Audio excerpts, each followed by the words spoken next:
have put everything into this election campaign. They've fought very hard. They've moved up and down the country, but the polls have not shifted barely an iota all the way through. It is now 10 o'clock, and here's our exit poll. We're predicting the Tories on 316, Labour on 239, the Liberal Democrats on 10. If we're on the nose about that, an absolutely staggeringly bad night for the Liberal Democrat Party and for Nick Clegg. UKIP on 2.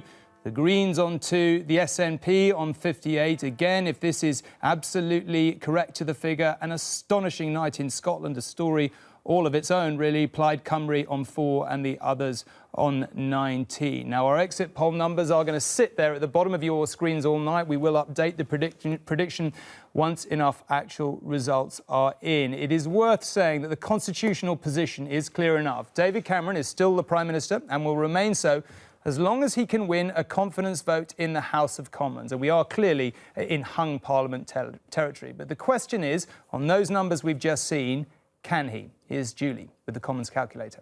Yes, it's our first visit to the Commons calculator for some of those startling figures tonight. We can start having a look at how the mathematics might head up. We're looking, of course, at the exit poll figures that we've just seen. And let's see, you can see in the corner of our cube on that part of the screen, the magic number to get up to is 326. Now, on our exit poll predictions and assessment, let's put in the Conservative figure from our exit poll of 316, and you can see within that cube they are short by 10.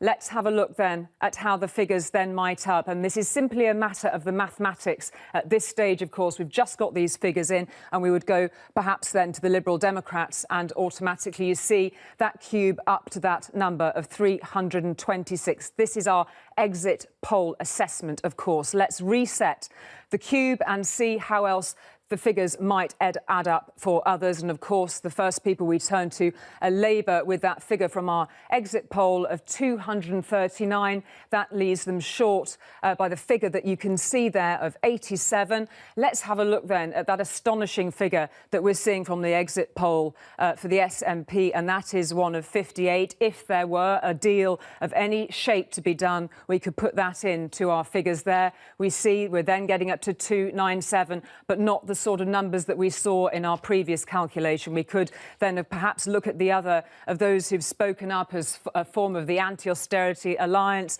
Plaid Cymru, 4. You can see we're edging, but not quite there yet. The Greens could go in. If they get those 2 seats, we're up to 303. But it is quite startling to see how these mathematics are shaping just on this very first glimpse of our exit poll tonight. Tom, there's so much politics to unpack. It's sort of staggering, really. Startling is the word, really, because, I mean, I guess it is worth saying when we look at this, of course, that if the Liberal Democrats really are on only 10 MPs, are they going to be in a position to? Are they going to want to support the Conservative Party? So there's going to be a great deal to unpick as the course of this evening goes through. And predictions are one thing, but it is the results that matter, and we should get the first in about 40 minutes' time. The race is on in Houghton and Sunderland South to deliver this election's first MP. These are live pictures of the count where they're trying to beat their record, which stands at 43 minutes, achieved in 2001.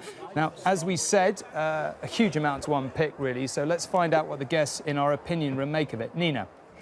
Tom, well, I have to say there were gasps in this room when news of that opinion, the exit poll broke. Team Facebook is analysing your reaction to it right now. I've got The Guardian's Owen Jones. He's doing a Twitter Q&A, #OpinionRoom. Let me introduce you to my first guest, Daniel Finkelstein, the Tory peer and Times columnist. Philip Collins, his Times colleague, who was, of course, Tony Blair's speechwriter. And Miranda Green, who was Paddy Ashdown's press secretary. Well, when I turned to look at your reaction... My mouth fell open. Your mouth fell... And it's only just closed, okay, Daniel Finkelstein. So it's like... it's a short... It fell open in the short term rather than the long term. Over the long term, you would anticipate that a party that was ahead on leader and a party that was ahead on the economy would win elections. And I did think that Ed Miliband wasn't successful as a political leader and was too far behind on the economy, hadn't sorted out that problem. So I thought that the Conservative Party would do better in the election campaign than it seemed as though it had. But obviously, during the election campaign, I'm data-driven. You see what the data is. And I should still say that Liberal Democrat figure looks very low. the Conservative figure looks very high. Internal forecasts in the Conservative Party, the most punchy was saying 302, and I found that very optimistic. So these are very high. One other point, nobody should assume that if you score 316, you automatically gain government. You still obviously, even if the Conservative Party got this incredibly optimistic figure, it still hasn't got a majority with that. Philip Collins, let's just digest that number for Labour. It's very low. A bit like Danny, I wonder if it can really be that low. I'm not surprised to see Labour lose seats. I actually expected that they might lose seats because Scotland is so awful. But nevertheless, that seems very low. But even if it's close to being right, then obviously that means David Cameron will probably end up as Prime Minister. The gap between Labour and the Conservatives is so large that it makes coming from second place to have any kind of rolling government very, very difficult. Even if the SNP figures are right with those predictions in the exit poll, 58 seats, Labour wasn't expecting anything like this in terms of the damage. No, on the contrary, all today has been a story of Labour optimism. Anyone who's talked to people in politics today has been thinking it's moving towards Labour, not away from Labour. So it just shows how much everybody knows. Out there in the field, they're all thinking they're going to win, and clearly a lot of them have not. Shy Tories? I think there's a very good reason to be not shy enough, in my view, most of them. But clearly, if this is at all right, this exit poll, then the opinion polls that we've all been following for weeks have been horribly wrong. What about reluctant Tories? Tories who never voted Tory before, but this time, perhaps the polling showed, didn't it, that people were keen to see this coalition continue? Is that part of this picture? Not so keen if they've only voted for 10 Liberal Democrats. I mean, funnily enough, the Tories and the Liberal Democrats on the exit poll come to exactly 326, although it's hard to see membership of a coalition with 10 members of Parliament if you're absolutely wiped out like that. Miranda.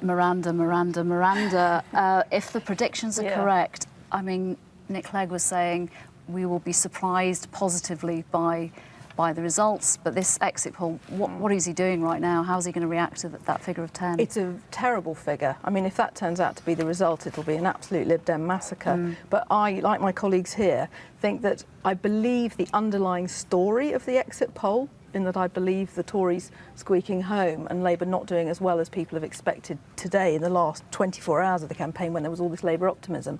But I think that story is right. Lib Dem losses, Tories' largest party, but I don't think the scale of it feels quite right, so we'll have to see. But of course that final Lib Dem tally, whether it's a total disaster or a respectable showing somewhere in the mid to high 20s, will make a big difference to what sort of government we might be able to see. Yeah, it's crucial, actually. I think it's crucial. The Lib Dem number is crucial, because if that is significantly wrong, it will change the nature of the government. Because if it's that low, it's quite difficult for the Lib Dems not to just try and regroup, lick their wounds and recover. Yeah. But if they have a respectable showing, they can be a part of government and again. real damage to the smaller party in a coalition, clearly, if those numbers are right. Well, the other key question tonight, of course, is the Scottish question. There was talk of them getting a clean sweep, the SNP in Scotland. The numbers are saying 58, which is as near as you can possibly get. David Torrance is with me. He is the biographer of both Nicola Sturgeon and Alex Salmond. Look, Nicola Sturgeon has had a remarkable campaign, but if those figures are correct, the SNP has overturned some massive majorities in Scotland. Absolutely. I mean, one poll showed them having a clean sweep. If this exit poll is correct, then that has actually happened. But it represents, if it's correct, both a triumph and a disaster for the SNP. A triumph because they've swept everything before it in Scotland. But on those numbers, even the anti-Tory alliance, as Nicola Sturgeon spoke about, Labour, SNP, Lib Dems, Plaid and Greens combined wouldn't be enough for a majority. And the figures for the Conservatives put them well in front and a strong moral authority, if nothing else, for a minority government. It looks like north of the border Labour have been really punished. Why do you think that punishment has come? Do you think it's to do with the referendum, or is it more long-term than that? There's been a long-term trend from the moment the Scottish Parliament was set up in 1999. Labour started losing support, not as obviously in Westminster elections. Remember, in 2010, their vote went up by 3%. It went down in England. So it's more recent. The more recent phenomenon would be the referendum. And also personnel. Alex Salmond and now Nicola Sturgeon have simply been much more effective leaders of their party than anything Labour has had in Scotland, including Gordon Brown. OK, David Torrance, thank you. Well, clearly there's lots more to talk about in terms of the SNP numbers and those numbers in general. Lots to digest as people are just taking on board what the figures we've just seen are. Well, to call this exit poll startling would perhaps be the understatement of the year to date. Colin, you better help us unpick it. You were involved in preparing it. What's the margin of error for a start? Let's begin with that. There isn't a margin of error as such. What you try to do is you give a probability for any one party winning any one seat. Many of those seats are, of course, clear-cut. Many others are very narrow between the various parties. And the more parties there are in the picture, the more narrow those gaps can sometimes become. But what's more important is across the day we've been looking at different parts of the country and different types of seats, and I think that begins to reveal some things about what may be happening. For example, the Conservatives are doing basically as well as they did in 2010, and Labour no better than they did in 2010 across the south of England and into the Midlands. Labour's doing a little bit better when you go further into the northwest, and better too in London and the far north, if I can call it that, the northeast and Yorkshire and the Humber. And Conservatives who won in 2010, who've therefore built up some kind of reputation in their constituency, are clearly benefiting from that. So they've helped the Conservatives by perhaps 1 or 2 percentage points in those constituencies. So that's the Conservatives. The SNP simply a tsunami across the country. There's no way you can get out of that. I mean, everywhere the SNP have stood, swings look as if they're going to be in the 20 up to 30%. I suspect we'll have range. exhausted the clichés long before midnight, won't we? First use, Tom. Yes, not a cliche. It'll be a cliche from okay. now onwards. I'll be clichéing. And then if I can say just a word or two about the Liberal Democrats, who've also done very badly. If it's anything like this, they're back to where they were in 1970, 45 years ago. And again, they'd hoped that their incumbents could hang on. It's certainly true that where their sitting MPs have stood down, which has been the case in a number of areas, David Heath in Somerton and Frome, Alan Beath in Berwick-upon-Tweed, for example, in those kinds of areas, it looks as if they've done particularly badly, but they haven't held on at all against Labour in the seats that they won from Labour in 2010, and it also looks that in parts of the southwest, the Liberal Democrat heartlands, also the Conservatives have benefited from the fall in Lib Dem support. Well, you're just looking at a tweet from Nicola Sturgeon there on the screen. I'd treat the exit poll with huge caution. I'm hoping for a good night, but I think 58 seats is unlikely. We'll be going up to Scotland shortly. Jane, I'll come back to you in a second, if I might, but the Home Secretary, Theresa May, joins me here in the studio. Clearly a very good night for you on any analysis, but unpick the politics of it for a moment. You don't look as if you're going to get over the line. Do you think that's right? Well, first of all, Tom, I mean, it is an exit poll, and as it stands, it looks like a good result for us, but it is only a poll. The votes have yet to be counted. So I don't think anybody can actually say what's going to be happening until we see those votes counted and those results coming in. Sure, but were that to be the result, this would be an extraordinarily devastating night for the Liberal Democrats. They've been in a coalition with you, and even if the exit poll is way off, it looks like they're going to have a terrible night. I mean, that poses lots of problems. Number one, how do you get over the line and form a majority? Well, I think the first thing is, I mean, if those figures are anything like correct, I mean, it'll be clear that Labour will have lost. They will have, in fact, got fewer seats on that basis than they did at the 2010 election. And I think that's the very clear picture that will come out. But as I say, this is early days. It's we're only just after the polls have closed. This is an exit poll. We've got to see all those seats being counted yet, the votes coming in, and actually seeing what the results are. OK, well, tell me this. If this exit poll is even vaguely in the right ballpark, this is an absolute revolution in Scotland, is it not? I mean, would you accept that is what appears to be happening in Scotland? Well, I think all the suggestions, obviously all the opinion polls that we've been seeing throughout the campaign have suggested that the SNP was going to do well in Scotland. What we've there's just well, seen, and then there's revolution, and this looks like revolution. Yes. But I'm tempted to say you've just read Nicola Sturgeon's own tweet there, where she has talked about caution. I think from all of us politicians, our message is obviously you can look at those exit poll results, but the votes have yet to be counted. If that exit poll does come close to the result, of course, clearly the SNP will have taken significant number of seats, but clearly also Labour will have come second. I completely understand that we need to be very cautious about the exit poll, and this is a conversation we will be having through the night, no doubt, as the results come in. Nevertheless, the poll in Scotland does fit with a bit of a trend. You'd have to acknowledge that. All the polls have tended to suggest a direction of travel. We may have the prospect of a Conservative government again in Westminster, but Scotland going almost completely SNP. Do you think under those circumstances another referendum would be inevitable? Well, when the referendum was held in Scotland, I mean, it came out with a very clear result of keeping the United Kingdom. I very much want to keep the United Kingdom. The Conservative Party wants the United Kingdom to remain. And there were those in Scotland, including in the SNP, who talked about it as being a once-in-a-generation referendum. So a clear decision was given by the people of Scotland in terms of the referendum, where they wanted to be. They wanted to remain part of the United Kingdom. And we're just seeing pictures of Sunderland. We mentioned, I don't know whether you were actually in the studio when we were talking about the tours, but of course Houghton and Sunderland South is usually the first seat to declare, and they're running to try and beat their record there tonight. I never thought that counting could be exciting, but they seem to be doing a good job of it up there. Just going back to the question of whether or not you're going to form a government, you will obviously say that you'd like to form a majority, and indeed the figures may move that way over the course of this evening. If they don't, are you reasonably confident that you will have other allies, the DUP, the Liberal Democrats, even in their very benighted state, potentially? Well, I'm afraid I'm going to point out, as I already have done to you, Tom, that we want to wait and see what the votes being counted, see what happens in terms of the number of seats. And then, obviously, I mean, the Prime Minister has been clear that whatever the result is, we will do the right thing for the country. And he'll obviously have something more to say about that tomorrow. Let me ask you this. You have a very sophisticated operation yourselves, as you and I both well know. Do you think we're right? Do you think this exit poll is right? In the right ballpark? I mean, you've got all your MPs out there, they're all feeding stuff back. Do you think this is way off, or do you think this is about how well you've done? What I think is that what I've certainly seen is that I think will have been a high turnout. I don't know what the exit poll is suggesting in terms of turnout.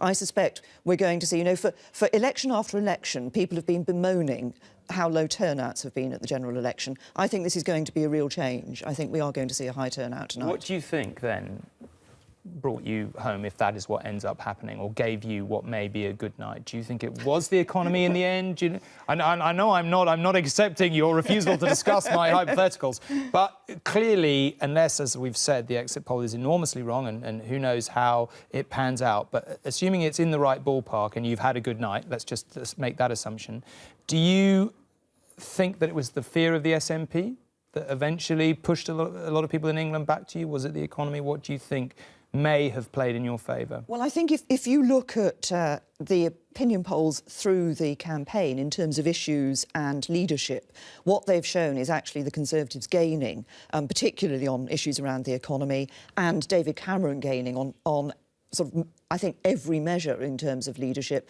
including being in touch with people, decision-taking, and all of those issues. So I think what our campaign has shown through those figures is it has shown movement through the period of the campaign. And the message on the economy has been a very simple one. It has been about a choice for people.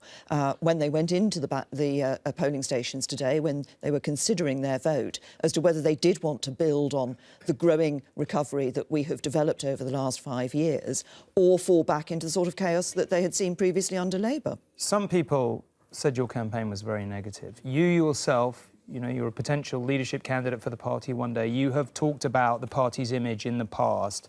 Do you think there is still work to be done in turning around your image? Yes, you were ahead on the economy. Yes, you were ahead on the leadership. But do you think your party still has an image problem with the British public at large? No, I don't. And I would challenge the comment that we ran a negative campaign. I don't think we did run a negative campaign. I think we ran a very positive campaign. You know, if we'd been running a negative campaign, we wouldn't have been out there talking about the policies such as cutting income tax for 30 million people, such as giving the right to buy accusing the Labour leader of stabbing targets. his brother in the back wasn't the nicest thing I've ever heard said, to be fair, as Michael Fallon did in the Times. And there were moments of the campaign that weren't particularly elevated. You'd surely acknowledge that. Well, I mean, first of all, I think everybody knows exactly what Ed Miliband did to David Miliband during the Labour leadership campaign, so they won't have been surprised. He stood against him, right? They won't have been surprised by that comment. But no, we did. We were setting out very clearly for people what our vision of the future was. And if you looked at our manifesto, if you looked at, you know, I was there as part of the manifesto launch, the speech that David Cameron gave at the manifesto launch. It was very much about how we wanted to secure people's future, secure the future of the country, and secure people's future at every stage of their life. Hence the positive policies that we set out for people, and the very positive message about future growth of the economy, which would only come under the Conservative government, and the ability to actually maintain the progress that we've started. Final question. Give us a sense. I mean, you know what it's like on election day. Everyone is phoning everyone saying, what have you heard? What do you know? And the usual answer is, I don't know anything. Well, the only thing we've got to go on is the exit poll. So do you think, is the mood in Tory headquarters reasonably positive? You give us an indication of what your sense of things and how they went today is. Well, my sense is, and I've been out and about today, so, and as everybody else will have been, out and about, knocking on doors, talking to voters, reminding people about voting, encouraging them to go to the polls. And my sense is just a very purposeful feeling about the party, a very positive feeling around the party, but actually very purposeful in terms of that very clear message for people about the choice that was being faced at the election. We will see when the votes are counted whether the exit poll is accurate or not. But I think there has been, I feel, a real positive momentum in terms of people actively wanting to go out and vote, which is why I think high turnout could be one of the issues, one of the stories that we see from tonight. Mrs. May, you've got a long time to wait for your own count, Yes. but thank you. 7:15 in the morning, we're told, but thank you very much for coming in to join us. Well, as you saw, counting is underway in Sunderland and right across the UK. So when will we have an idea of what is actually happening for sure? We're expecting our first results from Scotland at about 1 a.m. This is the scene in Edinburgh at the moment. Northern Ireland's first results are next, with Belfast declaring at around 2 o'clock in the morning. In Wales, seats here in Cardiff are due about half an hour later at around 2:30. The pace then picks up dramatically after that, with a rush of English seats. Here in Sheffield, we should learn Nick Clegg's fate in Hallam at around 3 a.m. And given that exit poll we've just seen, that looks more interesting than ever. We're expecting Ed Miliband's result in Doncaster at about 3:30 in the morning. David Cameron will be at Witney in Oxfordshire to hear his result around 4:30. Will either of them be giving what sounds like a victory speech, or will they be holding their fire? And there will still be many more important seats to declare, including the result in Thanet South, where UKIP's leader, Nigel Farage, is hoping to become an MP for the first time. We should know that at about 6 a.m. Now, if our exit poll is right, there is an astonishing night in store in Scotland. Julie will be charting it all on our battleground. Julie. Thanks, Tom. Yes, so we've got a special battleground just for Scotland tonight, because we've seen how the polls were going over the last few months, and the exit poll figures clearly astonishing tonight. And it is how Scotland ultimately votes which could determine this big battle that we see unfold over the coming hours. Now, if, as predicted, the SNP makes sweeping gains, it is clearly going to be one of the stories of the night. And our SNP battleground is going to help you understand why. Well, here are all of Scotland's 59 seats arranged in order of how easy they are for the SNP to win. In these mostly Labour-held seats, the majorities being defended are so large, we've had to group them together to get them on our battleground. So let's start off on this far end of the battleground. The 6 seats already held by the SNP in the last Parliament, with that bright yellow SNP coloured icon next to the names there. They are pretty safe tonight. The rest are now all SNP targets. Ochil and South Perthshire is the easiest one to take. Labour's majority there, let's just take you in so you can see it clearly, is more than 5,000 by normal measures. It is by no means a marginal, but tonight is clearly no normal night. Now, one of the Lib Dems' most senior MPs, Danny Alexander, is in a fight to hold Inverness, Nairn, Badenoch and Strathspey.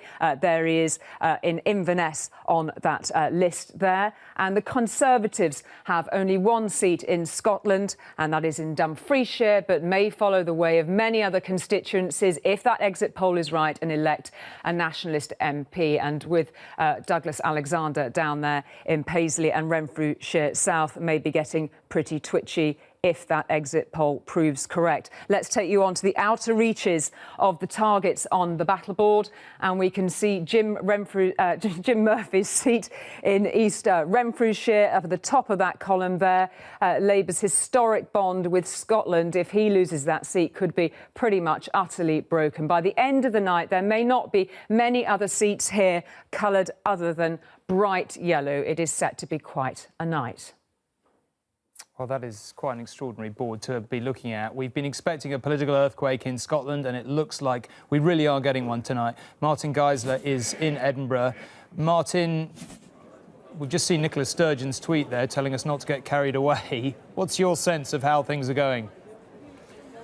Well, you know, Tom, there was a poll done up here last week that suggested the SNP would have a clean sweep across Scotland, all 59 seats. I went on News at 10 and fairly robustly knocked that down. If our exit poll is correct, and that's a fairly well-worn caveat already, but I'm going to give it another bit of a kicking. If it is correct, then they're not far off that. But I'm still fairly confident that I was right in knocking that down, because not only did Nicola Sturgeon tweet that she's cautious about it tonight, she told me that herself last week. I had a trip on her helicopter across Scotland last week, and we were discussing it, and she said, look, there's no way we're going to win them all, but we will probably win most of them. If it is right, let's assume that the one seat they don't win is Orkney and Shetland. That is a Lib Dem held seat by Alistair Carmichael, the current Scottish Secretary, and that is pretty safe territory up there. That would mean that all those names Julie told you about, Jim Murphy, the Scottish Secretary, Danny Alexander, the Chief Secretary to the Treasury, Douglas Alexander, Shadow Foreign Secretary, all gone. Charles Kennedy, gone. He's been in control of Skye in the northwest of Scotland since he was 23, and that's not yesterday.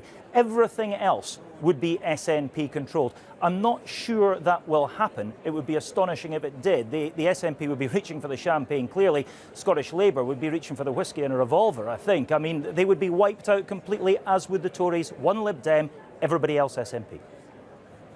Martin, this is a question we're going to come back to, I suspect, tonight and tomorrow. Do you think another independence referendum... I mean, a lot of English people, and perhaps Welsh and Northern Irish people, may wake up, look at this tomorrow and say, is that really Scotland gone?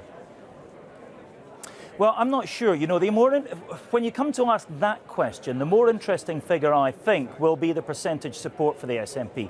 I don't think they are interested in going anywhere near another referendum until they get 2 or 3 results from their own polling that shows support for independence at over 60% across Scotland.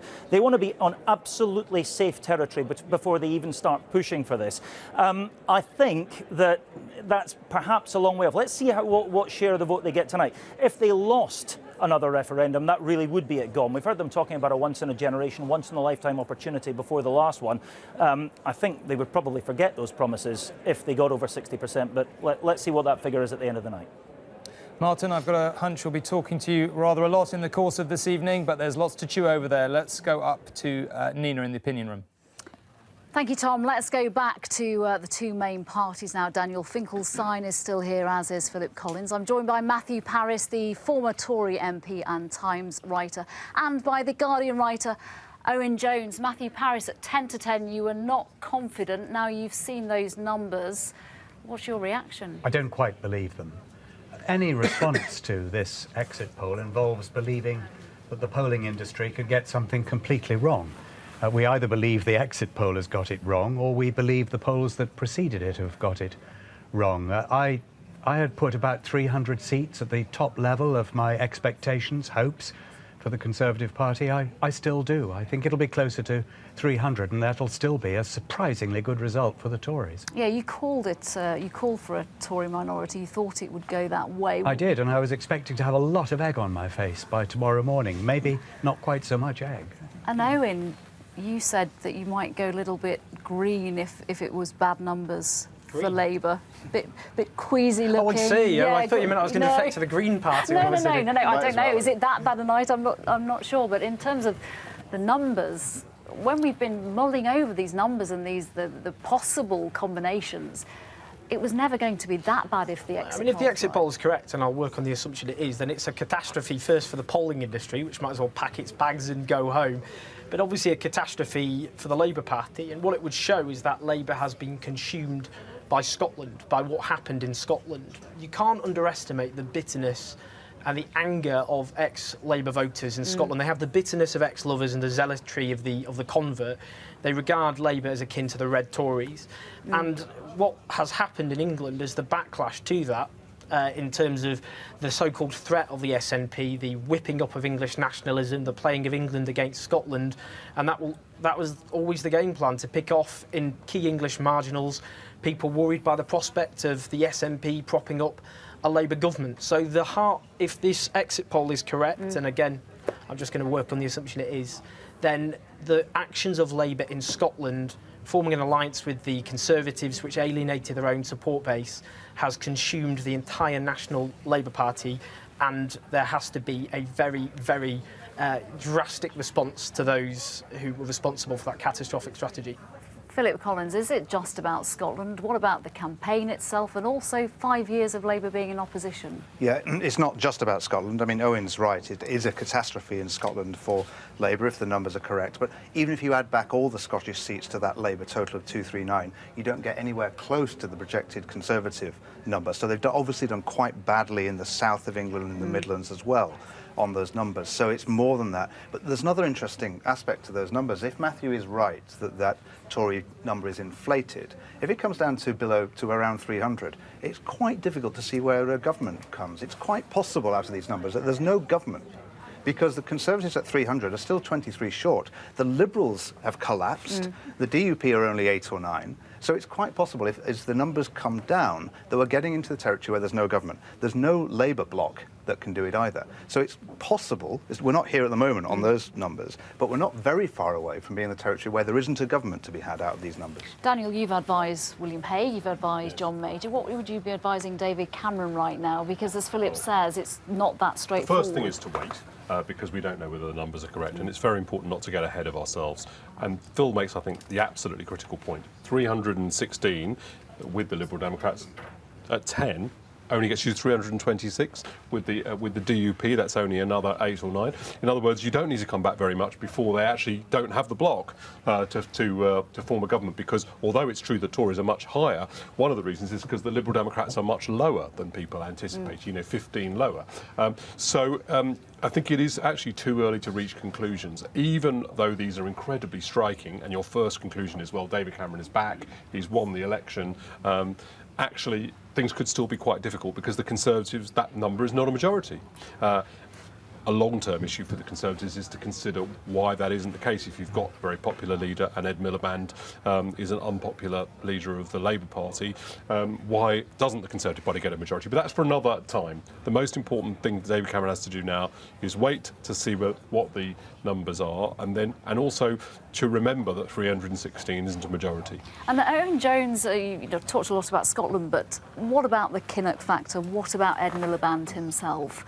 In the end, did it come down to people agonising in the polling booth, perhaps wanting to vote Labour, but not quite convinced that he was prime ministerial material? Well, there's always a twofold problem in terms of the Ed Miliband factor, if you like. I mean, firstly, of course, the total failure of his team as a whole to communicate a clear, coherent message. The Tories always had a clear, sharp narrative, which people like me objected to, but it was clear, it was succinct, it was always repeated. The myth of overspending, which caused the idea it caused this crisis. The Tories backed Labour spending plans pound for pound until the end of 2008. But the myth that overspending caused this crisis was never rebutted and always hung over the Labour leadership's neck. But the failure to communicate was one factor. But of course, at the same time, the total outright vilification of Ed Miliband in the most intense, personal, venomous attack on any leader in modern history, eclipsing even what was directed at Neil Kinnock. Can I do that, though, with that issue? The problem for Ed Miliband wasn't the attack on him. The reason that the attack came to Ed Miliband is because he didn't convince people.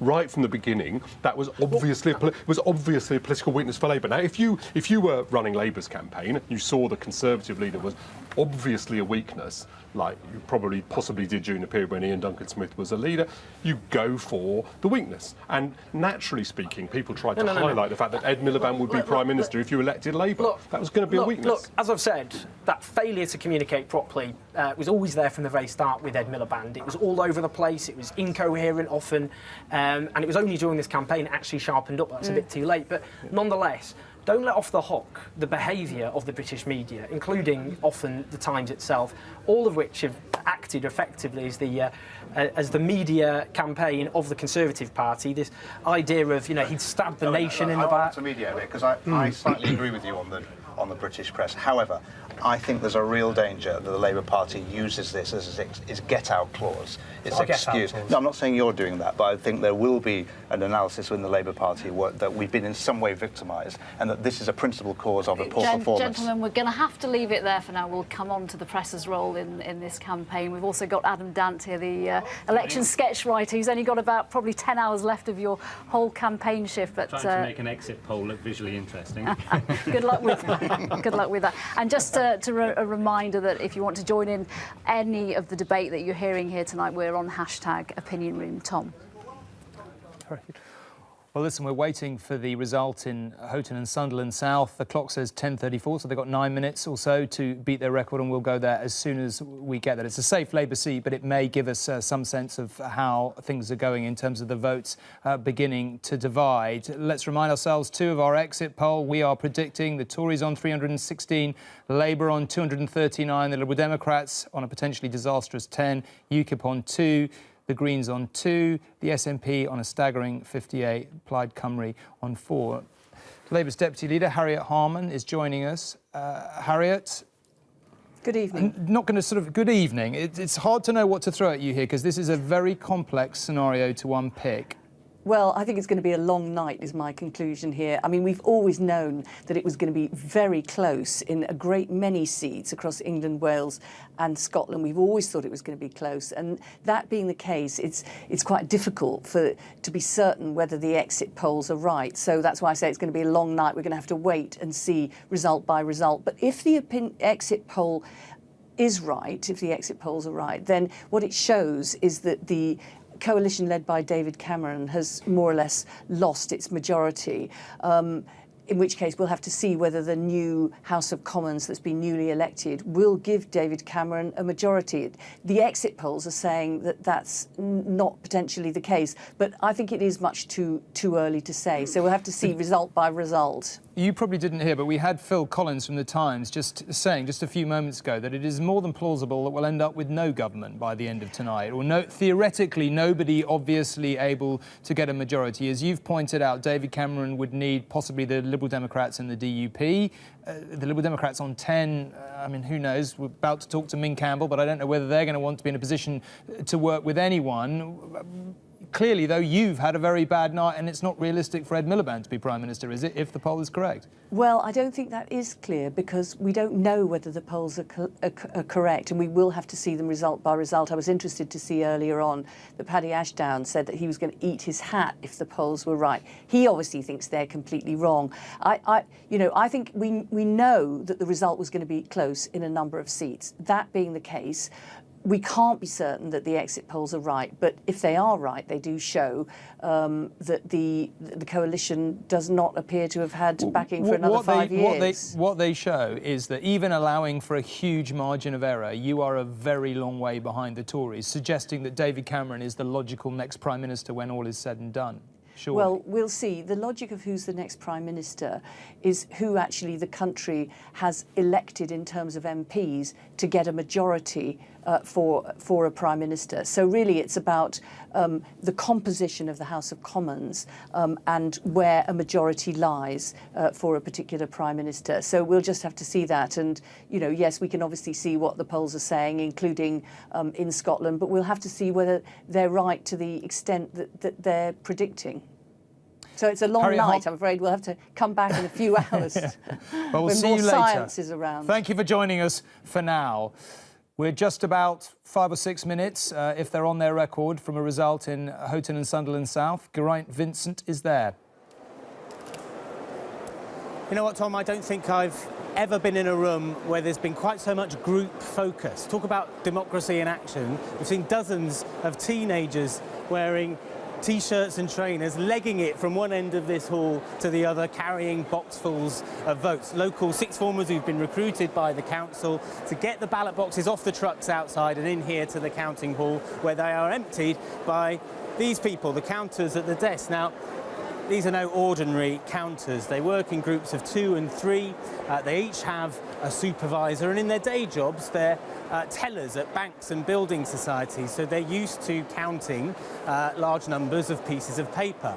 And there's no ordinary pieces of paper here in Sunderland either. The ballot papers are made of a slightly more lightweight paper because they've done tests here, and it's much easier for the counters to get their fingers through these ballot papers. And they're also, the voters at the polling stations are asked to, once they've cast their vote, to fold the ballot paper north to south, so that again it makes it easier for the counters to count them. Now, there are a number of Labour Party officials around the place looking extremely pleased with themselves, and well they might. All 3 seats in Sunderland are very safe Labour seats.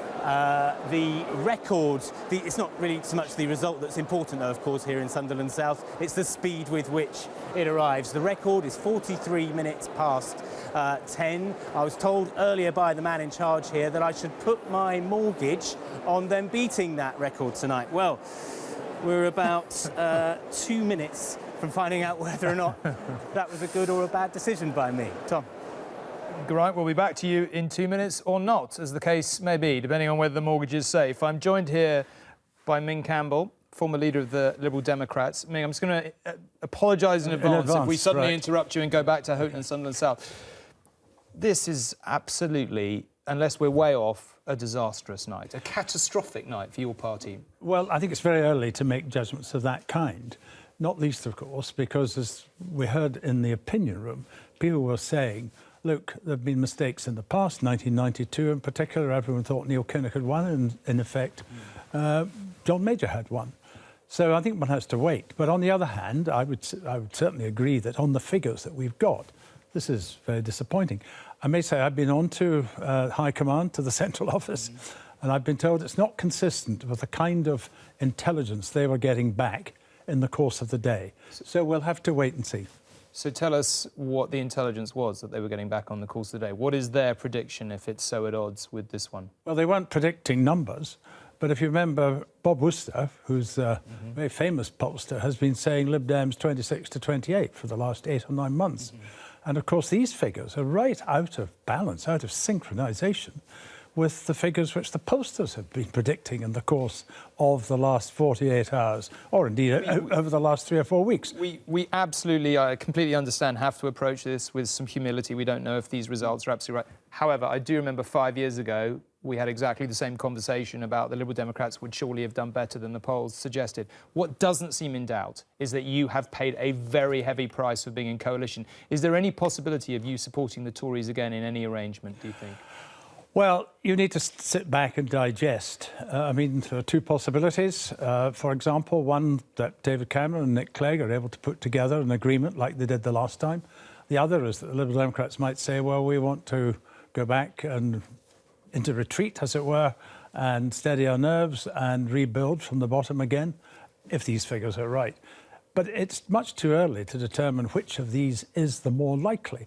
The interesting thing is, and I've been saying this throughout the campaign, if I might just finish this point, which is, don't forget, there are about 650 by-elections taking place, because this has been a general election like none I've known, and I've fought everyone since 1974, with the exception of this.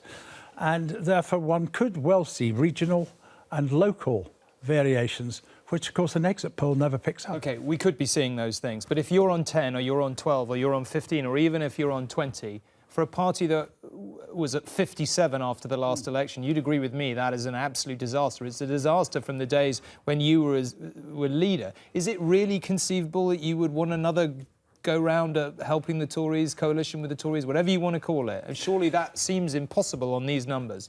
Well, it's above my pay grade, because I'm not even a member of the parliamentary party. Nothing's above your pay grade, You don't know how low my pay grade is. Anyway.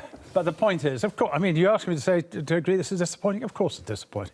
We hope to do very much better than that. I suppose what I'm really saying is if this is even vaguely in the right ballpark, it's surely politically impossible for your party to realistically consider supporting the Tories again. I mean, maybe you could abstain or something, but supporting them, is that realistic? Well, the last time we went into coalition was because the national interest required it.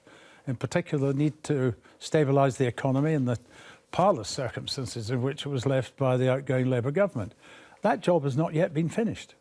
there's still work to be done in order to eliminate the deficit. And of course, we have argued that certainly deficit elimination should be a priority, but not at the expense of fairness. And in eliminating the deficit, we should ask those who've done best, those with the broadest shoulders, to pay a little bit more.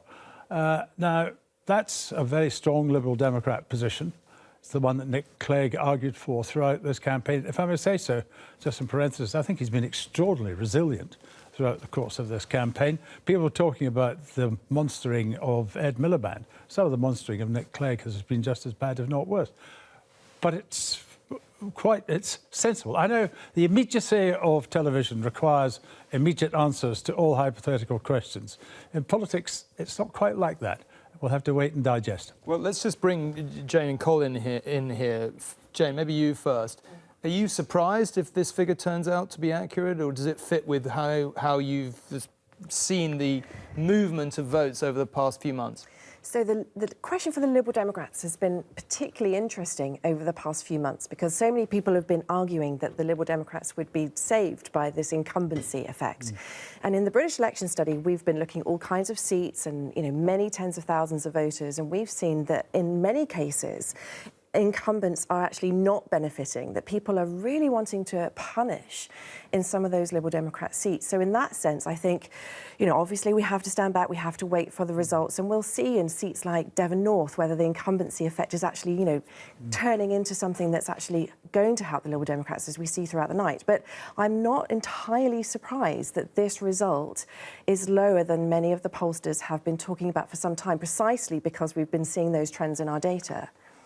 Colin, your exit poll with others has been taking a bit of a pounding the last half hour. Well, it always does, I seem to remember. It usually does, Tom, and it's It's not, of course, my exit poll. No, I know. I'm saying rather grandly. But what we have been seeing, and as I said, it's been modelled every which way statistically across the day, as you would imagine.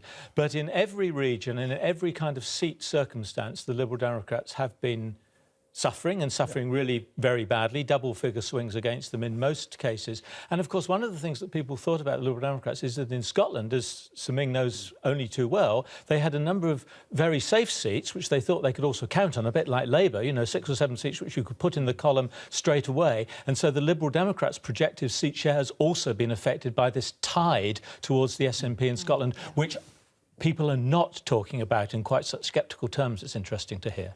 I mean, interesting. That's happened to Labour as well, of course. Well-founded, because you've got the position of Douglas Alexander. He's been an outstanding shadow Foreign Secretary, who is being opposed by a 20-year-old SNP student.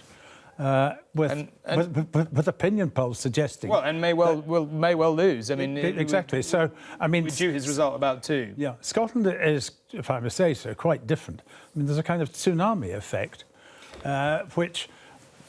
It's impossible to imagine how that could have been prevented. I mean, let's just explore that, right? In the seat I used to represent, we've had more than 300 people out helping. We've knocked on 16,000 doors. We've done absolutely everything by the book. And we don't know that result, but if that result's part of if it's not the one that these opinion polls suggest, then that does suggest to me that no matter what you do, in some circumstances, it doesn't work. But again, caution till we get the right results. Let's pick up. We're still watching Houghton, Sunderland South, where I have to say they've missed their record, so that someone's mortgage may not be safe. But just let's talk about Scotland, because what is happening in Scotland is a revolution. What do you think that is being driven by more than anything? And does it make... You maybe didn't hear Martin Geiser earlier saying he didn't think it made another independence referendum inevitable. What's your judgment on that? Well, it was the question which Nicola Sturgeon refused to answer. And in fact, one of the leadership debates, she got booed because she obviously tried to dodge the question. And what she said is, this election is about the Westminster Parliament and Scotland being better represented and the case for anti-austerity being firmly advocated. But the truth of the matter is, on the doorstep, a lot of our candidates have been saying, if we do well tonight, then we want to have another referendum. And of course, 2016 is the next set of elections for the Scottish Parliament. So it's not difficult to understand or to anticipate that in the event that they have a result of the kind we're discussing, subject to caveat, and they do well in the Scottish parliamentary elections, then she will find it very hard to hold back the tide of opinion within her own party. Do you think it's inevitable, if it happened again, that Scotland would decide to go? I mean, if this poll is right, that is an absolutely startling, a staggering sweep of Scotland. Scotland effectively becomes, if that's correct, a one-party state. Well, I mean, that's an expression I was told not to use, but I agree with you. Well, I mean, factually correct, isn't it? Exactly, if there's only one party at Westminster, and does that... Well, but it does open up a whole raft of possibilities which have not been considered in this election. For example, on health and education, the Scottish Government's performance has been very, very poor. Of course, of the election campaign, a number of reports came out making exactly that point. They've not had to defend a record in this election. And one thing is certain, if it becomes wholly dominated by the SNP, then there will be examination of their policies and their decision-making to an extent that has not previously been the case. I mean, Campbell, thank you very much. Now, we are hearing some news from Sunderland. The seat isn't ready to declare yet, but we are calling it now as a Labour hold. On your screen is a headline result, Houghton and Sunderland South, a Labour hold. And we can see someone who appears to be talking there, so let's go and listen to him.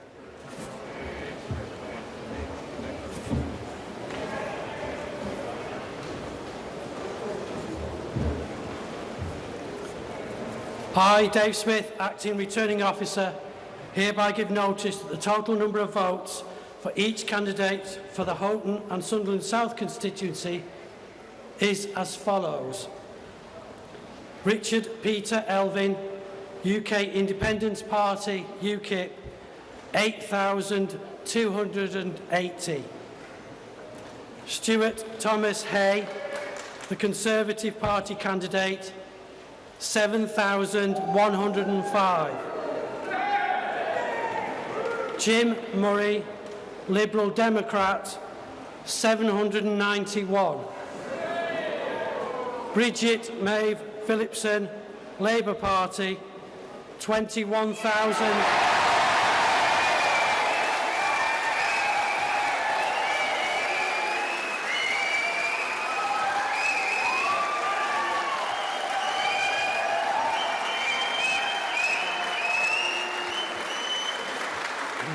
$21,218.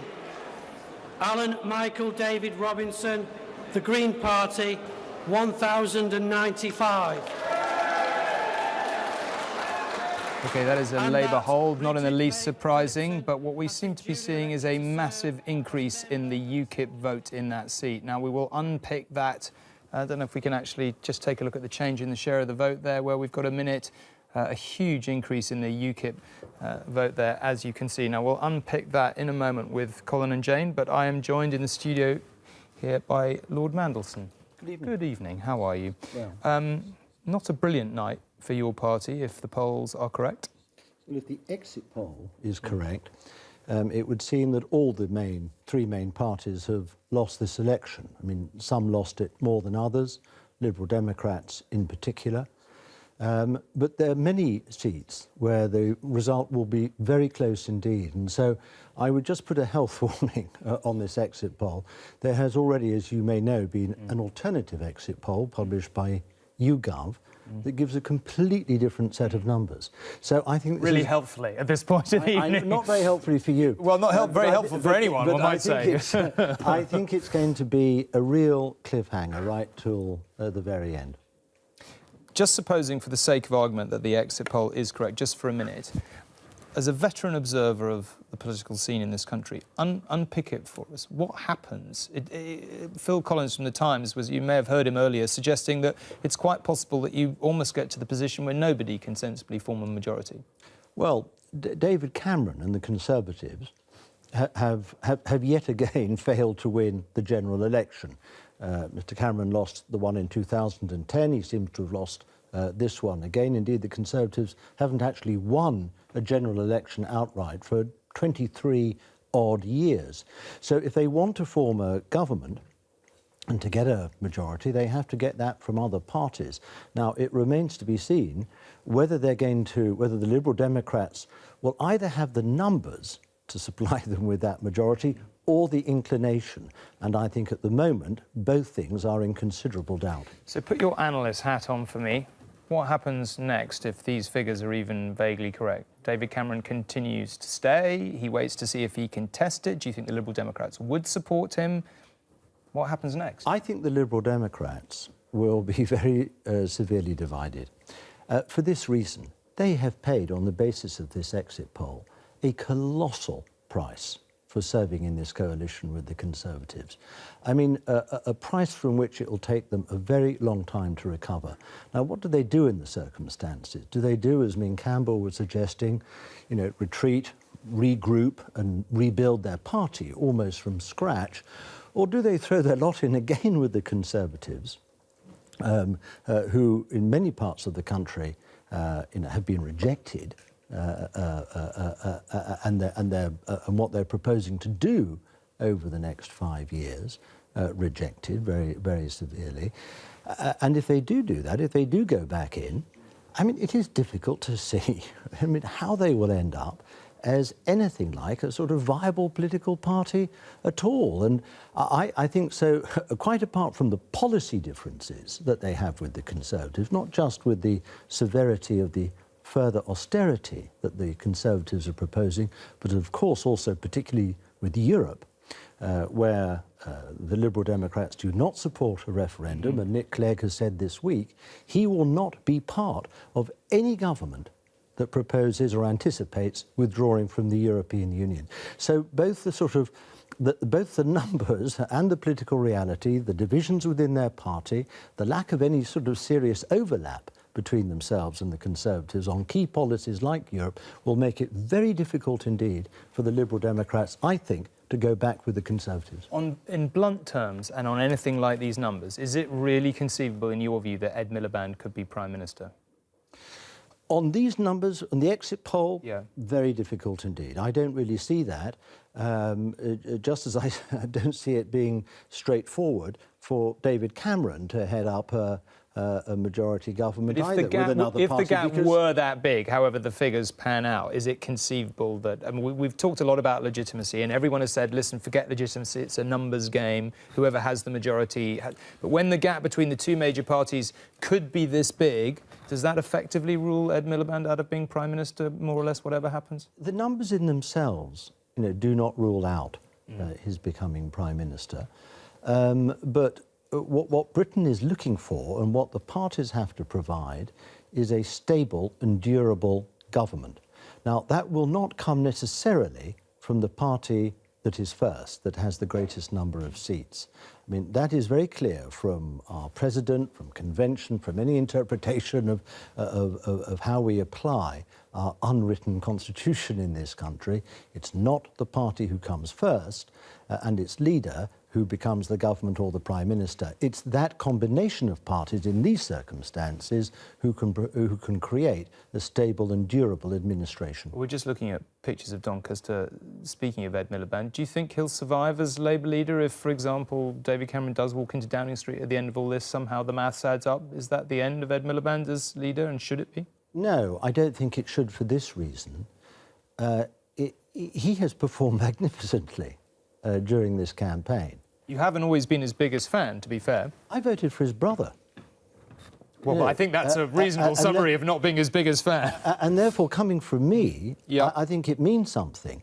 Look, I think the Tories made a mistake in driving down expectations of Ed Miliband to the extent they did. They and their supporters in the press set out to trash him. Now, actually, they lowered the bar of expectation so far that actually Ed Miliband rather sort of neatly and easily stepped over it and surprised people by his performance. He's come across as a very passionate man, a very committed man, a highly intelligent politician. So you would want to see him fight another election even if he doesn't become Prime Minister in this one? What I would like to do is to get this election done with and the results clear before we start talking about the next one. And what we have to do from this election is find a government for our country which, as I say, provides that stability, that durability that we need from any administration. Finally, on the question of Scotland, one thing that our exit poll is consistent with other polls on is enormously impressive SNP performance in Scotland. Do you think Scotland is effectively on its way out of the Union, or is that totally not what we should read in tonight? And it looks like a devastating night for your party in Scotland. Something akin to an earthquake has taken place in Scotland if this exit poll is correct. So, politics will not be the same. That's clear. Now, whether that leads to Scotland's exit from the United Kingdom, far too early to say. I very sincerely hope not. But one thing that is clear is this, that the Labour Party has effectively been squeezed by two nationalisms in the UK. Obviously by Scottish nationalism, with the result of this loss of seats, if the exit poll is right, but also by the English nationalism, the frenzy that has been whipped up by David Cameron and his party deliberately in order to make it harder for the Labour Party to win votes in England. And that has been a very painful squeeze for the Labour Party. And there are many, many, many Labour Party activists and candidates and members across England who have worked so hard in this election, and I've seen it in many constituencies, and very well led by an excellent party organisation as well, who will feel quite sorely cheated out of the result that they worked for and expected by what's happened in Scotland. Lord Mandelson, I've got a feeling this is a conversation that may continue for some weeks on the numbers that we have. Thank you very much for joining us. We're going up to rejoin Nina Hussain in our opinion room now, but first let me just tell you about what's happening at the bottom of the screen. As well as the exit poll prediction, you can now see seats so far with a 1 next to Labour. It will update as we get more results. Nina. Thank you, Tom. I'm joined by Twitter's global head of politics, Adam Sharp. Fascinating night thus far. What's it doing online? Yes, it is. Well, the conversation today has been phenomenal. More people tweeting about the election than tweeted about the royal baby last Saturday.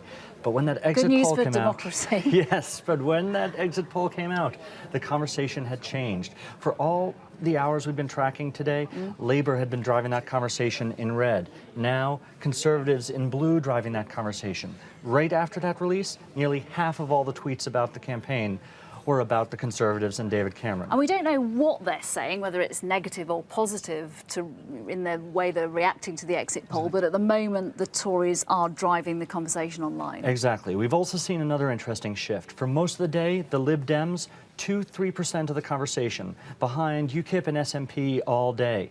In the last hour, more talk about coalition, more than double, pulling ahead of UKIP and closing in on SNP as being the third in line to drive that conversation into tomorrow. All right, Adam, thank you for flying in from Washington to join us here. I'm also joined by Graham Sharp from William Hill. How's it looking in your world tonight? Bit of a seismic shift in the betting. What was previously the favourite up to the exit poll was a Labour minority at 7-4. That's drifted right out to 10-1 now. The new favourite is at 5-6, Conservative Lib Dem coalition again. Second favourite, 15-8, Conservative minority.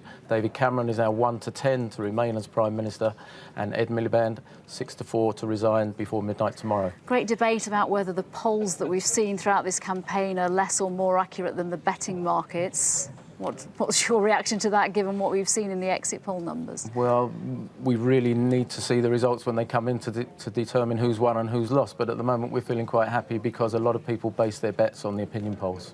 OK, Graham, thank you.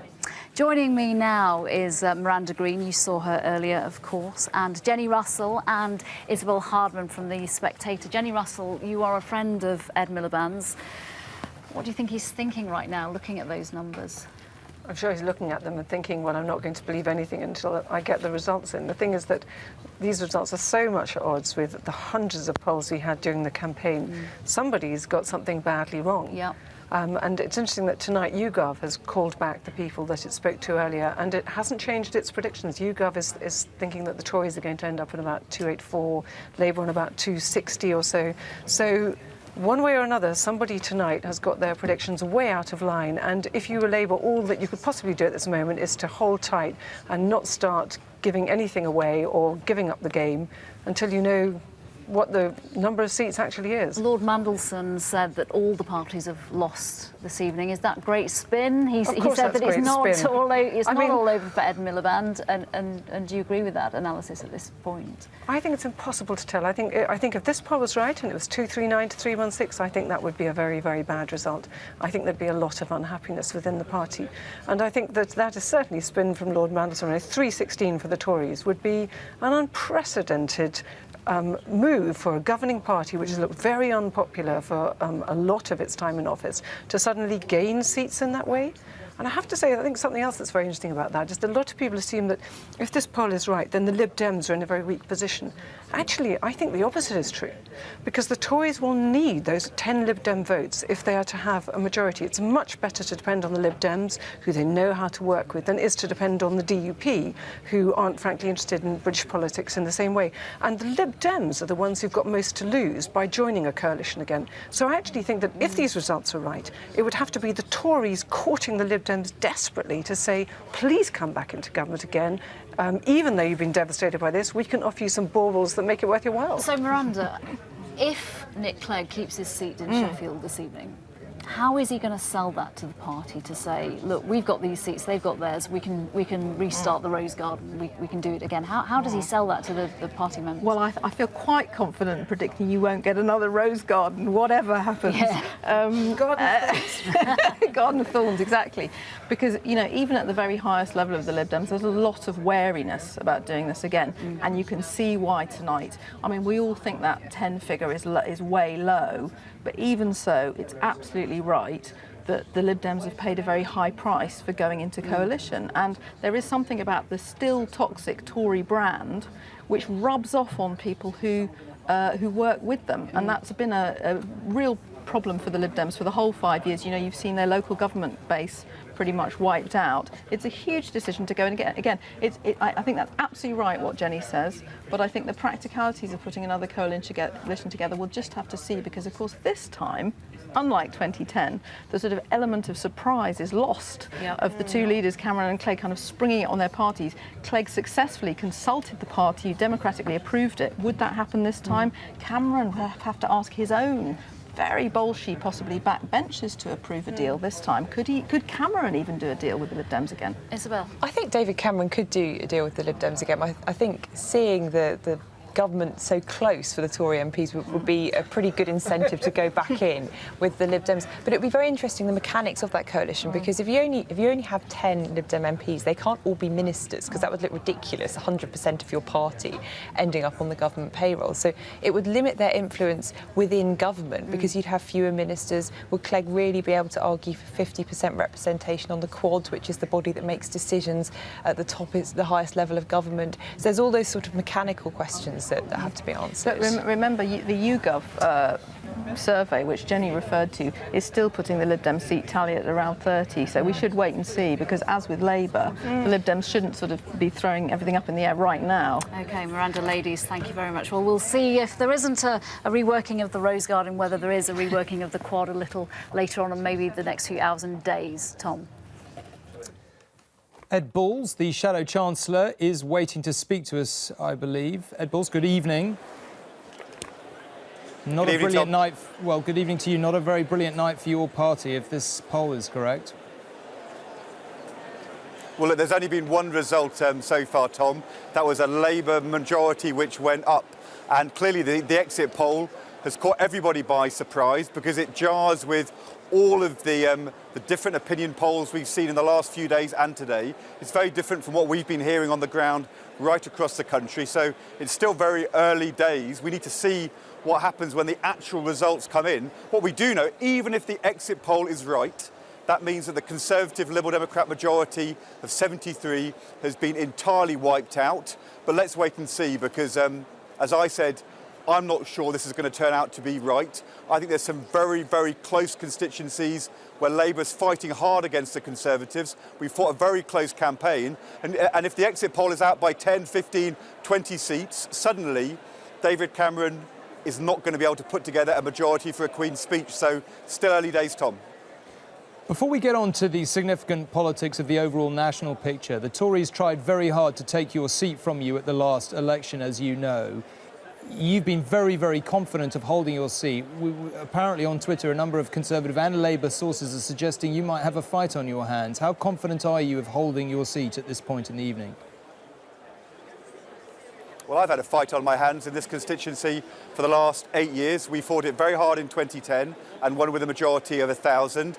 Every week we've been campaigning in my constituency on the issues which matter, from the NHS to tough controls on immigration, to jobs for young people, as we've been doing across the whole of the UK. And we fought a great campaign. And the mood on the doorstep today in Morley and Outwood has been very good indeed. And look, in the end, the votes are down here in the ballot boxes. It's only when the votes are counted that we get the result. But we have fought a very, very good campaign in Morley and Outwood against a Conservative campaign which has been a bit desultory, and UKIP, who have been pretty non-existent. So let's wait and see what the result is.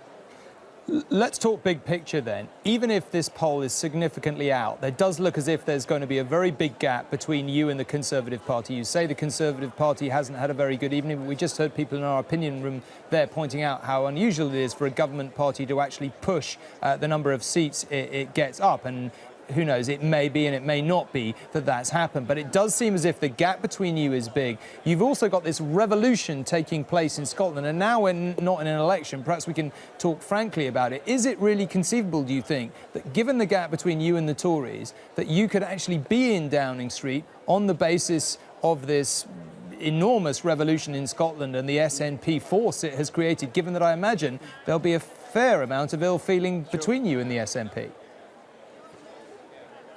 Well, look, there's lots of points in that question, Tom, and let's take them section by section. First of all, David Cameron said the test for him was to win a majority, and even on this exit poll, he fails to deliver that majority. The second thing is, the exit poll is based, first of all, on a complete collapse in the Lib Dem vote and representation.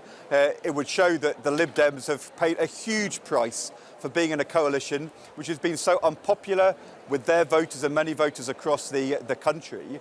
We don't know yet what the exit poll is going to, if it's going to be right. What we've known all along is that what's happened in Scotland has been very challenging indeed since the referendum result. And I'm very much hoping a lot of good colleagues and friends, good MPs in Scotland will be returned. We've been warning all along that a vote for the SNP risks the Conservatives coming back into power, and I fervently hope that isn't going to be the case. But as you know, Tom, the people decide in a general election. They vote, they elect the MPs, and then it's what happens in the House of Commons which makes a difference. And the question for David Cameron is, can he put together a majority to be able to govern and to get a majority for his Queen's speech? And we do not know the answer to that at this point. On the basis of this exit poll, it is very close indeed. The Tory Liberal Democrat majority disappears. He would have to reach out to other small parties, maybe the 2 UKIP MPs,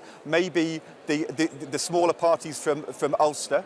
But if the exit poll is out by even 10 seats, let alone 20 or 30, then suddenly, and of course that would be in line with the YouGov polling this evening, suddenly David Cameron cannot get a majority for a Queen's speech. And if David Cameron cannot get a majority for a Queen's speech, then constitutionally would fall to the Leader of the Opposition to become the Prime Minister, Ed Miliband, and to see that he can get a Queen's speech through the House of Commons. Now, there's a lot of water to flow under the bridge, because so far we've only got 1 MP elected. But you know, Tom, even on the basis of this exit poll, David Cameron's ability to stay in Downing Street is on a knife edge tonight, because the majority for the Tories and the Liberals has collapsed. It's disappeared. It's gone from over 70 to 0. Ed Balls in Leeds, we'll be back for your constituency in due course and perhaps speak to you then. Thank you, Tom. Colin and Jane, I'm sorry, we've been trying to get back to you to unpick Houghton and Sunderland South. Tell us what you read into that. Well, I think the first thing to note is a really quite modest swing from Conservative to Labour compared with the last election. And we said already that the exit poll suggested that Labour was doing rather better in the northeast of the country than it looked as if it was doing in the south. This swing in the northeast from Conservative to Labour is only 4%. The other thing to note is a complete collapse of the Liberal Democrat vote. They went from a reasonable third place back in 2010 to, frankly, a humiliating fifth place this time round. Just bringing up the graphic where you speak there, that's the change in share. They've lost what they've lost. They got 14% down by 12% to just 2. I mean, lost their deposit. Humiliating result for them.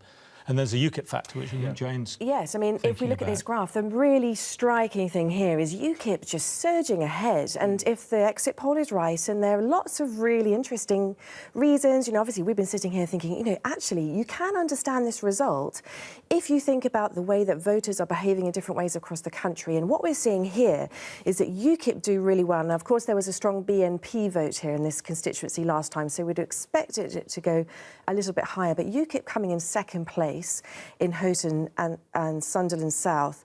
In a constituency, we didn't expect UKIP to come in second place. UKIP look like they've come third in terms of the national share, so that's really significant. And what could be happening tonight is that UKIP voters may be voting against Labour candidates. And so in the south of England, we might see UKIP voters essentially helping the Tories, going back to the Tories where it's a contest between Conservative and Lib Dems or Conservative and Labour. Because, of course, if UKIP voters recognise that they're not going to get Nigel Farage into number 10, they would rather have a Conservative majority government, and that's certainly what the British election study tells us.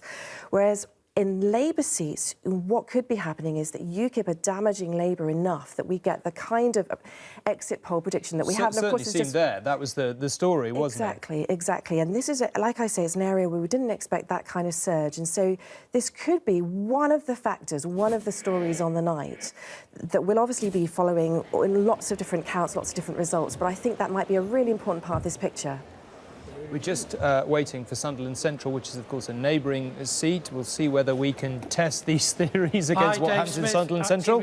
So let's listen to what's going to happen. Noticed that the total number of votes for each candidate for the Sunderland Central constituency is as follows. Julie Elliott, Labour Party, 20,959.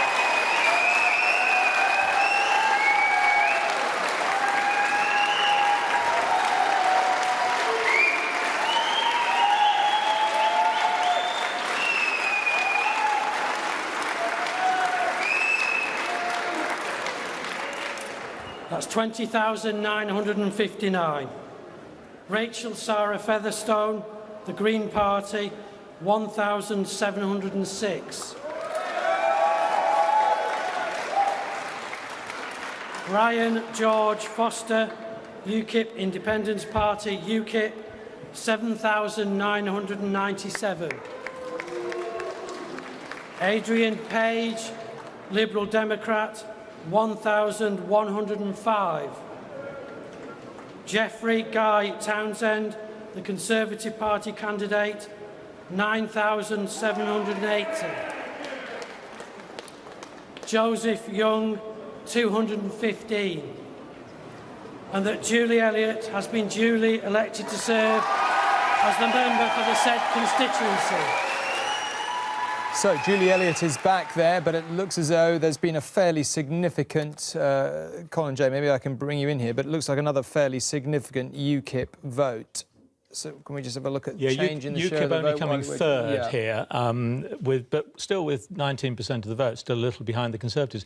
And again, not a staggering swing from Conservative to Labour compared with what perhaps people were expecting, especially in the north of England. And yet again, there are the Liberal Democrats in fifth place behind the Greens, down from 17% in 2010 to just under 3% now. Shocking result for them. We suspect this is, I mean, it's early days, but this looks like part of the story of the night, doesn't it? Shocking result for the Liberal Democrats and UKIP clearly creeping up. Indeed, one of the things that I expected to see was lots of shifts from the Liberal Democrats to Labour. Now, if that had been the case, we would have expected those Lib Dem seats to be down, but we wouldn't have expected Labour to be doing as badly as the exit poll looks like it is. And that's what we're seeing a little bit here. These are just hints at this stage of the evening. But we're not seeing that really large shift from the Lib Dems to Labour that, you know, certainly some of our data have been predicting early on. And it's obviously possible that there have been some significant last-minute changes in the kinds of behaviour behaviours, the kinds of indications. So you think a lot of people have changed their minds on election day, essentially, or close to it? Well, we knew that in 2010 that about 20% of people said that they made up their minds on election day. But into this campaign, here are the really interesting things. Lots of people had decided how they were going to vote beforehand. We didn't see a really big difference to 2010, but we saw a really significant difference. And I'm really hoping we'll be able to show you some data later, some interesting graphs that really point to this. A really growing sense that people were just seeing just how close this race was going to be and the likelihood that there was going to be a hung parliament. And what we know is that fundamentally can change the voting decision. It can have a really profound impact, in particular, giving a real bonus to some of the minor parties such as UKIP, who we're seeing doing very well in just the 2 seats that we've seen so far. And I think we also need to... You talked about cliches earlier on. Here's another one for you. Churn. It's early yet. Churn, Tom, yeah, right? Churn. On the face of it, churn. looking at the shares of the vote, it looks as all the Liberal Democrats have gone to UKIP. Now, that's probably pretty unlikely. So what's actually happening... An unlikely concept in some senses. But so there's a lot of switching around among voters going in within this particular result. But certainly the 2 results we've seen from Sunderland so far suggest, Jane was mentioning this earlier, that the Conservatives are not being hammered by UKIP. Yeah. And if that is the case in the south of England, then it certainly is very good news for their prospects of hanging on in many seats where they might have thought they were vulnerable. Now, we know that the election will be won or lost in seats which are scattered around the country. Some alike, some very different. Julie has our guide to the ones to watch. Yes, another bit of our graphics toolkit to show you. Over the coming hours, we'll be finding just how accurate that exit poll is, and the evidence will be writ large on this battleground here. Let's take you through it. As those results in the key constituencies come in, this battleground will change colour and chart the successes and failures of the parties to win their target seats. So let's just show you how this will be working tonight. We've got a centre line there that you need to keep your eye on. To the right of that are the Conservative targets. We can have a little scroll through there. Now, most of them, as you can see, voted Labour in 2010, identified there by the red icons next to the name of the seat. But some of these target seats, of course, held by other parties: orange for the Lib Dems, yellow for SNP, dark green for Plaid Cymru, and the Greens 1 seat. Bright green, you can see it down there in Brighton Pavilion. To the left of that dividing line on our battleground are Labour's targets, mostly seats that the Conservatives won in 2010 are marked by the little blue icon, but other parties are in their sights too. Now, all those seats are arranged according to how easy they are supposedly to win this time. So the further away the seat is from that centre line, the harder it is to gain. So let's take you to the top of the Conservative target list tonight, and that is the seat of Hampstead and Kilburn. Labour won that seat last time by just 42 votes. If you cross over that centre line and have a look at the top of Labour's target list, you can see Warwickshire North right up at the top, where the Conservatives won last time by 54 votes. Now, we'll be able to tell just at a glance when these results start rolling in if it's Labour or the Conservatives who are turning their targets into gains, and where it leaves Mr Miliband or Mr Cameron tonight in terms of getting to number 10. So bit by bit, when those results start rolling in, and it'll come thick and fast as we get on later on into the night, this will flood with colour and it will give us a snapshot of how it's going tonight. Julie, we didn't really have a total Lib Dem wipeout board, did we, though? Possibly we could. It seems obvious to me how many of the seats you're talking about are Lib Dem seats. Yes, and it's worth... Let's just take a little look in. Perhaps if Matt, who's going to be working hard tonight on our battleground, bring him round and perhaps take him to the top of that Conservative target list tonight. Because if there are going to be losses, there are plenty on that Conservative target end of the battleground. And you can just see in that first column, Solihull, and I think I'm right in saying that Nick Clegg headed there pretty much straight away when the campaign started and was at a hedgehog petting zoo or something.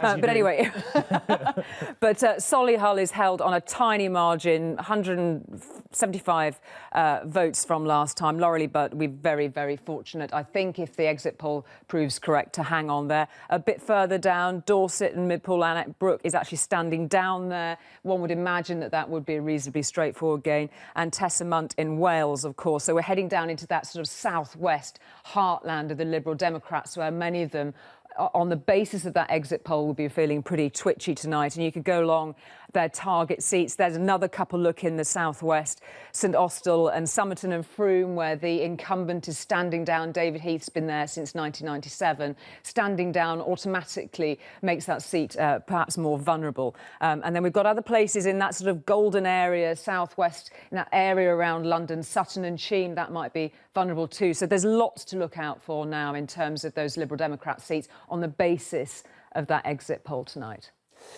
Julie, thank you. I'm joined by John Whittingdale now, a key figure in the Tory 1922 Backbench Committee, arguably the most important organisation in the Tory party. Certainly it will be for the next few days. John, tell me how things are going to pan out, do you think?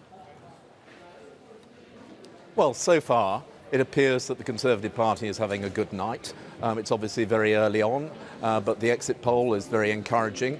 Obviously, I would like to have seen a Conservative majority, but even to have a result which is just short of that obviously represents an improvement on the position we were in the last Parliament, and plainly means that David Cameron will continue as Prime Minister. You've been a parliamentarian for a long time. Do you think you can get over the line on the numbers that we're looking at? Well, I mean, I think if the exit poll is correct, or if it's in the region that it suggests, then in some ways it will be easier. The Conservative Party will be only just a few seats short of an overall majority. The Liberal Democrats have always said that they would want to talk to the party with the most seats in Parliament. That appears that it is going to be the Conservative Party. We also have quite a lot in common with the Democratic Unionist Party, so I think it would be certainly feasible for us to reach an arrangement, but we'll obviously have to wait and see what the numbers suggest. Do you have some fellow feeling for your Liberal Democrats? They've sat alongside you in government all these past 5 years, taken difficult decisions with you, and it looks like they might have been all but wiped out as a result. Well, we'll obviously have to wait and see, but the Liberal Democrats have been very clear that they have wanted to put the national interest first. They've said to us in the past that they believe it is right that they should talk to the party which is the biggest in Parliament, the party which has received the most support from the British people. It appears that will be the Conservative Party, and I'd hope they'd take the same attitude in the coming Parliament. But if we are this close to achieving an overall majority, then there are possibly other permutations, or David Cameron can table a Queen's speech, and I would hope that certainly the Liberal Democrats and the DUP might consider supporting it. You know as well as I do that David Cameron isn't always totally popular with some of his backbenchers. Is he safe as leader, do you think, if this turns out to be the numbers? Well, if David Cameron is Prime Minister, then obviously we will be celebrating the fact that we have a continuation of Conservative government, and I think all Conservative MPs will support him. And certainly he will have produced a result which exceeds the expectations of most of the commentators and pollsters. John Whittingdale, thank you very much. A while till your result is announced, but we will be back to you later. Kevin Maguire joins us now from the Mirror. Always a bit of a nightmare putting a newspaper to bed against these kind of deadlines with the results far from clear. Kevin, what are you putting on your front page, and what's your take on what's happening? Yeah, you're quite right, Tom. And the front page tomorrow, the first edition, is based on the exit poll, and it is 5 more damned years. As you know, the Daily Mirror, like the Guardian, we called for a vote for the Labour Party. A lot of the other papers went with the Conservatives. And you looked at all the other opinion polls, you heard the intelligence coming from the ground from the parties, and you would not have predicted what we have tonight from that exit poll. No reason to doubt it at the moment. I know there's a smaller, different poll from YouGov which is querying it, but if that exit poll is accurate, that is a pretty sensational result. You must have been speaking to sources high and low in the Labour Party. Is your general sense that their feeling is this might be correct, or does no one know? I think they're shell-shocked. They don't know. They're querying it, but they're worried it actually is correct. I mean, if it is correct, David Cameron, yes, he hasn't got an overall majority. I heard you talking to John Whittingdale, but he will be the first serving Prime Minister since Margaret Thatcher in 1983 to actually increase the number of seats while they're in power. And that's, 316, you're pretty close to the finishing line, because it is 323, not 325, because the 5 Sinn Féin MPs don't turn up. And that means a lot of huge momentous events for Britain coming along, including that referendum on membership of the European Union. If these numbers are correct, is that the end of Ed Miliband as leader of the Labour Party in your view?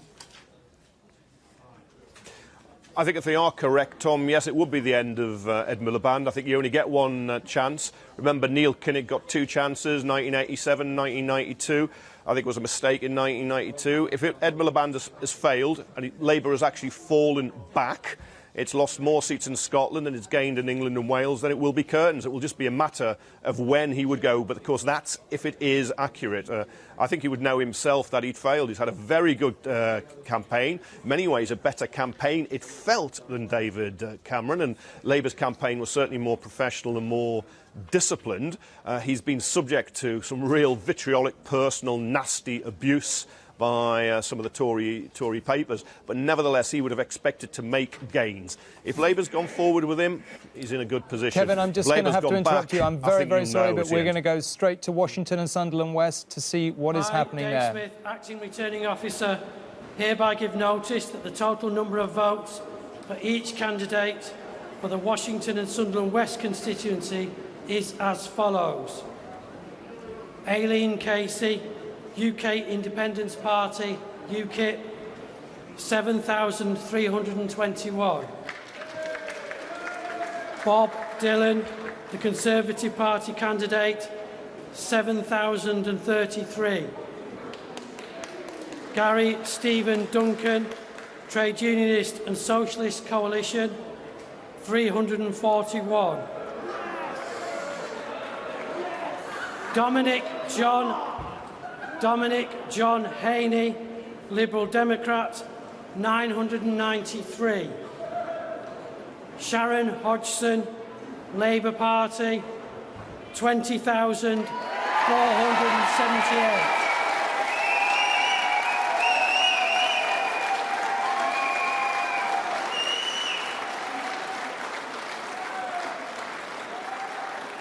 So that is Sharon Hodgson back in Washington and Sunderland West.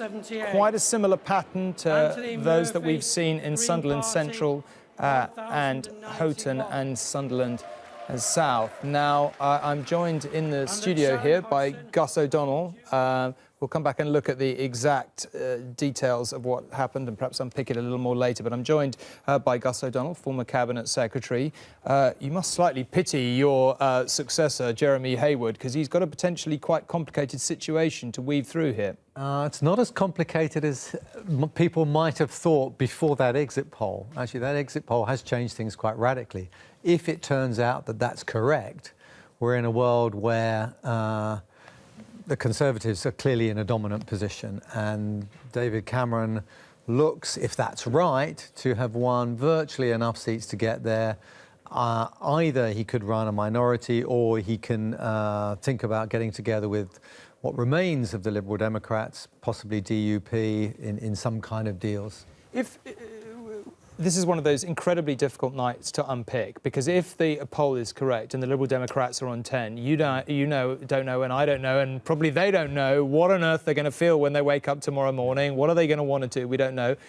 Potentially the Tories might be able to get over the line with the DUP and all the rest of it. If it doesn't work out and David Cameron can't get the numbers, or the numbers begin to fall back, but there is still a big gap between the Tories and Labour, but Labour end up forming the government, as Ed Balls was talking about there, with the SNP.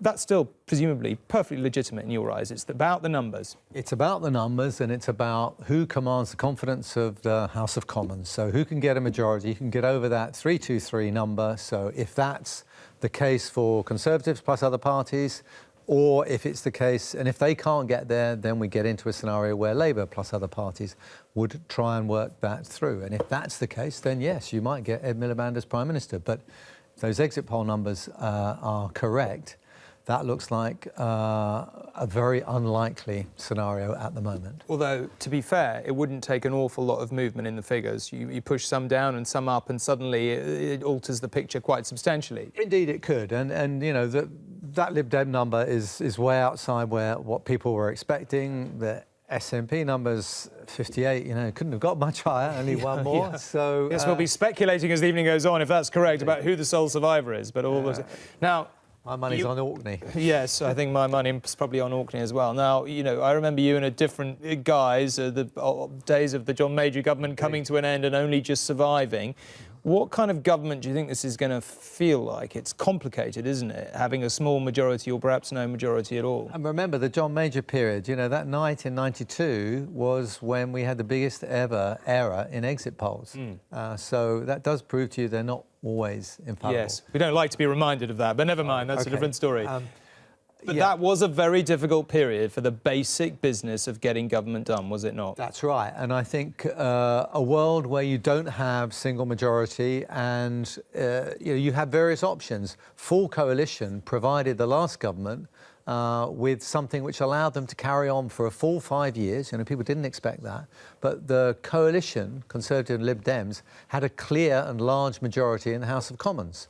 Now, if you're not in a situation where you've got a large majority, in fact, you're in a minority situation or you've got lots of smaller deals, then it is more difficult. You govern in a different way. You look to try and get the kinds of things you want to do done as far as possible by means other than by passing laws, because getting things through the House of Commons can be very difficult and it can be very expensive, because quite a lot of the requests that come to you are, one way or another, requests that cost you money. Surely not. We'll come back to that. Let's go up to Nina in the opinion room and see what her guests have got to say about it.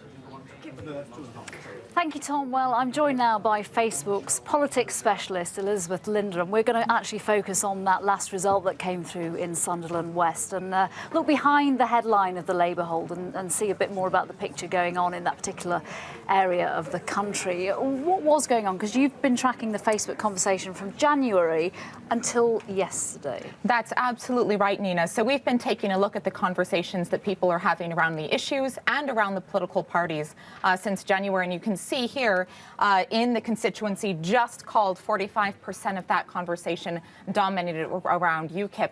Now, what's really important to note is that these are the conversations that real people in the UK are having in this constituency, are having at home with their friends, with their families, out at restaurants with colleagues. This is not reflective of what the press is talking about. This is reflective of what people are talking about. And again, we don't know whether they're talking positively or negatively, but we know they're talking about UKIP. Are they still talking now, or is everyone having Facebook conversations? Have they gone to bed already? Well, actually, it's funny you should ask. We just looked at that. Within 2 minutes of the polls closing, we saw the conversation on Facebook doubling.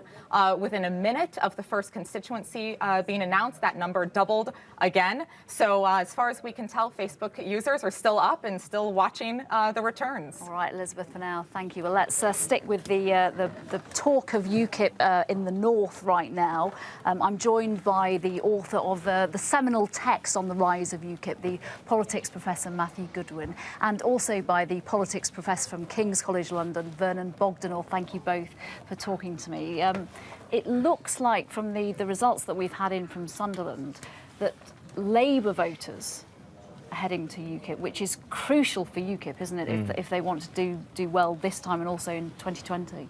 Well, absolutely. This is what we argued last year, was the risk facing Labour, that it would find itself struggling to get that comeback in key seats where UKIP was emerging as the alternative to Labour and effectively replacing the Conservative Party in some of these seats. Now, we're seeing an increase in UKIP's vote share of over 16%, which would suggest that in some of these other northern seats, like South Yorkshire seats like Rotherham and some North East seats like Hartlepool, we are likely to see UKIP having a very strong performance at this election.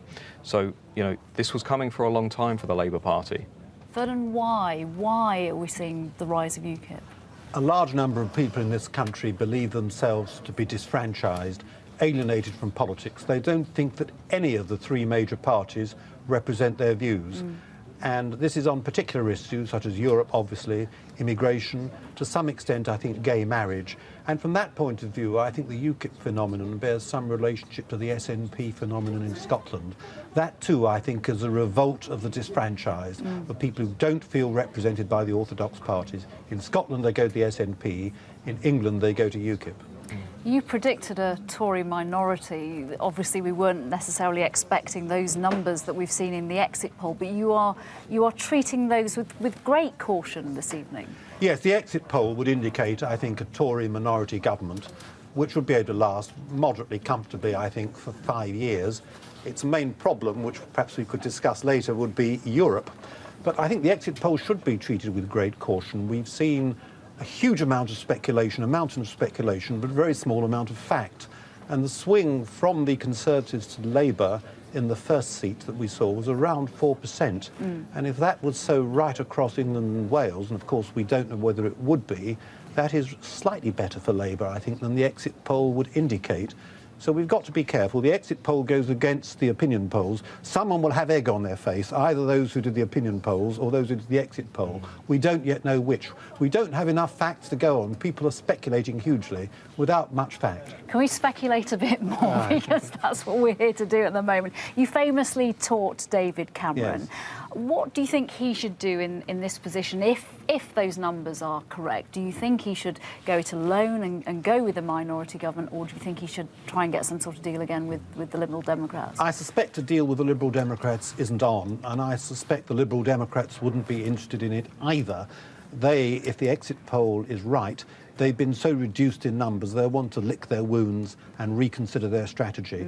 My hunch, and of course it's only a guess, is that David Cameron would continue.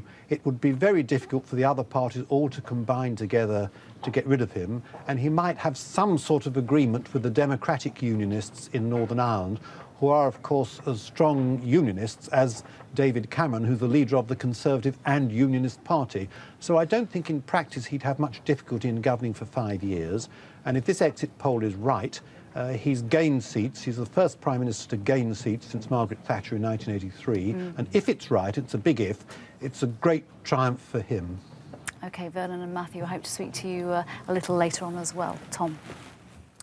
Well, we're joined by the former Labour Home Secretary, David Blunkett. Gus O'Donnell is still with us.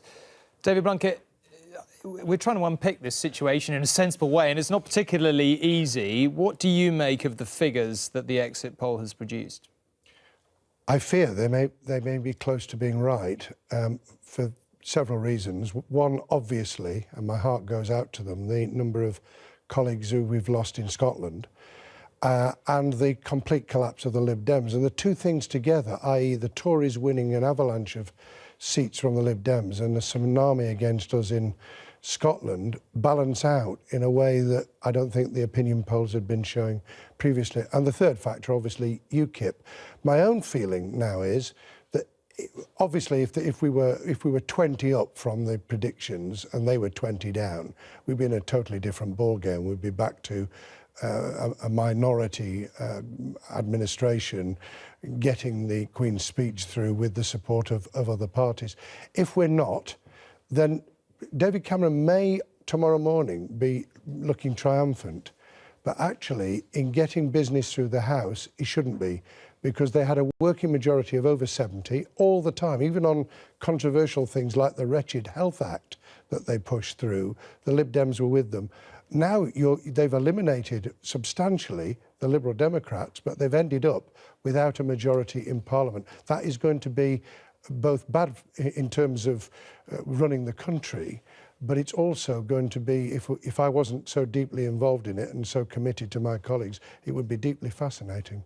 Well, deeply fascinating it may be. It's hard to imagine a more complex hand the electorate could really have dealt us tonight. Do you think that the Liberal Democrats, you've watched the Liberal Democrats over many years, if they do end up being massacred in this way, do you think it's conceivable they would support the Tory party in a coalition? Is it conceivable they would support them on a vote-by-vote basis? Will they want to abstain?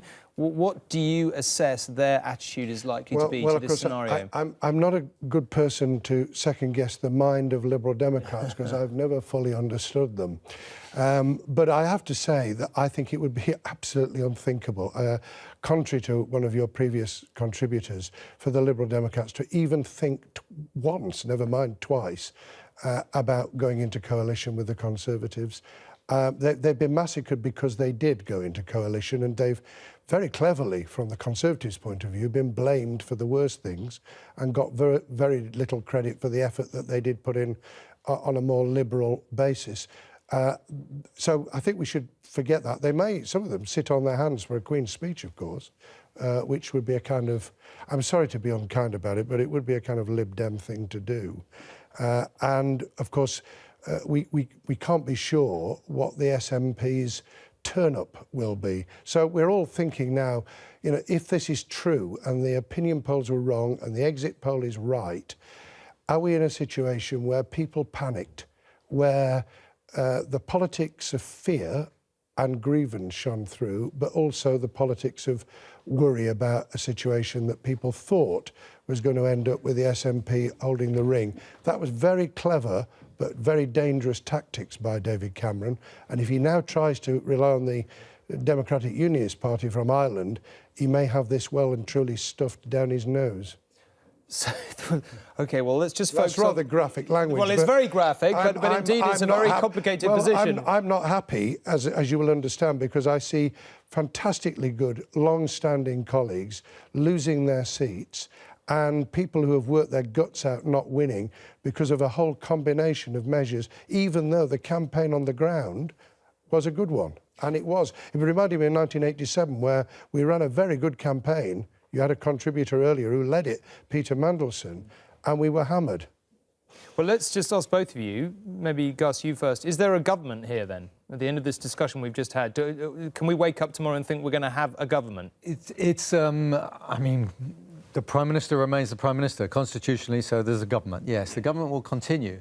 But I think David's... A realistic government that's going to last more than 5 minutes. Well, David's absolutely right that what was the strength of last time was a coalition with a very large majority in the House of Commons. This time, you know, given that the Lib Dems have, if the exit poll is right, have come down so much, even if you add them together with the number for the Conservatives, you barely get across the line. And as David said, they may well choose not to go into coalitions, so then David Cameron's looking to see which other groupings can he put together. DUP is the obvious place to look, and some others. And it's a minority government. It might be a vote-by-vote basis. So it is going to be rather more difficult for him, even though, paradoxically, he's got more seats. There are lots and lots of people against him in this House.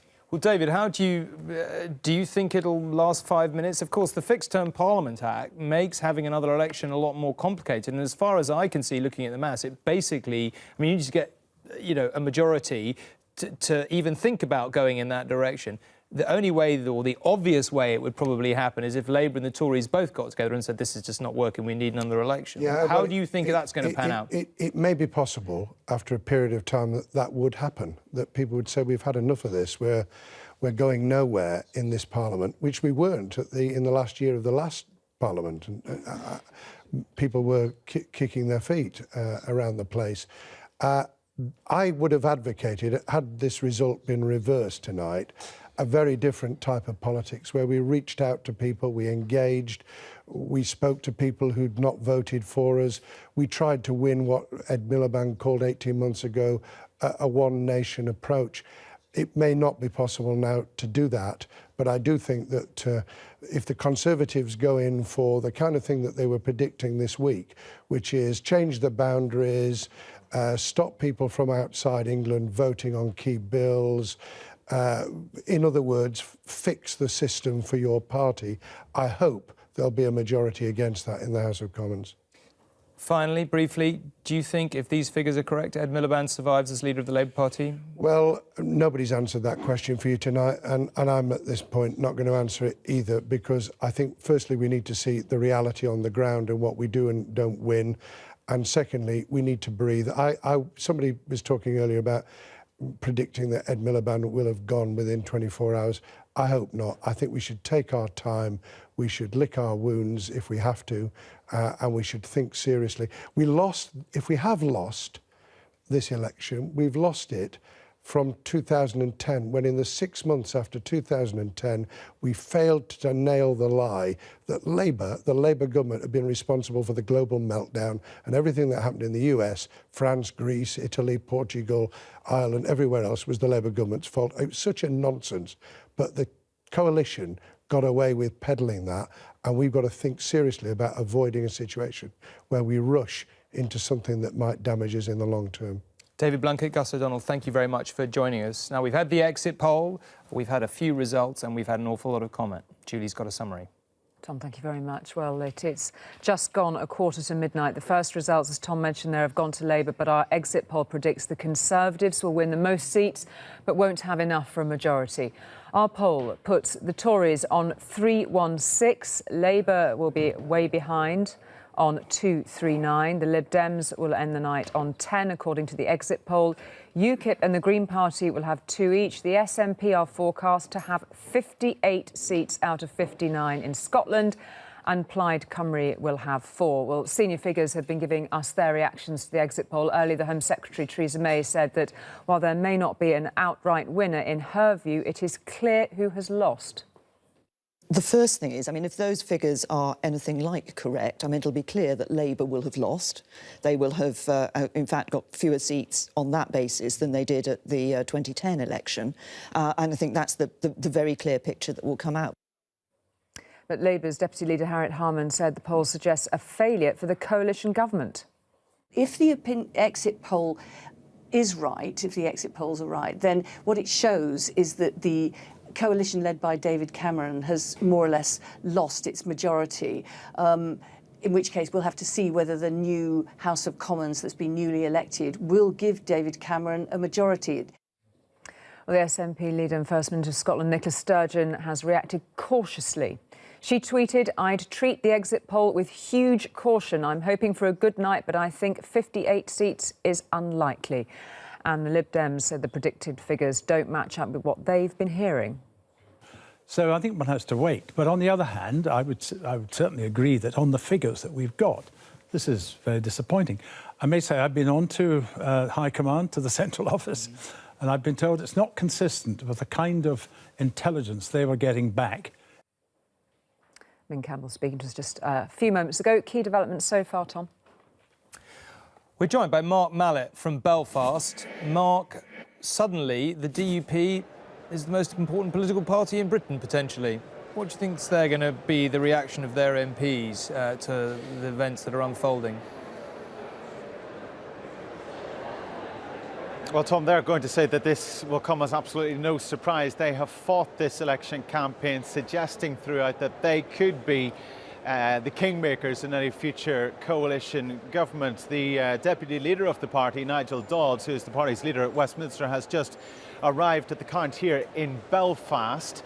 The party is quietly confident of taking 7 to 9 seats overnight tonight as the counts are completed. And if it really comes down to that handful of seats, as the exit poll is suggesting, then the DUP will find themselves possibly in a position where there will be intense negotiations over the coming days to see exactly what sort of an agreement can be reached there. Now, in terms of what they were looking for throughout this election campaign, they did publish a wish list. They said that if they were going into any coalition government, they were not interested in cabinet positions, but here's what they wanted. They wanted an immediate referendum on Europe. They wanted a minimum 2% GDP spending on defence, and they want the abolition of the bedroom tax. They also want other things like a commission on the union, and they want to see real financial agreements put in place for Northern Ireland. So their wish list is going to become quite the focus as the hours go through the night, Tom. None of those things on face value would necessarily be a problem for the Tory party. In your view, they've always given the impression to me that they wouldn't be very interested in formal coalition. Do you think they might go into coalition, or it would be a confidence and supply, or a loose understanding? What do you think is the most realistic arrangement that might emerge from any talks? I think you hit the nail on the head there, Tom. It is confidence and supply.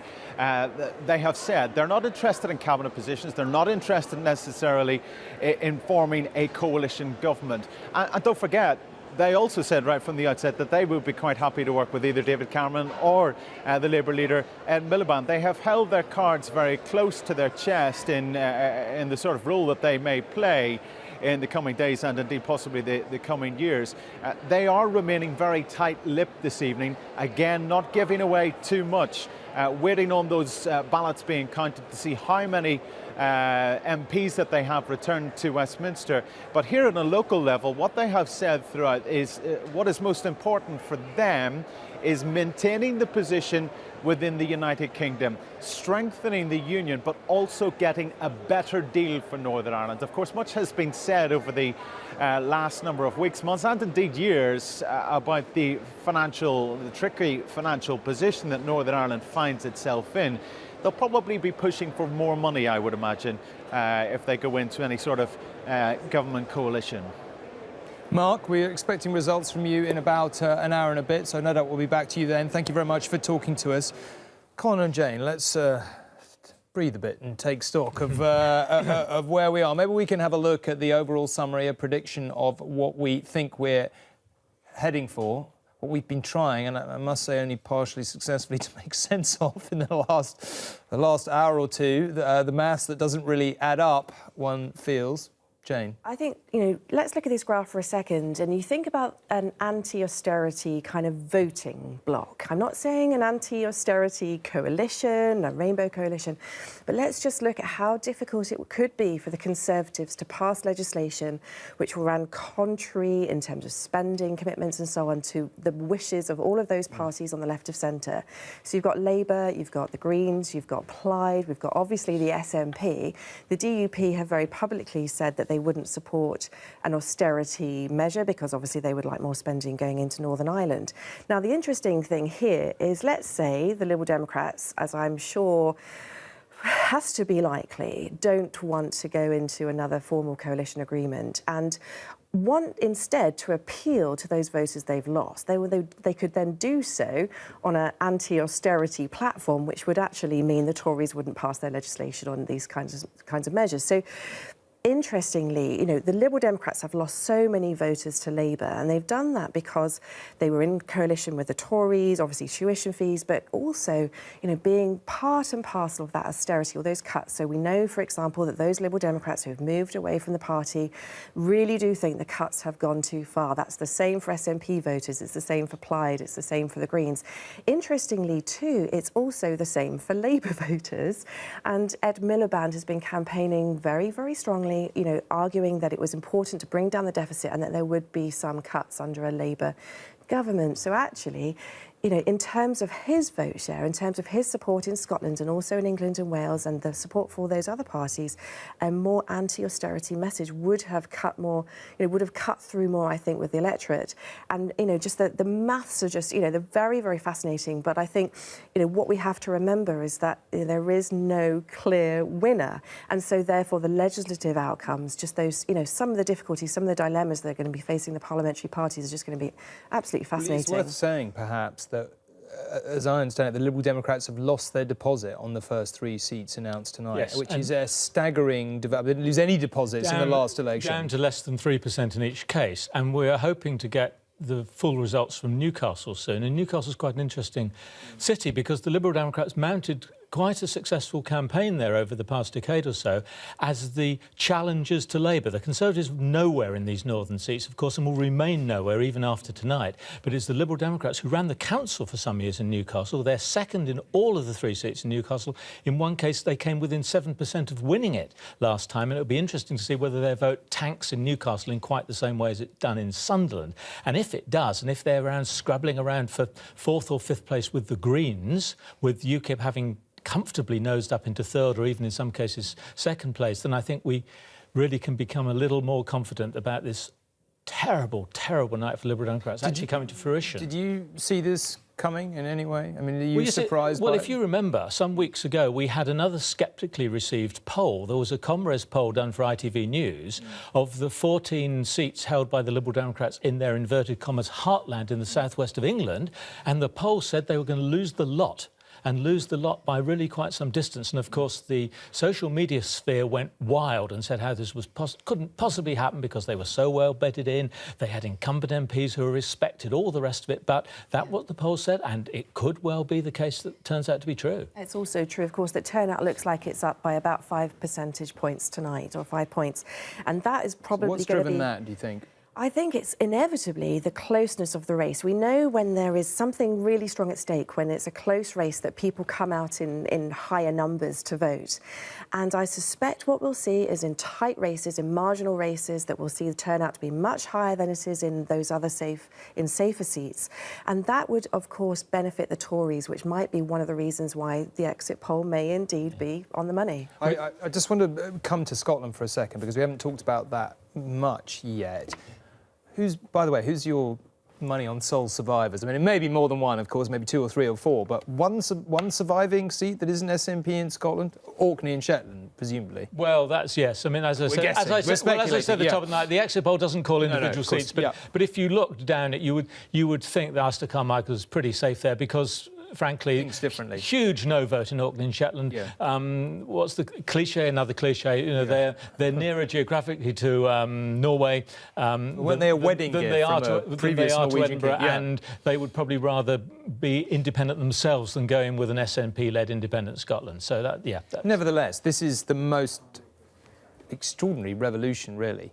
Let's talk about this for a second. I mean, you know, we're talking about a change in the share of vote for a party that I just can't remember seeing in these sizes. You know, think about, you know, this is probably double the size of the change in share that Tony Blair achieved in 1997, which we all remember as being this huge landslide result. What's happened in Scotland is that those yes voters who started, you know, not necessarily all supporting the SNP, have supported the SNP after the referendum, and just that momentum has grown. And so we've seen that movement from yes voters closer and more towards the SNP. We haven't seen the same shift in those people that voted no. And so what we might even see tonight is a pretty much a share of support for the SNP, which is pretty close to the yes vote. Just tell me something. What do you think? You've tracked some of these voters and what they think. What do you reckon they're going to think when they wake up tomorrow morning, if these numbers are correct, and we've got a David Cameron potentially heading back to Downing Street, possibly with a very unstable minority? It's hard to imagine there's going to be a coalition. While Scotland has almost completely voted SNP, what do you think all those voters who went out and voted SNP are going to think about that? I think it's just absolutely extraordinary. I mean, those people we've tracked voters using the British election study data, and we've seen that the likelihood that the SNP would have influence over a UK government, would be somehow form part of the UK government, has increased by about 10%. That kind of sense of momentum has been noticed by voters. Now, what we might find, of course, tomorrow is that whilst the SNP has just had this extraordinary result in Scotland, they're still not part of, you know, they don't have influence over the UK government. So that would, of course, be a disappointment. What will be fascinating to see is, of course, how that influences the policy-making process, how that influences the balance of power in the UK Parliament. We still don't know yet for sure how many seats a party like UKIP will win. The exit poll is predicting 2 seats for UKIP. UKIP's doing very well in just the small number of seats that we've seen so far. It could be that number of UKIP seats increases, so then we might have a party on the right, small numbers, but, you know, having more influence than a party that has taken the whole of Scotland. So, you know, huge disappointment. And, of course, what those Scottish voters want is more powers for the Scottish Parliament. Those people even that voted no and who nevertheless wanted more powers for Scotland thought they would get more powers for Scotland anyway. So, you know, this is what Scottish voters predominantly are looking for. And, you know, we'll have to see if the SNP can... Colin, I know you're about to speak, but I'm going to come back to you, if I may, because we've got Stuart Hosey, the Deputy Leader of the SNP, ready to talk to us. Mr Hosey, I don't know how to put this. On the face of it, if the poll is correct, a quite incredible night for you, the like of which I can't recall us seeing in British politics in recent history. Well, indeed, right. But, you know, they are only exit polls, exactly, and let's just take that with a big pinch of salt for the time being, because we know there are other polls that show Labour and the Tories down south neck and neck. So let's just canny for a wee while until we see some real results from Scotland coming in. What do you think is the picture then? You've done your own analysis, you've had many activists out there. What do you think the result will be in Scotland? Well, we've certainly done very well. There's no doubt about that. It's been a fantastic campaign, and I think there's been real traction with our message of more power for Scotland and an end to austerity across the UK. But in terms of where we end up, look, we had 6 MPs at the start of the day. Our record total ever was 11, so 12 would be a good result. But the only target we've actually set in Scotland is to win this election in Scotland in terms of seats and votes. I'm not going to put a number of seats on, that would be silly. We're close enough to some results being declared, and we'll all know soon enough just exactly what the result in Scotland is. Let's suppose you have a very, very good night, but the exit poll is broadly correct, and we end up with David Cameron in some form or another back in Downing Street. So I know you don't like to talk about hypotheticals, but just for a moment, ponder the notion, the Conservatives back, possibly with a minority administration in Downing Street, you potentially having carried all before you in Scotland, or at the very least had a very, very good result. What happens next, in your view, in that circumstance? Well, remember, we've kind of been here before, in Margaret Thatcher and John Major's time, when the Labour Party had 50 MPs, but they were the feeble 50, unable to save Scotland from a single closure, from any of the deindustrialisation which happened in that era. I think the judgment would be, were you to be correct, that the strongest possible SNP bloc would be absolutely essential to actually put up a fight against what might come next from another Tory government. I know you don't much like to talk about this because you said it wasn't an issue in this election, but again, just extrapolating a bit and looking at how these results may have panned out, is it inevitable that if you end up with David Cameron back in Downing Street and you with potentially more than 50 MPs in Scotland, that independence will be back on the ballot paper in the Holyrood elections in 2016? No, we've been very clear. As you know, this election was not about independence, and we weren't seeking a mandate for independence. I think what happens next, depending on the result, will be the responsibility of the Westminster government. Listen, the Scottish people want more power, north of what's been proposed by the Smith Commission. If Westminster delivers, that's one thing.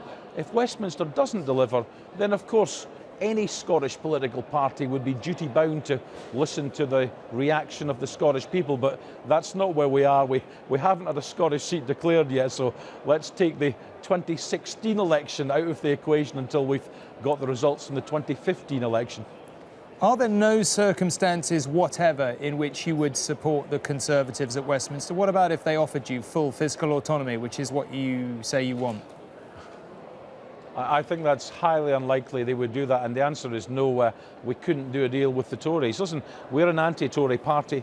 We've opposed the austerity cuts. We wanted to see an end to austerity, incredibly popular in Scotland and in England.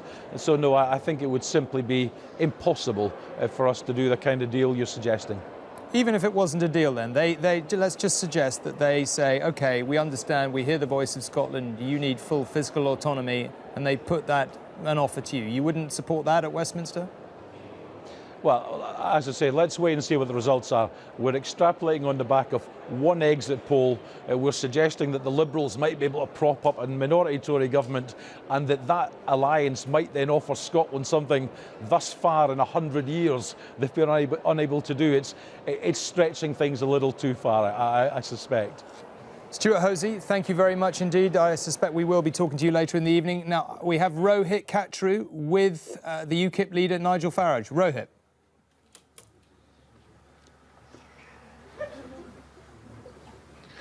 Hello there. Well, Nigel Farage has just arrived at what is a party, an election night party here in Margate.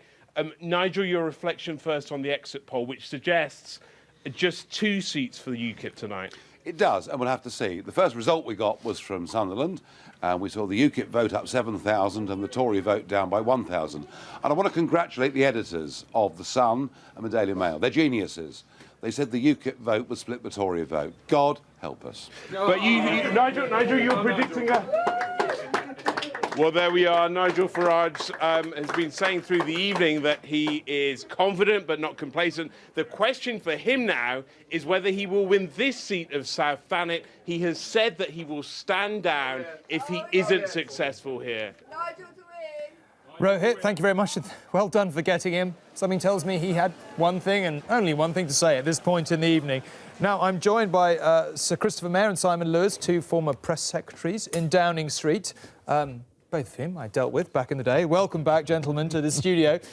Well, Christopher, let's start with you. My memory of that era was that it was just a tiny bit chaotic.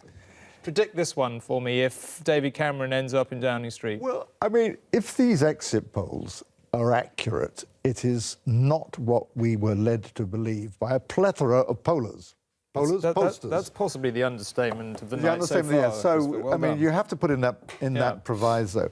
So a whole bunch of people around the world, leave aside inside the United Kingdom, will either be exasperated or relieved if this is what the outcome is.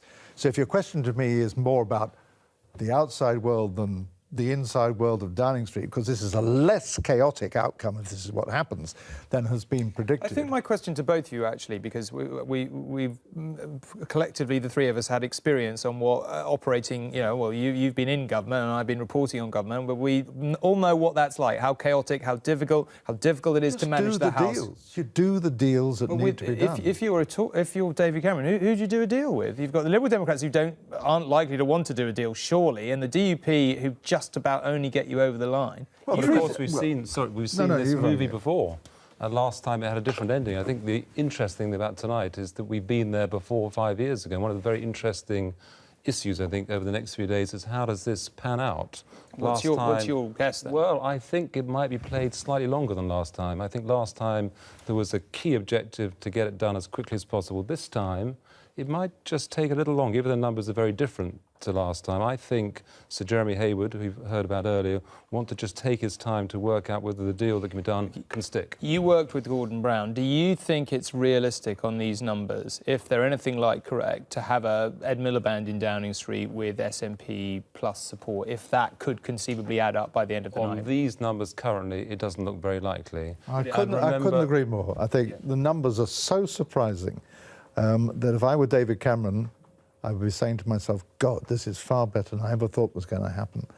And this is going to make life much easier. I'm saying thank God. I think there'd be a thank you in there first. I mean, and I think Simon's absolutely right. This is going to be a longer game because he's going to feel more in command of the situation. He's been there in 2010 when he was a complete neophyte about coalitions.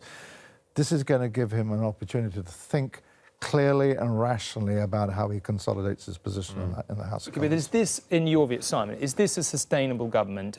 Let's say David Cameron stays there, he gets some kind of support from the DUP and maybe some kind of agreement to abstain from the Liberal Democrats, which would be maybe... Why are you so sceptical about Lib Dem support here? Because there are potentially only 10 of them and they've just lost 5/6 nearly of their MPs by going into coalition. Nick Clegg hasn't lost Hallam. No, well, I'm sceptical, but who knows? I don't know anything. It's so close he can almost touch it. But there's a very interesting person, Sir Christopher Geidt, who's got an important role to play in this. Someone who is the Queen's private secretary. He's got to spend the next few days. He's been in Downing Street the last month. Who has indeed, and he will be consulting all the parties, and he'll be informing the Queen, of course, who remains above politics, what the situation is. And only when it's clear that there's a government that can stick will that create then the government that we've been talking about. We could possibly have an interesting conversation about what the Queen is likely to have made. Yeah, but I mean, if Cameron was down at if Cameron was down at 285, 286, 287, something like that, then Sir Christopher Geidt, I venture to suggest, would have a much more busy and active role than he is likely to have if Cameron comes out at 316. But to my point, operating a government like this, is that sustainable? I mean, even if... It's rock and roll, but it's sustainable. Sustainable rock and roll is where I describe it. Okay, but you remember all too well, you've still got the scars on your back. John Major, majority of 21, I think, when he came in. Yeah, 27, I thought. Well, it's something. My memory. He lost it very, very quickly. We can agree on that. But it drained away very rapidly. Yeah. And when it got... The thing that made it tricky was the combination of diminishing majority, right-wing rebellion from the bastards, as he called them, plus the need to depend... Thankfully, it's late enough for us to be able to talk. No, but you have, so... Well, that's what he said. I'm quoting John Major, if I may. Yes, quite, right. And plus a slightly dodgy sort of supply and confidence type thing with the Northern Ireland parties. In those days, the UUP and the DUP. Yeah. I can't remember who else actually. Well, that Maastricht vote, I remember sitting there watching it. I can't remember which one it was that was critical when the Ulster Unionists got up and crossed the floor at the last moment. There was a gasp in the House. This is what daily life would be like if this is what happens. But the other thing that's very different this time is the economic situation is so much better. Back in Downing Street, when I was there in 2010, the European economy was in a terrible state, and the determination to get a deal done was partly because at this time round, economic conditions more benign. We've been there before. I genuinely think that Sir Christopher and Sir Jeremy and others will just take their time to make sure there's something that sticks. I remember it was Gordon Brown who said to Nick Clegg in that famous phone call in 2010, Nick, I can't keep the Queen waiting. We've got to stop now. So I do think there's a constitutional propriety here. There comes a moment where the Prime Minister has to be confirmed as Prime Minister or not, and that, I think, isn't tomorrow or the next day, but as Gus said, tomorrow David Cameron will still be Prime Minister, but there are some other twists and turns, I think, to get us until the final stage. Gentlemen, thank you very much indeed. Now we can go to James Mates, who has been with David Cameron all the way through. I'm amazed you've had any sleep, James. You seem to have been up all night for about the last 3 nights, but never mind, you look very awake. What is the view of the Cameron camp at this point? They are being deliberately downplaying this. No sign of euphoria at all. The most we could get out of the spokesman here was pleased with the exit poll, which I think is something of an understatement. I mean, he's in his house here in Witney, where he's had dinner with Sam and is watching the results and possibly even this programme. Who knows? And he will go to his count in a couple of hours' time. They declare about 4:30. But obviously, they are highly surprised. Just a couple of days ago, a very senior member of his campaign staff told me that they would bite your hand off for 300 seats, so 316, making him, of course, the first Prime Minister since Margaret Thatcher in 1983, sitting Prime Minister, to have increased the number of seats in Parliament at an election. Of course, assuming the exit poll is anything like right. But, of course, the other point he'll be well aware of is that Ed Balls, Peter Mandelson, Harriet Harman have been spinning furiously saying, look, the coalition have lost their majority. Yes, they would have lost their majority. That's the reality of it. It would be a minority government. He was around government for the major years, which you've just been talking about with Chris Mayer there. And he'll also know that the only recent time we've had a minority government, or a real one, was Harold Wilson in February '74. That government only lasted 6 months. It's not an easy thing to do. So when we ask, when does the talking start with other leaders, they say, well, look, we absolutely have got to wait and see what the actual real numbers are, how the maths adds up. There will be no immediate talks with anybody in the next few hours, certainly, until absolutely all the results are in. James, a lot of people, including perhaps all of us in this studio, were a little bit startled by this opinion poll, so out of line with what we've seen throughout the campaign. Do you think they're as surprised by it as we are, or do you think they half expected this? I think at the beginning of the campaign, this was sort of what they were looking at and expecting the polls, the gap in their lead in the polls to widen, thought that this was achievable at the beginning of the campaign. But when the polls never moved and they never moved and they never moved and there was no momentum at all, I think that they were, looking like the rest of us, 280, 290 would be a good result. Let's hope we win by 20 so that, at least there's a claim on Downing Street. That was the sort of thinking there. On the other hand, they have always been aware that, in these general elections, the things that always win them are leadership, and he's always been ahead in terms of who would make the best potential Prime Minister. Perceived economic competence, once again, always been ahead. Unlike John Major, who, while he had a pretty good economic record by the end of his 5 years, lost the perceived economic competence in 1992. Well, the Cameron hasn't. That has remained, and he's been well ahead of Ed Miliband on that. And also, of course, the incumbency effect, the status quo. People at the last minute quite often decide to stick with what they know rather than take a leap in the dark. And they always knew this, and they always had this in the back of their mind and always thought maybe 1, 2, or even all 3 of those elements will end up working in their favour. But I have to say, the last couple of days of the campaign, there wasn't much optimism that anything like this could be achieved. James, it looks like yet another night without sleep for you, but thank you very much for joining us. We'll speak to you later. Let's go up to the opinion room and see what the guests with Nina are making of the front pages tomorrow. Thank you, Tom. Yeah, I've got the guests assembled, those in the know, the journalists, to talk about the front pages. I've got Matthew Parris here from The Times, Owen Jones from The Guardian. Paris Lees has joined us, campaigner and journalist, and Nick Ferrari, the LBC presenter. Let's start with the Mirror then. If we can take a look at that. Really, really clear front page there, black front page. Owen Jones, not the front page you were hoping for this evening. Well, look, if the exit poll's correct, there'll be a lot of very despondent people out there, and that will probably sum up their sentiments. And I'd say to those people, look, yes, there's a lot of politics of fear out there about immigrants, about Scotland, about unemployed people. We've seen that politics of fear for many, many years, but I happen to think, whatever the result, the politics of hope will live on. And that is a politics which addresses people's everyday problems, the fact that most people in poverty are in work, earning their poverty, a housing crisis with 5 million people languishing in social housing waiting lists, young people in London, a booming city, we're here in the middle of it, 1 in 4 young people growing up in overcrowded homes, whether it be public services run by profiteers instead of the people. Those politics, the politics of hope, not politics about kicking your neighbour, not about divide and rule, about you've got low wages, so instead of being angry with your boss, you should turn on the unemployed scrounger down the road instead, living in a mansion made out of widescreen television sets. Or if you can't get a home, you shouldn't be angry with politicians because they haven't built enough housing. You should envy the immigrant getting the home that should be yours. I think a politics of hope which addresses people's everyday problems, and it certainly that will live on more than ever before, whatever. It wasn't a campaign of hope, was it? Paris Lees, if I can take you to the paper that you write for, Owen's paper as well, this headline just come in for us. Always difficult for the papers, isn't it? Because they've got to go with the exit poll results, and as we've said, there is a huge caveat with that. But I think that sums it up, doesn't it? Shocker. Yeah, I think we were all pretty shocked in this room, and I do feel really sorry for the editors tonight that are trying to come up with something. And I think that it looks like, you know, the Conservatives have got a claim on Downing Street still, but I still think it's all up for grabs to a certain extent.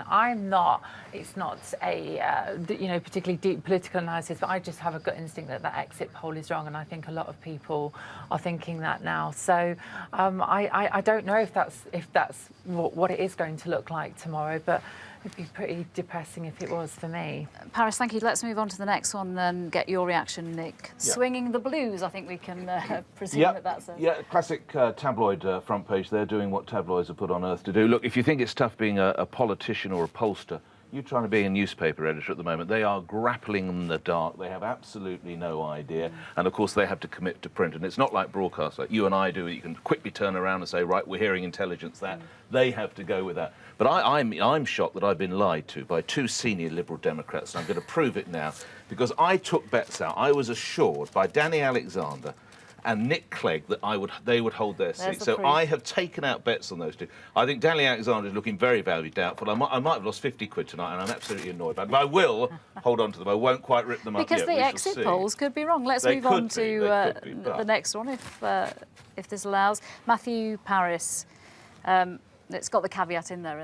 I like the Daily Telegraph's headline because it's temperate and it's factual.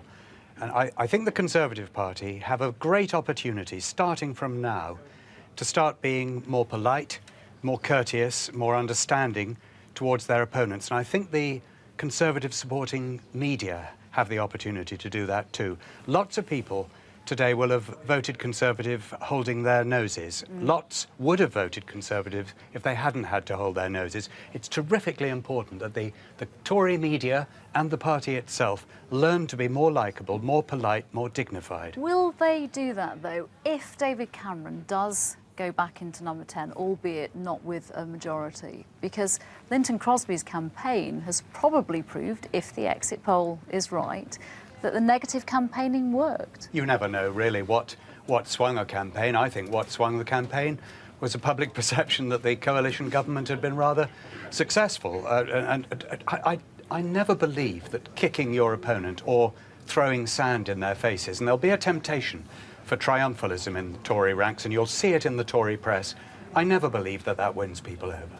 Nick, let's just go to the other big story of Phenomenal. the night. Yeah. Phenomenal. I mean, unrecognisable now, if this is true. Landslide is absolutely right. Virtually every single piece of Scotland will now go to the SNP. But if you went through Scotland, as I did on this bus tour, as soon as you got off the airport, all the posters were for the SNP. It was really marked, and you knew that they were really on the crest of a wave. But you remember, I mean, at the back end of last year, the English politicians were telling the Scots, don't leave the Union, lead the Union. Well, they've virtually got it now, so this is what they've uncorked. And she's been a superb performer. Oh, I think she won those debates. Before I let you go, Yes. what do you think in terms of the future of the Union? Because obviously that's a key question if the polls are right tonight. Oh, under massive pressure. Under massive pressure. We're almost back to, I would say, where we were last autumn. And there's going to be a growing sense that if they want it that much, why don't we just let them go for it? OK, we have to end it there. Thank you very much, one and all, because Tom Bradbury is about to talk to Michael Gove. Tom.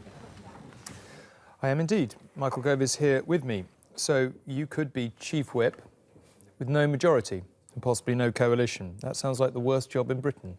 Well, it's a privilege to be chief whip. It's a fascinating job, but let's not get ahead of ourselves. And I do think we're all speculating about an exit poll, and a number of people have cast doubt on whether or not that exit poll will be right in every particular. But there's a broad trend, I think, well, which is that let's be clear. you know, the Conservatives have done so far, I hope, quite well, and certainly it appears to be a bad night for Labour. Let's be clear. It's nearly 12:30. Yep. You have your own very expensive and complex machine that operates, and you will have been in touch with all of your MPs. So you tell me whether you think our exit poll is right. I don't know. And I know that those are the three words. That is the wrong answer. I don't know. Utter. Yeah. Okay. But we will, in a few hours' time, have a plethora of results, lots of data.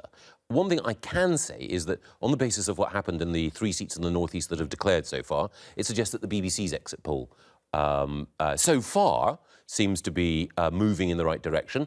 But those are just 3 seats in one region. It doesn't tell us everything. But if you look at both the exit poll that the BBC has produced and indeed your own poll, it seems pretty clear. It's the same poll, I have to warn you about. Oh, right, okay, yes, sorry.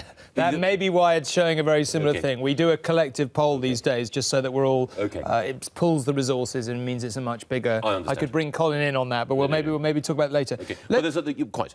Well, let's just talk about what this does mean, because if the figures are in the right ballpark, it's more than possible that you will not be able to form a government without someone else. So do you think it's conceivable that the Liberal Democrats would go into another coalition with you if there's only 10 of them? Well, I think we have to wait to see what the precise arithmetic is, because when you're dealing with commanding majorities in the House of Commons, then you need to be able to make sure that your own party is solid and loyal, which I think the Conservative Party will be after an outstanding result, or what appears to be an outstanding result.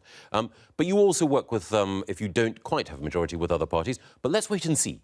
You know, there is plenty of time between... you must already have talked to the DUP, though. I don't mean since the result, but over the last couple of months. It's not going to come as any surprise to you what the DUP would want out of some arrangement. Well, they've been very public. I mean, their leader has written a series of articles outlining what their positions are. The Liberal Democrats have outlined what their red lines are. But let's not speculate about that at this stage. The Prime Minister will later today be saying exactly what he proposes to do in order to ensure that we can have a strong, stable and secure government. But we mustn't get ahead of ourselves at this stage. It seems as though what I believe has been a very good campaign has been vindicated. It appears certainly as though Labour have had a bad night, and the Prime Minister will be, I hope, in a position later this morning to spell out what the next steps forward are. OK. But on these numbers, or anything approximating to these numbers, is a stable, sensible, credible government available with David Cameron at the helm? Absolutely. And I think one of the points that's been made by others is that there have been, in other jurisdictions, stable, successful governments where you've had the party not securing a majority beforehand. But let's, as I say, not get ahead of ourselves. We do need to see what the precise arithmetic is. OK, if we're not going to get ahead of ourselves, do you acknowledge that it's still perfectly credible that Ed Miliband could be Prime Minister in Downing Street within 24 hours? I would be amazed if anyone were to make that argument with a straight face. Well, you've just said that we mustn't get ahead of ourselves. Therefore, if we're not getting ahead of ourselves, it's possible that the maths won't add up for you. The way our constitution works, if you can't win a vote of confidence, then Ed Miliband goes into Downing Street. Yes, but you talked about Ed Miliband going into Downing Street tomorrow, it appears as though, from every measure of public opinion, that if Labour have gained any seats tonight, then they appear to be in a very small number.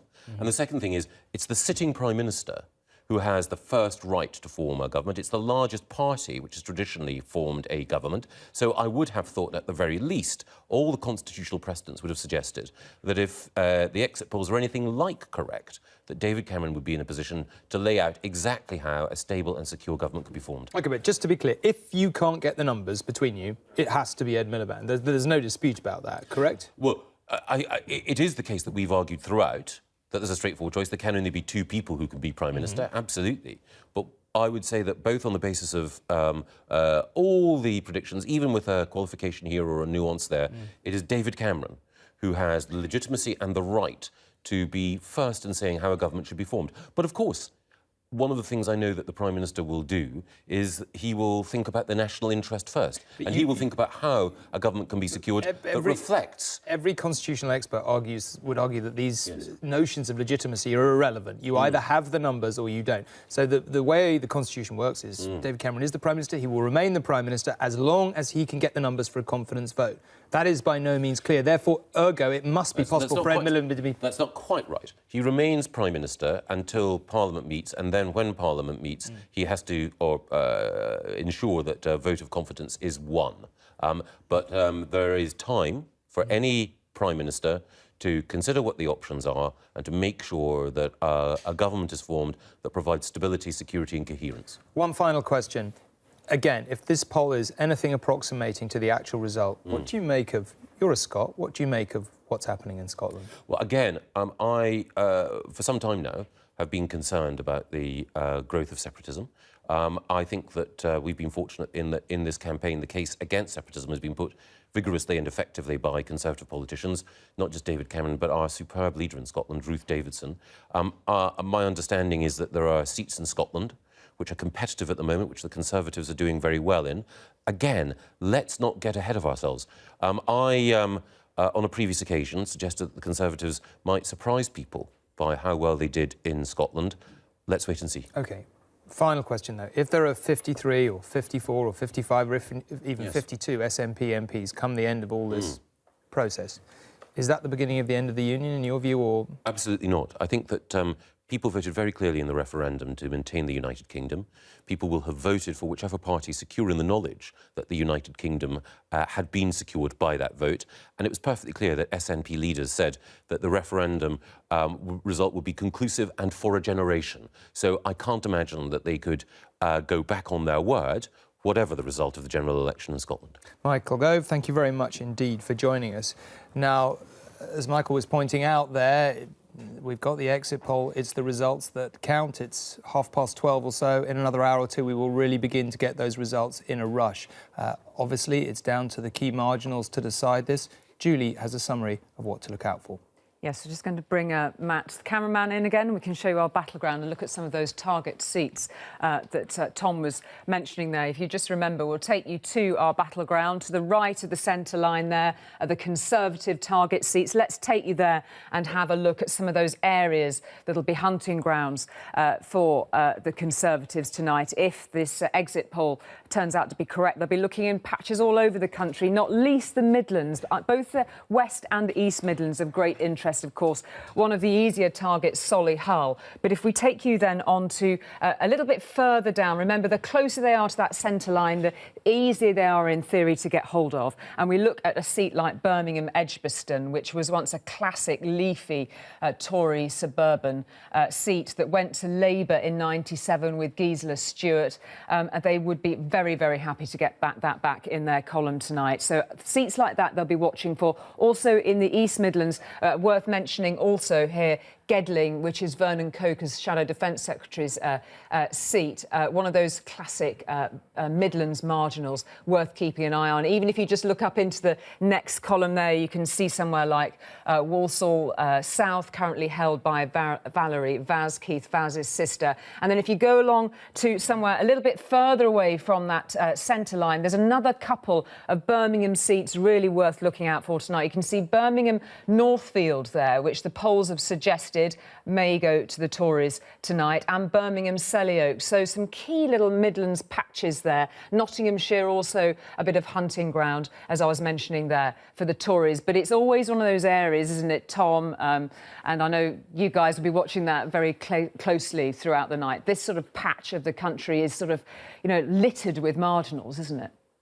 Absolutely, Julie. The East and West Midlands, lots of seats, and indeed up into the northwest, lots of seats which the Conservatives won from Labour in 2010 and are now pretty marginal. You mentioned some of them there, but it's like Lincoln and Chester, where David Cameron, of course, was only the other day. And what, of course, Labour is expecting is to take back those seats really quite easily, and that will be the kind of result we're looking for to see whether the exit poll and the sort of rather narrow swing between Conservative and Labour that it's suggesting is going to be proved to be true. And Birmingham, a big hunting ground tonight. I mean, they'll all come together in a cluster. Birmingham also very important as well. Yes, I mean, it often is the case that the cockpit of the election is in the Midlands and that area, both west and east. And indeed, from some of the evidence that we have from the exit polls suggests the Conservatives are actually doing rather well in the East Midlands. Again, we wait for the results, desperately wait for the results to see whether that's the case. Yeah. And what's, so I was just going to ask Jane, actually, sorry, Tom, what sort of factors might we be looking at? Because we know that in places like Dudley North and South, both on either side of our battleground tonight, UKIP could be a factor too, presumably. Yeah, we're actually looking at a UKIP result which might be a little bit better than some of the predictions that were made. It's one of the things that I think took us a little bit by surprise when the result came out. And we certainly do see in our data that UKIP do well in the Midlands. So it's going to be fascinating to see how that happens. We don't expect them to win seats there. We'd expect them to win seats on the east of England. But nevertheless, they might do well enough to just tip the balance, just change some of the outcomes of those seats between the Conservatives and Labour. Yep. Okay. What we're talking about now. All right. We're going to be back at this battleboard a lot, aren't we? Because actually, as the evening wears on, it's going to be critical how far, you know, we're going to get to the point. Majority, not majority, close to majority is going to be critical. But a man who has seen it all before is waiting for us, Ken Clark, in his constituency. Mr. Clark, what do you make of the exit poll and where your party appears to be heading tonight? Well, I've not seen an election like this before. It's quite obviously a quite different election to any that I've fought, and as you politely said, I've fought a fair few in my time. I mean, all the serious politicians you have on will say, you know, the exit poll may be wrong, and it's far too soon to say what kind of government anybody will form, so we take that as read. I mean, I've been obviously following it like everybody else for the last couple of hours, and some things I do believe appear to have occurred. One is the Liberal Democrat vote has collapsed. I find it very hard to find Liberal Democrats in my constituency. I never did think they'd hold 30. 10 looks as though it could possibly be right. The other thing, that the big event of the election is the SNP, even if it loses 2 or 3 seats in Scotland, is going to be an overwhelming big block in the new Parliament, and that has changed the look of the Parliament. So I think it's going to be a Conservative government probably, but it's far too soon to say. It's going to be a different sort of government to the one we had before. We had a coalition with a good working majority. And we're going to have to move to a more continental type of politics with either a minority government or a government that's got a kind of understanding with more than one small party, because you can't get by, you know, with tiny majorities, and you're going to have to accept that sometimes you're going to lose votes because others won't hold with you. But I think Cameron will still be Prime Minister. I think David has done well, and I think it's going to be a different type of government and a different type of Parliament to the one we've had. What I very much hope is we get a strong government that does have a political base, which David's deserved to win, because we've still got a lot of very difficult issues to run. What we do not want is a weak government. And I hope politicians of all kinds don't spend the rest of the night busily drawing absurd red lines and saying what they're going to demand and what they're not going to demand and all the rest of it. A little statesmanship's going to be called for once we've all recovered from the excitement of the night. How confident are you that David Cameron will be back in Downing Street when all is said and done? I'd give you good odds on. Nothing is certain. I mean, I said, if you've had anybody come on who hasn't put a caveat around everything, saying this is early, we want some real results. I mean, the exit polls were right last time, but that was a more straightforward election. Doesn't tell you much about individual seats. This part of the world where I am, the East Midlands, is going to be pretty critical. I'm surrounded by marginal seats. I've campaigned in 6 of them. There are others that I didn't quite get into, and quite a lot of them are too close to call. So it is going to be pretty nail-biting, but I'd be very surprised if the techniques of the pollsters are so wrong that the Conservatives aren't comfortably the largest single party, because I think Labour is headed for a catastrophe of some proportions in Scotland, which was a very important part of their parliamentary party in the last parliament.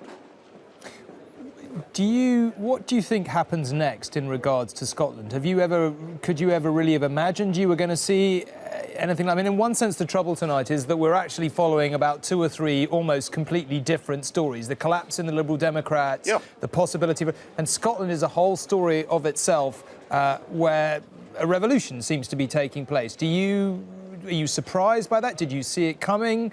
Give it some context, if you would, in your long political career. Well, I'll talk about Scotland, although I'm not an expert in Scotland. I campaigned there in the referendum. I mean, the election is more fragmented. There's a regional story yet to emerge. I mean, the East Midlands, I suspect, is going to be different from the South West. I think in the East Midlands and the northwest of England, a lot of very key decisions are going to be taken. There are so many marginal seats, and actually we've no results yet, so we've no idea what the pattern's going to be there. We really only know about the northeast of England, where the Labour Party has actually somewhat strengthened its hold on its safe seats in Sunderland. But in Scotland, it's the disturbance of the referendum. Referendums always cause chaos. There was no way we could refuse a referendum to the SNP after they'd emerged in the Scottish elections, but it hasn't settled the issue. What it's done is caused a deep disturbance, and a lot of people who voted no in the referendum seem to be voting for the SNP. More importantly, they had 45% of the Scottish population. I never thought, I always thought they'd vote for the Union in Scotland by a majority, but 45% voted for the SNP ticket of an independent state. And if they all stay with the SNP alone on the first past the post system, they're going to win an awful lot of seats. And let's face it, the Labour Party in Scotland, particularly West Central Scotland, as far as I can judge, has become apathetic. It's a long-running oligarchy. They played a fairly dismal part in the referendum campaign. The result is, for the Labour Party and Ed Miliband's hopes, a complete catastrophe, because they must be on line now to lose the vast majority of their seats in Scotland, and I think that rules out a United Kingdom government. Now, in the United Kingdom Parliament, both the Scot Nats are going to have to get used to the fact that they are an opposition party in the Westminster Parliament on this scale, and the rest of us are going to have to get used to acknowledging a large Scottish nationalist element. But my fear, of course, is, they'll just be disruptive, and they'll just try to drive the wedge between the English and the Scots further, and but that would be a disaster. But I hope they'll behave responsibly. But they're certainly going to be in opposition, because nobody could possibly form a government with them, not least because, in my personal opinion, their economic policies are just innumerate. They just say, why don't we just go back to spending some more money? They could have given some of their slogans in Greek. Ken Clark, I think we got the message. Thank you very much indeed for joining us from Nottingham. We can go now to Douglas Carswell. Just before we speak to Mr. Carswell, I should say that we're calling Swindon South as Swindon North even, as a Tory hold. What we're going to be doing this evening is calling results, as we said at the start. Before we necessarily get to them, we've got a series of stringers all the way around the... Sorry, Ms. Carswell, I'm talking while you're there. I will come to you in a moment. But we've got stringers all around the country, so we will sometimes be bringing results to you before we're actually seeing them on screen. Mr. Carswell, what kind of result do you think you're headed for? You'll have seen our exit poll. Right, wrong? Well, I think what we're going to see is UKIP's share of the vote go up from a paltry 3% 5 years ago to between 3 and 4 million people voting for UKIP. That's a huge increase in the UKIP share of the vote, and I think that's incredibly encouraging. Whether that translates into seats or not, I don't know, but I think that's more of a reflection on the inadequacies and the failures of our dysfunctional political system than it is a reflection on how UKIP has actually performed in individual seats. Will it be a failure, though, if you get a massive increase in your vote share and you don't manage to turn that into seats? Well, it's the electoral system, with respect, that would have failed to turn that into seats. If you add the number of people who are likely to have voted Green to those who are likely to have voted UKIP, you're talking about something like 5.5 million people. 5.5 million people who can expect under the current system to have a handful of representatives in the House of Commons. At the same time, the SNP, which will get 3 or 4%, is likely to have 50 seats. That simply cannot be a credible electoral system. So I think tonight's result, whatever the result, I think is going to raise some profound questions about the sustainability of an electoral system that is designed for a two-party system in a world of multi-party politics. It may do and it may not, but tonight we have the system that we have. What do you think is going to be the government that will emerge from this? Will UKIP support David Cameron? Would you like to be in a coalition? Would you give confidence supply? Neither, vote by vote, or you're not interested? We would. Well, I think a sensible Cameron government that is a better, more credible alternative to Ed Balls economics has to be a good thing. But look, UKIP is not going to go into coalition. UKIP is not in this in order to get into government. We will support sensible measures to cut the deficit and restore growth, but we want to see legislation for an early referendum on, or rather early legislation for a referendum on the European Union, and we also want to see political reform. And I think it would be difficult for me to have confidence in a government that wasn't serious about some sort of political reform. Mr. Carswell in Clacton, thank you very much. We can go to Yvette Cooper now, the Shadow Home Secretary. I think we can go to Yvette Cooper. Yvette, you're there. What do you make of this poll? Good morning.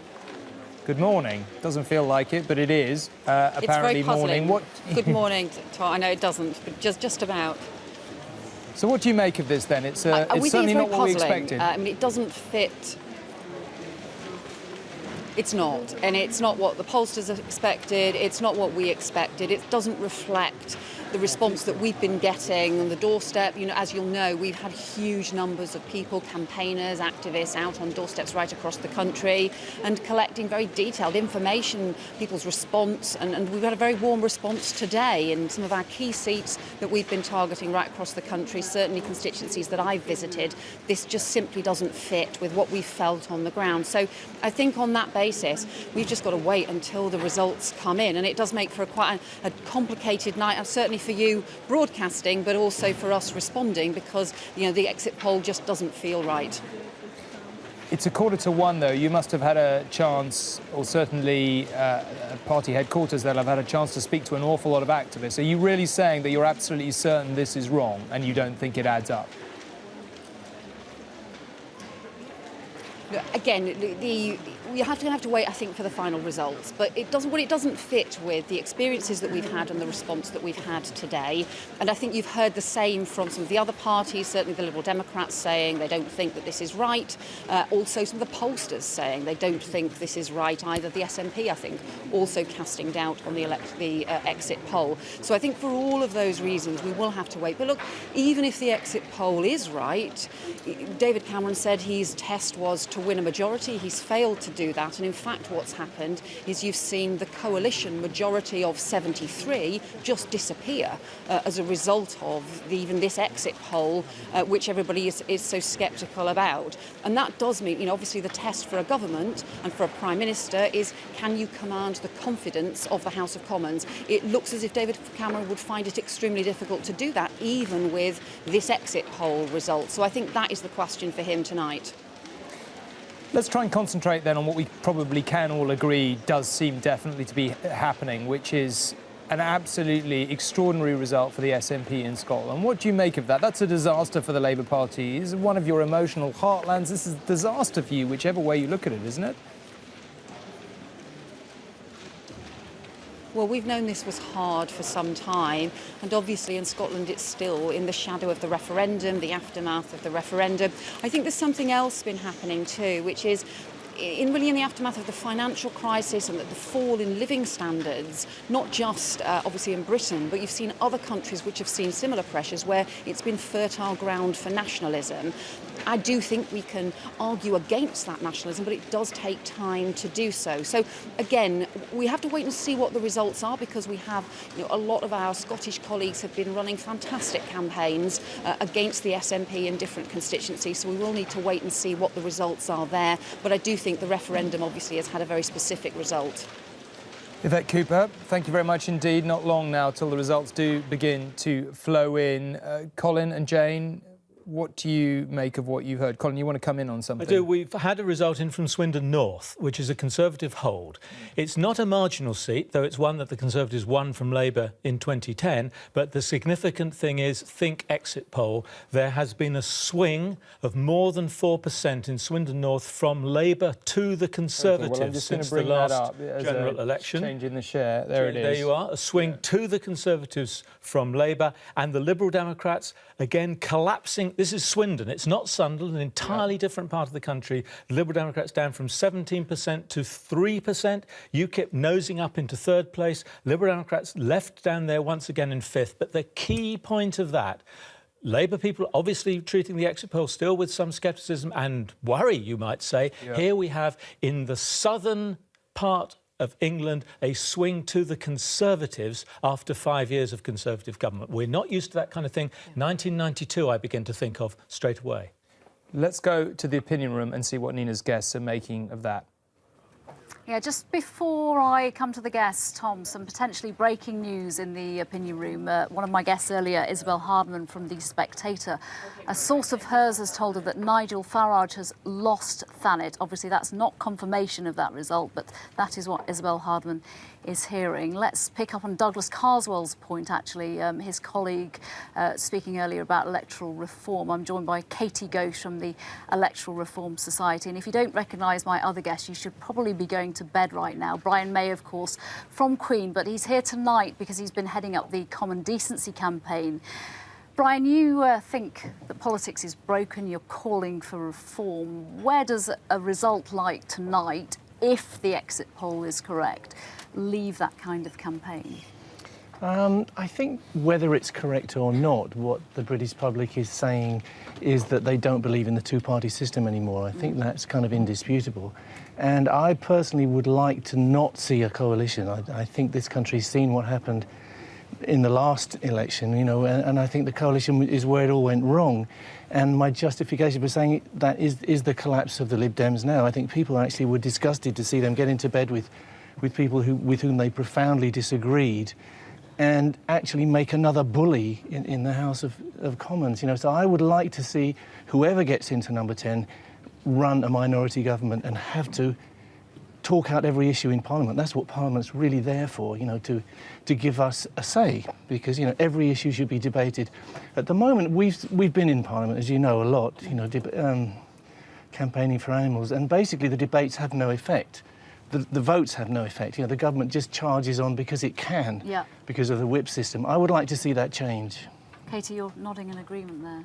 I think Brian's absolutely right to suggest that the two-party system is dead, or should be. What this election night is really telling us, and we can say this confidently before the results have even come in, is we're trying to cram 6 or 7 party politics into a two-party system, and it just doesn't work. And there are going to be millions of voters, whatever the individual or collective results are, who will feel really that their voices haven't been heard. They'll have voted in large numbers for the smaller parties, UKIP, Lib Dems and the Greens, and they won't see their voices heard, and crucially they will not see their votes turned into a fair share of seats in our Parliament. Do you think then, either of you, that this is the election where people will look at the share of the votes and actually say enough is enough? Because there isn't the appetite, obviously, for the two main parties to progress with this.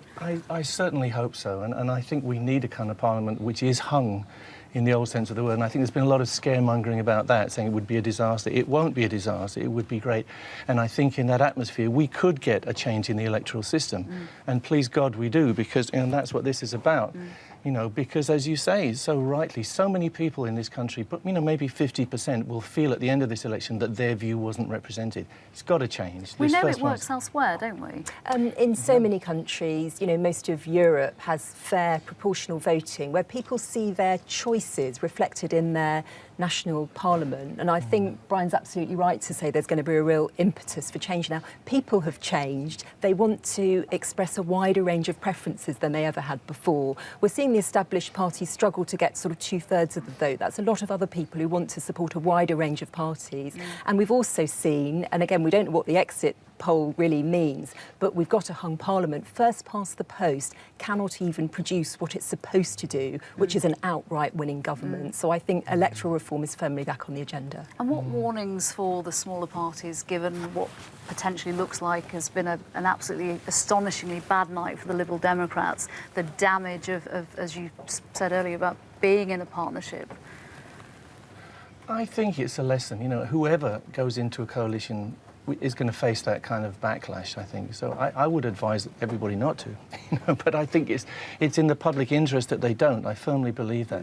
I still have my pie charts. This is what happened last time in a typical seat. And these are the people who didn't vote. Why didn't they vote? Not necessarily apathetic, but because of what you said. They perceived that there was no chance for their voice to be heard. Has to change. Brian May and pie charts in the opinion room. What more do you want? He's on Facebook straight after this, taking your questions. So if you want to join Brian May and ask him questions about badgers, common decency, or indeed Queen, he's on Facebook straight after this. Tom. I think our graphics department needs to learn a thing or two. That was very interesting. Now, we're just waiting for Putney. That is a safe Tory seat. Justine Greening, one of the few women in David Cameron's cabinet, will surely survive there, I think, but we will go there as soon as we get it. But it's a useful moment to ask Julie to look again at the battle board. Julie, I guess we're looking at the Tory target end, really, but London is a bit of a case to itself, isn't it, really? Yes, because on the current sort of seat tally from 2010, the Conservatives are 10 behind Labour, 28 to Labour's 38 in the capital. But there are some key ones to look at. Let's just pick out a few whilst we're waiting for that result. In Putney, the one that I mentioned right at the top, the narrowest margin on the board tonight, Hampstead and Kilburn, Glenda Jackson's seat. She's standing down, of course. She was just holding that on a wafer thin 42 votes from 2010, so that's definitely one to watch now. But an interesting battle that's gone on there. There's all sorts of factors there, Hampstead and Kilburn. The mansion tax might have played into people's decisions to vote. All sorts of things going on in that seat there. We could head also to a seat a little further away from the centre line there. Let's take you to a seat here that's well worth looking at, and that is Tooting, of course, Sadiq Khan's seat. If I just bring you in a little closer there, we've got it there now. So Tooting's another one to watch. There's another seat a little further along from the centre line, the classic seat of Hammersmith, which is, the Labour voters consolidated there over recent years. So 3 key London areas which the Tories will be eyeing very carefully. There are also key seats that Labour are looking at too, that they are targeting places like Finchley and Golders Green, Battersea, where the most recent polling suggests that Jane Ellison will hold on there in Battersea. She'll be looking at Putney very closely. But there's a sort of smattering them across these battlegrounds that make it very an interesting watch. What's been interesting is that some of the opinion polls that have been done in Finchley, for example, although it's way up the list, was actually potentially looking at one point as if it was going to fall, a Tory seat that looked like it was going to fall. But clearly that's not going to be happening. Jane and Colin, do you want to jump in here about London effectively being a law unto itself? Well, it is, and the polls during the campaign have suggested that there's quite a big swing to Labour in London. Indeed, in the exit poll as well today, we've picked out Labour doing rather better in London than elsewhere, and there's sort of North Circular Road effect. Sorry. Colin, I'm going to interrupt you because I think we can cut straight to Putney and just see what's happening. Let's come back. Commonly known as Sheila Boswell, Labour Party, 12,838. Desoy Guy Richard, Animal Welfare Party, 184. Greening Justine, the Conservative Party candidate, 23,018.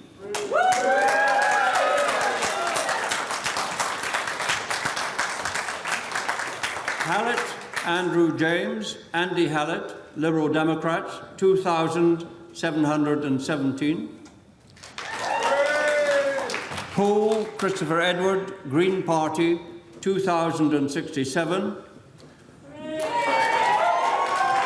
Ward, Patricia Mary, commonly known as Tricia Patty Ward, UK Independence Party, UKIP, 1,989. The number of ballot papers rejected and not counted at this election was as follows: want of an official mark, 0. Voting for more than one. So that is Justine Greening back in Putney. No particular surprise. Colin, maybe, and Jane, maybe you can talk that while I just jog through some of the figures here. Let's have a look at the change in the share of the vote. Well, once again, Tom, you're seeing here the collapse of the Liberal Democrats in London, and London is an area in which the loss of Liberal Democrat votes is just very slightly low. It's obviously terrible right across the country, but it's somewhat less in London. Interesting here just to see the UKIP change as well. Let me just bring that up again, yeah. It's really not as big as in those other seats that we were looking at. This is a small change. That, again, is what we would expect in London, where UKIP don't do as well. Certainly the flow of vote to UKIP isn't as high in London. Very, very different to those seats we saw in the north of England, where we saw UKIP getting a roughly 16 or 17% share of the vote. So, you know, this is a very different picture in London. It's one certainly that we anticipate, but it's interesting to see the Conservative share of the vote increasing even in London. Colin, what do you think then? We've just seen Julie working through the battle board there, the Hampstead and Kilburns, the Tootings, these other seats in London. What do you think that result means for them? Well, what you have in London is an interesting demographic pattern, really. The London Borough of Wandsworth has been a happy hunting ground for the Conservatives for some years now. In fact, Justine Greening won this seat in 2005, and she was sort of part of the Conservative way back, as it were, before, of course, going on to win a far larger number of seats in 2010. So I don't think what necessarily happens in Putney will be the same as what happens in perhaps some of the rest of London. I was talking about the North Circular Road effect, which is also part of this sort of London demographics. In Wandsworth, lots of young professionals working in the city on pretty high incomes have moved into that area and who are naturally Conservatives, whereas across the North Circular Road, you've got increasing numbers of, yes, more affluent, but still Labour favouring ethnic minority voters, and we saw it in 2010, and I think we may see it again today. There's still Labour getting a lot of support from them. So I think in seats like Hendon, which is very narrow, Harrow East, Enfield North, all seats that Labour is targeting off the Conservatives, I wouldn't write off Labour's chance of making gains in those kinds of areas. So London is a bit like it might turn out the country is going. The south becoming more Conservative, the north of England still going towards Labour, and similarly in London, patches of Conservative support, but still London looking much more a Labour city. Well, let's explore that with Hilary Benn, who's in Leeds. Mr. Benn, thank you very much indeed for joining us. What do you make of the exit poll? Well, good morning. And what do you make of the exit poll and what we've heard so far this evening? Well, we've got very few results in. I mean, like Yvette Cooper, who was on a moment ago, it looks a bit strange to me, given what I found going up and down the country. And the most important thing is, behind me, you can hear the rustle of ballot papers as they're being verified on the tables, and then they're going to be counted. And there's a long night still to go. We've got some key seats here in Leeds. We've got Elmet and Rothwell and Pudsey, other key seats across West Yorkshire. And we've run a good campaign, but we've yet to find out exactly what the voters have decided. So I think we need a bit more patience. You mentioned Elmet and Rothwell. You mentioned Pudsey. Opinion polls recently suggested Pudsey, for example, was incredibly close, a Tory seat that you're trying to take, obviously. Your predictions on those two, you're very confident? You think you're going to take them? Well, I think Veronica King in Elmet and Rothwell and Jamie Hanley in Pudsey have fought absolutely fantastic campaigns with huge support. It's neck and neck, and I was in Pudsey on Saturday. Huge amount of effort being poured in, and it was very, very tightly contested last time, and I think it's going to be a tight result tonight, but we've just got to wait for the votes to be counted and the declaration to be heard. But they've run terrific campaigns with huge support from right across the city. If the gap between the Conservatives and your party remains very large by the end of the evening, is it credible that Ed Miliband could walk in as Prime Minister after all of that? Well, we have to wait and see what the final result is. But as I think you've been discussing earlier in the evening, in the end, a government has to be able to get its Queen's speech, its business through the House of Commons, and the final disposition of all of the parties will determine how that happens. But as you will know, David Cameron went into this general election leading a coalition that had a majority of, 73? And even if the exit polls were to be right, that has almost disappeared. And that shows that things have changed. And that's why we've just got to wait and see what the outcome of the actual results is in the actual constituencies. And then we'll be in a better position to answer important questions like that. But we're not at that point yet. Mr. Ben in Leeds, thank you very much indeed. Now I'm joined in the studio here by Liz Truss, the Environment Secretary. Good morning. Good morning. Everyone keeps saying good morning to me. Of course, my head is still in the evening, but it is indeed good morning. Yes, you've all moved on. Do you, looking at this maths, do you honestly in your bones feel that unless this is an exit poll we're still working off, we've had a few results which, as Colin has said, do tend to underline the exit poll rather than suggest it's wildly in the wrong territory, but we've only had a few, so let's not get too overexcited about that. What does seem clear, though, is that you probably are going to be ahead, and unless there's a dramatic turn of events from now on, but that you're probably not going to get a majority. How are you going to govern in those circumstances, realistically? Well, first of all, we don't know the final results here, and it could fluctuate. But that's a short conversation, so let's go on to the possibility. It could fluctuate either way, of course. Yes, and we have seen a very positive result in Swindon. We've seen the vote share go up in Putney, as you pointed out on your programme, and those are very interesting results for us. What we saw at the last election in 2010 was that the Prime Minister, David Cameron, in the interest of the country, put forward a plan to have a successful government. And I'm sure that's what we'll see, but we need to see the precise results to know what that would be. Sure, but let's cut that's what we've got to look at. I think what we do know, though, is that this result, if the exit poll is correct, is very, very bad news for the Labour Party. I think that's clear, and we're hearing all sorts of stuff from the Labour Party, which patently isn't true if that exit poll is correct. Well, we're hearing it's a very complex situation, and the exit poll was somewhat surprising, so we're seeing a holding pattern from a lot of people, is the truth of it. Nevertheless, you've been in the Cabinet, you've sat alongside your Liberal Democrat colleagues who, if this poll is anything like correct, and a lot of whom are going to lose their seats tonight. Do you think it's credible that if the Liberal Democrats do as badly as we are suggesting they might, that there's even the slightest chance they'll want to go back into any kind of coalition or probably support you in any way in this new environment, whatever it turns out to be? I mean, I've got no idea, and that's a question for the Liberal Democrats. I do think what's interesting is we're seeing a lot of regional variations. We're seeing a very different situation in Scotland, different parts of England. So we don't know the exact makeup of seats, and I no doubt that is going to become clear through the night.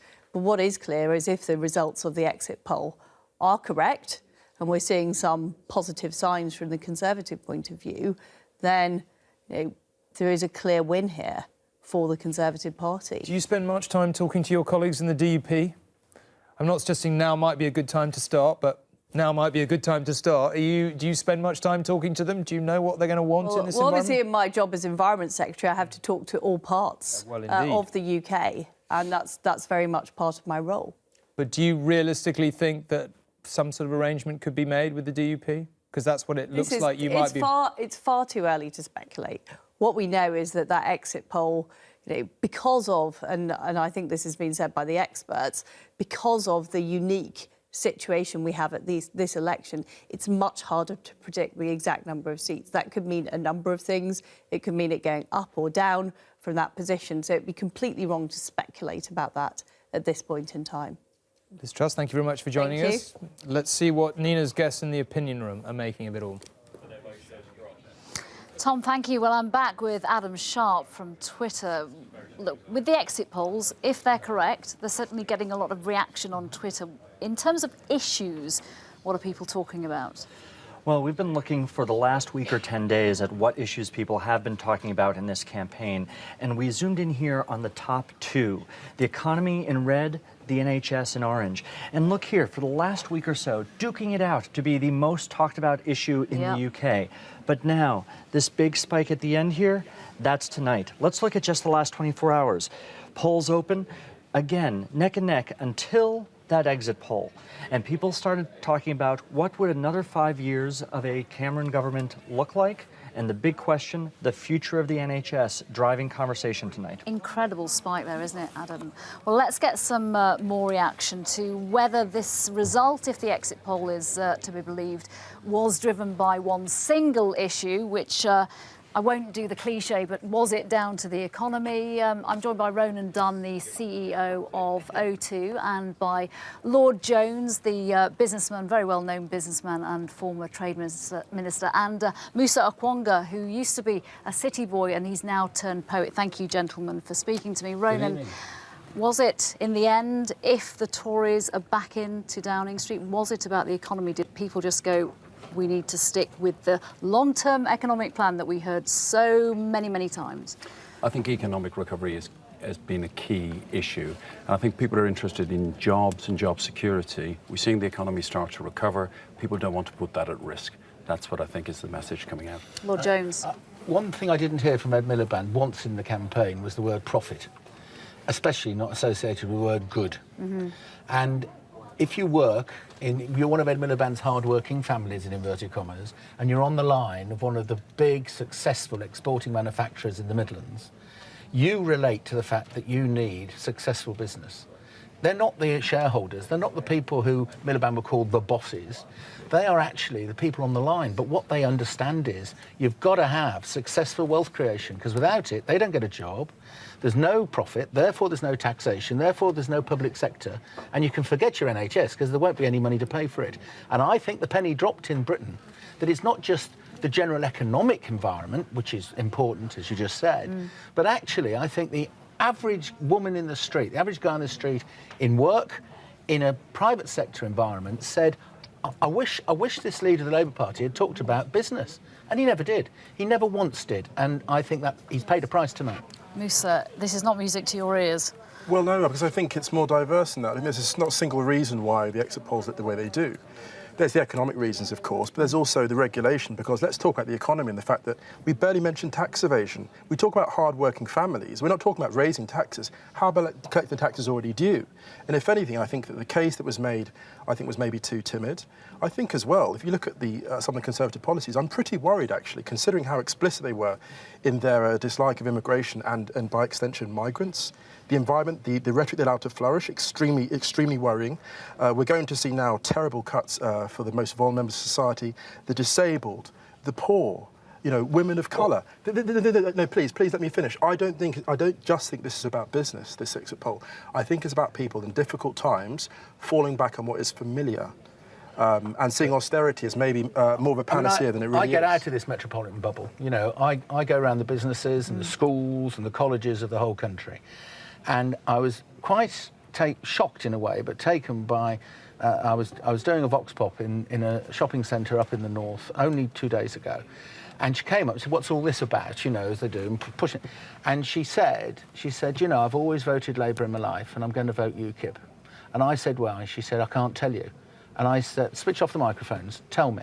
She said, immigration.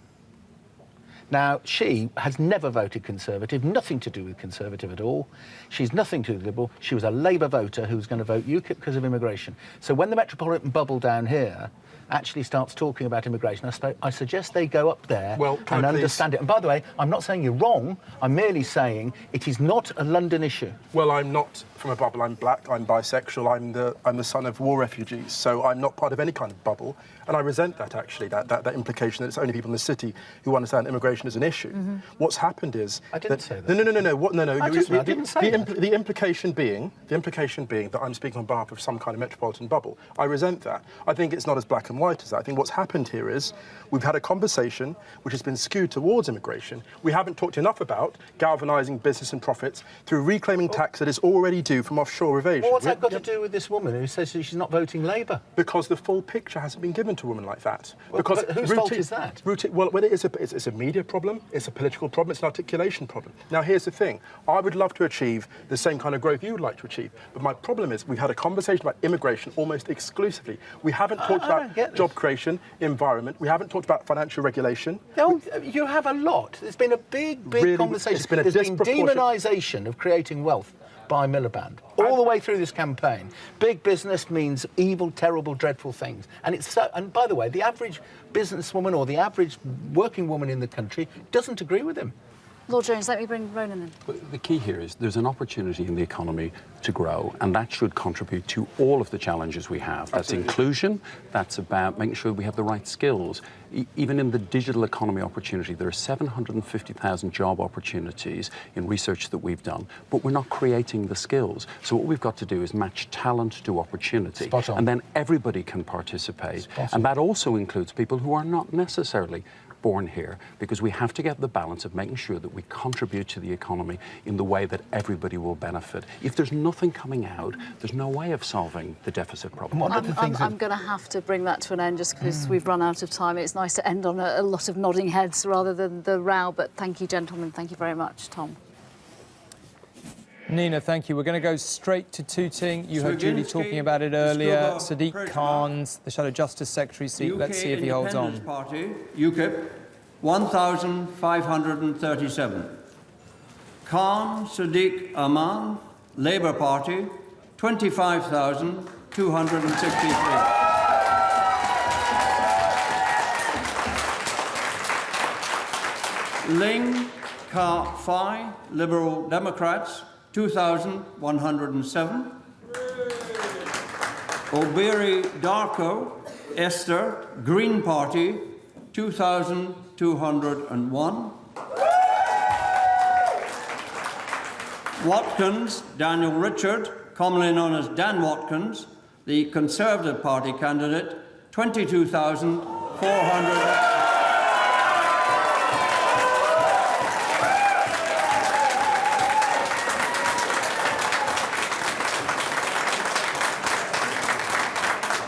22,421. The number of ballot papers rejected and not counted at this election was as follows. So that's a Labour hold for Sadiq Khan. As we were saying at the top, that is not of itself particularly surprising, though it does look as if the Greens have overtaken the Lib Dems there. Let's just have a look at the change in the share of the vote. Colin and Jay, maybe I can bring you in here to run us through that. Yeah, the Greens have got third place. Liberal Democrats dropped again very badly, lost 7,500 votes down to only 2,000. UKIP again not doing very well in these parts of multicultural London. But most interestingly, both Labour and the Conservatives up, turnout up a little bit, and the tiniest swing from Conservative to Labour, again suggesting that the Conservatives are not going to do any worse than they did in 2010 tonight. One of the things the Liberal Democrats were really worried about was losing votes to the Greens, wasn't it? I mean, that was a theme of the campaign. In terms of what's happening in the capital, Jane, are you surprised by that? Roughly in line with what you were expecting? Roughly in line with what we were expecting. Again, significant because UKIP isn't picking up a large number of votes in the capital. Interestingly, however, what must be happening is in other Conservative Labour contests, not in London, but in parts of the south of England, we would expect UKIP should be doing a little better, or obviously the Conservatives doing better, but some of those UKIP voters going back to the Tories and helping the Tories, and I think that has to be what's going on in parts of the country tonight, but obviously not in London. That question of the Greens is interesting. The Greens have been doing better than Lib Dems in nearly all of the seats that we've seen tonight, and you know, so very, very, very bad for Lib Dems. On that question of UKIP voters, transitioning back to the Conservatives, has there been evidence of that in the studies you've done through the campaign, or is this a last-minute thing that the SNP Labour stories the Tories put out were scary in the end. Tom, there's a graph that I'd be really glad if we could pull up. I don't know if we can do that Go on, now. let's give it a try. What we've been doing over the course of the campaign, we had the British Election Study interviewed 30,000 people before the campaign, and then we followed those people up. We interviewed about 22,000 people during the campaign. And what we can see is the flows of the vote. We can see the people going towards a party, and we're hoping to show a bar where those flows go upwards in that direction, and we can see flows going down. What we find out is that it's in particular the Lib Dem voters. For every one the UKIP voters, forgive me, for every one UKIP voter that the Conservative Party are losing, they're getting 2 back to them. It's probably a little bit hard to understand, so let's just explain that really clearly. Bottom is people leaving. Bottom, so the first going columns, up which is are people red, joining. that's the Conservatives are losing votes to Labour in the first column, and they're gaining more votes from Labour. So that's what we're seeing. Obviously, the Conservatives outperforming, so they're getting more Labour voters than they're losing.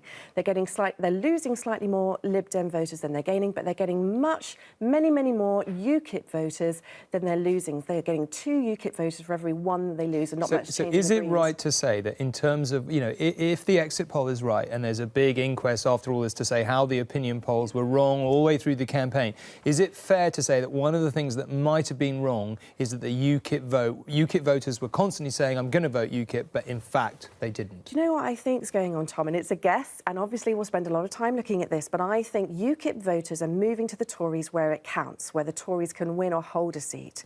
But UKIP voters in other parts of the country might be spreading more evenly, and of course there'll be a couple, if not a few, or even 4 seats where UKIP might even just get over the line and win them. But I think what's happening there is that UKIP voters are going towards the Conservatives when they think they can stop a Labour candidate, because obviously UKIP voters would prefer a Conservative to a Labour candidate. Possibly some of the scare stories that have been, very much talked about in the campaign with regards to the SNP influence over a potential Labour coalition government. That would have been something certainly UKIP voters would have found extremely concerning, and obviously also the possibility of Ed Miliband going into number 10. So I think that's going to be a very large and important part of the story. It was interesting, wasn't it, when Julie told us about that piece of intelligence about Nigel Farage in Thanet South. You remember, an hour or more ago now, we saw Rohit Kachu have a word with him outside. I ought to probably tell. I don't think did Julie tell us that when the cameras were on? The suggestion being that he tetchy, right? And he was the suggestion being that he might not win, and he was blaming the Daily Mail and the Sun for not winning, because what he was accusing them of doing is exactly what Jane has just been explaining to us, that UKIP voters were being pulled back to the Conservatives by a combination of fear of Ed Miliband, the SNP influence in Scotland, all those kinds of things, and it seems to be working. On the subject of which, let's go and have a summary from Julie of where we are. Thank you, Tom. Yes, at 1:17 in the morning, the Conservatives are on course to be the largest party, our exit poll predicts, but they won't have enough for a majority. Our poll puts the Tories on 316 seats. There we go, here come the numbers. Labour will be way behind on 239. The Liberal Democrats will end the night on 10. UKIP and the Green Party will have 2 each. The SNP are forecast to have 58 out of 59 in Scotland. Plaid Cymru will have 4. Boris Johnson told ITV News the poll is a good sign, but it's too early to celebrate yet. You really can't count your chickens, OK? You can't count your chickens, folks. But as I said before, if the exit poll is correct, then clearly it's a great success for the Conservatives. Well, if our exit poll is correct, then it points to a Labour wipeout in Scotland, something Ed Ball said could help David Cameron return to Downing Street. But the SNP are remaining cautious about the numbers. What we've known all along is that what's happened in Scotland has been very challenging indeed since the referendum result. And I'm very much hoping a lot of good colleagues and friends, good MPs in Scotland will be returned. We've been warning all along that a vote for the SNP risks the Conservatives coming back into power, and I fervently hope that isn't going to be the case. We've certainly done very well. There's no doubt about that. It's been a fantastic campaign, and I think there's been real traction with our message of more power for Scotland and an end to austerity across the UK. But in terms of where we end up, look, we had 6 MPs at the start of the day.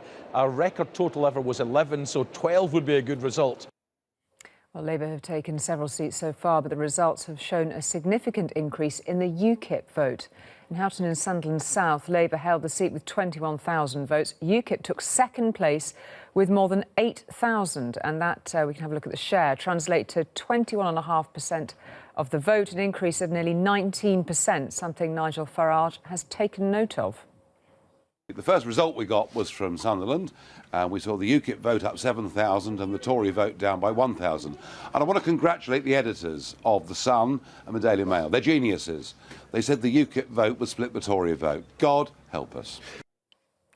And off we went. Lots of results starting to filter through now. We're keeping across them as they come in. Of course, the latest developments so far, though, Tom? Julie, thank you. Colin, Jane, let's pick up. I see what you mean. I hadn't quite spotted how incredibly annoyed Nigel Farage looked in that interview with Rohit. So I'm guessing he thinks maybe he hasn't got it. And you were mentioning, particularly singling out the editors of the Daily Mail and The Sun, who, well, of course, he singled them out. Yes, of course, who printed tactical voting guides, which may have worked, possibly. Yes, I think absolutely that they were desperate. Again, I keep going back to 92. We may not be quite there yet, but it has resonances of that for me, I must say. The tabloids decided that as the election approached, they were really worried about Labour and Ed Miliband getting into power, because it looked as if they had a little degree of momentum in the polls, and they were also very concerned, although the Sun managed to ride both horses on this one, of course, they were also very concerned about the SNP's power in Scotland. And together, that message, rammed home by the Conservative campaign in the last few days, seems as if it's resonated in southern England in particular. But Jane, do you think that has changed in the campaign? Do you think that some of these UKIP voters who've gone back to the Tories were always going to go back, or do you think they moved in the last few days of the campaign? Do you know, that's such an interesting question, because before the campaign we did see some indications. We knew, for example, that the UKIP vote was a lot kind of flimsier. They were losing support as much as they were gaining support, even though that kind of poll average looked really stable all the way throughout. We knew that UKIP had to do more to hold on to its support, and Nigel Farage in particular had to outperform all of the other party leaders in order to keep getting those UKIP votes. So in a sense, some of the writing was on the wall for UKIP. But we just don't know yet just how that message of those final days of the threat of a Labour coalition with the SNP was enough to really kind of, you know, just bring so many more back to the Tory fold and to deliver the result we're seeing tonight. We're just going to go to Battersea to see whether the Tories have held on there. Ellison Jane Elizabeth, commonly known as Jane Ellison, the Conservative Party candidate, 26,730.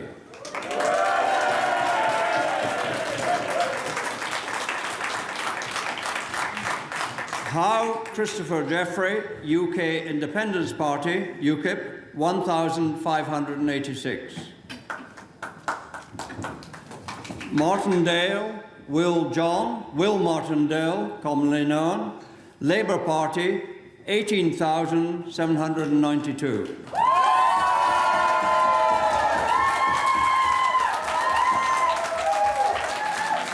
Stuart Eldridge Fauntleroy Joseph, commonly known as Joe Stewart, Green Party, 1,682.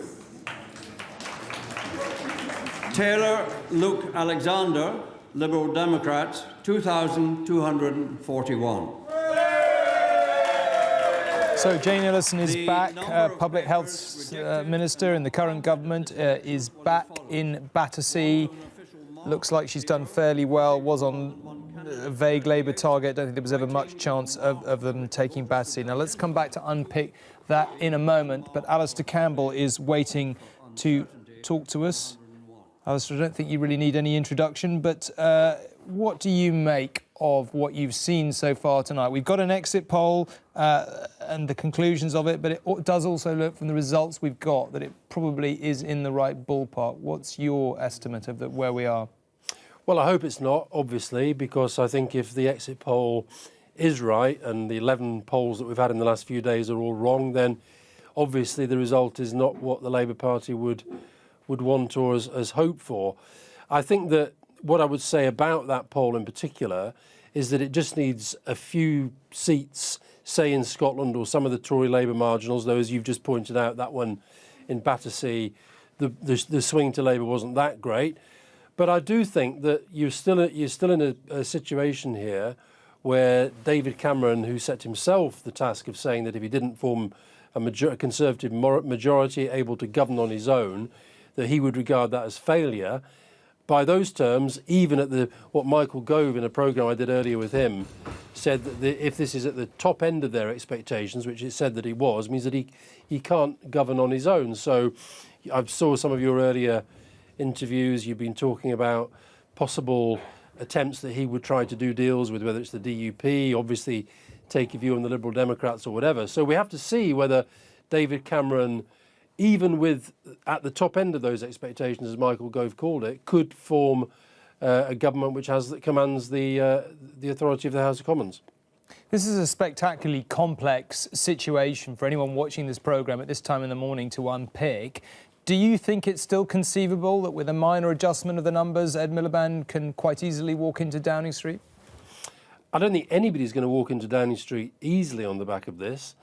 I mean, if that exit poll is right, then clearly, if you look at the cabinet manual that all the parties have been reading very, very closely, then David Cameron is entitled to see whether he can form a government that can command the support of the House of Commons in a Queen's speech. If he can't do that, then whatever the final tally, if he can't do that, then Ed Miliband is the next person that the Queen goes to ask to form a government. And if you remember back in 2010, David Cameron didn't go to the Queen and say, I'm going to do a deal with Nick Clegg and we're going to form a coalition. He went and was asked to be Prime Minister because Gordon Brown had accepted that he'd lost the confidence of the House of Commons. And that is how our system works. I think the other big thing that is obviously affecting the Labour Party results and if you like, the normal expectations of virtually every election that you've covered and that I've been involved in, there's always been this kind of given that the Labour Party does very well in Scotland. Well, that's not happening.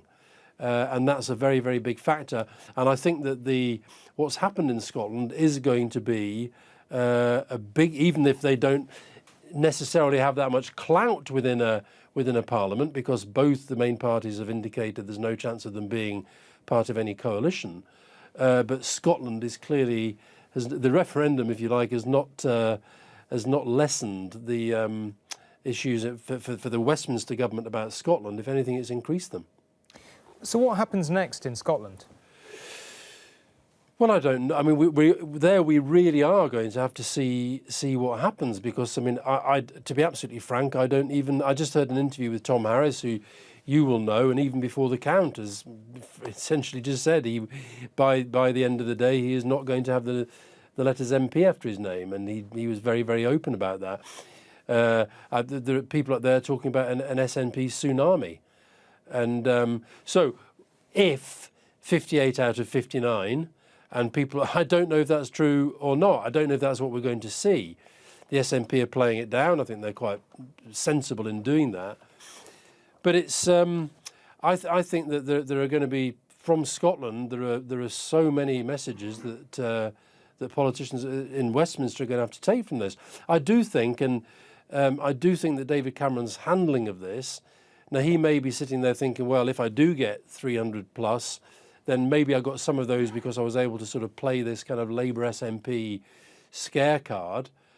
But actually, if the consequence of that is to drive the wedge even further between England and Scotland, which I think he's done, then I think the long-term consequences of that are really not good for the union that he wants to keep. Alistair Campbell in our studio in Westminster, thank you for joining us. Here in the studio with me, Lord Dartmouth from UKIP. Good evening, or perhaps I should say good night. Good evening, good night, good morning. We're getting a bit confused at this point. Let's not try and nail it down, because we could be here a while. How do you feel? Nigel Farage, I have to say, didn't look generally in the best of spirits this evening when Rohit Khatru caught up with him. How do you think the party's doing tonight?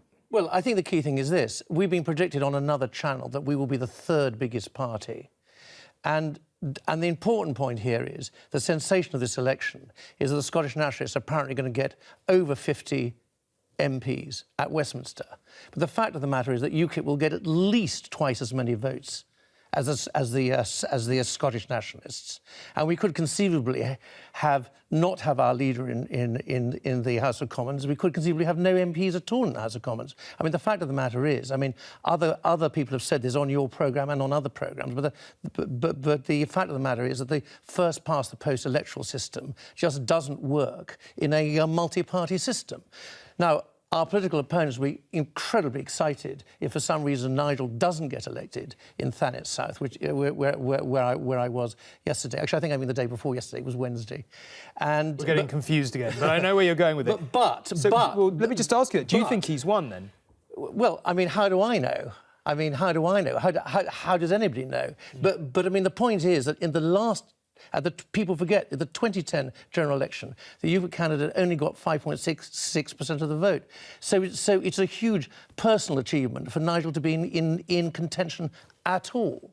But the point I was about to make is that if Nigel, for some reason, isn't elected, and it'd be highly understandable under the circumstances which I've actually just given you, the fact of the matter is that the establishment parties would all jump up and down in glee, the BBC and so on. Yeah. However, the fact of the matter is that the point of view which Nigel espouses is held by a very, very large segment of the electorate indeed. I don't want to interrupt your flow, but this is Alex Salmond arriving for his counting. Gordon, he's obviously standing, trying to win that seat, and honestly, if the polls are right, or even halfway right, or even 10% right, he's going to win it quite easily.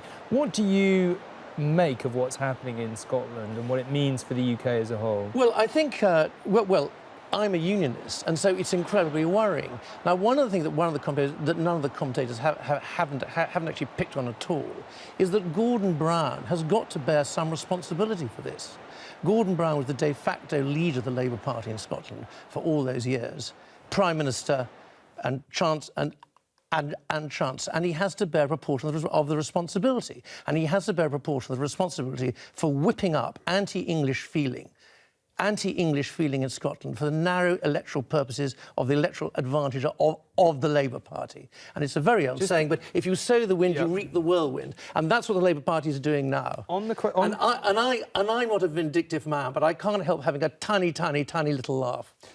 On the question of UKIP and your performance in the election, one of the things one could say is that you were in a difficult position. On the one hand, you wanted to fight a national strategy and be a national party. On the other hand, if you'd done a little bit more of what the Liberal Democrats did for many years, which is to really hyper-concentrate on a number of seats and say, vote for us here, don't worry about us elsewhere, you might have done better, might you not?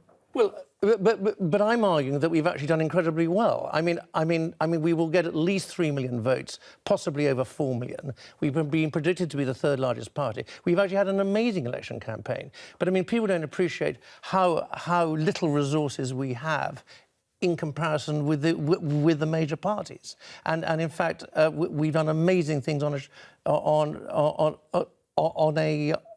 a complete shoestring, and we actually ran a very successful national campaign, despite a series of fixed BBC audiences, and we also had the best manifesto, the best technically written manifesto, and the best organised and best put together.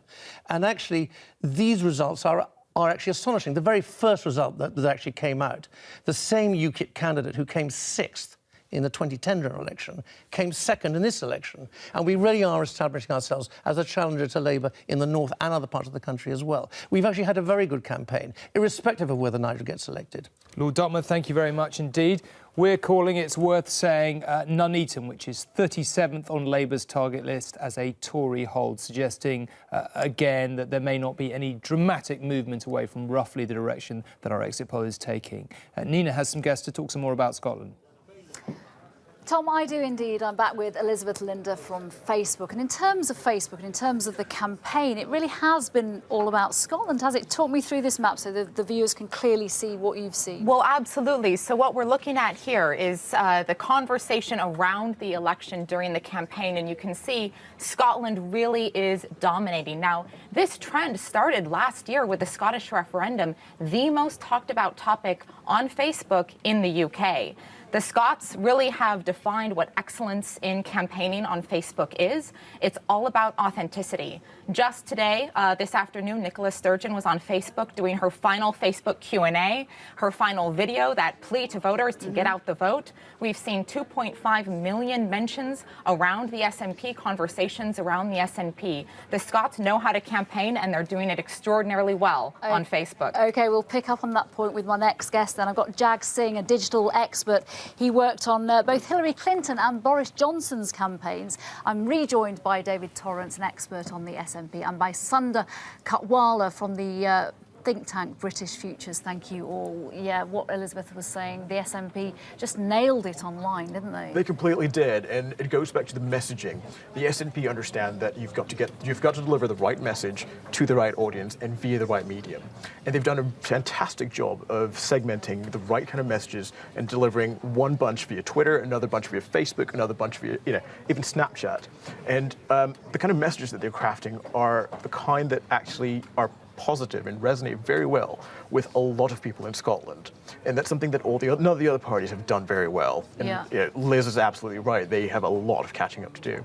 David, back to Elizabeth's point there about the Scottish referendum. Were we naive? Once the result came in, the union wasn't going to be broken up. Did we just go, right, that's gone, move on? And it didn't move on in any way, shape or form. Yeah, summed up by the Prime Minister's speech outside Downing Street the following day. He tried to draw a sort of rhetorical and political line under Scotland, and it didn't quite work out that way. Partly because Alex Salmond resigned so swiftly, ensured the story stayed with him, it stayed with SNP, and then stayed with his immensely capable successor, Nicola Sturgeon. So their strategy, the SNP strategy since the referendum, has been textbook stuff, not just online, but in terms of more traditional campaigning. And we don't know whether they've voted to get the SNP into 58 seats yet or not. But if they have, do you think, with your work with the SNP in terms of knowing the party, do you think voters will have voted for the SNP because they want to break up the union, or it's something far more complicated than that? There's lots of different things going on. It is true that SNP voters now are much more likely to support independence too. That's not always been the case in the past. There was always a chunk of people who liked the SNP as a party to devolve government but didn't necessarily want independence. There's now a much closer correlation.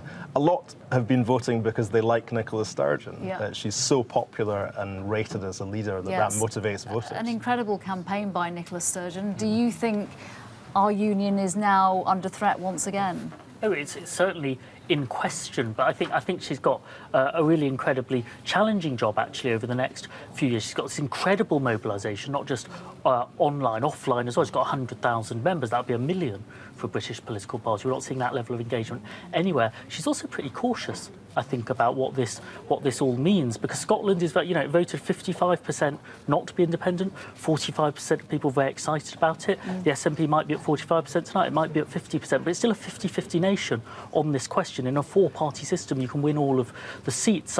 If she had opinion polls saying 60-70% of people wanted to be independent, she'd call a referendum. So she'll be under a lot of pressure from this party to say, let's do it again. But if you have the vote once more and you don't do it, actually, it might never return. And it ended up pitting, very briefly, English against the Scots, which is not a position we want to be in, do we, in this country? I think it's a big challenge for David Cameron if he's back as Prime Minister, if the exit polls are right. Can he make a big offer to Scotland? He's actually run against the SNP in England. Can he now put it back together as a Prime Minister? OK, well, I'm sure we'll go on discussing Scotland as soon as those first results start coming in from north of the border. Tom. Nina, thank you. Just to say that we are calling Antrim South as a UUP, an Ulster Unionist, gain from the DUP, suggesting that events in Northern Ireland maybe not without their complications in trying to add up the maths of this evening altogether. Let's go to Martin Geiser in Scotland. Martin, we spoke to you earlier. You were suggesting that the SNP, indeed, when we spoke to them directly, they were being pretty cautious. Is their mood changing at all? Yeah, I think it probably is, Tom, as we're hearing whispers from all around the country, and my mood, I have to confess, is changing as well. Let's use Edinburgh as an illustration of what's happening in Scotland, because it is quite a good one. Last time round, in 2010, 4 of the 5 Edinburgh seats were won by Labour. In 4 of the 5 Edinburgh seats, the SNP came 4th. In 2 of those seats, they had single-figure percentages.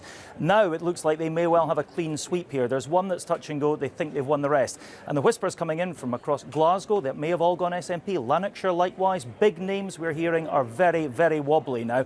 I'm joined by Alex Massey, the Scotland editor of The Spectator, to discuss this. Alex, a lot of people were scoffing at the exit poll earlier on tonight. It's looking pretty solid, certainly in Scotland at the moment, isn't it? It certainly is. I mean, we are going to need a new set of meteorological metaphors, I think, in Scotland. Avalanche, earthquake, SNP hurricane, tsunami.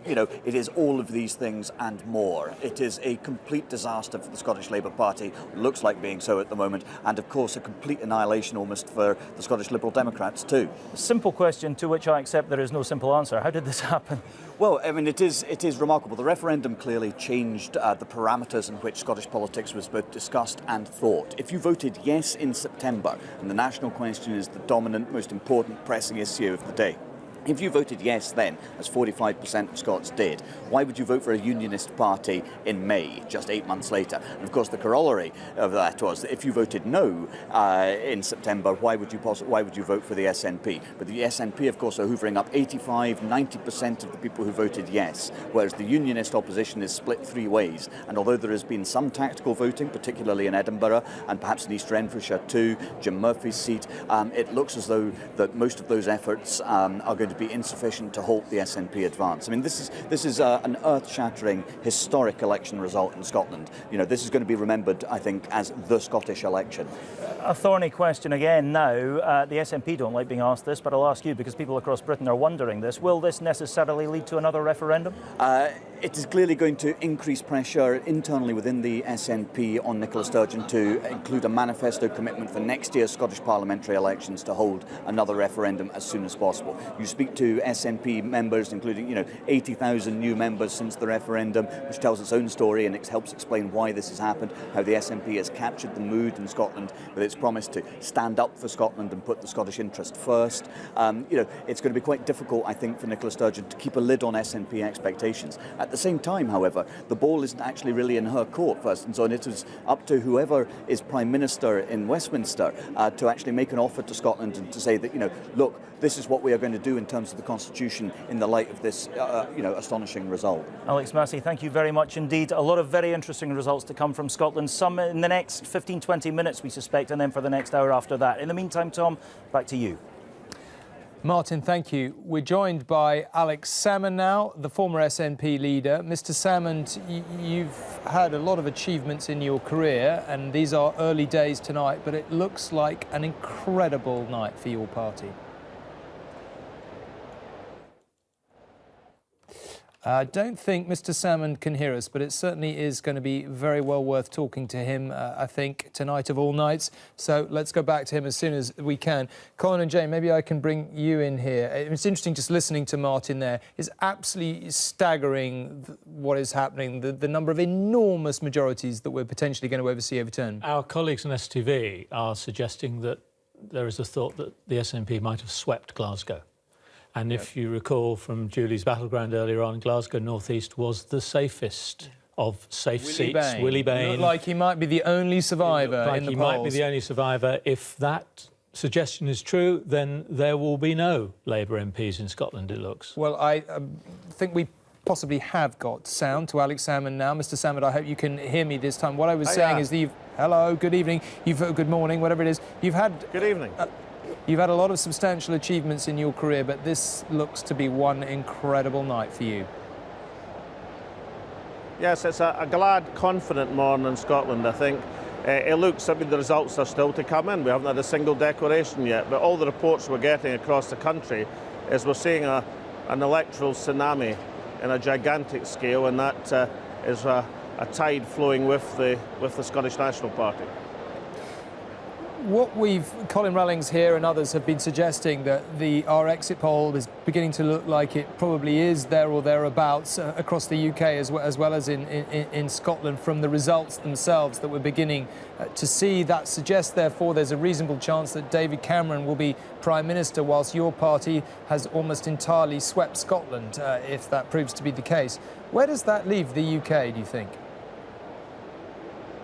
Well, it certainly leaves David Cameron, if that were the case, with no legitimacy whatsoever in Scotland. And Nicola Sturgeon made a very important speech earlier this week where she made the point that political legitimacy matters in terms of a government of the UK of having a reach across these islands. If a government doesn't have it, then they have severe problems with legitimacy. Now, if that was to come about, then Cameron would have that very, very difficult problem. And of course, no government, no Westminster government of any complexion could possibly ignore what's happening in Scotland this evening. But listen, we haven't had a single result from Scotland. You've only had a handful of results from England.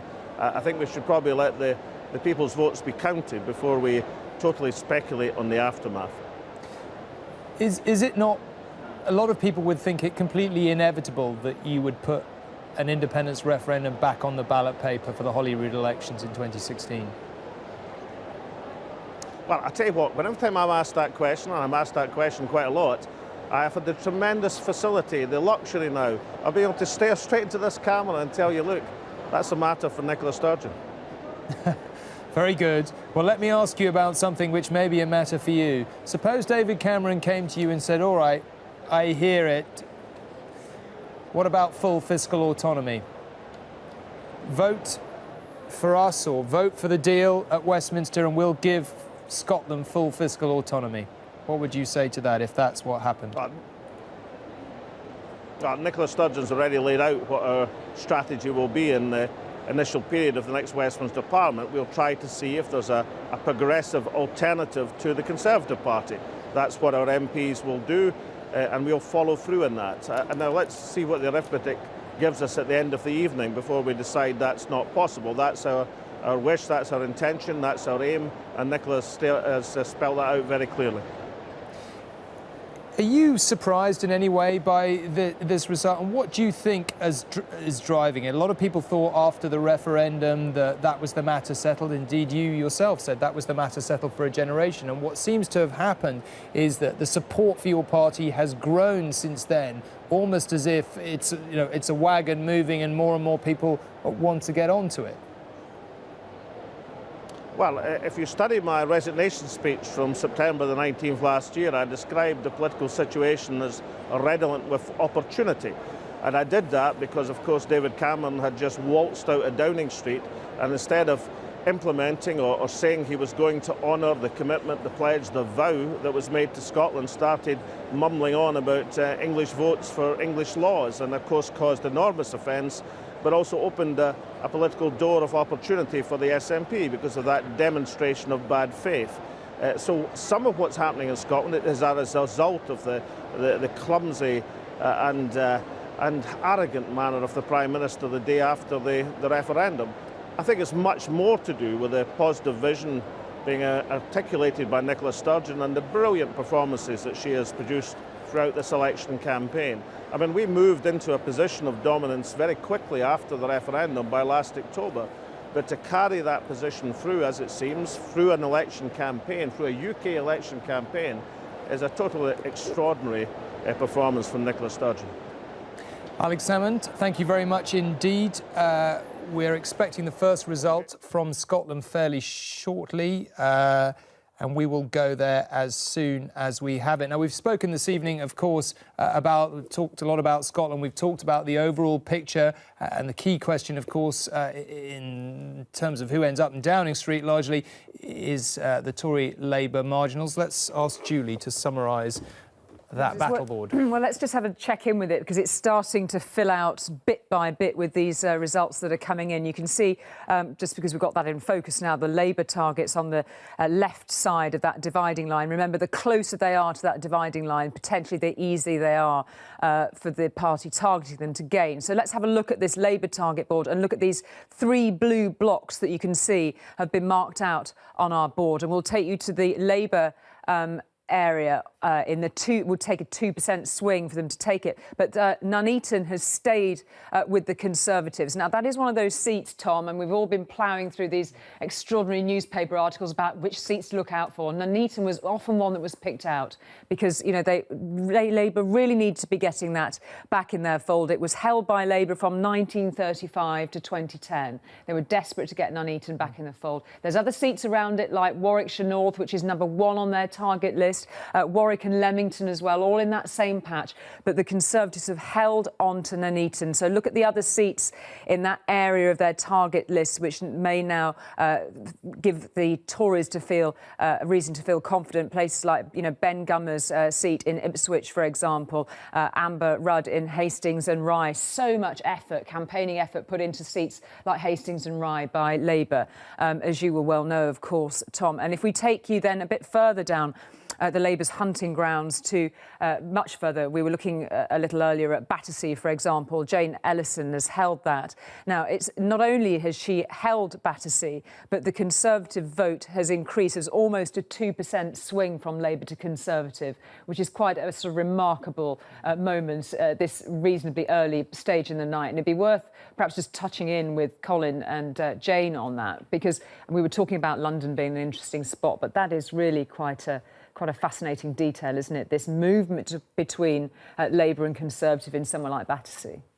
Yes, it is. And with the Nuneaton thing, you're absolutely right, of course. It's 37th on the Labour target list, the kind of seat that they needed to win if they were going to have a largest party in the next Parliament. I think they can wave bye-bye to that now. And indeed, the swing that we've got from the limited number of results so far, I accept that, suggests that there's perhaps at best a 0.5% swing from Conservative to Labour, which would give them about 9 or 10 gains from the Conservatives. And against that, of course, has to be chalked off all those seats they're going to lose to the SNP in Scotland. And that's why it looks as if Labour is going to do worse this year than they did 5 years ago. I think that's... Yeah, and I suppose also the feature that we were just chewing over a few moments ago is this collapse in the Lib Dem vote, and the fact that then those Lib Dem seats on the Conservative target side of the board suddenly become much more enlivened in terms of our interests. We have a look at a few of those a bit sort of further down the board. I mean, they're very easy to pick out. Sorry, that is a bit of a lurch across our background. Well, you've got Eastleigh just there, which is quite an interesting case in point. Yeah, absolutely. I mean, they'd be devastated to lose Eastleigh, the battle that's gone over that seat in the recent years, for all the reasons that we well know, has been extraordinary, really. But we're talking, you know, I mean, Argyll and Bute, I think we can probably guess which way that one will actually fall this evening. But, you know, you're talking like everything about... else in Scotland, well, apparently. Exactly. Cheadle, Cornwall, you know, Dan Rogerson in Cornwall North, Cheadle, Eastbourne, Taunton Dean, Jeremy Brown, obviously heading out, he's stepping down from that seat. But, you know, even the seats around London that we were talking about, like Carshalton and Wallington, Sutton and Cheam, you know, there's all sorts of areas that suddenly come into play much further down the Conservative target list. You know, we were spotting a couple of them there too. Kingston and Surbiton, for example. I mean, the Conservatives taken that council so long held by Ed Davey, of course. So there's lots of areas that suddenly become much more interesting. If you'd said to either of us before the start of this evening that Kingston, or maybe even Cheltenham, which is just a tiny bit back from little along, there, yeah. or a lot of these seats at the top. I mean, Colin, I don't know whether you want to talk about how realistic you think some of these targets are. If you said yesterday that these were under threat, I think we'd have been laughed at. Yes, because where you're talking about there, you've got Martin Horwood in Cheltenham, who's been there a long time, Adrian Sanders, who's been there a very long time in Torbay. These are the kind of well-known local Liberal Democrats who have also maintained a fair degree of presence on the local councils as well, which shouldn't be dismissed in these kind of circumstances. People thought they would hold on, however much the Liberal Democrats might do quite poorly elsewhere. But all the results we've had so far, and certainly from the exit poll, and as I mentioned earlier, the Comrades ITV News poll a couple of weeks ago, suggesting that the Liberal Democrats are going to do very poorly throughout the South West, even where there were embedded local MPs. So we expect some of that to turn blue. Well, let's come back to this, but we've got Simon Hughes, the MP for Bermondsey, ready to talk to us. Simon Hughes, you cannot have imagined that this night was going to begin potentially to pan out in this way. Look, the electorate are sovereign in these things. We knew it would be a difficult election for us because we went into government in the national interest with people we've always opposed. And although we have done brilliantly well in rescuing the country, then people obviously clearly don't like austerity, and we were going to be under attack. But I'm not going to predict an outcome yet. We've had one exit poll, we've had an alternative poll which has an entirely different number of seats. We haven't had a single Liberal Democrat held seat having its result declared yet, as far as I'm aware. And I'm hoping that a significant number of colleagues will come through. In any event, we took a decision, controversial though it was. We're sure it was the right decision in the national interest. The economy is growing better than almost any economy in Europe. We've been able to lift tax so that huge numbers, millions and millions of people now don't pay any tax and have tax reductions. No, that was never Simon, on the I do Tory understand all that, those but things. and I know we haven't had the results, but if you look at the results, we haven't had any results that directly relate to you in terms of seats you hold. But the results we have had, the Liberal Democrat vote is collapsing. There is no other way of putting it. But that's because we knew that we had to target our resources at defending the places where we held seats and the few places where we thought we could gain them. That's not been a secret to you or anybody else who follows politics. And therefore, the results in the places we've heard about so far are not in that category. And of course, therefore, we didn't put the resource, the tide wasn't going with us to sweep us to victory in places in other parts of the country where we didn't have a base. Let's wait and see what happens in the places which have had traditional Liberal and Liberal Democrat presence, and you'll see an entirely different picture. I know in my seat and others, there'll be thousands, tens of thousands of votes cast for Liberal Democrats, and I hope that will mean we'll have a significant presence in the Commons. The Tories don't look as if they won the general election. Labour don't look as if they've had an easy or very satisfactory result in the general election, so nobody looks as if they're the great winner overnight. In Scotland, things clearly look different, but we've got another 12 hours before we have a clear picture. I know that we have fought the good fight. I know that we have put the case to the electorate. I know that we have a good case to put. I know we've, at the end of 5 years in government, left the country a much stronger and fairer place than it was before we went into government. If you are, are you personally confident of getting back at this stage? I haven't a clue. I haven't been to my count yet. I'm going as soon as I finish doing my interview with you and one other interview to the count. We're not expecting a result, I gather, for another couple of hours in Southwark. I've been under attack by the Labour Party in my borough every single general election since I first won. Twice the media have reported that I've lost. I've no idea what the result is. I want to win. I've got work to do. I hope that we've won, but it was a huge battle and I know it will be close. Lastly, if you do end up having a very bad night, I know that's a big if at this point, do you think it's conceivable that you would enter into any other kind of arrangement with the Conservatives? That's a discussion that we haven't begun to have. We haven't talked to either of the other major parties.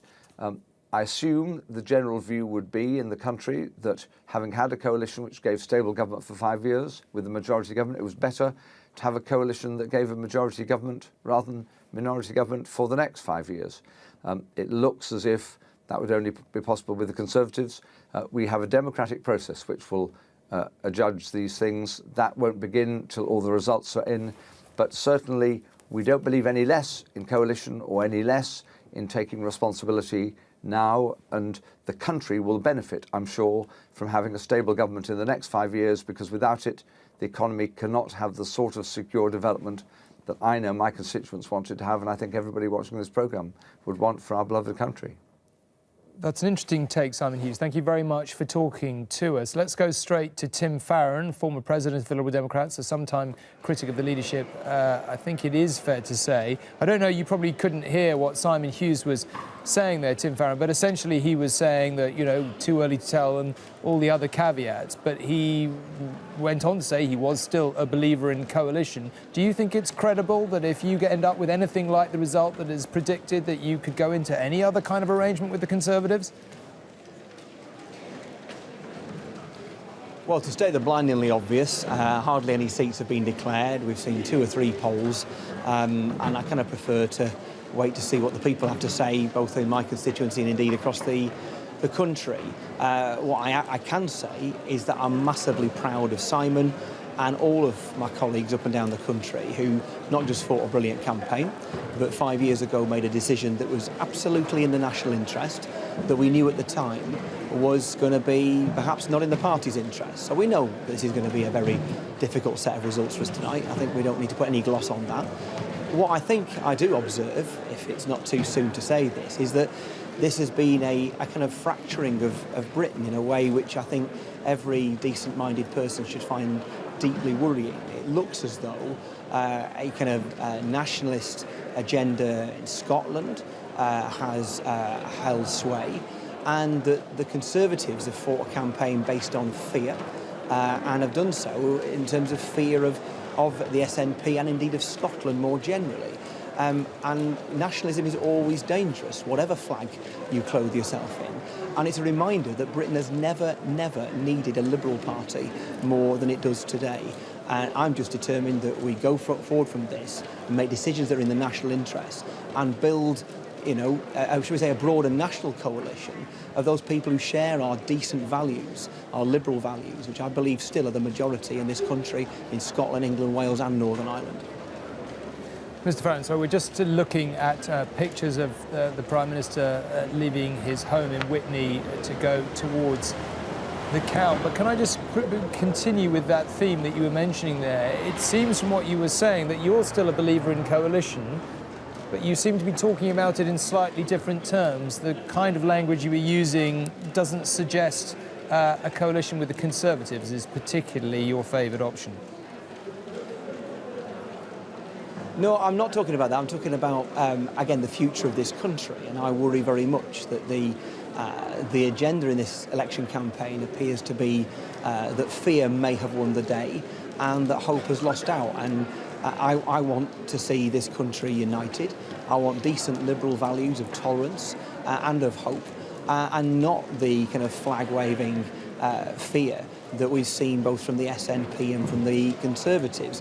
In terms of coalitions generally, that's all about the arithmetic. What we showed 5 years ago is that the British people decide who runs the country, and we respect what they give us in terms of the parliamentary arithmetic afterwards. And given we don't know what that is, it's pointless to speculate. One thing that doesn't seem much in doubt, or perhaps you'll say it is, but it doesn't seem as if there's any serious debate about the fact that the SNP is going to have an extremely good night in Scotland.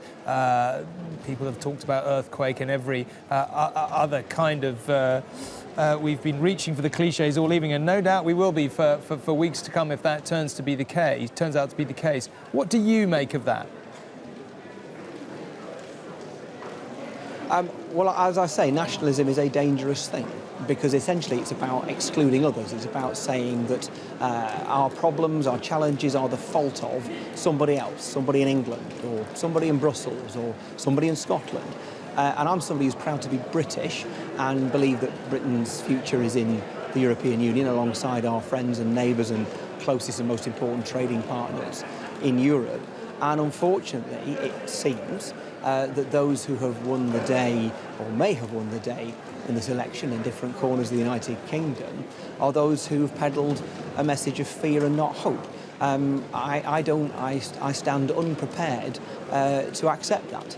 I believe the majority of people in Britain believe in a hopeful, decent, tolerant set of values of sharing, of standing together and not making other people the scapegoat for our challenges and our problems. That's why Britain has never needed a Liberal Party more than it does tonight. Finally, do you think there is a danger that this could be the beginning of the end of the Union, or do you think that's a ridiculous assertion at this point? Well, I think it's all the more important that those of us who believe in standing together, both within the United Kingdom and indeed in terms of our relationship with the European Union, work hard together to make sure we build that case. It's time elections were won by hope and not fear. Tim Farron in Cumbria, thank you very much indeed. Let's go and see, let's go up to Nina, where they are apparently have been pondering everyone's surprise at how the Tories were doing. What we've been pondering is the accuracy of the polls, the day-to-day polls versus the exit poll. One of them seems to be very wrong tonight. I'm joined by Andrew Hawkins from Comres. Is this your time where you have to defend your industry now? Well, there's no doubt that Twitter's gone mad, suggesting that the opinion polls throughout the campaign have been wrong. It's far too early to draw any conclusions there, and I think we've got to distinguish between the exit poll, which is an exercise in measuring the probability of who's going to win individual seats, and the opinion polls during the campaign, which measure vote share. And as it is, we take account of the fact that, for example, UKIP could easily be on 11% of the vote and still only get 2 MPs. Time will tell. We've got 17 seats to go by so far. Time will tell what the vote share accuracy is. I think there's been a certain narrative throughout this year, though, that has assumed that Labour has sometimes been ahead of the Conservatives have sometimes been ahead of Labour. Now, Comrades has gone on the record as saying that we think the crossover occurred at the start of the year for the Conservatives. Whether it's as far ahead in vote share terms as the exit poll might suggest is far too early to tell.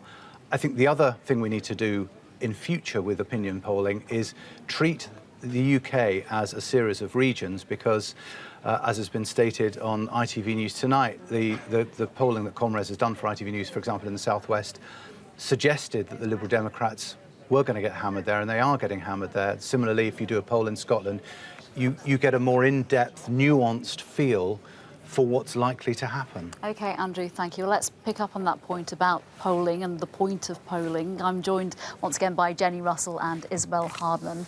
What's the point of polling if all the way through this campaign we've been hearing one thing, obviously with the margins of error, and tonight we're hearing something very different? Well, I think, as Andrew says, what we have to bear in mind is that the actual result may be within the margins of error. We don't yet know that when polls say that a particular party has 34%, what that actually means, they may have anywhere between, say, 32 and 36. Yeah. But just apart from that, I've been talking behind the scenes to some people who know about polling tonight, and they say that what's really interesting is that the phone polls have consistently put the Tories much higher than the internet polls until just a week or so ago. Now, it may be that phone polls get at the truth more than internet polls do, because when you're talking to a real person, you're more likely to say what you think. And the fascinating thing also is that exit polls are done in a different way. Apparently, the pollsters who do the exit polls ask people how they voted, and they're trained to know whether or not they're lying. So that you may get more accuracy, either if you're talking to people on the phone or if you're questioning them more deeply, whereas on an internet poll, you might just put down something that isn't quite accurate. Now, what's really odd is that in the past few days, the phone polls adjusted themselves to come down towards the internet polls. Now, I don't know why that happened or why they did it, but it could be that those polls are actually accurate all the way through, and we're only just discovering that now. Isabel, from the handful of results that we've got in so far, the swing tends to suggest that they are going at the moment alongside the exit poll result. Yes, so if you look at Swindon North and then the London seats that have declared, actually that suggests that seats that could well have gone Labour have obviously not gone Labour, they've gone to the Tories. And then Tooting, where Sadiq Khan was re-elected, actually the swing to Labour from the Conservatives was very small indeed. So actually it suggests that London isn't going Labour as people expected it would. Now, obviously, there's, as you say, a handful of seats that have declared, and we may get some surprises later on, but it looks as though the seats that have declared are in line with the exit poll so far. OK, we've got to hand back to Tom, because I think we're just seeing Nicola Sturgeon. Tom. There she is. She looks pretty pleased, and well, she might, because if the polls are correct, she's going to have one extraordinary night. Greeting her supporters there.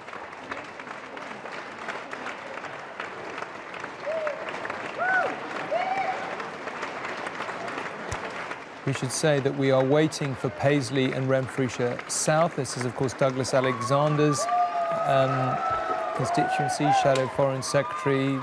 The idea that he could potentially be losing his seat would have been quite incredible only a few months ago, and yet that does seem to be a realistic possibility, swept away by the tsunami that Nicola Sturgeon has overseen, if it indeed happens. We're told that they seem to be looking at the ballot papers very, very closely there, so maybe it is reasonably tight, but who knows? At the moment, it looks as if Douglas Alexander and many like him are being swept away in Scotland. Let's go and talk to Emily Morgan, who's been with Nick Clegg all the way through the campaign. Emily, did you even vaguely predict that this might be, and let's just stress that it's a might be, we're not there yet, but that this might be the outcome? I certainly didn't. The polls have always looked bad, but they didn't look this bad. The mood here in Sheffield Hallam has really changed over the last few minutes. When the exit poll did come out, we all had a flurry of texts from senior Lib Dem sources to say that it was wrong, that it didn't match their data. But Nick Clegg's spokesman has just arrived here. He's briefed us journalists down there, and he said it was always going to be a bad night, but they didn't expect it to be this bad. He used the word disappointing, and he blamed the Tory fear factor campaign, stoking up nationalism, he said, and that appears to have worked. He was asked about Nick Clegg. He said that anyone who believes in centre ground politics would be disappointed. Now, Nick Clegg has run a very positive campaign. He's always been confident and upbeat. He always said he would defy the polls. No one expected them to get the 57 seats they did in 2010, but if they do get the 10 seats, as this exit poll is predicting, it could be near oblivion for the party. I feel safe in saying that. I know that Nick Clegg isn't watching this programme. I've been told he's at home, he's had dinner and a drink with his wife, Miriam. He is due here in a couple of hours for the declaration of his own count. Again, tension here is building. Turnout here, I hear, has been 77%. Now, whether that's good or bad for Nick Clegg, only time will tell, obviously, and it would be staggering if he didn't keep this seat, but who knows? You got any sense at all, do you think? I mean, are his advisors reasonably confident? I mean, Nick himself dismissed the idea he was going to lose his seat as ridiculous. He did dismiss it, and earlier on his advisors were dismissing it, but now they've gone very quiet. They're saying they simply can't predict it. I think they are incredibly worried, but he has a 15,000 majority here. As I said, it would be staggering if that were overturned, and it would be a really, really bad night for Nick Clegg and the Liberal Democrats, obviously. I'm going to ask you a really, really difficult question now, which you won't know the answer to because nobody does, but hey, it's that time in the morning. Let's give it a go. If the Liberal Democrats end up with a result anything like this at the end of the night, do you think it's conceivable, having had 1,000,001 conversations with Nick Clegg and many other Liberal Democrats over the past few weeks, do you think it's conceivable that they would enter into any other kind of arrangement with the Conservative Party, if that's what it takes to get a majority? I mean, interestingly, we've had Simon Hughes and we've had Tim Farron in the last half hour still talking about how they believe in coalition if it's in the national interest and all the rest of it. But is that politically credible, do you think? But they have been talking about it, and I'm very surprised. I think if they only get 10 MPs, it would be incredibly difficult for them to go back into coalition. It's the coalition that will have decimated their party. If they go into coalition with the Tories, they only have 10 MPs. What sort of influence would they have within that government? How would it work? How would the mechanics work? What sort of cabinet positions would they have? And could all 10 have cabinet positions? It would be very strange. And also, I do not see how they could get it past their party. They have a triple lock system. They'd have to get it past members, the federal executive, and I just don't think there will be appetite. I have a feeling that they will just want to sit out of government, lick their wounds and rebuild. Emily in Sheffield, thank you very much indeed. Not long now until we will have Nick Clegg's result. We're looking at Nicola Sturgeon again in Glasgow. Looks even happier than the last time we saw her. You've got a feeling that this evening is only going to go in one direction as far as she is concerned. And I don't think, looking at those pictures, that her supporters are much in doubt of the kind of evening they're going to end up having. It doesn't look like she is much either. And I think really what we're looking at this point is enormous questions out of this. We've dealt with some of them this evening. What kind of government is going to rule the UK? Who is going to go into Downing Street? Possibly David Cameron, but not quite sure what they're clapping there, but clearly perhaps party officials. But beyond the questions of who's going to govern the UK and whether David Cameron is going to be the Prime Minister and what kind of government it's going to be and how he's going to get things through the House of Commons, these bigger questions about the future of the Union, about whether Scotland, about whether Nicola Sturgeon. And in a way, it's a difficult decision for her whether she's going to put the question of another independence referendum back on the ballot paper for the Scottish parliamentary elections in 2016. She hasn't talked about it. You heard Alex Salmond refusing to talk about it earlier this evening as well. But nevertheless, it's hard to imagine with this enormous surge going on, this incredible result, that she won't really want to think about it. Now, I'm joined. Sorry, I made you both sit up here. It's in the morning. Stephen Dorrell and Peter Hain from the Conservative Party and the Labour Party. You will remember. I always feel with very, very veteran politicians, I never really want to quite draw people's attention. That seems rude somehow, but can right. I say politely, you've both been around a bit. Yeah. Yes. So what do you both make of what we're looking at this evening? I think it's a revolt against the political class in Westminster. If you look at the SNP result as it looks to be in Scotland, on the one hand, and on UKIP's performance in England and in Wales, actually, on the other, I think that's the main lesson I draw from tonight, and it was evident to me that that was building up. And you look at the Prime Minister's behaviour towards Scotland, and it's as if the Conservatives and the SNP have been feeding off each other.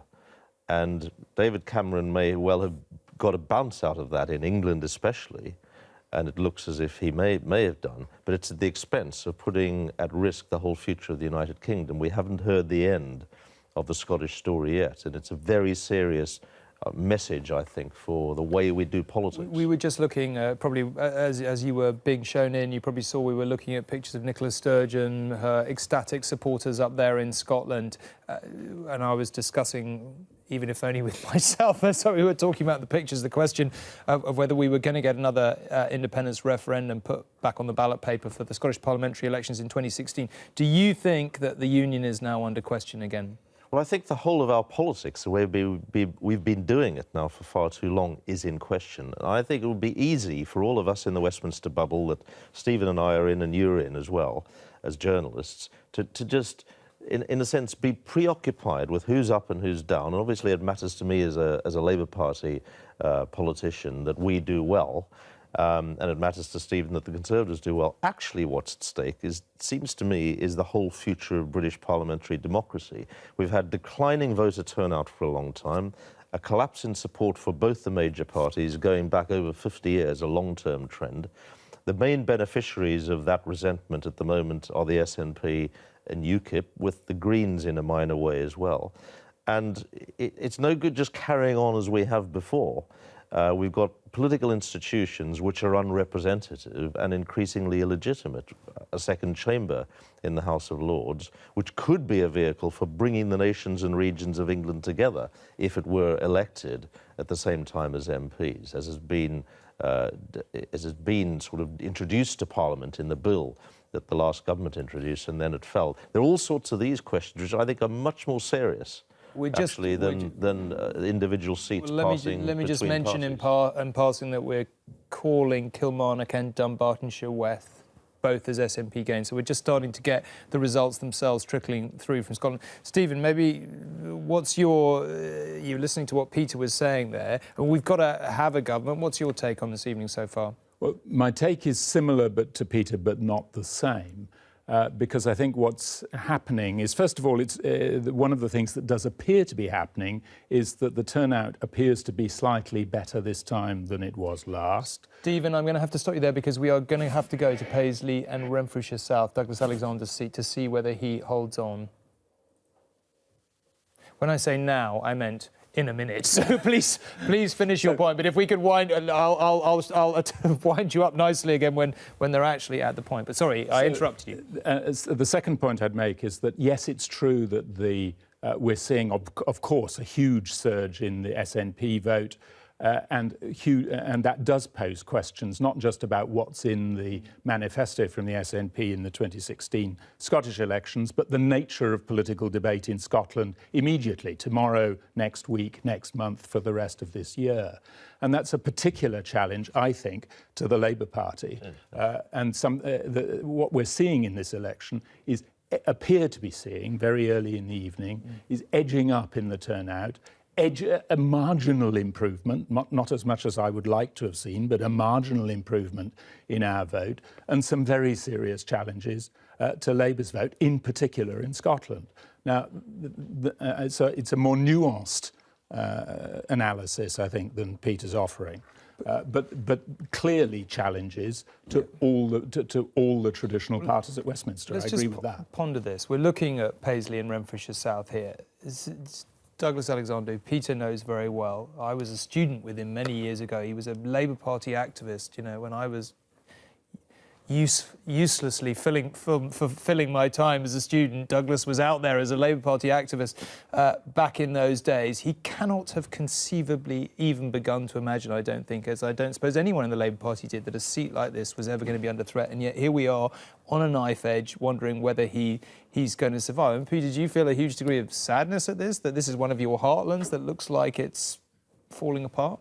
Yes, obviously, and not just sadness, but it's a terrible feeling, because in Douglas you've got one of the most capable politicians in Parliament, regardless of party. I think most people would agree about that. And I think the other issue that I'd add to what I said, and Stephen's right to correct me on one point about turnout, it does look as if turnout's up. Turnout's up partly because a lot of people who felt disenfranchised are voting. They're not necessarily voting Conservative or Labour, but they are turning out in greater numbers. We've also, by the way, lost 5 million voters from the register compared with last time because of the different system of registration. That's very serious for the future and the health of our politics. And there's one other point that I'd add. We've had now over the last 30 years or so, perhaps a bit longer, the economies of the world, not just in Britain and in Europe, but in America and elsewhere, not delivering for working people, whether they're working class people in the sense of skilled manual workers with skills, or whether they're traditional middle class people. The rich at the top have been screaming away like there's no tomorrow, but everybody else has felt squeezed, and it's a revolt against that, I think, as well. That kind of neoliberal economics, to use the jargon. And it gets expressed in anti-Europeanism and anti-immigrants and various things, and UKIP are the main repository for that in England and Wales, and in Scotland, the SNP are. I don't want to bring this down to practical politics, but let's just do so for a moment. And I think just before I do, let me mention that I understand that the candidates are behind that screen there being spoken to. So it's quite hard to know what is actually going on out there. Maybe it is indeed very, very close. But Stephen, maybe I can come to you. Regardless of what is happening in Scotland or not, or maybe what's happening across the UK in terms of disillusionment and everything else, we have to have a government. Precisely. You were a member of the John Major government. You will remember those years all too well, as do I. It was pretty chaotic. What do you think a Conservative government without a majority, if that's what we end up with, or possibly with a very small majority at best, is going to be like? Well, I think we don't know yet what the arithmetic is going to make possible. It was, of course, David Cameron's achievement out of the last election, which at the time of the election was there was a lot of talk about how this was going to be an unstable government. It wouldn't last the course, if you remember. And what was created was a stable government, a coalition government with a working majority. We don't yet know whether the arithmetic will make that possible, but I absolutely agree that it's a priority if it can be done. Okay. Let's just see what's happening in Paisley and Renfrewshire South.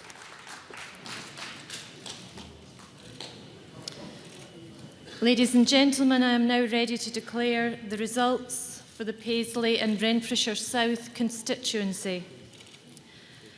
I, Sandra Black, Returning Officer for the Paisley and Renfrewshire South constituency, declare that the total number of votes given to each candidate was as follows. Douglas Garvin Alexander, Scottish Labour Party, 17,864. Mary Black, Scottish National Party, 23,548.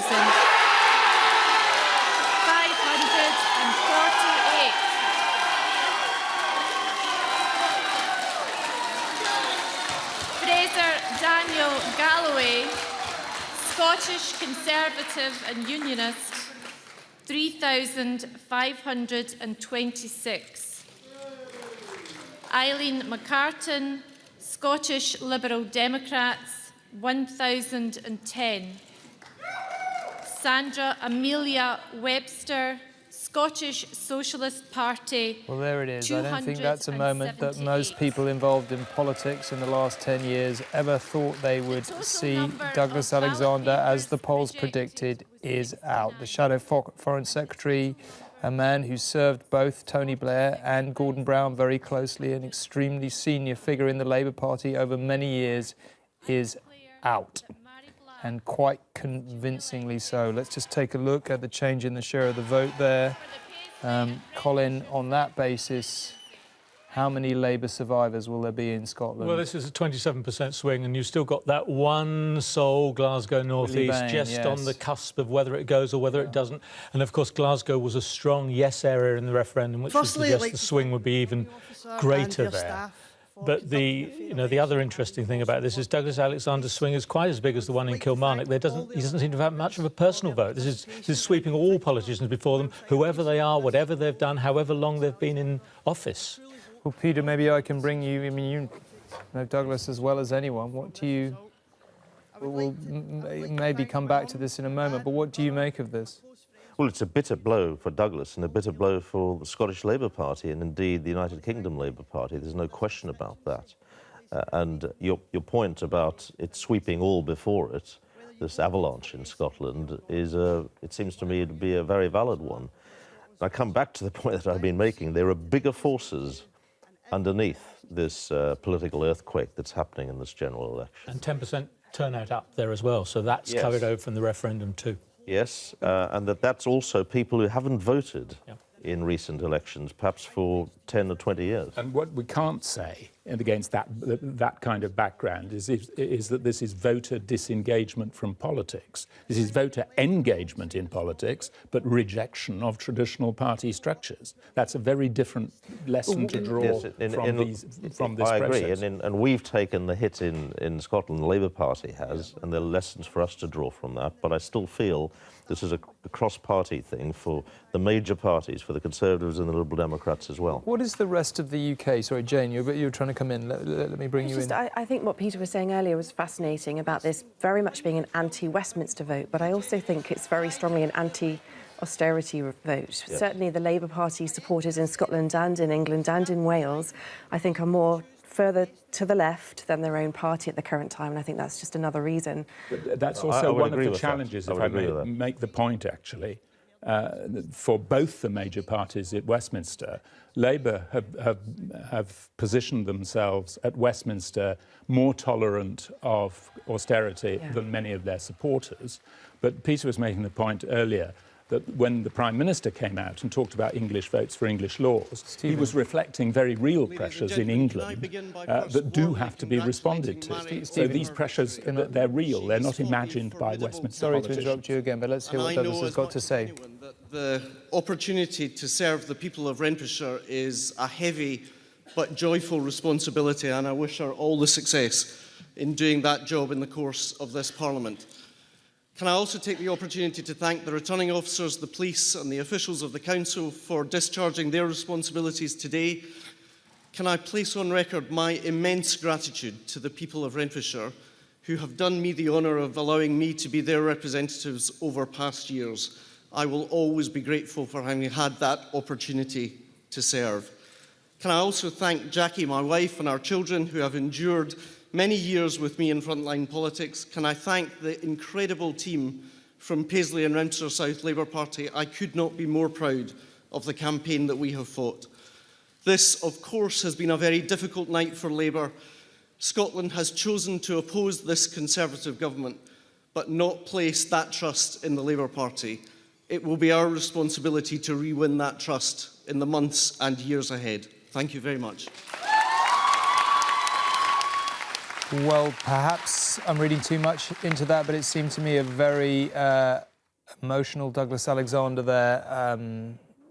Extraordinary moment for him, really, losing a seat. He cannot have imagined in his wildest dreams, even only a few months ago, that he would ever see be lost. And to a student who is only 20 years old and relatively new to the political scene, a moment I suspect that anyone interested in politics will not quickly forget. Now, we have pictures of the Prime Minister. Who knows, perhaps he'll go on being the Prime Minister, perhaps not, as we begin to see the results. David Cameron arriving at his constituency count in Witney. He looks pretty happy about the state of play and the way things are going. And it's almost 2:30, so let's go to Julie for a summary of where we've got to. Yeah, Tom, thank you very much indeed. Well, just to remind you of our exit poll, which predicted that the Conservatives will have the most seats at the end of the night, but not a majority. Our poll puts the Tories on 316 seats. Labour will be way behind on 239, 10 seats for the Liberal Democrats, 2 each for UKIP and the Green Party, and the SNP are forecast to have 58 seats out of 59 in Scotland. Plaid Cymru will have 4. Well, early results in the target seats for Labour and the Tories are showing no shifts. Sadiq Khan held his seat in Tooting. There was a slight increase in share for Labour and the Tories there. And the Conservatives, Jane Ellison and Marcus Jones, will be returning to Westminster as MPs for Battersea and Nuneaton. But despite Labour failing to take the seat, some within the party view tonight as a failure for David Cameron. You're still in a situation here where David Cameron, who set himself the task of saying that if he didn't form a Conservative majority able to govern on his own, that he would regard that as failure. By those terms, even at what Michael Gove, in a programme I did earlier with him, said that if this is at the top end of their expectations, which it said that he was, means that he can't govern on his own. Well, Tim Farron, the former Lib Dem president, has defended his party's decision to go into coalition with the Conservatives, even if it has resulted in a bad night tonight. All of my colleagues up and down the country who not just fought a brilliant campaign, but 5 years ago made a decision that was absolutely in the national interest, that we knew at the time was going to be perhaps not in the party's interest. So we know this is going to be a very difficult set of results for us tonight. I think we don't need to put any gloss on that. Well, meanwhile, in Scotland, the SNP has begun to take seats from Labour, including, as you've just seen from the Shadow Foreign Secretary Douglas Alexander. SNP leader Nicola Sturgeon told ITV News she's bringing a new type of politics to Westminster. You know, I think what we're looking at tonight is a very historic shift in opinion in Scotland. But, you know, we said during the campaign that SNP MPs would be elected to make Scotland's voice heard, and that's exactly what we intend to do. But all of the other things I said during the campaign about seeking to work with others across the UK to try to get more progressive politics at the heart of Westminster, that is still what we intend to do. Clearly, although things are shaping up well for the SNP, it's early in the night in terms of how the results will shape up. I suspect we might hear a little more from Nicola Sturgeon a little later on. Let's have a look at our Scottish battleground because we've got this little clutch of results in now. And Tom, we thought it might be worth just an early check-in to see what might lie ahead. I think to see just how bloody the battlefield looks, I think we know really. which colour graphics are teeing up for the night. Let's have a look at our SNP battleground, which we looked at very early on, of course. And we can see now just a visual snapshot of what is starting to fill out here. Remember, just over here on the far left of the board, these were the seats that the SNP already held from the last Parliament. Western Isles staying with them. Let's head along and see what has fallen. We've got Ochil and South Perthshire. That was the number one sort of easiest target seat. I mean, still on overturning a majority of 5,000 there. Dundee West is now being filled out for the SNP. Let's go along there. Cathy Jameson in Kilmarnock has sorry, I'm just hearing various things in my ears. I'm talking to you. Apparently Falkirk, which is back a column. Let's just go there and see if we can pick it out. Falkirk, there it is. That has just fallen to the SNP. That is Eric Joyce's old seat, of course. Dundee West, Kilmarnock, as I was just mentioning there. Where else can we pick out for you? I'm just highlighting as we go along, and things are starting to come in as I'm just talking to you now. Look at that, even just as we were speaking. Glen Rother's right on Gordon Brown's doorstep. Famous by-election, of course, there. Dunbartonshire West, that pair of Dunbartonshire seats. We'll be looking at Dunbartonshire Dunbartonshire East a little later on. Of course, Joe Swinson's seat. That is Gemma Doyle out. Now, Dunbartonshire West has been Labour, Tom, for its entire history. I mean, this is the sort of thing we're talking about tonight. It's extraordinary, and that is the one just above the one that is going to stay in people's memories as one of the moments of the night, surely, and that is Douglas Alexander's seat falling to the SNP. The thing that really strikes me is when you put up the Tory-Labour battle board, for example, on the Labour targets, an awful lot of the seats are under a majority of under 1,000. But as you've just said, Ockle, the number one SNP target started with a majority of 5,000, and everywhere is these enormous majorities. And presumably, I mean, Gordon Brown's former seat, Kirkcaldy, has to be under threat. Yeah, absolutely. I mean, let's face it, with the exit poll and what we're starting to see with the sort of swings that we're seeing as well, Colin and Jane, we're talking about practically everything being in play here. We're talking about the seat, of the former Prime Minister, Gordon Brown, being under threat, way down on the list, right down in Kirkcaldy there. Even seats like, Orkney, for example, been with the Lib Dems since 1950, I think. Even Glasgow North East, we could actually see all the seats in Glasgow. It is conceivable on the sort of activities we're seeing tonight that Glasgow turns from red to bright yellow. And I mean, Colin, you look as if you're championing a bit there. If we put this into historical context, Julie, we are sometimes used to these very big swings in parliamentary by-elections now. Occasionally in general elections, we saw it in 1997, the Labour landslide, there would be the odd seat where the swing would get to 18 and 20%.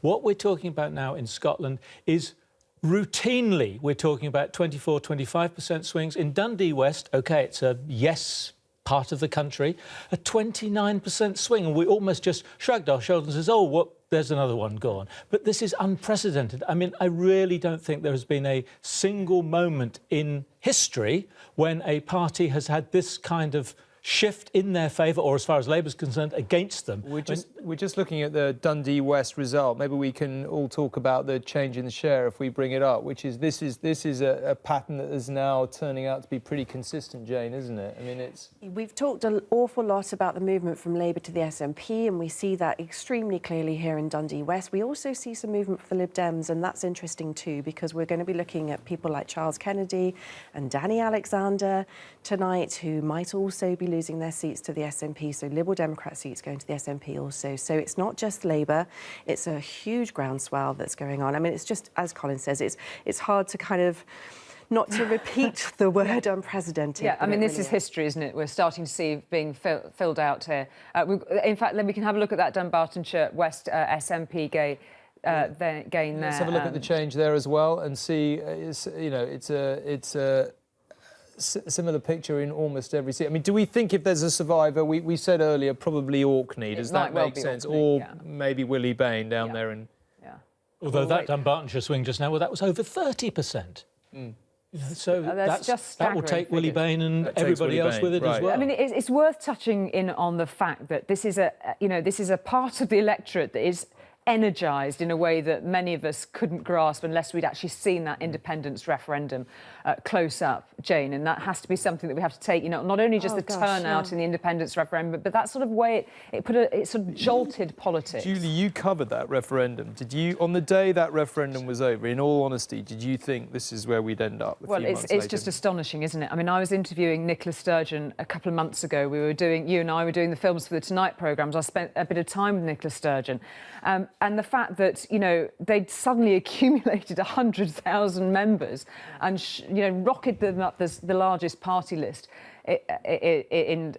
across the nation as a whole. Even she was still trying to get to grips with the size of the party that she was suddenly leading. It looks as though turnout in Scotland, on average, just from the seats that we've seen, is up by about 9%. And that really tells us about the impact of the Scottish independence referendum, not only for getting out voters who hadn't voted over decades, but also, think about those voters who voted for the first time, younger voters, energised. And so we're expecting to see turnout amongst younger voters being much higher in Scotland than in England. And interestingly, that can have a really long-term effect, because we know that going out to vote is a habit-forming process. So, it'll be fascinating to see not just the results tonight, but, long into the future. Sorry, there's a graphic that's just popped up here, I think, in terms of the change in the share of the vote. Julie, I just wanted to ask you, when you were talking to Nicola Sturgeon, you spent quite a bit of time with her.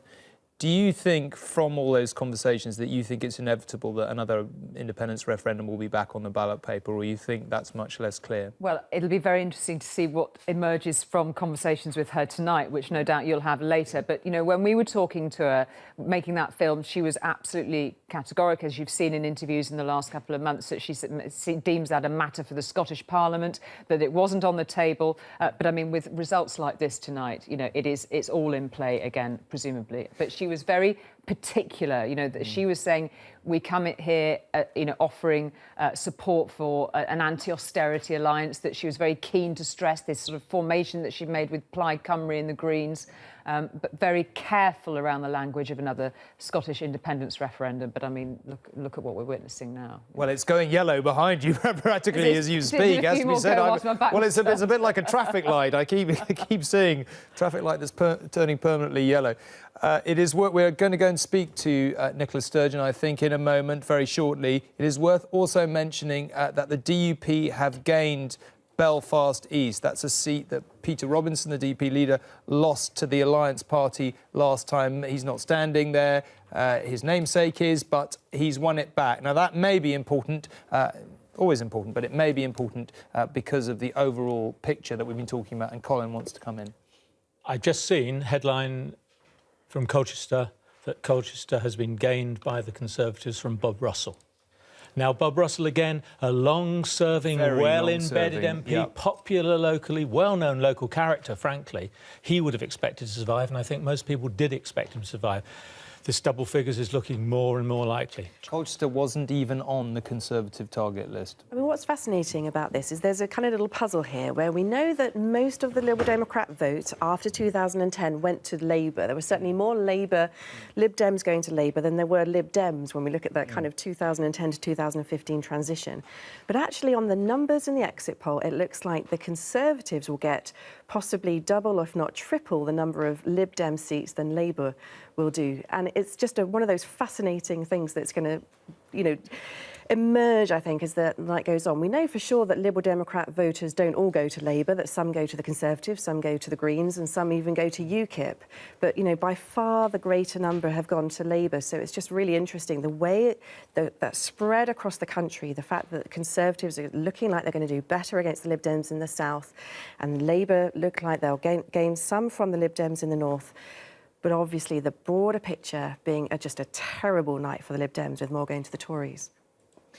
Colin, I mean, as the results begin to come through, how are you looking at your prediction earlier in the evening? Do you feel that, if anything, the Tory seats will come down or more likely go up? No, I think, if anything, we may have slightly undershot the Conservatives. I think it's a bit early to think whether they might get to the magic 326, or as some people say, 323 mark, because of Sinn Féin, of course, not taking their seats. But it's certainly, everything that's happened so far would make us be even more robust about our original prediction. And again, another one of the reasons for that, we saw coming in a result from Castle Point, which was an outside UKIP chance. We haven't seen the full figures from there yet, but again, a Conservative hold. So all the threats to the Conservatives, whether it's from Labour in the traditional marginal seats or whether it's from UKIP in some parts of eastern England in particular, so far haven't materialised. So what do you think's happening there? UKIP did seem in with a shout there, of course. Bob Spink, who was a Tory MP, defected to UKIP, then he was out. But I mean, it's been a long-term UKIP target. He stood as an independent, and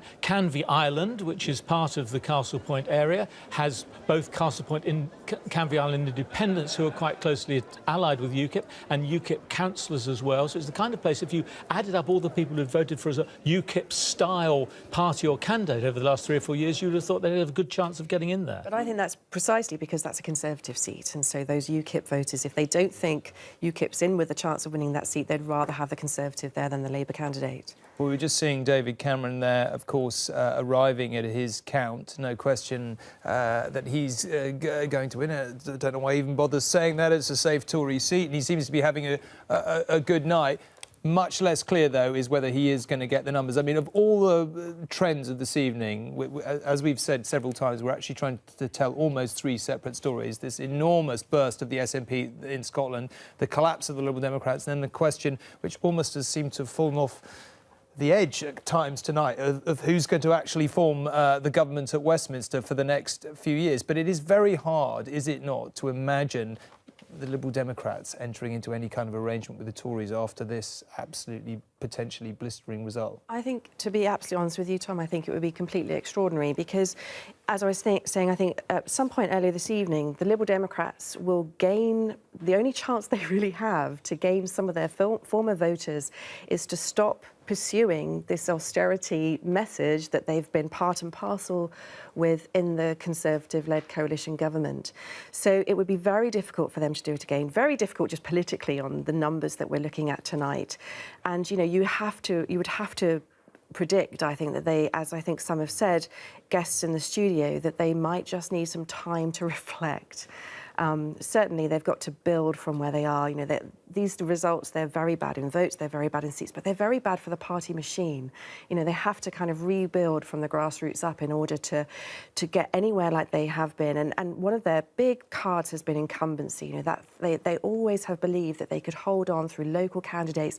But our British election study data has shown that I think people almost just wanted to give them an extra kicking where they'd had, you know, where there'd been a Lib Dem MP in that constituency. So it's almost done them a disservice rather than a service. Joe Swinson is out in Dunbartonshire East. Given everything else, that's perhaps not surprising. It's worth just to remind you what you're seeing at the bottom of our screen there. Basically, we're switching between the exit poll, which we're still putting up there, and the seat tally. That's seats declared. In one sense, the number of seats declared doesn't mean that much because you know, there's no great logic about who declares first. As the evening goes on, we will, of course, update the exit poll at some point into a prediction. There's another SNP gain going through there. Colin, for people who want to know, when will I know? When do you think you will begin to move from the exit poll to a sort of updated prediction with the results? We've only had 60 or so results. We knew the results were going to be slow tonight, especially in England, because most places in England have local elections, and some people even have parish council elections, so there are even more ballot papers to separate out a task for the returning officers. So I can't imagine it's going to be much before 4 o'clock when we'd have sufficient results in really to move away from the exit poll. But I would now, with some confidence, say that the general picture the exit poll has presented, which was rather sceptically received on all political sides at 10 o'clock, of course, is now looking as You're used to that after these years, but you know, it's sort of... But as good, you know, successful polls are quickly forgotten. A bad poll is remembered forever. So hopefully this one will, in that sense, be quickly forgotten. But just let me follow on for what you were saying about Scotland. The East Dunbartonshire result, you sort of say, yes, that's what we expect. Yes, we do, but East Dunbartonshire is a pretty prosperous middle-class area on the northern outskirts of Glasgow. So in other words, it's not poor working-class Glasgow, which has also clearly gone to vote for the SNP, and Jim Murphy's seat, which we haven't yet heard from, the Labour leader in Scotland, is MP for East Renfrewshire, which used to be a safe Conservative seat in Scotland. Again, a middle-class area on the southern side of Glasgow. In the polls that they have done there seemed to be some sense that Conservatives might be willing to vote tactically to keep Jim Murphy in place. But I doubt there's enough of them left to balance the Labour people who are now clearly going to go over to the SNP. What is the problem is, quite clearly, is that the nationalist side, with a small n and in inverted commas, are all gone to the SNP. The remaining unionists, who of course won the referendum, are still divided between Labour, the Conservatives and the Liberal Democrats. That's putting it crudely, but that's the problem. I slightly wonder, and this is speculating off the top of my head, if where this will end up with is the SNP and one unionist party in Scotland, but I made that up off the top of my head. Remember the Scottish Parliament has a proportional or quasi-proportional electoral system, and there remain to this day, of course, because they had an election, Labour, Liberal, Democrat and Conservative, and indeed Green and other members of the Scottish Parliament. Their elections are next year. Even on these results, right, Labour and the Conservatives and Liberal Democrats would still have significant representation in the Scottish Parliament, thanks to proportionality, of which I suspect we might hear a little from some quarters in the next few days. I'm sure we will. Let's go to the opinion room with Nina. Thank you, Tom. First scalp of the night, and everyone in the opinion room was crowded round the screens for that Douglas Alexander moment. On Twitter, everyone's talking about the SNP. Adam Sharp, tell me more. Twitter is a public, real-time conversation, and right now that conversation is about the SNP. A third of all tweets about the election at this moment about the SNP. First time they've been the most talked about party all night. That is almost 4 times what it was only a half hour ago. And while we were standing here in the last 5 minutes, that figure's gone up and up and up, It's hasn't it? kept climbing up. But let's take a look at Nicola Sturgeon herself. Active Twitter user, has been live tweeting much of the campaign, using Twitter to connect directly to her constituents. Yesterday, she even used our video app Periscope to live stream canvassing to hundreds of her supporters. Now, she's the biggest share of the conversation she's been since the Scottish leaders' debate last weekend. A few moments ago, she was the most talked about candidate until David Cameron showed up at his counting location. A very modern First Minister, Adam Sharp. Yes. Thank you. And just to remind you that we are talking about everything that's going on in this room, #Opinion Room. Tom. Nina, thank you. Nicola Sturgeon, the SNP leader, is waiting for us. Nicola Sturgeon, you've been cautious earlier on this evening, but it does look like an extraordinary night to you. Let me start that sentence again. Sorry, it's early in the morning. It looks like it's an extraordinary night for you. Yes, it does. It looks as if what we are witnessing here in Scotland is a historic shift in the political firmament, a historic shift in political opinion in Scotland. It certainly looks very like the Scottish people have placed their trust in the SNP to do what we said we would do during the campaign, stand up for Scotland, make Scotland's voice heard and put progressive politics at the heart of Westminster. We said we wanted to bring about an end to austerity, to have greater investment in our public services, and these will be the priorities we now take to the heart of the Westminster agenda. What do you think happens next? Does it look to you as if David Cameron is going to be the Prime Minister, and what will be your reaction to that if that is the case? Well, I hope not. I don't want David Cameron to be Prime Minister. I don't want another Tory government. And, you know, we've still got a long way to go tonight to see how the final results shape up across the UK. But my position remains as it was during the campaign. If the parliamentary arithmetic means that there is an anti-Tory majority, then the SNP stands ready and willing to work with Labour to lock David Cameron out of Downing Street. If that proves not to be the case because Labour has failed to beat the Conservatives in England, then SNP MPs will go to Westminster to stand up for Scotland and to protect Scotland against a Tory government. But I still hope that we can have a situation where we can lock David Cameron out of Downing Street. Nicola Sturgeon, while we've been talking, Kirkcaldy, Gordon Brown's former seat, has fallen to your party. What's your reaction to that? Well, you know, it's fantastic. Some of the results we're seeing tonight are, you know, in Westminster, historical terms, unprecedented. Some of the swings we're seeing, I think, are beyond anything that has ever been witnessed in a Westminster election anywhere in the UK before. We've also had some very special results tonight in terms of what they mean in historic terms. We've seen the youngest ever woman elected to the House of Commons in Mary Black, who has won a seat in Paisley. I think she's the youngest person to be elected to the House of Commons since 18-something. So, you know, there are some fantastic results across Scotland tonight. You know, we are witnessing something that is historic. It hasn't happened overnight. It hasn't even happened in the 7 months since the referendum, although undoubtedly that has accelerated this process. But Labour's been losing touch with the people of Scotland and losing the trust of the people of Scotland now for many, many years. They haven't listened, and I think what they are suffering tonight, although I've got personal sympathy for everybody who is losing their seat, what they are suffering tonight as a party is down to them and to the fact that they have failed to listen and to heed the messages that people in Scotland have given them now over a long period of years. I doubt there's anyone listening to this programme who would disagree with you in the sense that this does feel like a historic night for your party, very possibly for the United Kingdom as a whole. I guess where people are a little less sure is what exactly it means. And, you know, I know you've been asked this many times, but we, of course, have to ask it again. Does this make another independence referendum merely an inevitability at some point in the next few years? No, it doesn't. You know, I'm going to do something that you perhaps think is unusual. As a politician, I'm going to stick to what I said during the campaign now that the results have started to come in. I said explicitly and repeatedly during this campaign that it wasn't about independence, that even if we won every seat in Scotland, and I said during the campaign that that was unlikely, I'm sticking to still saying that's unlikely, although we are racking up victories just now. But no matter how many seats we end up with tonight, it's not a mandate for independence or another referendum. There'll only be another referendum if people in Scotland vote for that in a Scottish Parliament election. But what it is a mandate for is a strong voice for Scotland at Westminster and more progressive politics. And whoever emerges as the Westminster government tomorrow has to heed the messages from the people of Scotland. We want an end to austerity, we want investment in our public services and in our economy.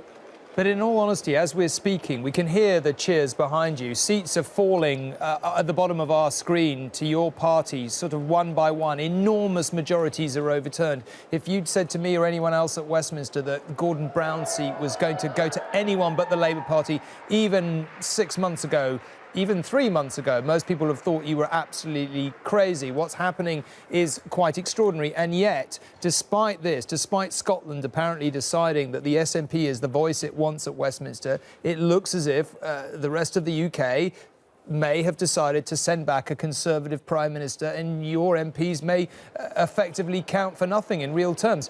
Doesn't that make a referendum at some point inevitable? Look, SNP MPs will not count for nothing if there is, and I still hope there's not, but if there is another Conservative government, then it's all the more important that Scotland has strong SNP MPs standing up for the interests of Scotland. So, you know, that is absolutely the case. But, you know, I said in this campaign that, you know, people who voted SNP today, I would not take their vote as an endorsement of independence. And the share of the vote that we look as if we are going to end up with tonight proves that it's not just people who voted yes in the referendum last year who voted SNP. Many people who voted no in the referendum are also putting their trust in the SNP. And I want to say very clearly to people across Scotland who voted SNP, I was going to say today, it's now yesterday, we will not let you down. We will do what we said that we were going to do. We will go to Westminster, we will shake up Westminster, and we will make sure Scotland's voice is heard, and that voice is one for better politics and more progressive politics.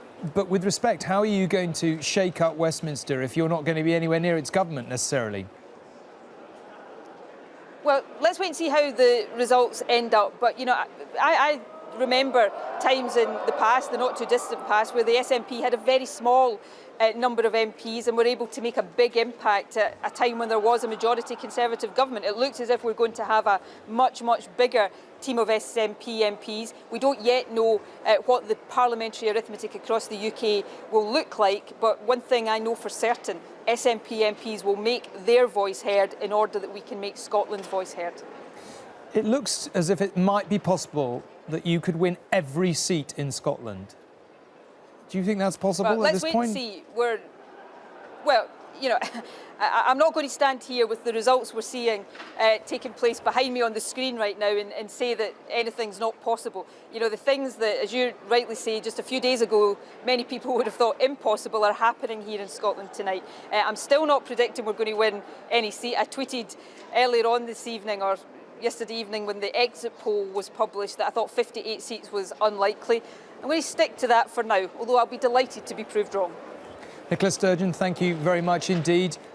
During that interview, you heard that we called Gordon Brown's former seat, our stringer on the ground, suggesting that the Labour Party had lost. But let's go and see, let's go and hear exactly what is happening there. Dave Dempsey, Scottish Conservative and Unionist, 5,223.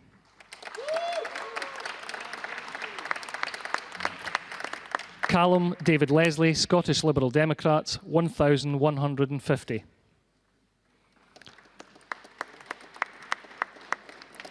Roger Mullen, Scottish National Party, 27,628.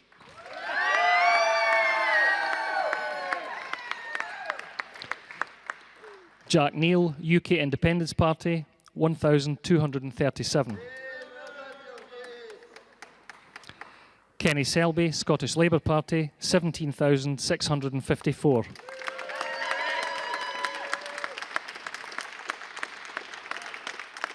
Well, there we are. The SNP gains going through one by one here. It's still worth saying we've seen Douglas Alexander's seat fall. The idea that Gordon Brown's seat would go any way but Labour is an absolutely staggering one to come to grips with. Let's just have a look at the change in the share of the vote, which I suspect will be telling the same picture as it is all the way across Scotland. We've repeated this and we don't want to do so to the point of being boring, but that is a simply staggering result. Now, Philip Hammond, the Foreign Secretary, is waiting for us. Mr. Hammond, thank you for joining us at this hour in the morning. Before we get to anything else, can I just get your reaction on what is happening in Scotland? Because it does seem that what is going on there is somewhat extraordinary in political terms.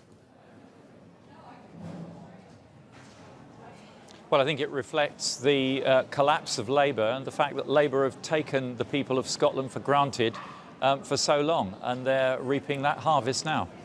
Is that all it reflects? Do you think that we'll be back to another independence referendum sooner or later?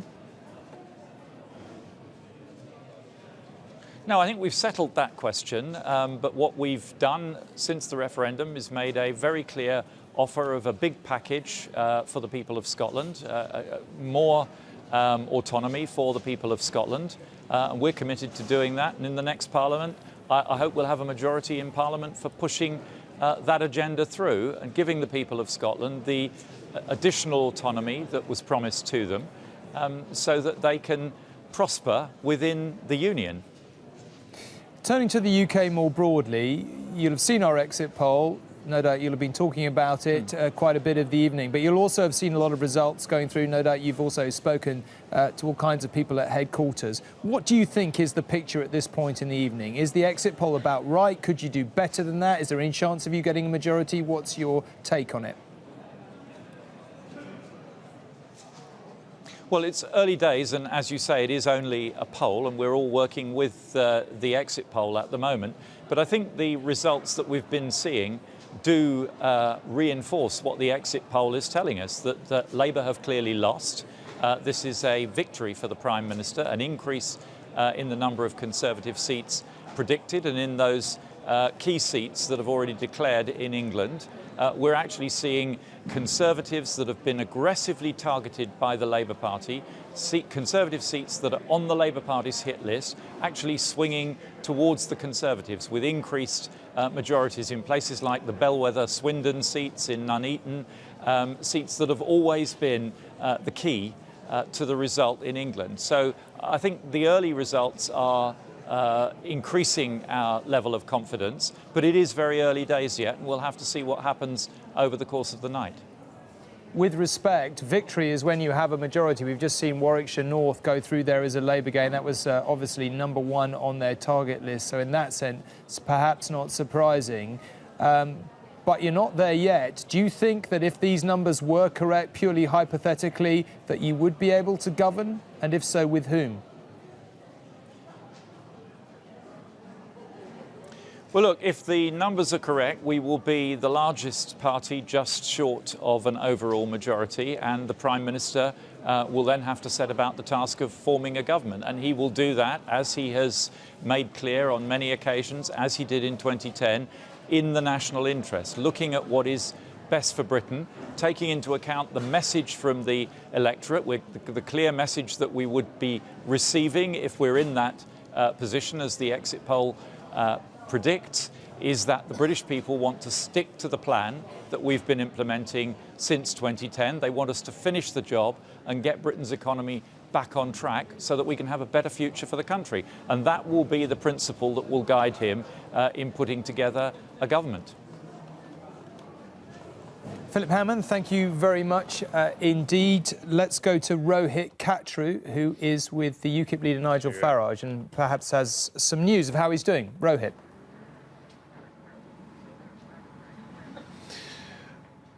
Well, Tom, we're still waiting to see some of the results in some of the key constituencies that UKIP have been targeting. But most important for the party is what happens right here in South Thanet. We're outside a hotel in Margate. This is where Nigel Farage is sleeping now. There has been an end of election campaign party, and I have to say there were a few glum faces at the event earlier, and that's because several senior party officials and one big donor to the party have told me that they are now saying that it looks more likely that Nigel Farage has come second in this constituency than first.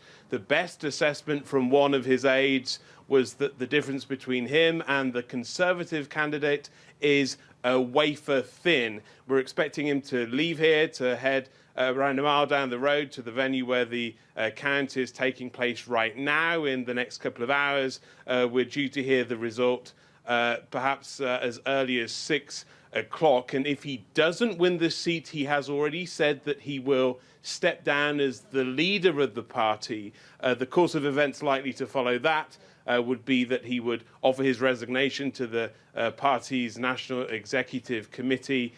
He is due to go to the Cenotaph later today for the VE Day celebrations.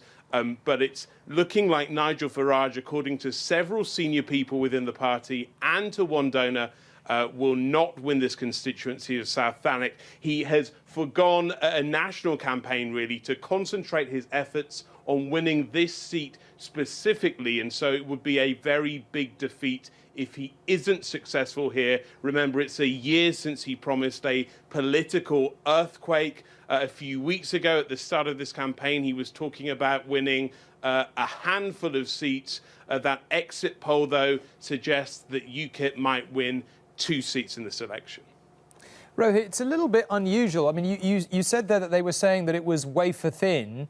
It seems a bit unusual to be conceding so early in the evening, though. Does that surprise you? And I must admit, you had a rather interesting interview with Nigel Farage earlier where he didn't seem in the best of moods, I have to say. No, and having spent most of the last 6 weeks with him, I can tell you that he was in comparatively a fairly bad mood then. You know, that wafer-thin assessment is the most positive that we're hearing. Most of the people that we've been speaking to have been saying it looks more like a second place. And what they're saying has happened, according to their assessment, is that many Labour supporters have actually voted Conservative, they believe, tactical voting, in order to try and keep Nigel Farage out as South Thanet's Member of Parliament. Rohit, thank you very much indeed. Now, I should say that when we said that Warwickshire North was a Labour gain, we in fact meant it was a Conservative hold. Not quite the same thing. Let's go to Nina in the opinion room. Tom, thank you very much. So it looks like Nigel Farage isn't going to get his seat in the Commons. Matthew Goodwin, you were in Thanet just on Tuesday in his constituency. Did you get the sense there that he wasn't going to overturn that 7,000 plus majority, that he wasn't going to make it? Yeah, there were 2 big problems for Nigel Farage in South Thanet. One was the Labour vote, where you had a very active Labour candidate, Will Scobie, who was essentially working very hard to hold up those Labour voters which Nigel Farage needed in order to offset the risk that middle-class Conservatives in places like Sandwich and Broadstairs wouldn't go UKIP. Now, what looks like it may have happened, if he's second or third, is possibly that both Labour has held its vote up more than Farage wanted, and those Conservatives, reflecting, I think, what is a national picture, have really turned to the Conservatives and stayed loyal in order to keep Nigel Farage and UKIP out. So, you know, he said if he lost, he would resign. So we're in for a very interesting 48 hours. Sophia Cannon, barrister, social justice campaigner. What's he done wrong? Did he manage expectations really badly? He talked of earthquakes. We're not getting that sense tonight. It's the comic book persona. It's failed here. It works for Boris. It does not work for Nigel. He's not credible. And now his lieutenants are lining up. We've got Evans, we've got Flynn, and of course we've got Carswell. He's got legitimacy, he's got a seat, and he's in the reins there.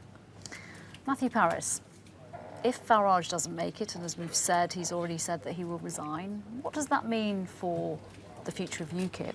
And what does it mean for David Cameron's future if he goes back into number 10? Does this mean he can ignore the threat of UKIP and go back to a more modernising route? Well, firstly, I don't think that Nigel Farage is going to resign for long. He will resign, as he has promised to do, as he now must. But sooner or later, when UKIP seems to be floundering without him, he'll come back, just as Alex Salmond did. But in the interim, I think that this would assist David Cameron if he wants to turn the Conservative Party in a rather more generous direction than it has seemed to be going in for the last few years.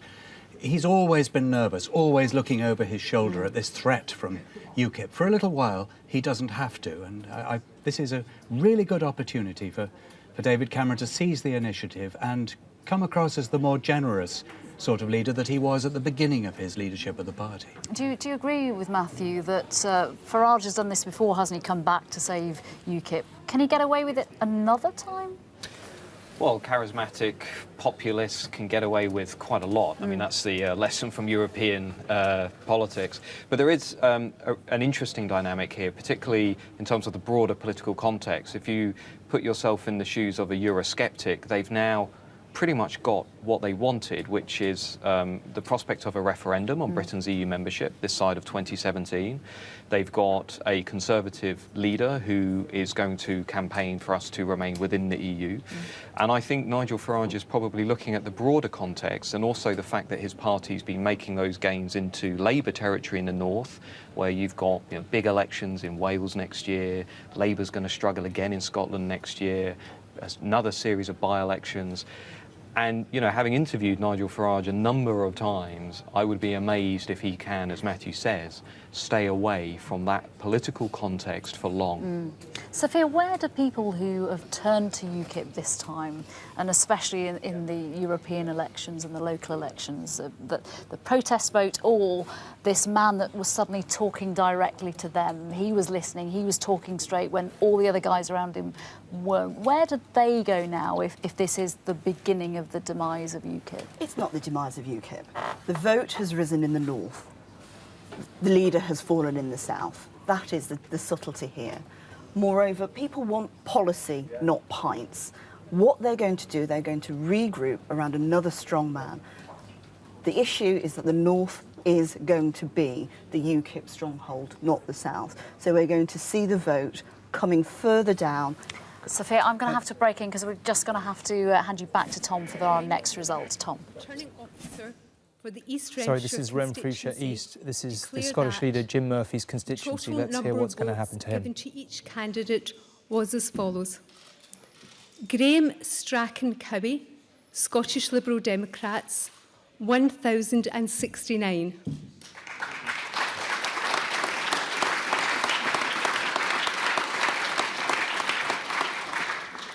Robert Malin, UK Independence Party, 888. David Andrew Montgomery, Scottish Conservative and Unionist, 12,465.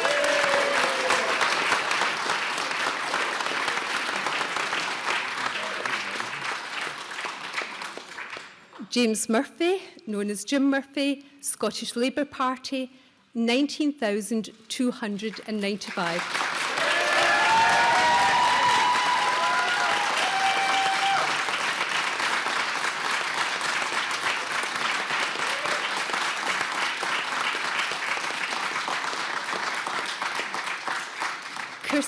Kirsten Francis Oswald, Scottish National Party, 23,030.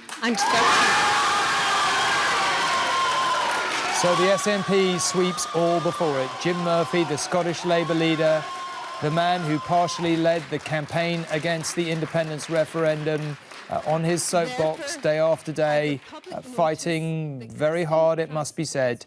Certainly in that and in this election, he is out. Another staggering moment. First Douglas Alexander, then Gordon Brown's former seat, going to the SNP, and now East Renfrewshire. You probably heard Colin Rullings talking earlier about how it was once one of the Tory party's safest seats in Scotland. It did seem as if some Tory voters were voting tactically to try and keep Jim Murphy in place. He looks quite cheery. He cannot be feeling so. I suspect he's known this moment is coming, but even so, this is a pretty extraordinary moment. We'll probably come back to hear what Jim's got to say. But Julie, maybe you could put it into context on the battle board. I mean, it's going yellow fast, but where do we put Jim Murphy's seat on this board? Well, I mean, we'll just pull out from it there. We can see it just turned yellow as you were speaking there, Tom. It is in that far end column of the sort of swings that were necessary for the SNP to take the seats. And the SNP are practically breaking this battleground now because of the sort of swings that we're seeing amongst these seats. So we've seen Motherwell go as well above Jim Murphy's seat. And that was one of those seats the SNP always looks to. They took that briefly just after the Second World War and then it went back to Labour. So it's one of those sort of historical seats, the SNP. Rutherglen, Tom Greatrix out, Joe Swinson out, Dunbartonshire East, John Nicholson, former journalist at ITV, has taken Dunbartonshire East for SNP. Dunfermline, as we said, Kirkcaldy. I mean, we haven't even got round. We only mentioned Danny Alexander right at the beginning of the evening, didn't we? We haven't heard much on that end yet. But they're just sort of extraordinary seats to contemplate. And not only extraordinary that they've gone to the SNP, but the swings by which they're taking them are just, breathtaking, frankly. And we'll just see this continue now to fill out. And we'll just see which ones are left standing. Just as we were talking there, Glasgow North, a little bit further back on the board, fell to the SNP too. Will Willie Bain cling on in that far corner of our battleground, right down in Glasgow North East? There was some suggestion Martin Geisler was putting over earlier that Edinburgh South might be a survivor as well, which is again right at the bottom of the list. As well. It's a bit further back, so we'll wait and see for that. I don't know when our next batch of these are due in, but it'll fill out. Maybe go back to Jim Murphy in a moment, but one of the things we're almost forgetting. Yes, we do. Other battlegrounds are available. The Tory Labour battlegrounds that we normally concentrate on. How is that other battle going? Well, I mean, this has got some really... there's so many fascinating things to talk about. I'm not quite sure where we start, but let's go back to our battleground, which is largely... Labour Conservative, and let's take you on to the Conservative targets. Do you remember on the right-hand side of that dividing line, the closer to the dividing line, the easier they should be for the parties to pick off. Let's have a look at these Labour targets and the ones that the Conservatives are managing to hold, because there is one quite extraordinary one that we should take note of, and that is Warwickshire North. It was the most marginal of the Labour targets. The Conservatives are holding that with a majority of just 54. Dan Biles. Despite our best efforts to give it to Labour, it has in fact stayed in the Tory column. Because the figures are well worth looking. Craig Tracy will be the new MP for that seat, and I can't quite see, even with my specs on, with your yes, graphics I haven't got mine on either, but it, that looks like a pretty convincing. Let's bring Colin in here while we have a look at the change, if we can, because that's a very interesting one. Yes, absolutely. And there you have a positive swing to the Conservatives, not the sort of as you were, which many of these seats have been so far. There is a positive swing to the Conservatives. Plus a big swing, Jane, plus a big swing to UKIP. You've talked a lot about that this evening. Absolutely. This is another seat where UKIP voters are, coming out in droves, but obviously not enough in this seat to make a decisive difference. The Conservatives edging ahead. It just goes to show that the exit poll, all of the seats that we're seeing so far, everything's stacking up in the same direction. We even have a Conservative gain in Vale of Clwyd. Yes, Wales, exactly. so it's Chris Ruane's seat. Right, That's down on the... I won't do one of those great lurches down to the other end of the battleground. Yes. But one we could pick out, I think, Colin, that we were just chatting about whilst other things were going on. We'll take you down to Ealing Central and Acton, which I'm just going to check how I'm going in the right direction. Yes, there we go. So away from that centre bit, and you can see, gosh, look, there is a red line that has appeared next to one of the blue Conservative icons, because Rupa Huck has taken Ealing Central and Acton from Angie Bray, and we can have a look at the figures now, and perhaps Colin, Tom, you can take us through those. Let me just do the change in the share there as well. Very narrow majority, but look at that. Labour's vote is up considerably there. There's a big turnout, and what appears to have happened in this London seat, again, quite a prosperous London seat, by no means sort of deprived. The Liberal Democrats have clearly, in London, ex-Liberal Democrats have gone to Labour in a big way, whereas in other more suburban parts of the country, further afield from the capital, it seems the Conservatives have benefited to a degree from the collapse in the Liberal Democrat vote. Yes, it's a fascinating one to have a look in. Let's take this on a wide shot as well and see how it is, bit by bit, as we promised that it would, starting to fill out. So we'll have a look at a few more of those seats a bit later on, but I think we're heading to Doncaster. I was going to say, rather you than me up and down that battle board, Julie. It's turning out to be rather tricky in that regard. Now, we're going to go to Carl Dinnan, who has been with Ed Miliband all the way through the campaign. Carl, what is the mood in the Ed Miliband camp tonight? Well, you know, they've been quite chatty with us through all of this. I had breakfast with Ed Miliband and other journalists this morning. He was in a good mood. But in the last few hours, it has all gone very, very quiet from the Miliband camp. There has been a very interesting statement in the last half hour or so from a Labour source in London. I'll just read it out to you, and there are a couple of interesting things in this. They say results in Scotland are clearly very difficult. I think we can all agree with that. They say the seats the SNP are taking off Labour will turn out to be crucial if David Cameron ends up back in number 10. The next government will have a huge task uniting the country. So they are talking now about if David Cameron ends up back in number 10. That's a big change in language from Labour, from the sort of scepticism about the exit polls that we were hearing from them earlier. Do you think at this point in the evening that they have accepted that the exit poll is roughly right? Well, look, it's certainly heading that way in a lot of places. Now, not necessarily here. I have to say, I've been chatting to some of the Labour people here.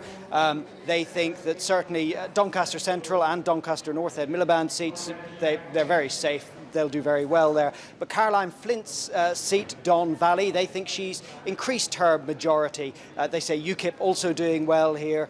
They think Lib Dems and Conservatives losing out. So it's not uniform by any means, but certainly that exit poll is starting to look very like it was right in Scotland, and their statement that I just read out to you seems to admit that, and so it may be coming true in other parts of the country as well. There's been a lot of talk about the squeezed middle during this election campaign. It's starting to feel, Tom, like the squeezed middle is the Labour north of England, with the SNP squeezing them from the top and the Conservatives squeezing them more and more out of the south, isn't it?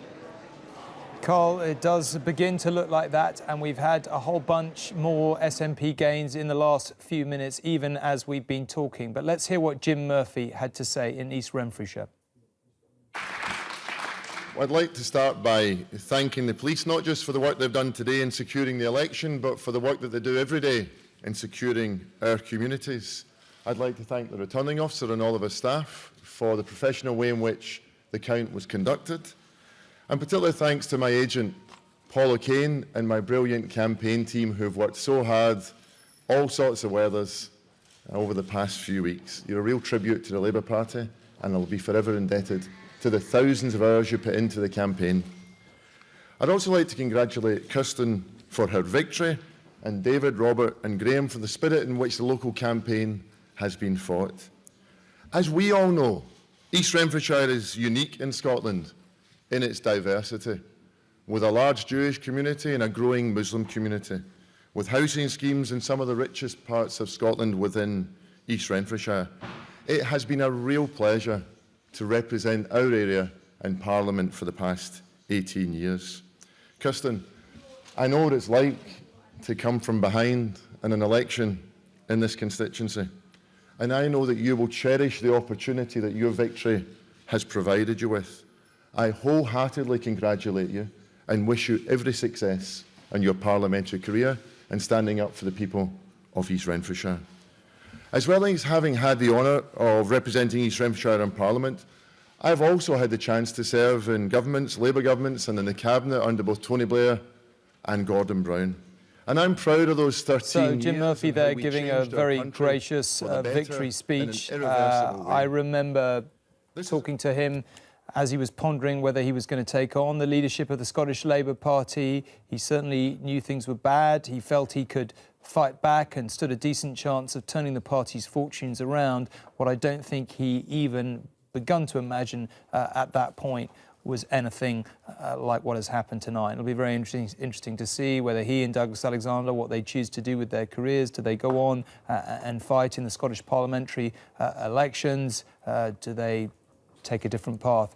But certainly neither of them can have imagined they would have ended up here. We haven't talked that much. I mean, we sort of, Scotland is such a big story. In one sense, it's just distracting us, not in any incorrect way, but away from the Labour Tory battle. And Jane, you were saying no. I was about to ask you, but we're going to go to Basildon and Billericay instead. On Thursday, the 7th of May, 2015, I, Councillor Maureen Larkin, being the returning officer at the above election, do hereby give notice that the number of votes recorded for each candidate at the said election is as follows. Baron John Charles, the Conservative Party, 22,668 votes.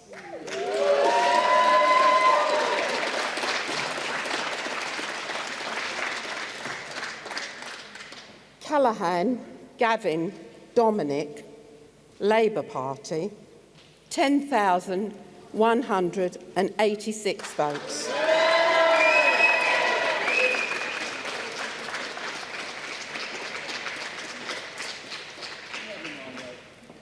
Konstantidis Giorgio, UK Independence Party, UKIP, 8,538 votes. OK, so that's a Conservative hold, no surprises there. But let's just have a look in a moment at what's happened to the UKIP share of the vote. Worth noting that Great Grimsby has just gone through as a Labour hold. Of course, that was a UKIP target. But let's just have a quick look at the change of the vote share in Basildon and Billericay. Jane, what do you make of that? It's a big change. It's not as big as some of them we've seen, and the BNP picked up some votes in 2010, so some of those would, we'd sort of count them, if you like, in the UKIP column, but nevertheless, it's a very significant change. It's a safe Conservative seat, so this wasn't a seat where it was going to make a difference. Great Grimsby, on the other hand, Austin Mitchell's former seat, was somewhere that the UKIP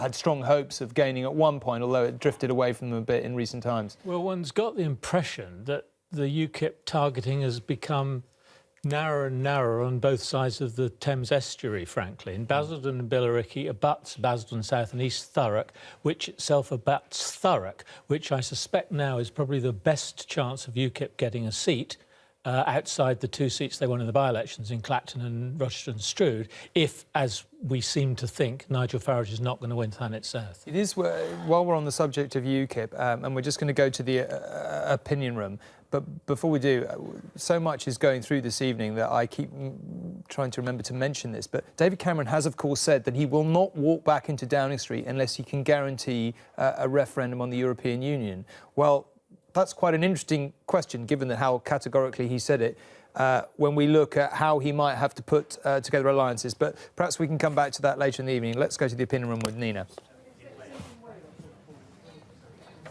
Thank you, Tom. So another really, really big Labour scalp there.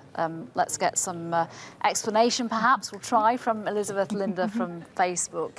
From what you've been seeing, what exclamation can you offer? Explanation? Yeah, well, it's interesting. What we have over here is a map that's taking a look at the likes on the Labour page and where those come from. And you can see that those are primarily concentrated in metropolitan centres. Quite pale in much of the UK. Now, this is the conversational election.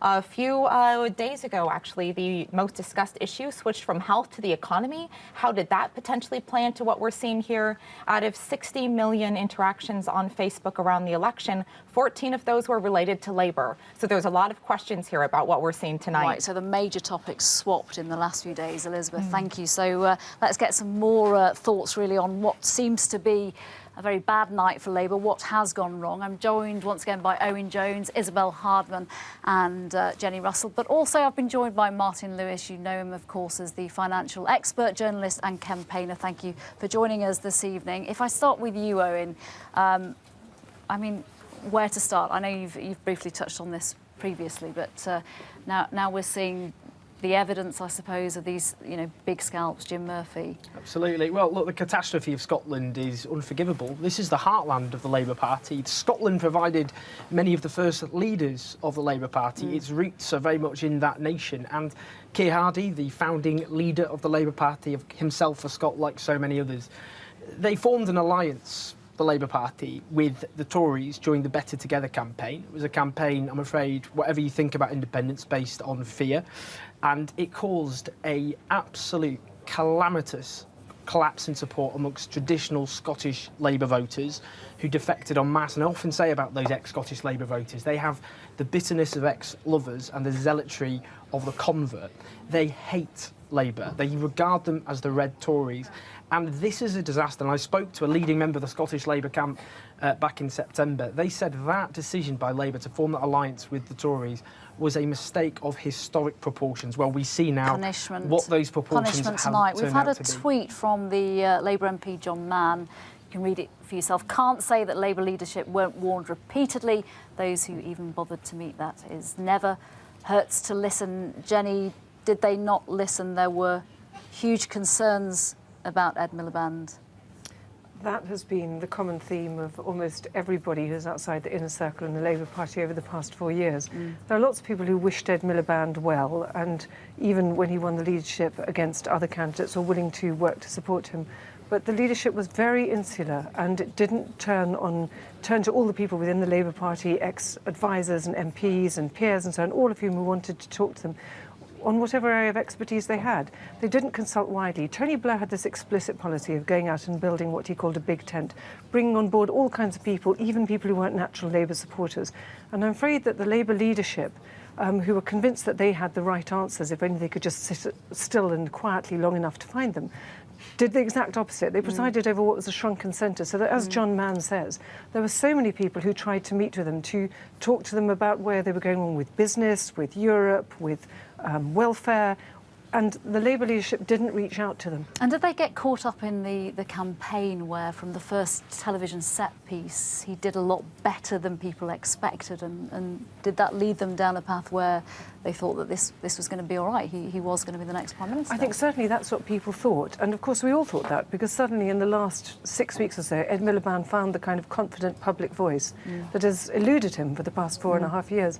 But I think the problem with that was that the Labour leadership had spent so long sitting and planning their future and not going out and talking to people and not convincing people and creating the right image and crafting a message that people would want to listen to over the previous few years, when people were desperate to hear something different.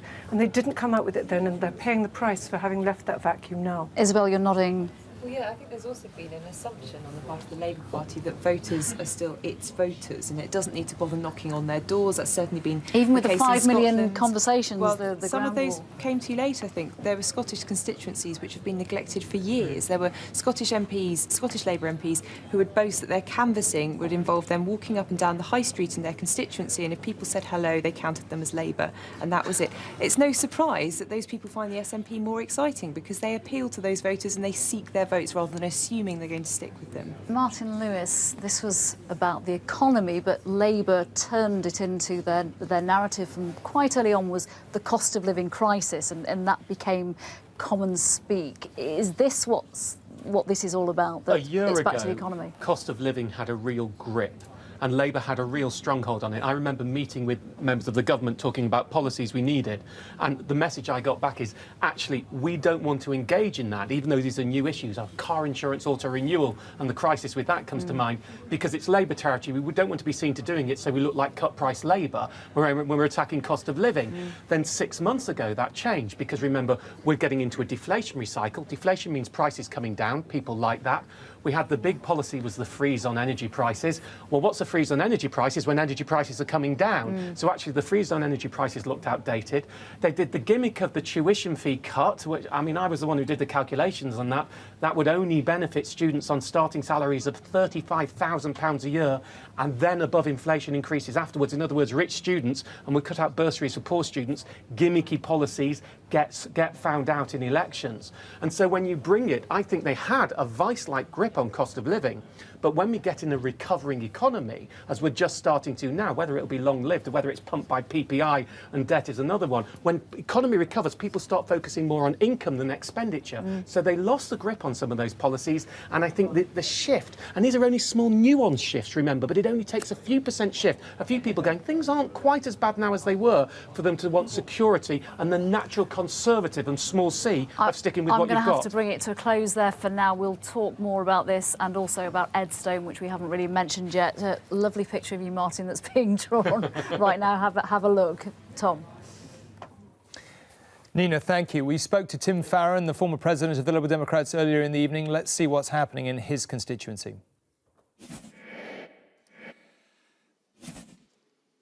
Ladies and gentlemen, I, Samuel Rayner, High Sheriff of Cumbria, returning officer for the Westmoreland and Lonsdale constituency, declare that the total number of votes given to each candidate is as follows. Bateson, John Anthony, Labour Party, 2,661.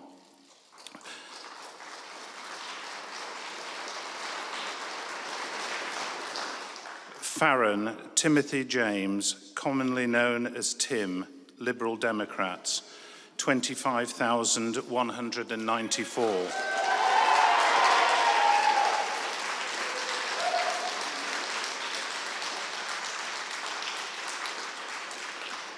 Loynes, Christopher, commonly known as Chris, Green Party, 1,798.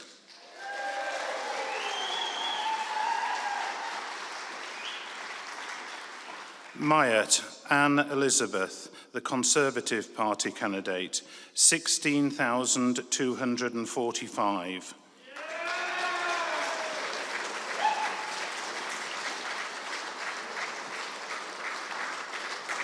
Piper, Alan Nigel, UK Independence Party, UKIP, 3,031.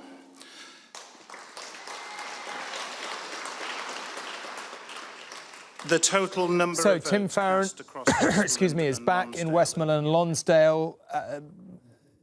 However, we do have some news, which is that Ed Davey, we are suggesting that Ed Davey, of course, very close to, excuse me, to Nick Clegg, the leader, is out in his constituency. Colin, do you want to pick that up? Because that, certainly from where we started this evening, that is a surprise. But it seems as if, at this point, we can say reasonably clearly that the story of the night is almost no significant shift between Tories, the Tories and the Labour Party. This enormous surge of the SNP in Scotland and the Lib Dems collapsing. The Lib Dems are collapsing. It's interesting. We see Ed Davey going in Kingston and Surbiton.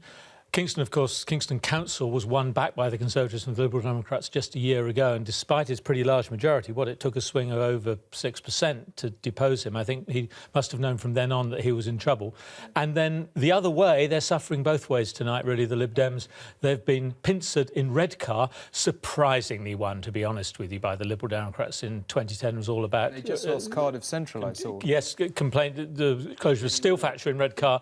Labour have taken that back, which I think was expected. Similarly, Cardiff Central, the third most student-dominated constituency in the country. They went for the Lib Dems back as 2005 with Jenny Willett, when they were exercised about the Iraq War. In 2010, the student fees issue boosted the Liberal Democrats even further, if you like. This time they seem to have sort of revolted from. I hope we're about to go and speak to Caroline Flint, but Jane, before we do, what do you make of Labour's performance so far this evening? If you think about it, Tom, here was the Labour Party going into opposition against a Conservative Liberal coalition, the Liberal Democrats going into coalition with the Tories, all of those voters that had voted Liberal Democrat, in very, very large numbers moving to Labour. And yet, after 5 years of Conservative-led government in which we'd expect naturally oppositions to start inching ahead as governments inevitably make unpopular decisions, and then losing 5% in terms of the swing from Conservative to Labour tonight. It's just, to be honest, it's extremely surprising. It's a really terrible night for Labour, and that's even taking Scotland out of the equation. With Scotland in the equation, it's just a disaster. It's their worst performance since 1987.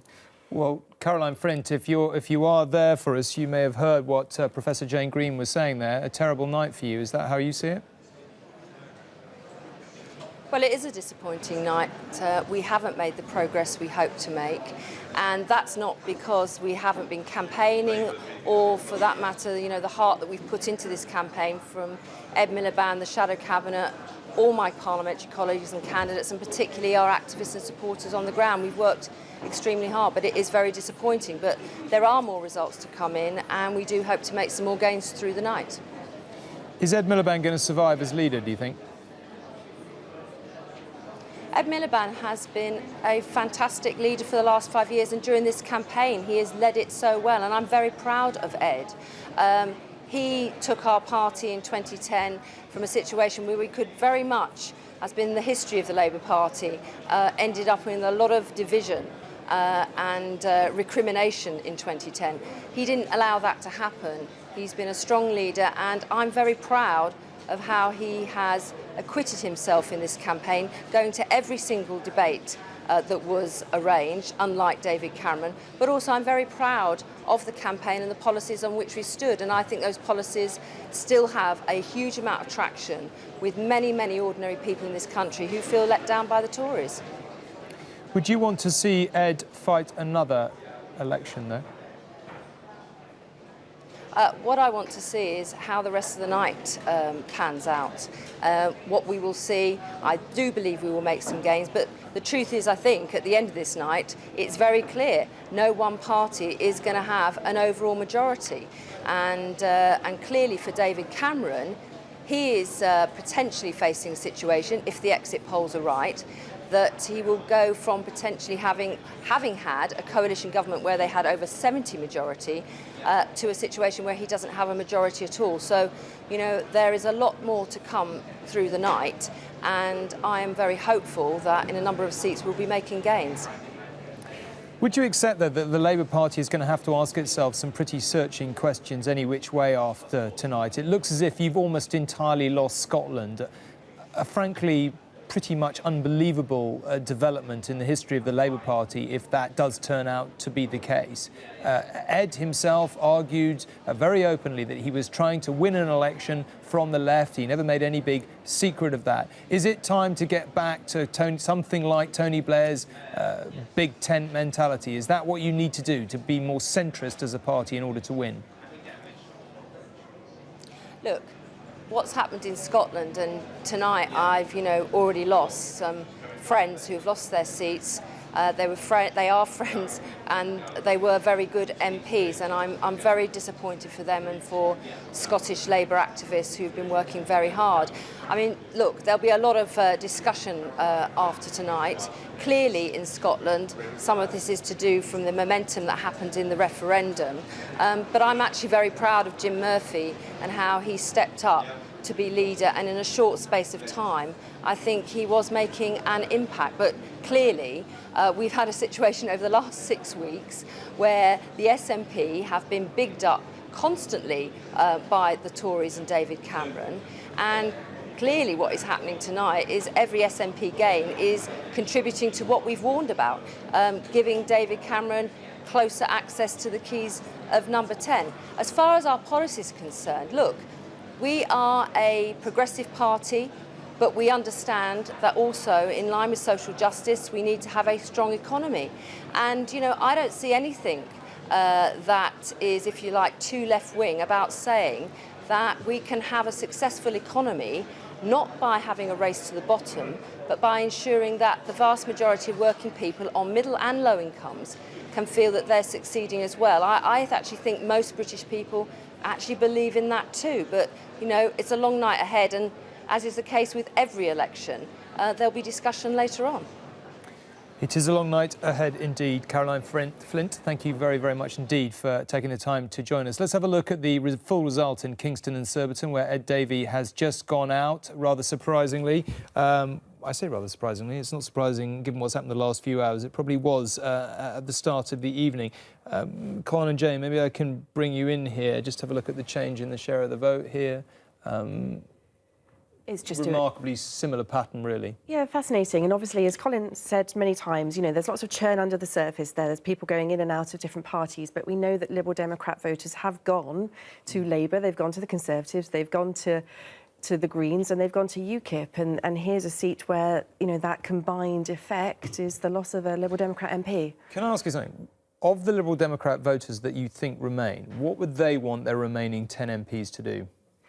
So of the remaining Conservative and so the remaining Liberal Democrats who have stayed with the Conservative and Liberal coalition, some of them, almost about, there's an equal split between those who would like a Conservative-led coalition, presumably with the Lib Dems, and those who would like a Labour-led coalition with the Lib Dems. So in a sense, you know, some of those Liberal Democrat voters who have remained are a little bit more favourable to the Conservatives. Almost by definition, those who have kind of lasted the distance of 5 years are, relatively speaking, more happy with the Conservative coalition. But that isn't to say... It's complicated, though, isn't it? That makes their life very complicated, doesn't it? But also, they don't want to just be on that rump of Lib Dem support. I mean, one of the things we also know is that those people who looked like they were sticking with the Lib Dems are the kind of people that have been with the Lib Dems for years and years and years. They'd voted Lib Dem in 2005, they'd voted Lib Dem in 2010. The Liberal Democrats don't just want to stick on that level of support, of course. They want to get back to the levels where they were in 2010 and 2005 with other Labour voters and so on and so forth. So I don't think what the Liberal Democrats can do is only look to the current supporters. They've got to broaden out. They've got to go back to those voters who have deserted them. And most of those voters who have deserted them have gone to Labour, they've gone to the Greens, and some have gone to Conservatives and UKIP. But on the largest majority of the voters they've lost, those voters are more on the left. And, you know, I think, therefore, staying in coalition with a Conservative government that's committed to further austerity would be extremely difficult. They've got to go back 45 years. We're talking now about the Liberal Party, as was then in 1970, when the joke was that they could all fit in a taxi. It may be bigger than that now, but it's certainly they'll all fit in a minibus. And in 1970, they didn't really have very much influence on British politics. And since then, under Jeremy Thorpe, then under Paddy Ashdown, under Nick Clegg, they began to build and build and build, not in a continual line, but in a, you know, progress was clearly being seen over that 45-year period, and then suddenly tonight, woof, right? And it will come as a terrible shock to the party. Say, it's not suddenly tonight. I mean, this happened in 2010. You know, the Liberal Democrats haven't been losing lots of extra votes over the campaign. We're just seeing the culmination of that process. I can interject some good news for the Liberal Democrats. We are calling Orkney and Shetland as a Liberal Democrat. Excellent. Hold. And so they've got one seat in Scotland and one seat in Wales, because they held Ceredigion, though they've lost Cardiff Central to Labour and Brecon and Radnor to the Conservatives. I wonder how many they'll end up with in England add to those two. It is possible that Alistair Carmichael, the Scottish Secretary in Orkney, may be the sole survivor in this earthquake. A good moment to go to Julie for a summary. Yes, let's catch up with some of that, shall we? The SNP, as we've been hearing, are making significant gains in Scotland, but our exit poll puts the Conservatives on the most seats, but not enough for a majority. According to the exit poll, the Tories will finish on 316 seats. Labour will be way behind on 239. 10 seats for the Lib Dems, as we were just hearing, 2 each for UKIP and the Green Party. The SNP are forecast to have 58 seats, Plaid to have 4. And as we've seen, the SNP making major gains tonight, including from some Labour and Lib Dem heavyweights. In Paisley and Renfrewshire South, Labour's election chief and former Shadow Foreign Secretary Douglas Alexander has lost his seat to 20-year-old student Mary Black. Scottish Labour leader Jim Murphy is also out in Renfrewshire East. Well, Mr Alexander spoke after his loss to address the challenges ahead for Labour, followed by a victory speech from Ms Black, who becomes the youngest elected MP since the 17th century. SNP leader Nicola Sturgeon said Labour have brought the losses on themselves. This, of course, has been a very difficult night for Labour. Scotland has chosen to oppose this Conservative government, but not place that trust in the Labour Party. It will be our responsibility to re-win that trust in the months and years ahead. Thank you very much. The people of Scotland are speaking, and it is time for their voice to be heard at Westminster. I make this promise to the constituents of Paisley and Renfrewshire South. That is exactly what I plan to do. Thank you very much. You know, we are witnessing something that is historic. It hasn't happened overnight. It hasn't even happened in the 7 months since the referendum, although undoubtedly that has accelerated this process. But Labour's been losing touch with the people of Scotland and losing the trust of the people of Scotland now for many, many years. They haven't listened, and I think what they are suffering tonight, although I've got personal sympathy for everybody who is losing their seat, what they are suffering tonight as a party is down to them. Nicola Sturgeon speaking a little while ago. Some of the other seats taken by the SNP include Kirkcaldy and Cowdenbeath, Gordon Brown's former constituency, Dunbartonshire West, Dunbartonshire East, where Joe Swinson, the Lib Dem Employment Minister, lost, Dundee West, Kilmarnock and Larduna and Glenrothes, where the SNP share increased by 38%. Elsewhere, the Lib Dems are losing seats to both the Tories and to Labour. The Conservatives have just taken Ed Davies' seat in Kingston and Surbiton, plus Colchester and Brecon and Radnorshire from their coalition partners, while Labour have taken Burnley, Cardiff Central and Redcar from the Lib Dems. Those are the key developments in the last hour. Lots of results now coming in. We just saw that Carlisle, a key target, is now a Conservative hold. That was a key target for Labour. And many more results coming in very shortly. Tom. Julie, thank you. And we've also just seen, unless I misread it, going through the Glasgow North East, which we've been talking about all evening. Willie Bain, the Labour MP there, because he was the last name on the target list that the SNP were going for, and it looks like he has lost. So that is a clean sweep all the way through Scotland, apart from Alistair Carmichael, the Scottish Secretary, the Liberal Democrat Scottish Secretary, the sole survivor up there in Orkney and the Shetland Islands. Now, we're just going to have a look at Brent Central. This used to be Sarah Tether's seat. She obviously stood down, but it is worth looking at because of the enormous nature of, I mean, everyone, to be honest, thought the Liberal Democrats, even before we knew that they were going to be in meltdown, most people thought that they would lose this seat, but it is worth looking at for the sheer level of the meltdown in their vote. Jane and Colin, maybe I can bring you in here. Now, we've seen some bad swings for the Liberal Democrats tonight. There's bad and then there's catastrophic. And that is almost Scottish, dare I say. I think that could be the worst Liberal Democrat decline in a constituency that we've seen all night. And, you know, haven't even begun to go to the majority of seat declarations, so we may still see some worse than this. Let me interrupt you just for a moment to say that we've just called apparently Eastleigh as a Conservative gain. There's the seat, obviously, which the Liberal Democrat... I mean, here's a surprising thing. They won that in the by-election. They won it in the by-election with the Conservatives by consent not having a great campaign or a great candidate, and with UKIP more in their pomp then than it looks as if they have been this evening. But again, you know, that it's in the pattern, and I think you say with Brent Central, I mean, Dawn Butler, of course, is what's rather inelegantly called a retread. She used to be the MP for that constituency. The boundaries changed, and she lost to Sarah Tether, who's an assiduous constituency MP. And I think as soon as Sarah Tether said she would stand down, everybody assumed that it was going to be a Labour gain, but they didn't assume it was going to be a near 30% swing from Lib Dem to Labour. No.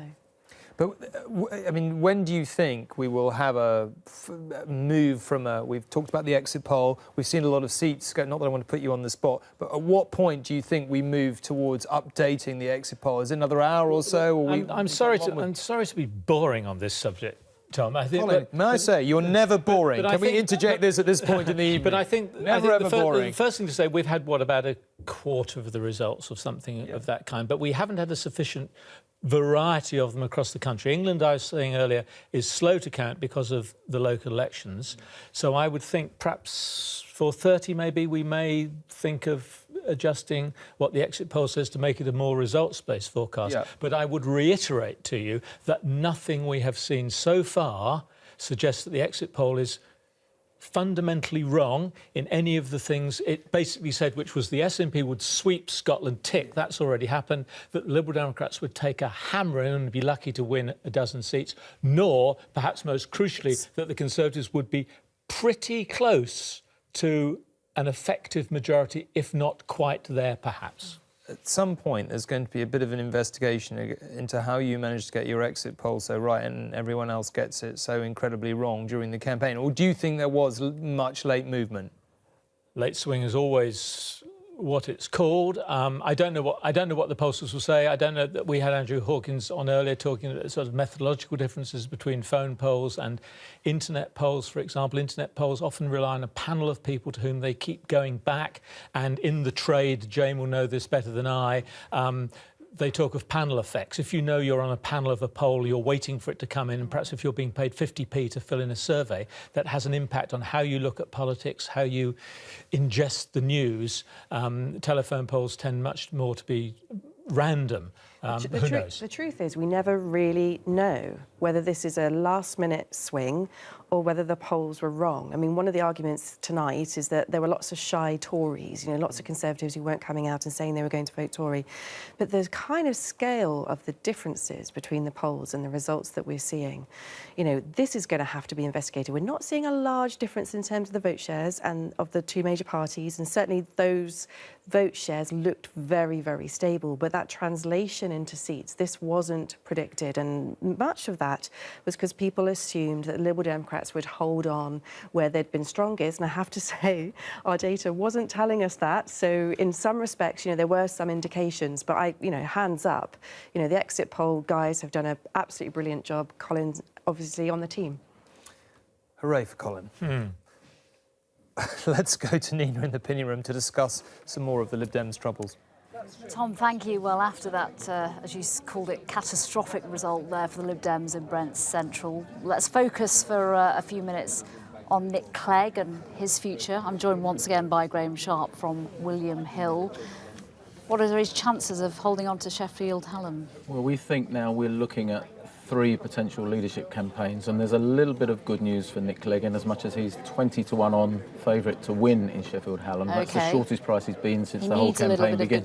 Precisely, but even should he do that, which we expect him to do, then almost certainly the victory of Tim Farron recently presages a leadership campaign, and we already make Tim Farron 1-3 favourite. It's a bit difficult to find other potential candidates to be Liberal Democrat leaders. We're odds on that they finish with 10 or fewer MPs in total at the moment, but Norman Lamb is the second favourite at 5-1, and the third favourite is Vince Cable. Ed Davey would have been, but he's gone, and even Danny Alexander would be a contender, but he looks like going. So it's looking a 3-horse race between those 3. Graham, thank you. Well, let's get some analysis now from Vince Cable, mentioned there, his former advisor, Giles Wilkes. I'm also joined once again by Jenny Russell and by the Lib Dem peer, Lord Newby. Giles, in terms of Nick Clegg, look, we just heard there, might keep Sheffield losing the leadership. Is that a real possibility tonight, do you think? It's a bit too soon to speculate. I know you hear that all the time, but Nick Clegg doesn't know how many MPs he's leading right now, although the exit poll has been blindingly good, which suggests it's going to be 10 or 12. Now, he's, in my view, head and shoulders above any of the other contenders for leading the party. He's still young, and he's behaved in a very statesmanlike way. I mean, you talk to people like Jenny, and you say it's very hard to fault how Nick Clegg has behaved, and the electors of Sheffield apparently agree. So he ought to be a contender to lead this party, because he's shown how you can do it in the most difficult circumstances of all. But no party leader has ever lost so many seats in one election, and so he'll have to be doing some thinking about it for sure. Jenny, not a Liberal Democrat supporter, but you wrote an article recently about Nick Clegg saying he was the most underrated, over-criticised, misunderstood politician in Britain. Do you think he will be judged more kindly when we look back on this coalition? People said it wouldn't last 5 minutes, it wouldn't last a year, whatever your politics, it was a stable coalition for 5 years. He ought to be judged very well, because he could have chosen not to go into coalition with the Conservatives, and that would have been the easy option. He would have left his party looking like a pure party of opposition.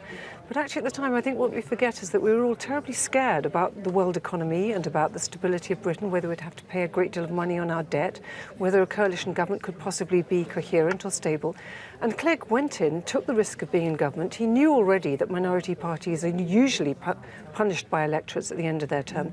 He acted in the national interest, not really in the interest of the Liberal Democrats. He was a very faithful supporter of the coalition, and now he's being punished because, having had to do what all coalitions have to do, which is give up some of your preferred policies because you have to accommodate yourself to your coalition partners, especially when you're the minority, then the British public believed this whole narrative of betrayal over tuition fees. And frankly, the Tories have got a lot to answer for here, because they were prepared to propagate this myth that he had lied to people over tuition fees. No, he hadn't. He just had to give up a policy because he was a minority party in a majority government. And if only the Britons were more grown up about this, we would have recognised that, of course, he had to do this. It was absolutely outrageous to pretend that he lied and cheated.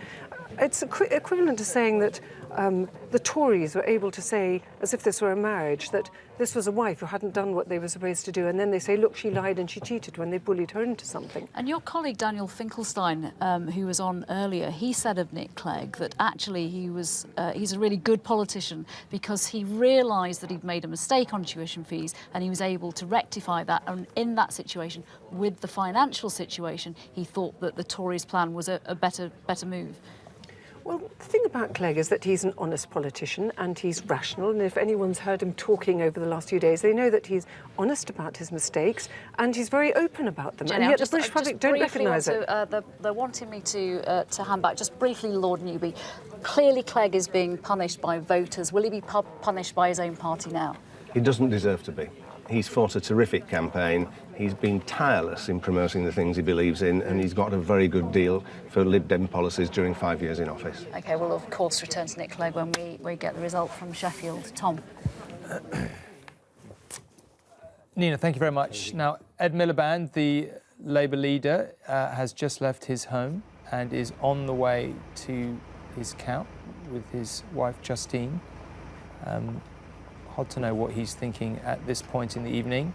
He seemed very, very optimistic indeed in the run-up to the election. Seemed optimistic today. He spoke to some of his staff today who seemed to feel that it was going well. But as we've said often during the course of the campaign, no one really knows anything, apart from Colin here, who turns out to know quite a lot. But thank God for that. And Jane, we've got some people here who've actually really known what they were talking about. That's enough to put me out of business. Now, we've heard not nearly enough about Wales, so let's just go and take a look at what has been happening there. Seats so far, Labour have won 21. Maybe we can see the change in terms of who's lost and who's won. Basically, to some extent, that's the story of the night. Not a huge amount of change in terms of Labour Conservative, but the Liberal Democrats down, and there it seems to have, the Conservatives seem to have picked up. Now, we have Adrian Masters in Cardiff, who can put this into perspective for us. Adrian, what's happening in Wales in terms of overall picture? Something rather extraordinary, I think, Tom, because you're quite right, it fits in with the UK picture, but to all intents and purposes, the Conservatives were quite happy on what they were expecting, which was going to be around about 8 seats. They're doing way better than they expected, picking up the seat that they expected to gain, which was Brecon and Radnor, but some that, frankly, even the Conservatives here in Wales didn't think they were going to win. So Vale of Clwyd, after a recount, went to them, and there's a recount in Gower, and there's every chance here in Cardiff, the seat of Cardiff North, which was Conservative. Pretty much everybody, including the Conservatives, had given up on that. That's now heading very close and is described as being on a knife's edge and could well be in recount territory. We'll find out that fairly soon, actually, here at the count in Cardiff. So on the one hand, it's a very good night for the Conservatives, much better than they expected to do here in Wales. That means correspondingly that it's been a bad night for Labour, although, of course, they are still on course to become remain the largest party and pick up a couple of seats here in Wales, because it has been a ropey night for the Lib Dems here at Cardiff. One of their most senior figures, the former government whip, Jenny Willett, just lost her seat to Labour. The big question is about Plaid Cymru, the Welsh nationalists, because you've been talking all night about the surge in the Scottish nationalists. That doesn't seem to have translated into any kind of gains for Liam Wood's party, Plaid Cymru, here in Wales. They're doing well. They're going to look like they're going to keep their 3 seats, but they're not going to pick up any others. In fact, there was a big disappointment for them just now. They had a recount on Ynys Môn, or the Isle of Anglesey. That's now a Labour hold as well. So a very disappointing night for Plaid. All that UK media profile, all those appearances in the debates by Leanne Wood, even a newsoid puppet of Leanne Wood, doesn't seem to have translated into votes back here in Wales for them. So why is that, Adrian, do you think? I mean, that's a very simplistic question, because Wales is nothing like Scotland in all kinds of ways. But one might, I mean, Leanne's had an enormous amount of national coverage all the way through this campaign.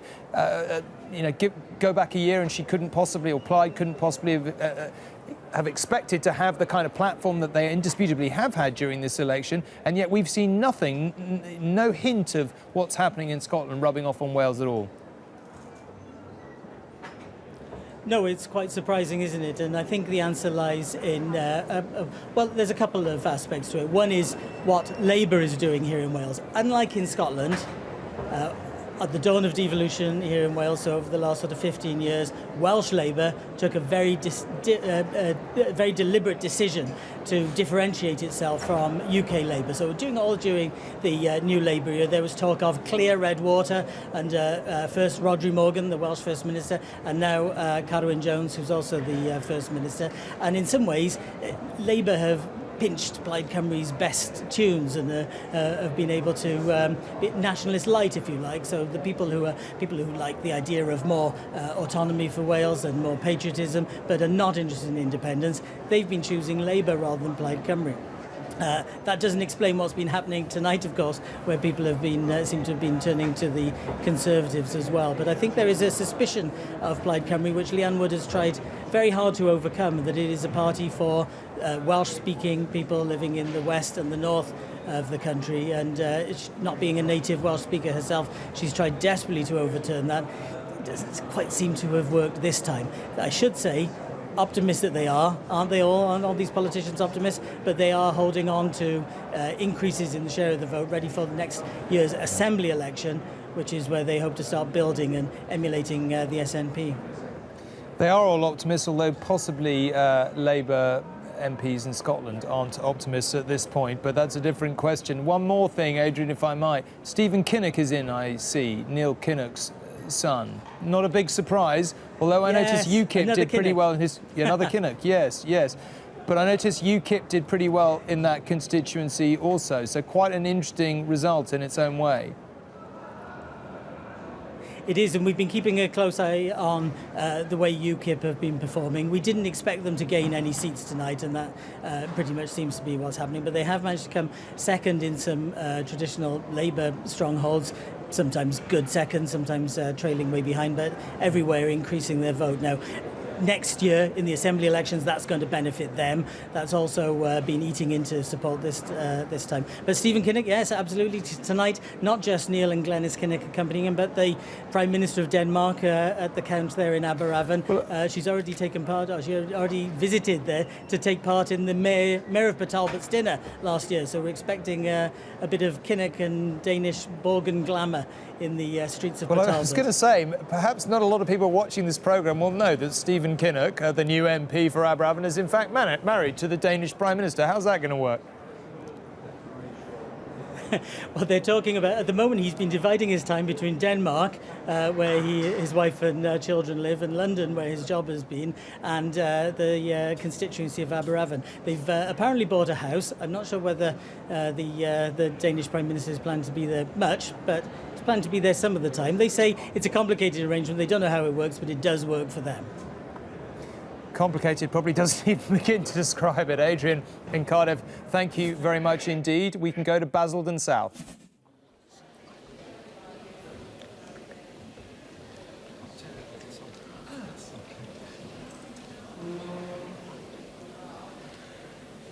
Declaration of result of poll.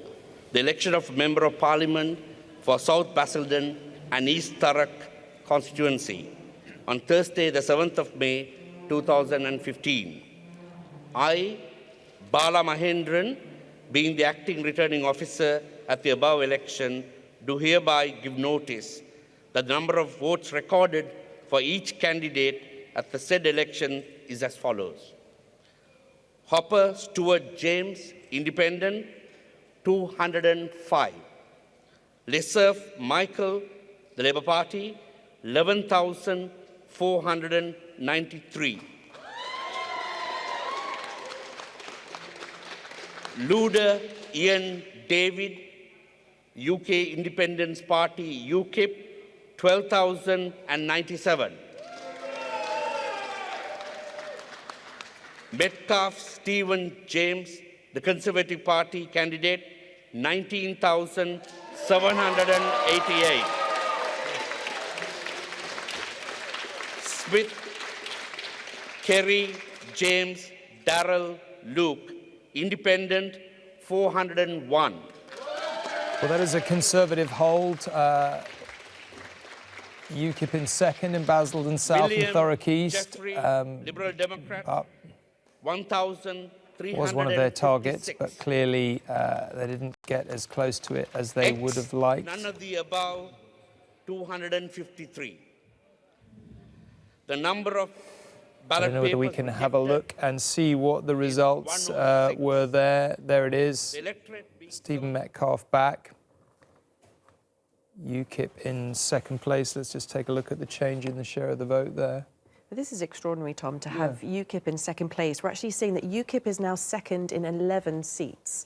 And that's, you know, when we've only got to a point in the night where we don't have, you know, even half of the results. And UKIP only came second in a handful of seats in 2010. And so I think whilst UKIP may not win in Thanet South and may not have the night that they hoped for, they nevertheless, I think, will argue after tonight that their second place puts them into a strong position for next time, and that would be strategically very important. Although possibly they will end up losing Nigel Farage if he doesn't win Thanet South as leader, who has been this iconic figure for them. Let's go to Bermondsey.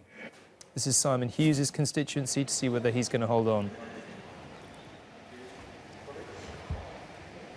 We understand that the Lib Dems have lost Hornsey and Wood Green to Labour anyway, Lynn Featherstone. Lynn Featherstone, right, OK. Well, this is, we're just waiting here for Simon Hughes. You probably saw him earlier in the evening talking to us. He's been the MP here for ever since 1983. Certainly until we got to tonight, I think generally all thought of him as a very well dug-in MP who'd be very, very hard to shift indeed. This has got to be one of the tests, hasn't it, of the incumbency factor the Lib Dems are relying on.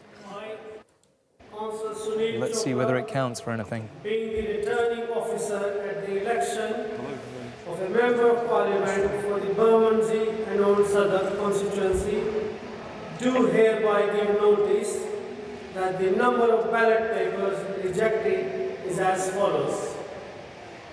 Want of an official mark, 3.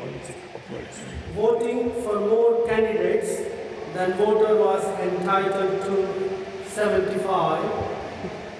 Writing or mark by which voter could be identified, 5.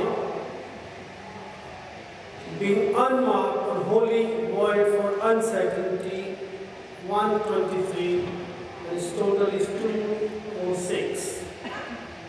And the number of votes recorded for each candidate at the said election is as follows. Abrams, Kingsley, Left Unity, Trade Unionist and Socialist, 142. Peter Andrew, UK Independence Party, UKIP, 3,254. Cole Donald, All People's Party, 59. Coyle Neil, Labour Party, 22,100.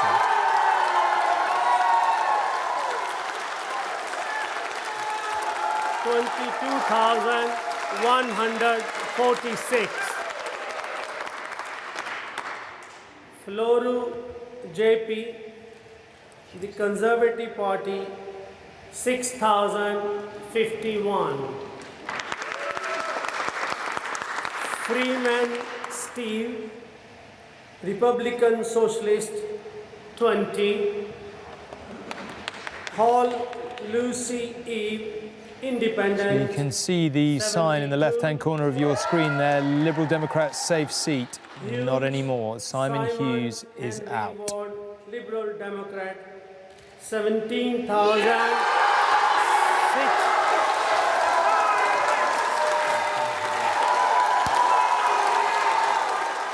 And what's more, by the looks of it, he is convincingly out of the picture there. It's a convincing Labour gain. 17,657. Levin William.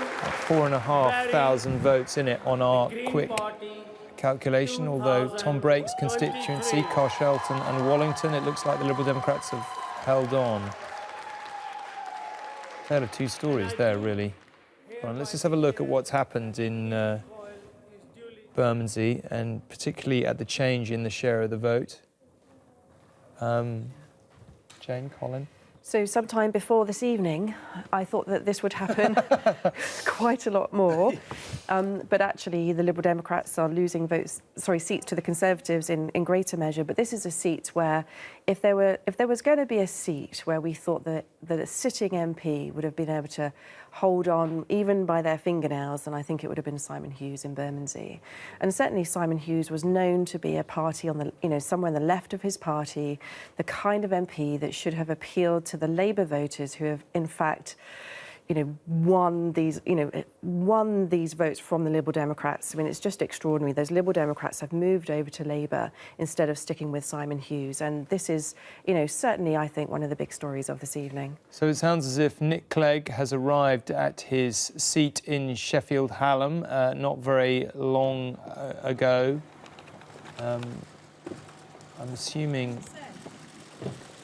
hard to know from the pictures we're seeing, what he's thinking, but I spent a bit of time with Nick Clegg on the campaign and a lot before it, and I can honestly say I don't think it entered his head for a single second that he'd be down to 10 MPs by the end of this evening.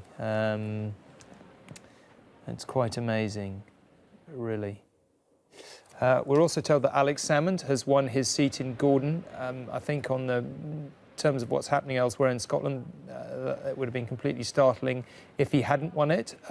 Nevertheless, he will be back, and I think we can safely say causing David Cameron trouble at Westminster. Certainly there's no love lost whatsoever between the two men. Alex Salmond, of course, will not be the leader of the SNP contingent at Westminster. We're just waiting to hear Simon Hughes here and what he will or won't have to say in this moment. But as I was saying, Alex Salmond will not, in fact, be the leader, well, not as far as we know, will not be the leader of the SNP contingent at Westminster. No doubt he will be a particularly articulate spokesman. He's apparently taken quite a lot of pleasure in winding up the Tories at various points. Let's go to Gordon and hear what's happened there. Okay. Ladies and gentlemen, I'm in a position to declare the results for Gordon constituency. From a total votes cast of 58,223, which is a percentage poll of 73.3%, results were as follows. So I, Jim Savage, returning officer for the UK parliamentary election in a Gordon constituency, hereby give notice that the total number of votes polled for each candidate in the election was as follows. Colin James Clark, Scottish Conservative and Unionist, 6,807. Braden Christopher Davey, Scottish Labour Party, 3,441. Christine Anne Jardine, Scottish Liberal Democrats, 19,030. Alex Salmond, Scottish National Party, SNP, 27,724.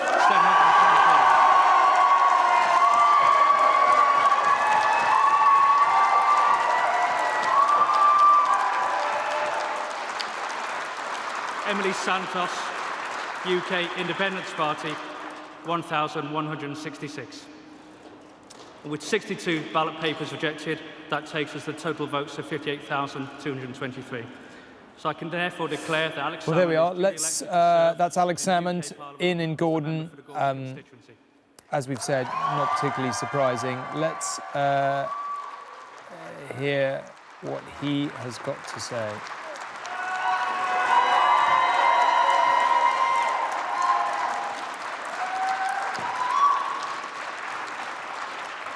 Well, returning officer, ladies and gentlemen, could I first offer thanks to you, sir, and your staff for the efficient way in which they conducted and carried through the election today, and to everybody who was associated with the electoral process. Can I thank my fellow candidates for the election that we've conducted? Can I particularly mention those who were conducting an election for the first time? I'm sure that better opportunities will occur in the future, and I wish them well for that political future. I would like to spend a moment thanking my campaign team, my extraordinary campaign team, led by my election agent, Stuart Pratt,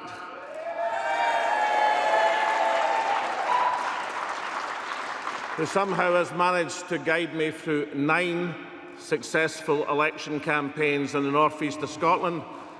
That is more testament to my election agent's abilities, perhaps, than to mine, but thank you, Stuart, in particular, given the circumstances in which you had to conduct this campaign. I look forward to representing the people of Gordon constituency, to whom I now turn my thanks. It is an enormous constituency geographically, from Bucksburn to Riney to Colliston to Huntly, and I look forward to representing every constituent, regardless of their political views, in this election or any other. Ladies and gentlemen, there is a rock wind blowing through the Great Glen of Scotland this morning. There is a swing underway in Scotland, the like of which has not been seen in recorded politics. It is twice the level of any swing recorded in Scotland or indeed across the United Kingdom since electoral records began in 1835. Alex Salmond there in Gordon. One thing is for sure, we will be hearing a lot more of him in the weeks and months to come. Now, we're joined from Northern Ireland by Peter Robinson, the leader of the Democratic Unionist Party and First Minister. Mr. Robinson, first of all, actually, what do you make of what's happened? As an avowed unionist, what do you make of what's happening in Scotland tonight? Well, I view it with some concern, but I think we have to take account of the fact that there will be those who voted during the referendum to stay within the United Kingdom, who have voted for SNP for entirely different reasons, for Scotland to have a strong voice at Westminster. And I don't think that we should cross them off our list in terms of the people that we talk to and the people that we listen to. And I think it's very important for the sake of the Union that we don't give a message to Scotland that somehow we don't want to hear Scotland's voice in the House of Commons. I think we must do everything that we can to maintain and strengthen the Union. Do you think that another independence referendum is inevitable, or is that to misread the signals that Scotland has been sending tonight? Well, I don't think that people, when they go to the polls, vote for just one issue. It was made fairly clear by the SNP, and to the extent that the Scottish people listened to the SNP, that they made it clear that this was not about a referendum. This was about sending representatives to represent Scotland at Westminster, and with a particular message in terms of austerity and social and economic matters. So I think we have to take them at their word at that, and I trust that we won't get back into the pattern of having a good election in Scotland, and therefore we must have a referendum. The people in Scotland spoke on the issue of a referendum. We should draw a line onto that and start going to build up the United Kingdom rather than have the rather divisive referenda. Now, it looks from the exit poll and from the results that have come in since the exit poll that the Tories may get close to a majority government, but they're not going to get there, on their own. That, of course, makes your party, as you well know, potentially absolutely critical to David Cameron becoming the next Prime Minister. What is your view of the figures that you're now looking at? Well, I think I'll obviously wait until I see the final figures emerge. The Democratic Unionist Party will want to act in a responsible manner. We have to listen to what the electorate of the United Kingdom as a whole has had to say.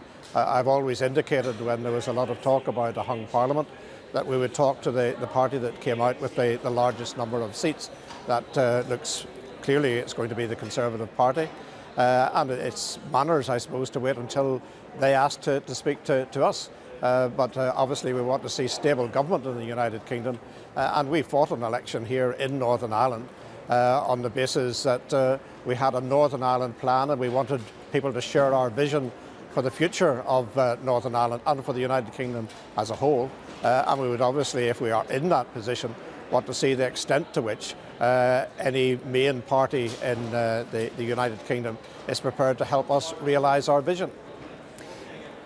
If you're interested in stability, how would you be interested in playing that? Is it right to say that you would rule out the prospect of a coalition, but that you might consider a confidence and supply arrangement, possibly a long-term one, or would you like to consider it vote to vote? What do you think arrangement, if the Conservatives were to pick up the telephone to you and you were to talk to them, what arrangement do you think is most sensible for you and for the United Kingdom as a whole?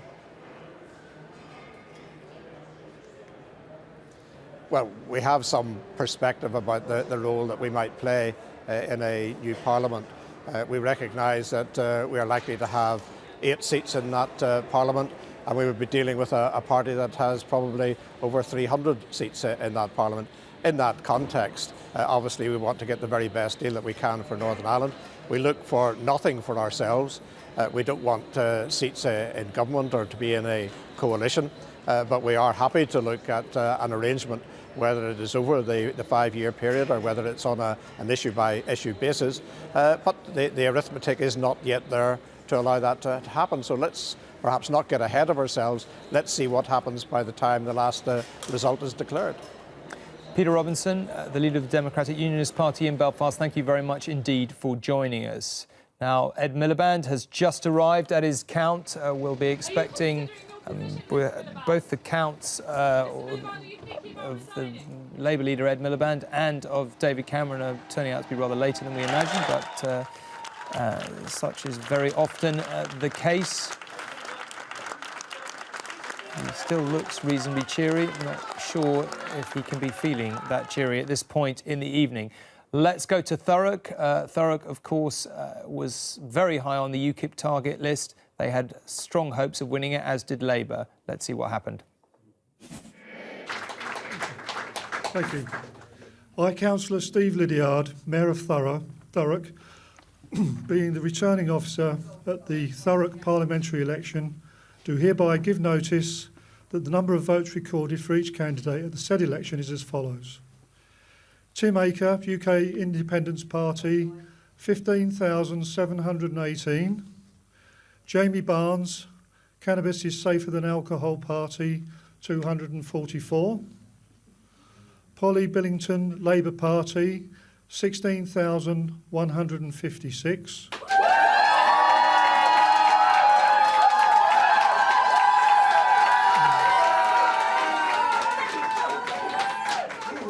Jacqueline Doyle Price, the Conservative Party candidate, 16,692.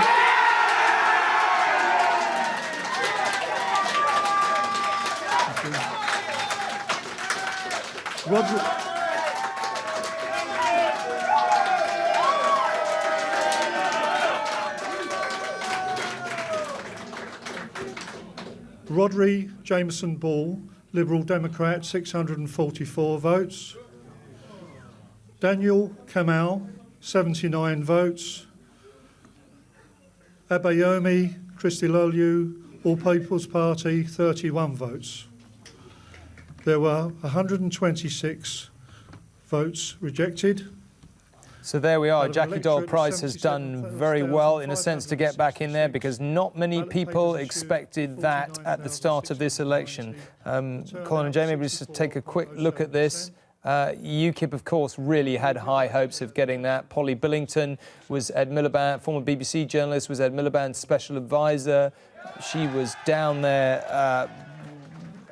a huge amount for a very long time, but an enormous amount of effort into winning that constituency. And boy, was it close. I mean, that's a proper three-way battle, isn't it? A proper three-way marginal. No, absolutely. Really not a lot in it. Before the election, I was expecting rather more of these. You could almost call them random results. Look, there is fewer than 1,000 votes separating the first three candidates, and you can then almost begin to put that down to how many doors were knocked on, how many cars were available to take people to the polls, how efficient was the postal vote, get out the vote operation, and all those kinds of things.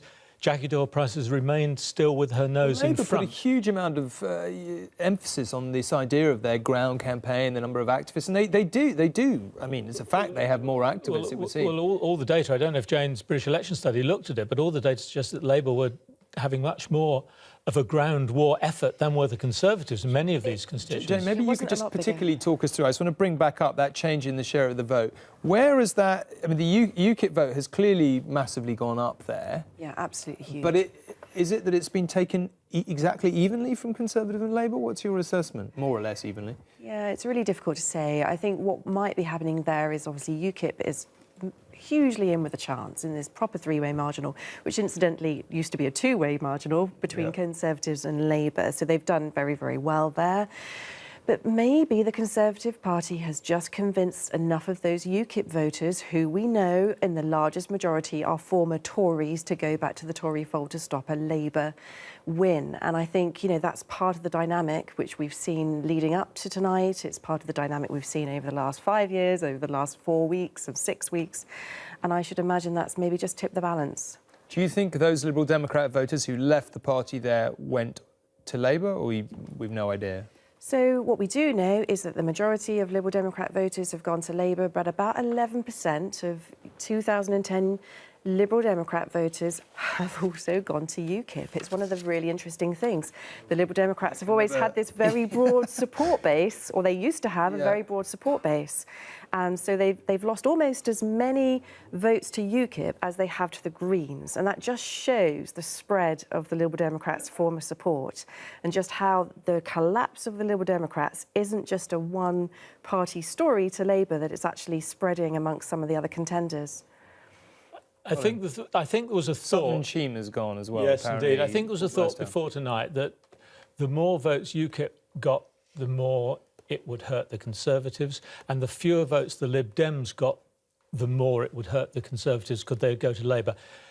Neither of those things seem to have come entirely true. And we saw, I think this is the first example of a Conservative gain from Labour in Southampton Itchin, where John Denham, again, long-standing member, ex-member of the Blair and Brown governments, stood down. Royston Smith, a former mayor of Southampton who's contested the seat before, stood against him. And there was talk that this was the one seat in the country the Conservatives thought they would win. And lo and behold, they've gone and won it. Stockton South, completely the other end of the country in the Tees Valley. James Wharton, who brought forth the referendum bill and was therefore very popular amongst his sort of right-of-centre colleagues on the Conservative backbenches.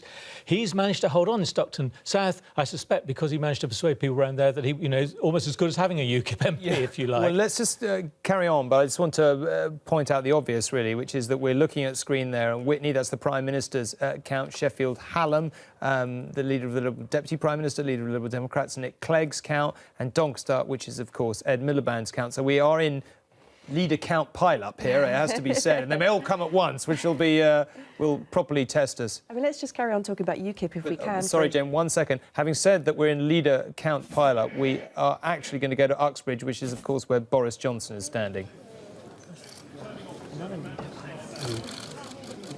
And there he is on the left of stage, presumably getting in here, unless there's something surprising. Acting returning officer for the election of a member of Parliament for the Uxbridge and South Ruislip constituency, do hereby give notice that the number of votes recorded for each candidate at the said election is as follows.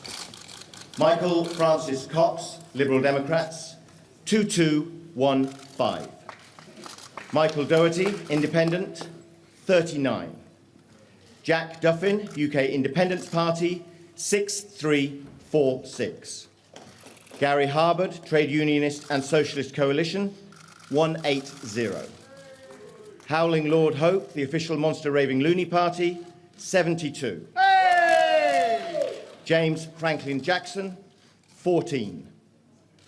Boris Johnson, the Conservative Party candidate, 22,511. Lord Toby Judd, the eccentric party of Great Britain, 50.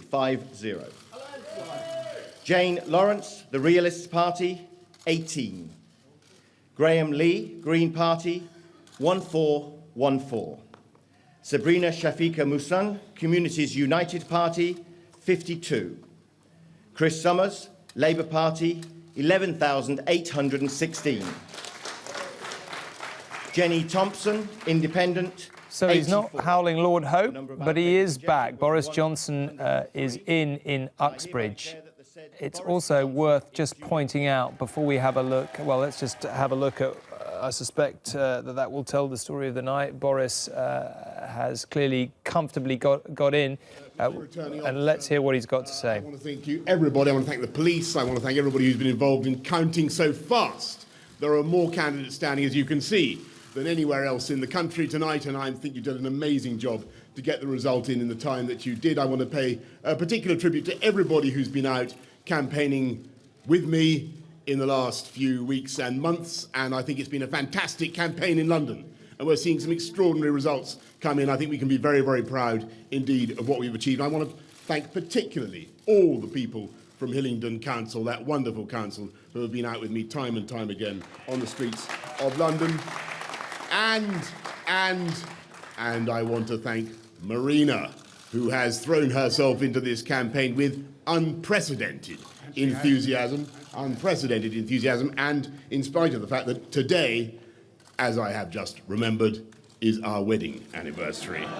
You thought, well, she thought I'd forgotten that one. I want to pay particular tribute to the great Sir John Randall, a wonderful servant of Parliament and of this country and of this constituency. And my ambition is to follow in his footsteps, and to that end, as I've told you before, I bought 12 years ago a pair of shoes from Randall's of Uxbridge, and my ambition is to do as well as he did. My friends, the people of Britain, after a long and exhausting campaign, have finally spoken. And I don't think we need any fancy constitutional experts to tell us what they were trying to say. I think they have decisively rejected any attempt to take this country back to the 1970s. I think they have decisively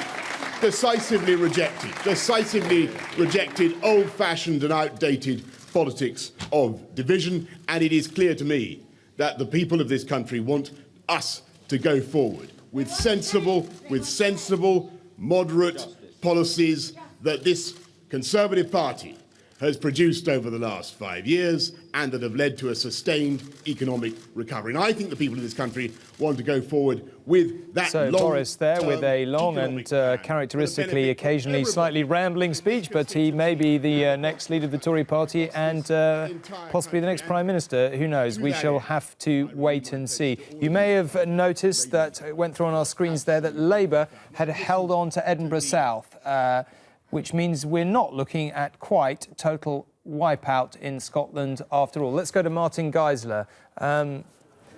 So Labour have won one seat, Martin.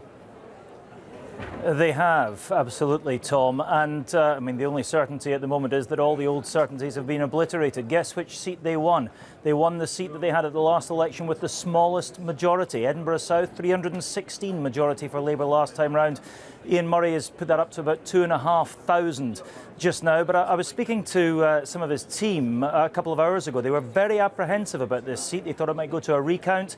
About an hour ago, they were far more relaxed. and he has massively increased his majority. But even they were conceding that this has been done through tactical voting. Tom, I think you were at university in Edinburgh. You might still be familiar with some of the areas here. They said they were getting big votes in Morningside, which, as you may recall, is a famous middle-class area of Edinburgh where Labour don't traditionally do well. And in parts of the town where they were saying Labour used to weigh their vote, they were getting hardly anything at all. So they have got in here, they have got one MP, but I think it's fair to say they've had other people's help in doing so. Martin Geiser, thank you very much indeed. We will no doubt be back to you. Let's go straight to Twickenham, where we will see whether Vince Cable is going to hang on. And any other night, that wouldn't be in doubt. To each candidate is as follows. Cable, John Vincent, Liberal Democrat, 23,563. Edwards Barry, UK Independence Party, UKIP, 3,069. Grant Nicholas Stewart, Labour Party, 7,129. Matthias Tanya Wynne, the Conservative Party candidate, 25,580.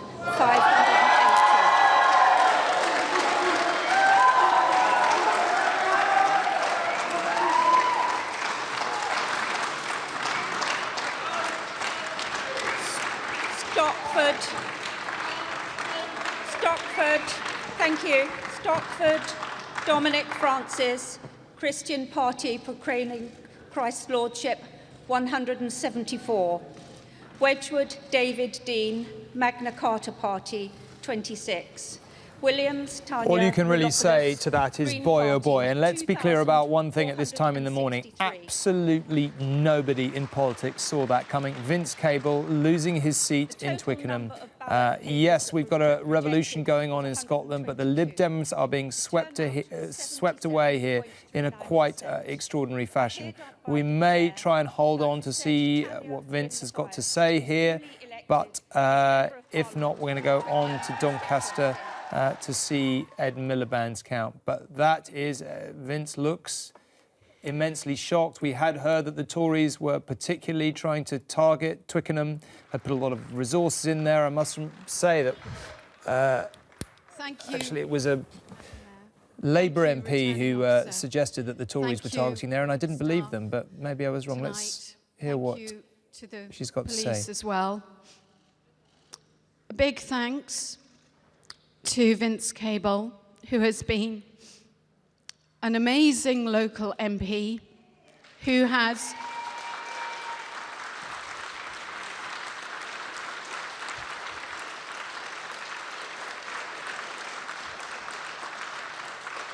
served Twickenham for 18 years, and that's an amazing feat of public service. And so many people on the doorstep said what a great local MP he'd been. So it's an absolute privilege to follow. There are so many people that helped me, and we'd be here all night, I'm afraid, or all morning if I went through the whole list. But thank you so much to family, friends, and supporters. There was a little boy, I think about 8 o'clock in the morning at Hampton Wick. He went in with his father. His name's Daniel. I don't know his surname. He said he was going to stay up. So Daniel, yeah, I did it. And also, although Daniel wasn't old enough to vote, that's why we're in politics. It's to make your life better, Daniel, your life better in Twickenham. And a promise I didn't say on the doorstep, but the promise I give to Twickenham. Well, there we are. There were hard to know. Tanya's clearly emotional at winning there. It seemed at the start of that speech as if she was actually extremely emotional at the idea of displacing Vince. Perhaps I'm misinterpreting that. We can also tell you that, oh my lord, Bath as a Conservative gain. Of course, Chris Patton's seat once upon a time looked as safe can be for the Liberal Democrats in more recent times. We've also seen Eastbourne go through as a Conservative gain. So, really, speechless, almost. There's a sort of dreadful symmetry for the Lib Dems now. They've got one seat in Scotland, one in Wales and one in London. Let's stop you for 1 second. Let's just go and hear what Vince has got to say. I want to very warmly congratulate Tanya Matthias and thank her for very gracious comments a few minutes ago. I think thanks are due to a lot of other people, to the people who've organised this event very efficiently, the returning officer, the staff and the police, but above all, to my army of volunteers who were brilliantly organised on the ground by my friend and parliamentary colleague Baroness Ducey and the rest of the local team here. No reflection on them, the result. The fact is that we were hit by a very well organised national campaign based on people's fear of a Labour government and the Scottish Nationalists, and we'll see in the days that follow what are the implications of that. But I just want to say for myself that it's been a marvellous experience and a great honour being an MP for this constituency. Unfortunately, this has been a terrible night for our party all over, but I'm absolutely sure that we're going to bounce back both nationally and locally. But thanks to everybody who's supported me through these years. Thank you. Well, that is a piece of political history in the making, and no mistake. Colin and Jane, we're a bit speechless at this point in the evening, aren't we, in terms of what's happening to the Liberal Democrats? Yes, and in London perhaps in particular. As I said, they're down to one seat, as they are in Wales and Scotland, and their share of the vote on the seats we've got in so far is 8%. So for all this talk of multi-party politics, in Scotland, which is what the polls were saying, in Scotland, to be fair, it's about the two-party politics, with Labour now looking as if they're going to have 50 seats, getting up to the kind of representation in London that they had in the days of Tony Blair. What's weird in a way, in a sense, is that the SNP surge everyone saw coming. I mean, you could see it 5 miles away, and yet, Vince Cable losing Twickenham, absolutely nobody saw that. I don't think I've heard one person suggest, during the campaign, before the campaign, at any point that was even a vague possibility. It just goes to show that this assumption that we all had that the Liberal Democrats were dug in and they would benefit from their incumbency, certainly someone like Vince Cable. I really strongly feel that, one of the signals tonight that we have to kind of hear loud and clear is that people really wanted to punish those Liberal Democrats. And this has been 5 years in the making. We knew their vote share had plummeted in 2010. Obviously, there was an assumption that that wouldn't all translate into seat losses, but here it is. These are Conservative candidates competing with Liberal Democrats. That's somewhat different. We're starting to see more of these seats tonight. Earlier on in the evening, we were looking at Liberal Democrat and Labour competitions. Now, I'm not saying that this is going to happen, and the differences between how Nick Clegg, his support in Sheffield Hallam and his Tory rival are much bigger than the differences between Vince Cable... This question of, sorry to interrupt you, but this question of punishing the Liberal Democrats, do you think when you look back on it, that was evident in your research? We're just looking at Sheffield Hallam now, but do you think when you look back, it was clear there? Yeah, we could see very clearly that in seats that the Liberal Democrats were coming first, or in seats that Liberal Democrats were competing for second, that their vote share was down more than in some of the other seats. So there was clearly this sense that where you really could have a chance of getting rid of a Liberal Democrat or stopping a Liberal Democrat, then the votes against the Liberal Democrats seemed to be especially severe, those losses. Well, here we are. We're looking at Sheffield. I guess the big question now is whether Nick Clegg is going to hold on in Sheffield Hallam, one of the safest Liberal Democrat seats. Whilst we're waiting for that, let's go up to the opinion room where Nina has the editor of The Spectator, Fraser Nelson, I believe. Yeah, thank you, Tom. I have indeed a late arrival into the opinion room, Fraser Nelson, the editor of The Spectator. That was a real surprise, I think, in the room, and the emotion running so high in Twickenham there. Was that a genuine surprise to you? It was. I actually chaired the selection of Tanya Mathias as the Tory candidate in Twickenham, and at the time it was seen as being a completely unwinnable seat, one that a Tory might have a go at Vince Cable, but he was such a well-known and respected local MP, set aside any Liberal Democrats. Now, throughout the campaign, he's campaigned as Vince. His leaflets hardly had a mention of a Liberal Democrats. Perhaps he had a feeling of how unpopular his party was becoming. But no Tory ever expected to win that. He will be one of the biggest scalps to go tonight. Absolutely. And it's incredible. And also, the Tories didn't expect to do well in London. London was supposed to be their great weak point, where Labour were ahead by 12 points. It's unusual to see them, winning anything inside the M25, so it's a double surprise. Let's take you back to the moment that the exit poll was published. The Guardians called it a shocker. I mean, as a Tory and as a Scot, talk me through what was going through your mind at 10 o'clock. Well, Everybody, I think, who saw the exit poll thought, could David Cameron really have been doing so well? I mean, we're looking, what, 7 seats short of a majority. No opinion poll predicted anything like that. So could every single opinion poll be wrong? It seems now that, yes, they were. I mean, the votes are still being counted. But right now, this is an incredibly good night for David Cameron, who's gaining MPs. Ed Miliband looks like he's going to finish up with fewer MPs than even Gordon Brown managed to bring back to Parliament in 2010. You said beware the jocks, the key Tory message for this campaign. Did that cut through, or was it the economy? We saw Miliband stumble on the question time debate. I think the great trump card the Conservatives have played is fear of a Labour SNP alliance. What the polls did show was that people didn't really prefer Cameron over Miliband that much, but when you said to them Cameron and the SNP, then whoa, people in England way preferred Cameron to anything involving the Nationalists. So the SNP have the Tories have remorselessly played the SNP card, and it's worked very well. OK, Fraser Nelson, and we'll be back, of course, when we hear about Nick Clegg and get some reaction to that. Tom. We are also suggesting that Cheltenham is a Conservative gain, so it's almost a clean sweep. Now, I'm joined by Asma Mir in Glasgow. Are you in Glasgow, Asma? What's your reaction to what you've seen in Scotland tonight? Well, I think it's interesting because at the beginning of the night, we were thinking that maybe 6 out of the 7 Glasgow seats would go to the SNP. And in the end, especially after that exit poll that said 58 seats out of 59 would go to the SNP, we changed our minds a little bit. In the end, it was a clean sweep for Labour. A clean sweep for the SNP in Glasgow. And what's interesting is that there weren't any, massive names like Jim Murphy or Douglas Alexander. There was Margaret Curran, of course. But what's really interesting is that the SNP have never won a UK parliamentary seat in Glasgow, and they did so resoundingly.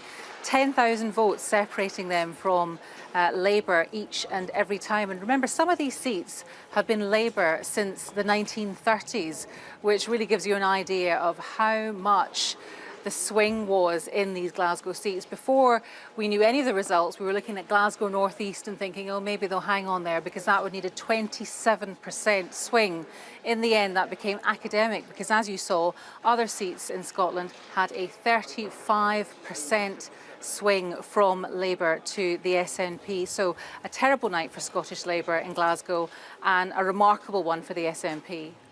As you were saying there, an extraordinary thing to watch a city like Glasgow, so long Labour through and through, swing almost as one on one night to the SNP. This is a very difficult question to answer, so I apologise for asking it. But is there an obvious way back for Labour? Is this a one-way revolution, or, ultimately what swings one way generally swings back the other? Well, it's interesting because a lot of people were saying that many of the seats in Scotland that were Tory or Unionist back in the 1950s, it took the Tories about 50 years to lose their way. It's taken Labour just 5. And you would expect from that no, it's going to be a very long, hard road back for Labour. I think what we've heard tonight is that Labour have to stop taking, in the words of people that we've spoken to, Labour have to stop taking their Scottish voters for granted. Clearly there was some damage done during the referendum when they teamed up with the Conservatives in the Better Together campaign. But Tom Harris, who's the outgoing Labour MP in Glasgow South, said that people were not listening to Labour. They didn't want to hear what they had to say because they were still angry about the referendum. So I think the lesson that Labour have to take from this is don't take people for granted, because that's what people have been telling us, and start listening to them. An incredible night in Scotland. Asma, thank you very much indeed for taking the time to join us. Let's get a summary from Julie. Yeah, it's just coming up to 10 to 5 in the morning as the number of seats being declared is rapidly increasing now. Our exit poll puts the Conservatives on the most seats, but not enough for a majority. According to the exit poll, the Tories will finish on 316 seats. Labour will be way behind on 239, 10 seats for the Lib Dems, 2 each for UKIP and the Greens. The SNP forecast to have 58 seats. Plaid Cymru will have 4. This is the state of the nation. The seats declared so far now. And the Conservatives are on 112, Labour on 139, Lib Dems on 5, UKIP on 1, Greens 0. SNP 52 and the others together 18. Well, perhaps, of course, the biggest story of the night so far is the dominance of the SNP in Scotland, unseating senior Labour figures along the way. This is how the seats are currently divided in Scotland. And it's worth remembering the SNP had only 6 MPs after the last election. Look, they're on 52, just as it disappears. They've already gained more than 30 tonight. One of those is in Gordon, where Alex Salmond has won. It is an extraordinary statement of intent from the people of Scotland. The Scottish lion has roared this morning across the country. We'll take you straight to Sheffield now and see our first glimpse of Nick Clegg as he arrives for his count for Sheffield Hallam. Of course, an exceptionally tense night for him now, given just within the last few minutes he's seen Vince Cable go. I saw Simon Hughes go a little earlier. A truly dreadful night for the Lib Dems. I think we can hear from Simon Hughes, actually, from the speech he gave earlier. So the campaign for social justice, for a fairer society, will not find Liberals and Liberal Democrats wanting. We may have lost this election here and in other places tonight, but the standard is still high, flying in this place and in many parts of Britain. Liberalism will go on making the argument for freedom. Well, let's go to Sheffield Hallam and see what fate is going to befall Nick Clegg. Returning officer at the election held on Thursday, the 7th of May 2015, to hereby give notice. Number of votes for each candidate is cast as follows. Nick Clegg, 22,215.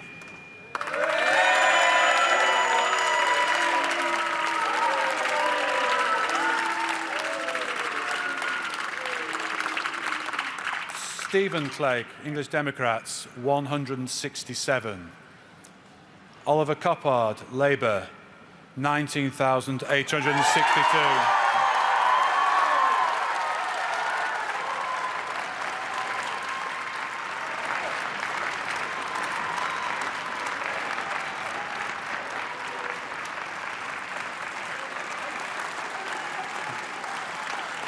Peter. So just to be clear, it was tight, but Nick Clegg has held on, no doubt about that, in Sheffield Hallam. Let's wait now until he's up and hear what he's got to say. 3,575. Carlton Reeve, Independent, 249. Jim Stop the Fiasco Wild, 97. Ian Walker, Conservative, 7,544.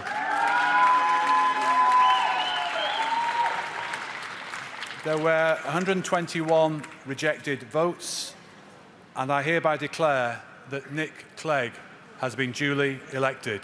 Thank you.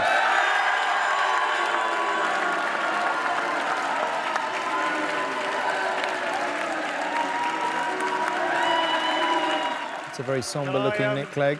Let's hear what he's got to say about it.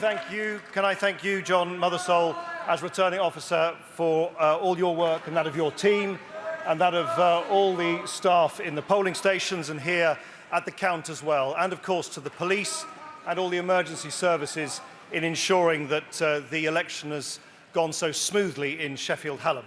I'd obviously also like to thank all the candidates, all my opponents, perhaps most especially Oliver Coppard, for a very dynamic and vigorous contest which was held in Sheffield Hallam. Though I suspect the residents of Sheffield Hallam will be quite relieved that the torrent of campaign literature is now no longer making its way through their letterboxes. I'd like to thank Andy Sangar, my agent, and my wonderful campaign team. I really couldn't wish for a better team of outstanding campaigners and activists. You believe in what you do, and you do it brilliantly. Thank you very, very much indeed. And of course, I'd like to convey my thanks to Miriam, who is here, and our 3 little boys who are not. It is not always easy to have a husband and a father in a family where I've been involved for 10 years now in the sometimes brutal front line of British politics. But above all, my thanks goes to the residents of Sheffield Hallam, who have once again shown their confidence in me, and I'm very, very grateful and humbled by their confidence in me. I know, of course, that many voters did not support me this time and had done so previously, and my message to them is very simple. It is the greatest honour of my political life to have served this wonderful part of this wonderful city, and I will always work diligently in Westminster on all of their behalves, on behalf of all communities and all families across Sheffield Hallam. Turning to the national picture, it is now painfully clear that this has been a cruel and punishing night for the Liberal Democrats.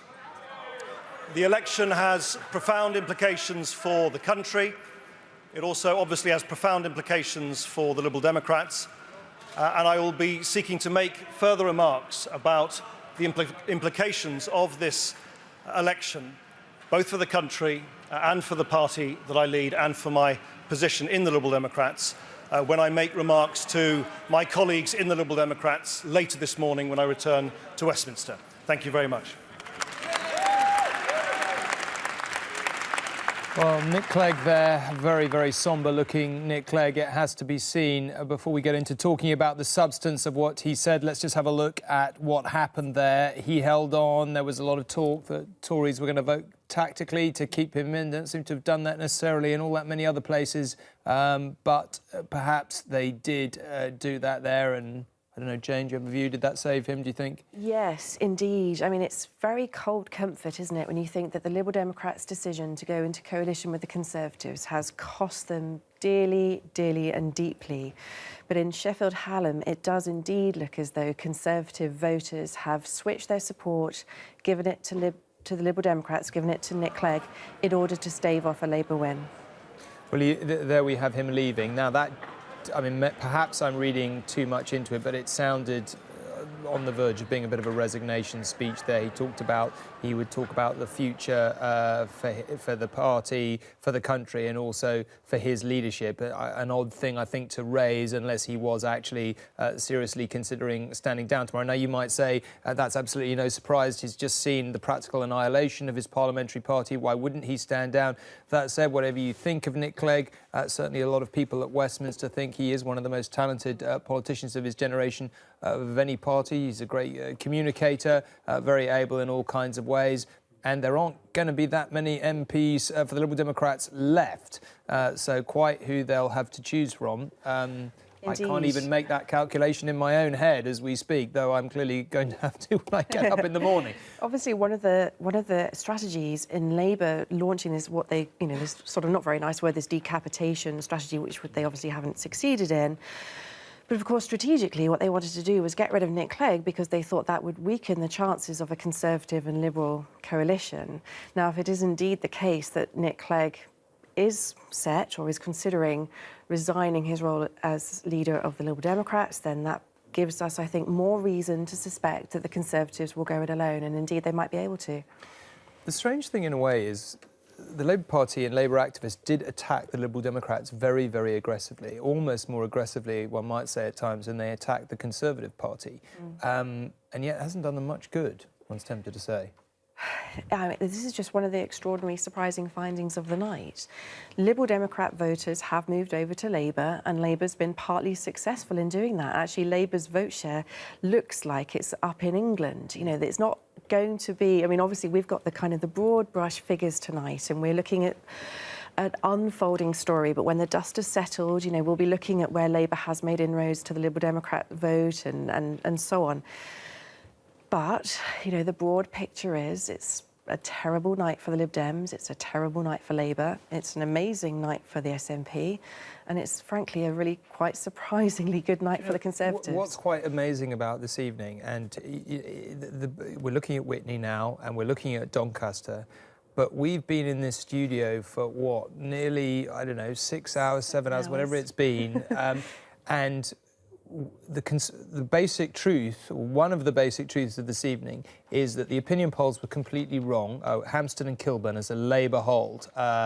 Maybe no surprise, but that was number one on the Tory target list. But Glenda Jackson's former seat, but Labour have clearly held on to it. But in everything that we've been talking about, massive events in Scotland, the Liberal Democrats sort of crashing, great, drama, terrible if you happen to be a Liberal Democrat, but fascinating political history in Vince Cable going out. And yet we've basically not had that much time to talk about the fact that the opinion polls were all wrong and the Tories have actually done rather well and might well be back in government. Look as if they will. I think where the opinion pollsters have got it wrong is the translation of those opinion poll vote shares to seat shares. It's not clear to me yet that the vote shares of the two major parties are wildly outside the margin of error. Now, because there was such a narrow race between the parties, it was frankly impossible to know which party was going to be in the lead. And you have to remember that there's a 3% margin of error, and if you get a 6-point gap, you're still within that possible margin. So I'm not defending all of everybody who didn't predict that the Conservatives were going to be, in with, frankly, a very commanding lead. But I think what we need to do is understand much better how the vote shares of the parties how that's played out in different kinds of constituency contexts. And, certainly that north-south divide is something we're seeing very strongly. Certainly the incumbency factor hasn't stemmed the tide for the Lib Dems. We knew that the SNP were going to really do well in Scotland. Let's just mention that the Tories have held on to their only seat in Scotland. And let's go to Wirral West, where Esther McVey, one of the few women in David Cameron's cabinet, looked like she was under threat. 18,898.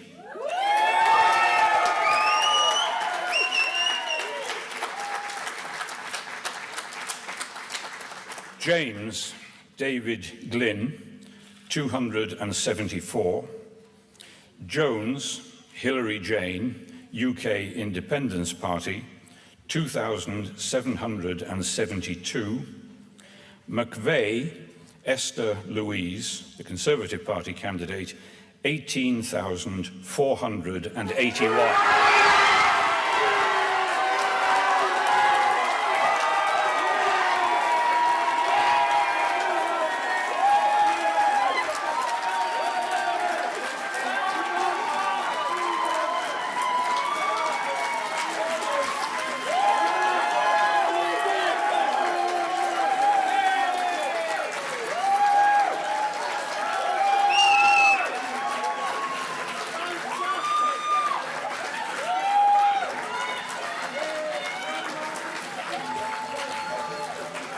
So just to be clear, that is Esther McVey out in Wirral West. And to put that into perspective, that was 49th on Labour's target list. Given everything else that has happened this evening, given the exit poll, we would have assumed that Esther McVey was absolutely safe there. There's no doubt the Labour Party were trying very, very hard to win the seat, but no doubt now that the Tories have lost it. That'll be a big loss to them. Esther McVey was one of their rising stars, one of the few women in the cabinet. Are we looking at a north-south question here again, that the further north you go, as long as you don't end up in Scotland, Labour does better? As long as you don't end up in Scotland. And, we're certainly seeing a divide, probably not as much of a divide as we thought we would. And I think with Wirral West, there are always going to be seats that don't quite fall into the line of the swings that we're seeing in the general pattern. And this seat is one of those seats which I think has gone against the story that we've been seeing, which is Labour taking very bad hits from the Tories. I think Labour will probably get round to wondering what they did right in the seat and they didn't perhaps do right in Rossendale and Darwin, or more to the point, Carlisle, which was really on paper easy for them to go to. Rossendale and Darwin, that's where Jack Straw's son was standing, and they really hoped they were going to win that. Yes, indeed. And Carlisle was only a 1% swing. And I know David Cameron was there, which suggests that he thought they needed every vote to hang on, and hang on they did.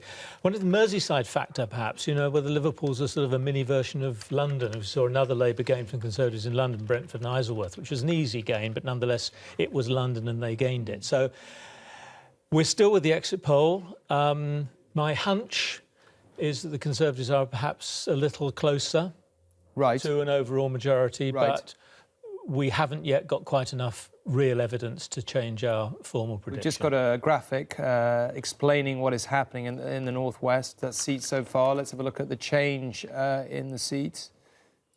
or the share of the vote we're looking at there, and let's have a look at the change in the number of seats, see which way they've gone. Well, Conservative down 1, that's Wirral West, presumably. Yeah, this is the North West.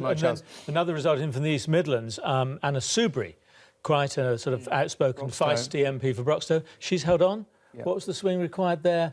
Well, she had a majority of 389. You worked it out for yourself. The opinion polls that we saw there suggested that she was heavily under threat. Well, you thought any kind of movement from Conservative to Labour since 2010 would have had her out. Whereas on the face of it, it looked as Esther McVey was reasonably secure. That's interesting. Ian Austin has held on in Dudley North, which is, of course, a seat that UKIP actually thought at one stage they had a really decent chance of winning. Yes.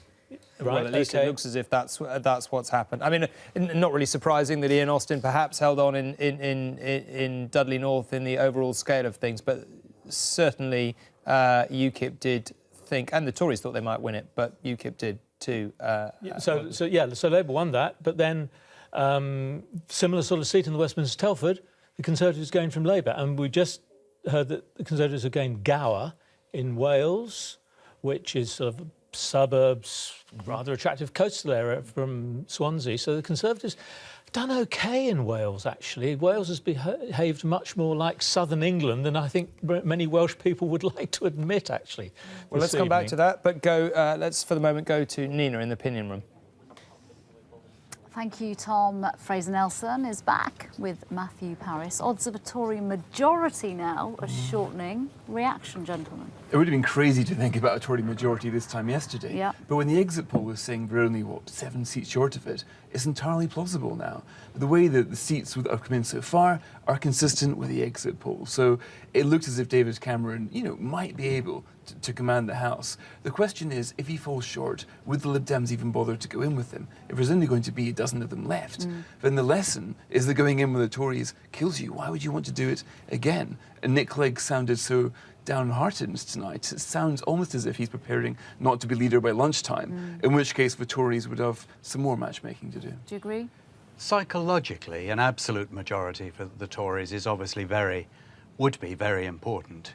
In practical terms, getting government business through, to be held ransom by a tiny majority of 1 or 2 Conservative MPs, which would put you at the mercy of the Tory right, would still need the Prime Minister to make some kind of an arrangement, I would have thought, with the DUP, and at least get a fair wind from the Lib Dems. But psychologically, it would look amazing. Psychologically, what does it mean for David Cameron in terms of will he have the confidence to take the party in the direction he perhaps wanted to in the first place and has been moved off course because of the rise of UKIP? Oh, this would be massive vindication for David Cameron. The bookmakers were saying there was a 10% chance of a Tory majority, and now it's within his grasp. So he will have incredible political capital to spend over next week if he does emerge. I don't see the reason for any non-Tory to be in his government, the way these things are going. So he'll have an incredible chance to set government on his own terms for the first time ever. So that's his to take. And he won't have to be looking over his shoulder at UKIP. And that gives him a new freedom as well. I think a freedom to be more generous. What about the much maligned Wizard of Oz, the critics call him, Linton Crosby? He was everything that was wrong with the Tory campaign in terms of negative campaigning, the Michael Fallon moment. What's he thinking right now? He's thinking he's probably the biggest winner of this campaign. I mean, the opinion polls had it, absolutely neck and neck, suggesting that he was doing the wrong thing. His campaign was boring. He was being too negative on the SNP. And for my taste, it was a bit too negative. It wasn't very inspiring. As a Conservative, my heart didn't lift when I heard the sort of things that they were saying. But it was effective. Linton Crosby's job is to win elections. And right now, he's done a better job for David Cameron than anybody could have thought possible. But the public don't like it, do they? If you ask them, do you like negative campaigning, the answer is a resounding no. But it's another cliche that seems to be potentially coming true tonight, that negative campaigning, it simply works. Well, of course, we don't know how they would have done if the campaign had been rather better natured. Linton Crosby was going to be everything wrong with the Tory campaign if they had lost. Now he's going to be everything right with the Tory campaign. The truth is, I suppose he helped a bit by knocking heads together, but I'm not sure that these strategists make the enormous difference one way or the other. Ed Miliband, what do we think happens next? And if he does go, who's next in line?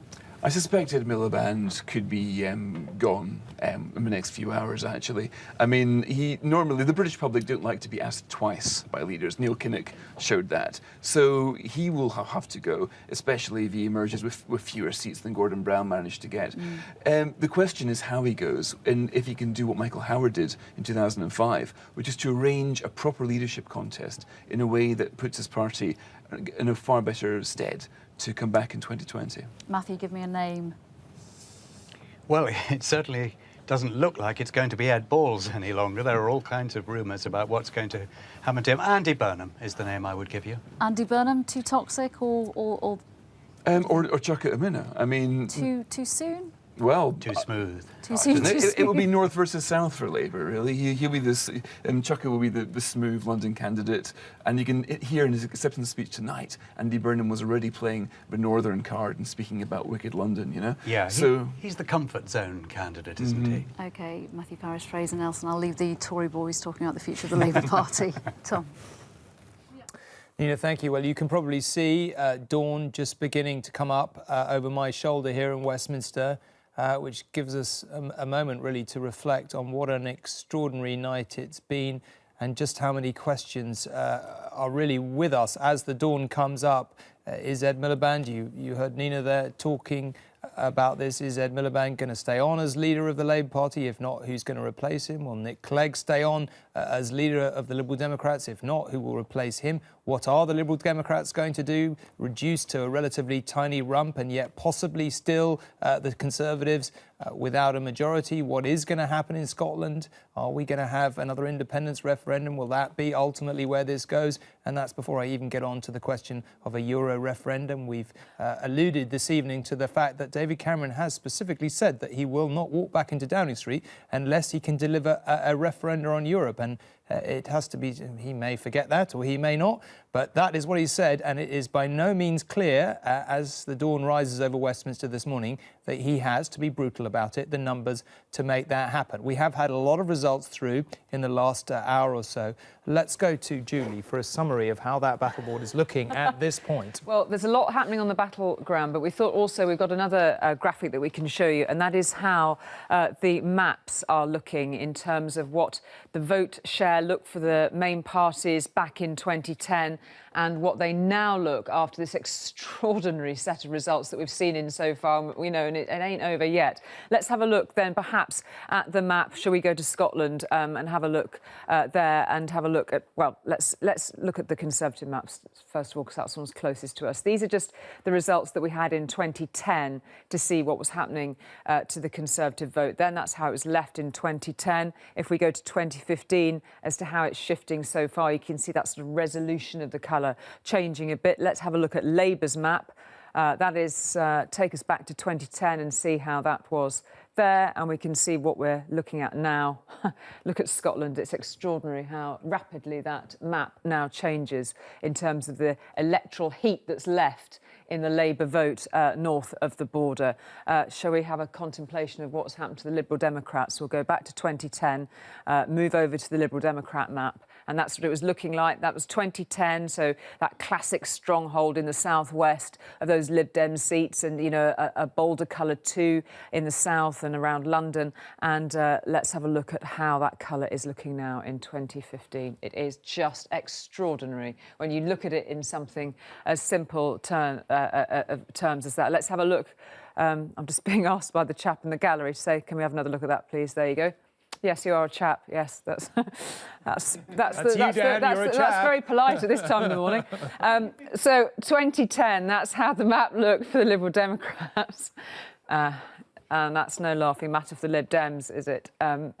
It's a bleak picture indeed. So we can check in with those, of course. We're staying on for little moments with this during GMB at 6 o'clock. We'll carry on with these pictures, but we can also have a look at the battleground and have a look at how some of the seats that we've been keeping our eyes on all night are shaping up. Let's have a look at the Labour target list, shall we? If we go to the top of their target list, places like Warwickshire North, Thurrock, Hendon. We're going to have a look at a few of these London seats. Hendon in particular you know, the polling there really suggested that Andrew Dismore would take that from Matthew Offord and bring it back into the Labour column, but they didn't manage to do it. Other seats there, like Broxton, Anna Soubry back. Amber Valley stayed Tory. Nigel Mills back. If we move a little further along and we look at something like this area of the board where things were getting slightly trickier, Labour did manage to take Brent Central. That was Sarah Tether's old seat.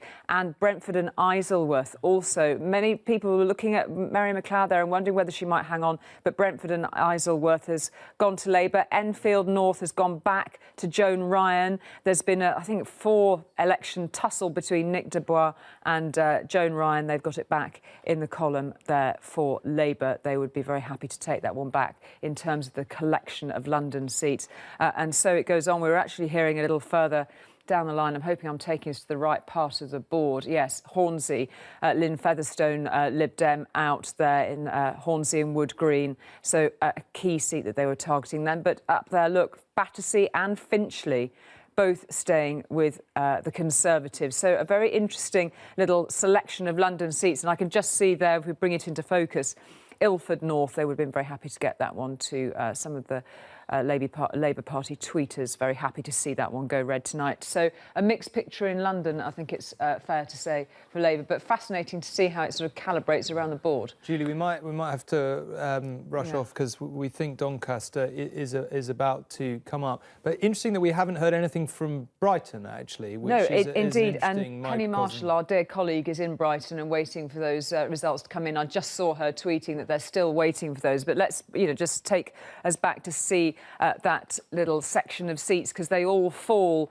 within this area of Labour's target board. You can see the bright green icon of the Greens' only seat in the last Parliament, Caroline Lucas's Brighton Pavilion. Also, Brighton, Kent Town and Hove, this little triumvirate of Brighton seats, watching very closely, particularly for Brighton, Kent Town and Hove, to see if Labour can make any headway getting back in the south. But it seems we may be a little way off that result yet. Julie, thank you. That battleboard is beginning to fill out. Brighton we're waiting for, obviously potentially quite critical in terms of the overall picture of... Well, I think Brighton is critical. I mean, sometimes kindly or unkindly, depending on your point of view, seen as London by the sea. And I think we want to see whether Brighton... Except a lot nicer. Yeah, but OK, but I think we want to wait to see whether Brighton's going to behave like London, in which case Labour might expect to win those 2 seats, or it's going to behave like the rest of the south of England, in which case Labour would expect not to be able to win them and the Conservatives will hold on, which has an overall impact. And one other thing David Cameron may not be quite so pleased to hear is the UUP have won Fermanagh and South Tyrone from Sinn Féin, which means there's 4 Sinn Féin MPs rather than 5, which puts the effective majority up from 3 to 3 to 3 to 4, which in this kind of nip and tuck situation may be crucial. Yes, although, is it possible to assume that the UUP are more likely to support the Tories in this kind of circumstance or not? I don't know, actually. I should know the answer to that, but I really don't. Didn't Fermanagh used to be Ken McGuinness's seat back in the old days? Right. But of course, the Conservatives themselves are putting up candidates in Northern Ireland this time. They've done pretty poorly. Yeah. The closeness is not there in quite the way that it was in the old days. Let me just say one quick thing about Brighton, if I can. Very briefly, and then come back to that we've just been told that Charles Kennedy has lost his seat in Scotland, which surprising. is see that. It's been there a very long time. So just a quick word on the Greens in Brighton. We're going to be watching really closely.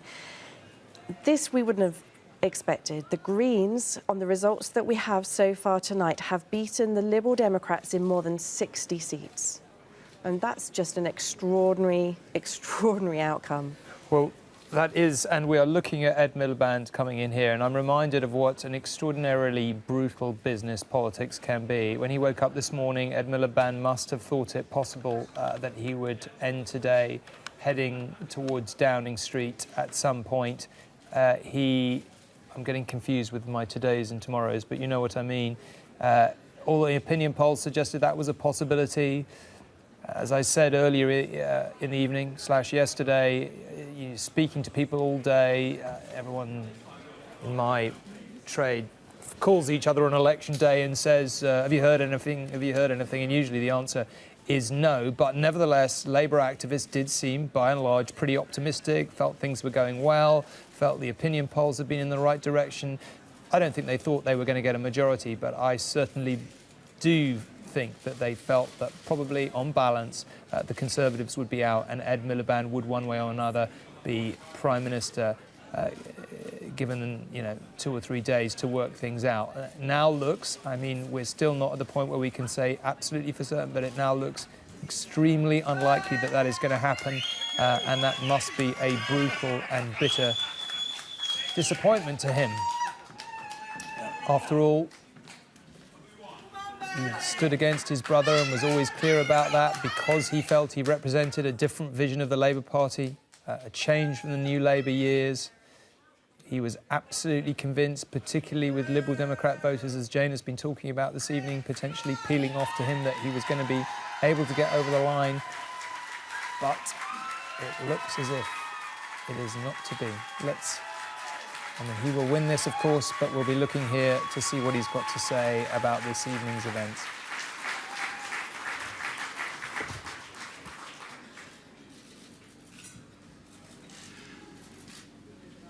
I, John Holt, being the returning officer at the election of a Member of Parliament for the Doncaster North constituency, do hereby give notice that the number of votes recorded for each candidate at the said election is as follows.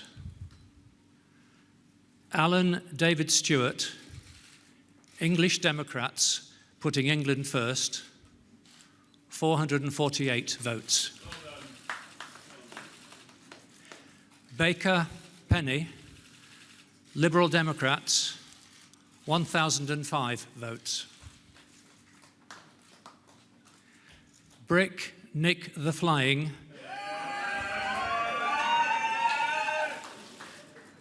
the official monster raving loony party, 162 votes.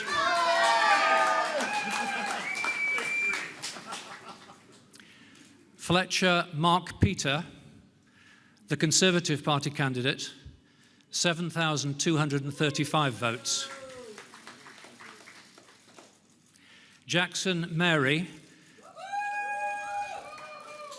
Trade Union and Socialist Coalition, 258 votes.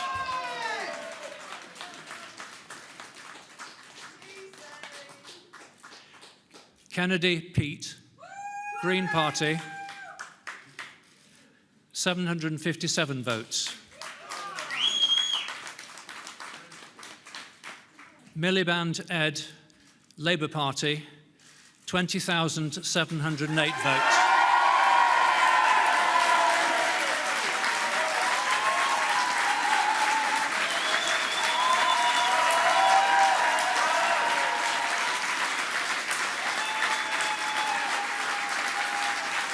So Ed Miliband back in Doncaster North, but we have just heard that Julie Hilling, one of his colleagues, is out in Bolton West. That was a key Tory target, and I think the question that we'll be grappling with over the next hour or so is whether the Tory numbers are going to creep up as we go into the morning towards a majority or not. 8,928 votes.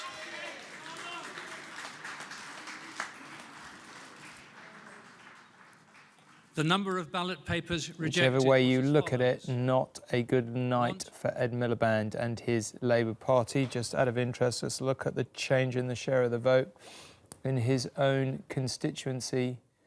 Big rise in the UKIP vote, actually, interestingly, there. I mean, I guess that has been part of the pattern.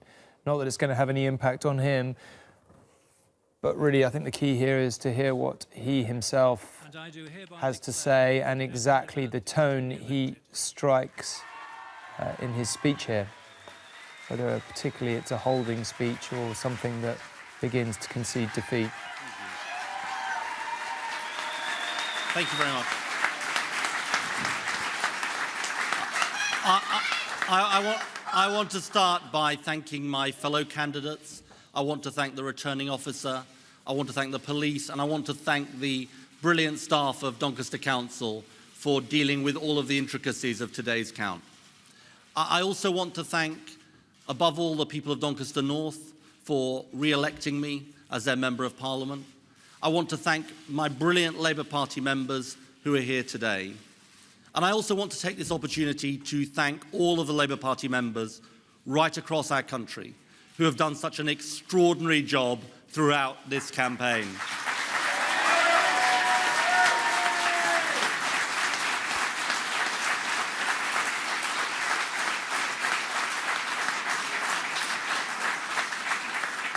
Now, the results are still coming in, but this has clearly been a very disappointing and difficult night for the Labour Party. We haven't made the gains we wanted in England and Wales, and in Scotland, we've seen a surge of nationalism overwhelm our party. Now, I want to say to all the dedicated and decent colleagues in Scotland who have lost their seats that I'm deeply sorry for what has happened. And I also want to say that the next government has a huge responsibility. It has a huge responsibility in facing the very difficult task of keeping our country together. Whatever party we come from, if we believe in the United Kingdom, we should stand up for people in every part of our United Kingdom.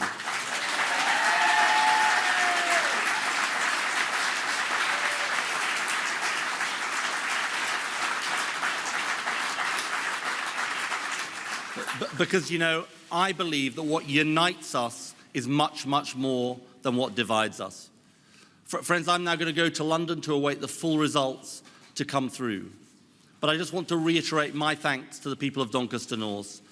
It is a huge privilege to be your Member of Parliament. It is a huge privilege for you to have placed your trust in me. Thank you very much. Pretty dignified speech from Ed Miliband there. Of course, paying tribute to his colleagues in Scotland who've lost their seats, and unfortunately for the Labour Party tonight, there are a great many of them, but events are moving fast this morning, so let's go straight to John Ray, who is in Leeds. John, of course, one of the big questions that we're beginning to talk about here is what is happening to Ed Balls. Can you enlighten us? Well, we, Tom, have waited a long time for any action here. We still don't have a result, but we have, for sure, very big drama unfolding. This is about Ed Balls. This is a man who, this time yesterday, was probably thinking about being the next Chancellor of the Exchequer. Tonight, this morning, as we speak, he cannot even be sure that he is still going to be an MP. It is too close to call, we are told, in his constituency of Morley and Atwood. The count is taking place just behind me. When you look at the piles of ballot papers, they're pretty much even Stevens between Ed Balls and his Tory challenger, a woman by the name of Andrea Jenkin, who will become very, very famous indeed if she has the upset to end a night of Labour disasters.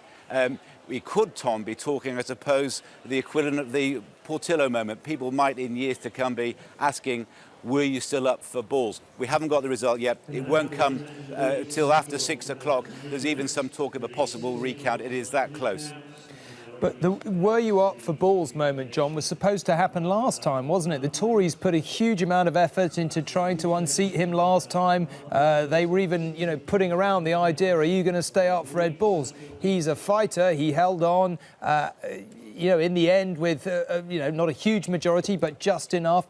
I asked him several times over the last few weeks and months, as I've no doubt you have. Were you confident? You're not worried about your seat?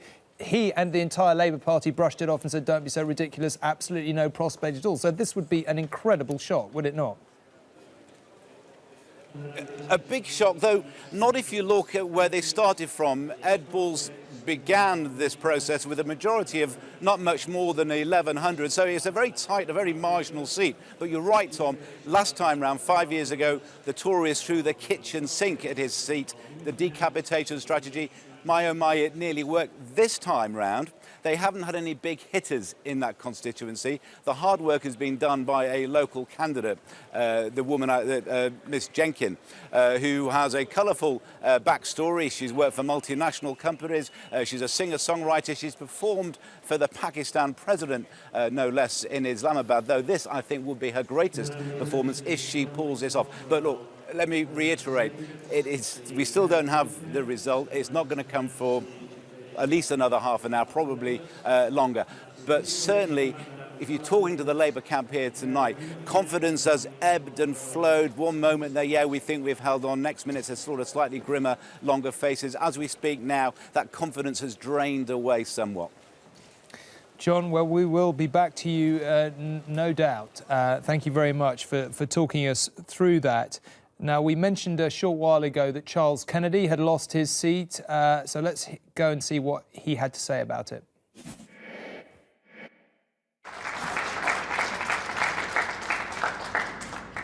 Mr. Returning Officer, could I echo the gratitude of all of us as candidates, and most importantly, all of the electors who place their trust in you, your colleagues here tonight, and your polling agents and polling representatives right across this, the largest constituency in the entire United Kingdom. You have some bailiwick, sir, with the 3 parliamentary seats that you administer on this occasion, and we are grateful, and I congratulate you for it. And also, of course, to our police services, our local police services that do such a good job, and we hope they become more localised yet in time to come. Ladies and gentlemen, I'm very fond of political history, and tonight, if nothing else, we can all consider and reflect in years to come, perhaps tell our grandchildren, we were there the night of the long skiing doos.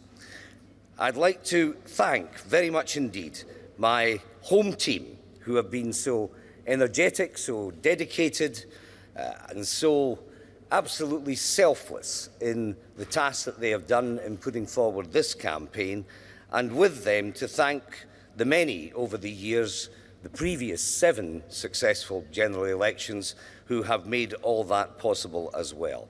And I do spare a thought, and this is true of so many constituencies, almost them all across Scotland tonight, for those members of staff. It's one thing for the elected representatives to find themselves at the mercy of the electorate. It is the other people who sadly, in due course, are now searching for employment, many in their 20s and 30s, and I wish them well, and I think that the talent and the professionalism which those who have been working around myself and with me over the course of this campaign will stand them in very good stead. I just wish to offer this one reflection, that with the great debates that are now going to proceed in the House of Commons about Scotland's future, the Smith Commission, and who knows what else, I'll obviously personally be sorry not to be a voice in the Commons contributing to that debate, although I certainly intend to continue to contribute in whatever way possible. So that is Charles Kennedy bowing out of politics, at least for now, in terms of Westminster politics. Total shock, really, from where we started in the evening, though not from where we ended up in the middle. Now, it's just gone 5:30 in the morning. If you're getting up and wondering what on earth has happened whilst you've been asleep, let's just recap on where we are. This is our seat prediction. At this point in the morning, the Conservatives will have 316 seats, the Labour Party 239, the Liberal Democrats 10, a disastrous night for them, as we've been talking about, UKIP 2, the Greens 2, SNP 58, and others 23. Now, I think, of course, the question is, just, as you can see, just over 400 seats in so far. The question really at this point is whether the original exit prediction will hold around there, or whether those seat numbers for the Tories will creep up towards a majority. Plymouth Moorview, Alison Seebeck's seat, I've just seen that is a Conservative gain, perhaps a little bit of a surprising one. But the question, as I said, we're grappling with is, you're looking at the gains and losses there, but is whether the Tory numbers will creep up and push them closer to a majority. Of course, one of the questions we've been grappling with is that given what an incredibly bad night they've had, it's hard to imagine the Liberal Democrats wanting to go into another coalition with the Tories. And quite frankly, it's hard to imagine them wanting any kind of arrangement at all, the way things are going, particularly as we've just been told that David Laws, a very close ally of Nick Clegg, has lost his seat in Yeovil. Again, something that would have been very, very surprising indeed had someone suggested it to us at the start of the evening. Just having a look there again at the change in the share of the vote. UKIP votes gone up pretty well, though it's not going to necessarily give them a huge raft of seats. A dramatic fall in the Liberal Democrat vote across the country. So I guess the critical question is, if he doesn't get a majority, how David Cameron is going to put together the numbers. Here is Ed Miliband leaving, just given quite a dignified speech, didn't give away a huge amount, it must be said. And I think we're going to have to wait until he gets back to London and he has a final look at the numbers to see what he's going to make of it, whether he's going to continue as the Labour leader or stand down. I think at this point, given the terrible result in Scotland and the fact that it's been a pretty indifferent result everywhere else, even a poor result for Labour, I don't think there'll be many people in politics who will really expect him to continue as Labour leader for very long. So I suspect we will see in the course of the day him announcing that he's not going to go on. Nick Clegg, I think, is a much more complex case, if only because there are so few Liberal Democrat MPs left. Let's go up to Nina in the opinion room. Thank you, Tom. Well, we saw pictures there of Ed Miliband, but it was actually Nick Clegg keeping his seat in Sheffield that Twitter went mad for it, didn't they, Adam Sharp? Yes, it did. As we've talked all night tonight, Twitter is where people are joining each other in conversation in real time around the big moments of this election. And tonight, just a few moments ago, Nick Clegg was nearly 80% of that conversation when he came out on that stage in Sheffield and we learned that he'd held his seat. In fact, at that moment, now around 5 o'clock in the morning, more people were tweeting about Nick Clegg than had tweeted about any single candidate at any other moment this election day. Great information. You promised this would turn into a cocktail bar in the early hours, and so far you've failed me. Now, there's a lot of talk that this was going to be the Twitter election, the social media election. Let's check in with Facebook as well. Elizabeth, Linda, talk me through the figures here of what we've been seeing through the evening. Yes, absolutely. This has been huge on Facebook. It really has been the first conversational election in the UK. We just crunched these numbers here in London and back in California. 78 million interactions across 12 million people. Now, for comparison, the Scottish referendum, which was the most talked about topic in the UK last year, 16 million interactions. The differential is massive. We've never seen anything like this in the UK across really any topic. And do you think it's because the polls were so tight that it's got people motivated to talk? What do you think it is? It very well may have been. What's important to remember about Facebook is that at this point, it's a mirror of the real world. 35 million people in the UK are on Facebook, 27 million of those people every single day on their mobile phones, accessing Facebook, talking about the issues that matter.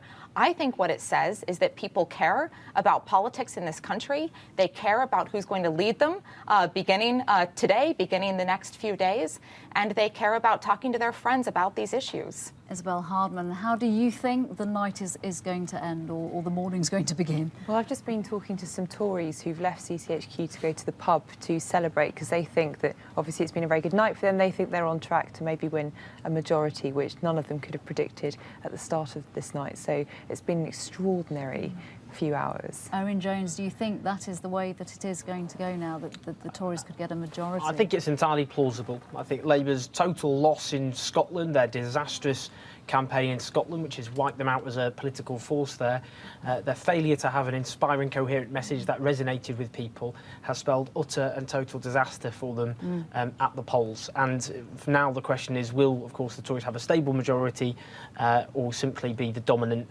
party and form an alliance, for example, with the DUP? But there's no question that the Labour Party have faced a disastrous consequence, and despite the huge media campaign against them, they have to take responsibility for that. Ed Balls, what's your hunch? Well, it's too close to call. I've already retweeted someone saying he's gone, but now everyone's saying that he might be holding on. I mean, the fact we're even discussing that shows, of course, what a disastrous night it has been. Yeah. And Ed Balls, more than anyone else in the Labour leadership, has, I'm afraid, not exactly set on fire the country with the programme that he put across. And if he does lose, then I'm afraid partly it's his contribution to that campaign, which is. And is Ed partly to blame. Miliband, very briefly, if he goes in the morning, later on in the morning, what's your prediction for who comes next? Well, I suppose the leading lights will be Yvette Cooper, Andy Burnham and Chuck Umunna.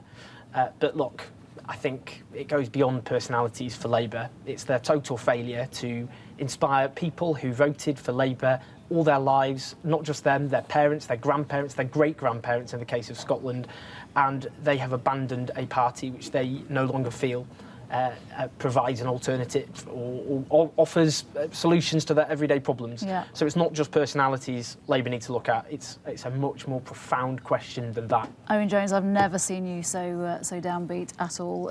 I'm pretty upbeat, actually, and actually, just quickly on that, this is a difficult time, and lots of people out there will be feeling despair, but the politics of hope, I think, will triumph over the politics of fear, and the great struggles on housing, the living wage, for a different sort of society, they'll keep going, I promise you. Let's hope. Tom.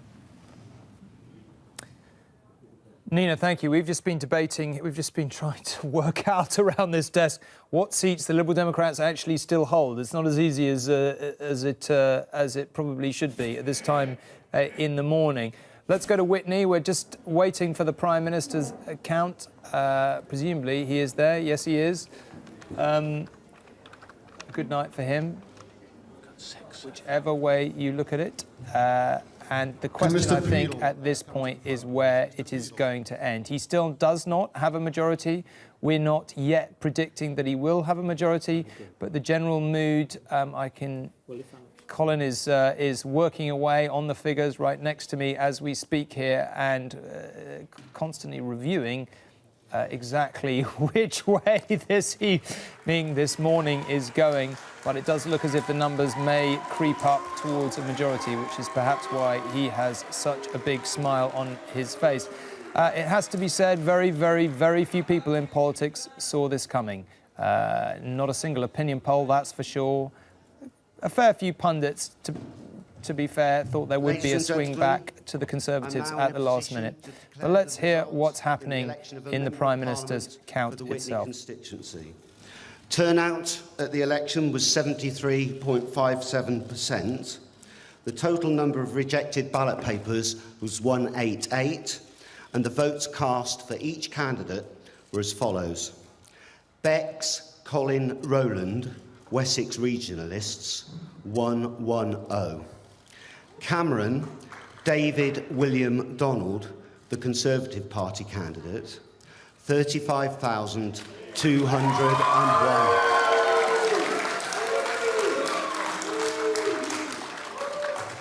That's 35201.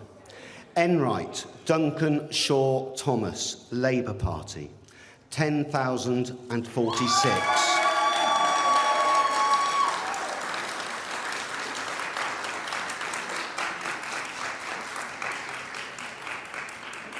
Graham Andy, Liberal Democrat, 3,953. That's 3953. Handley Nathan Paul, 12. Jackson Deek, Land Party, 35.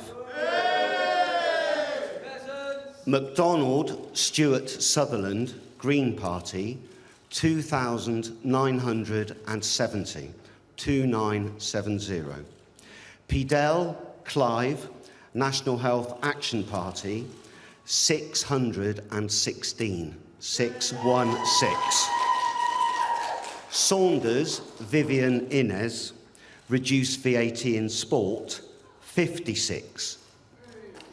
Smith Bobby, Stop Emotional Child Abuse, Vote Elmo, 37.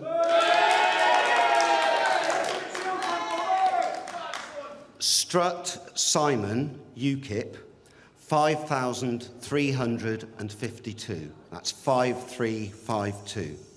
Thompson Chris, Independent, 94. And I hereby declare that David William Donald Cameron is duly elected as Member of Parliament for the Whitney constituency. Thank you. So David Cameron back in there. Has to be said, he doesn't look exactly ecstatic at this point in the evening. Perhaps that's a deliberate strategy. Well, Let's hear what he's can I got to first give say. my thanks to UKIP, the returning officer, and to all the staff who've worked so hard here and around the country over this election night. I'd like to thank my agent, Natasha Whitmill, and all those who've worked so hard for me here in West Oxfordshire, but also Conservative campaigners right across the country. Above all, I want to thank the voters of West Oxfordshire who've elected me again. It's a huge honour to serve you in Parliament, to stand up for this beautiful part of our country and to be your Member of Parliament. And I will do everything I can to go on working hard for you. Today is the 70th anniversary of the victory in Europe in 1945. And I think we should start by remembering those who gave such sacrifice and service to save our country, but also to save our democracy, which we've seen in action today. Some people say, in fact, I've often said, that there's only one opinion poll that counts, and that's the one on election day. And I'm not sure that's ever been truer than it is today and tonight. This is clearly a very strong night for the Conservative Party. I think we've had a positive response to a positive campaign about safeguarding our economy, about creating jobs, about a record in government over the last 5 years, but above all, a plan for the next 5 years, based on clear values of wanting to reward work in our country, that those who put in and do their best should find the system is on their side. As I put it on the steps of Downing Street 5 years ago, those who can should, those who can't, we always help.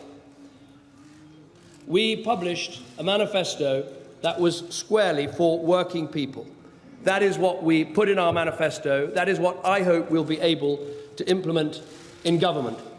It is too early to say exactly what sort of result there will be at the end of this night and the end of this election campaign.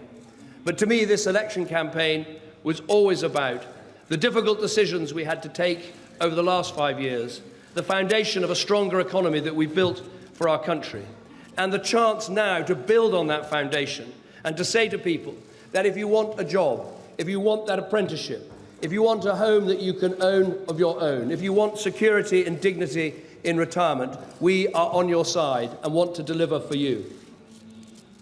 Also, we should never, in politics, duck the big issues, whether it's dealing with our deficit, whether it is holding that referendum which we were right to hold on the future of Scotland in our United Kingdom, or indeed in the future, that referendum we must hold to decide Britain's future in Europe. My aim remains simple: to govern on the basis of governing for everyone in our United Kingdom. I want to make sure that our economic recovery reaches every part of our country. I want to make sure, as our economy grows, that the poorest in our country can benefit from that recovery and have the chance of work and a stronger future. I want to make sure there are good schools for all our children, no matter where they live or what their background.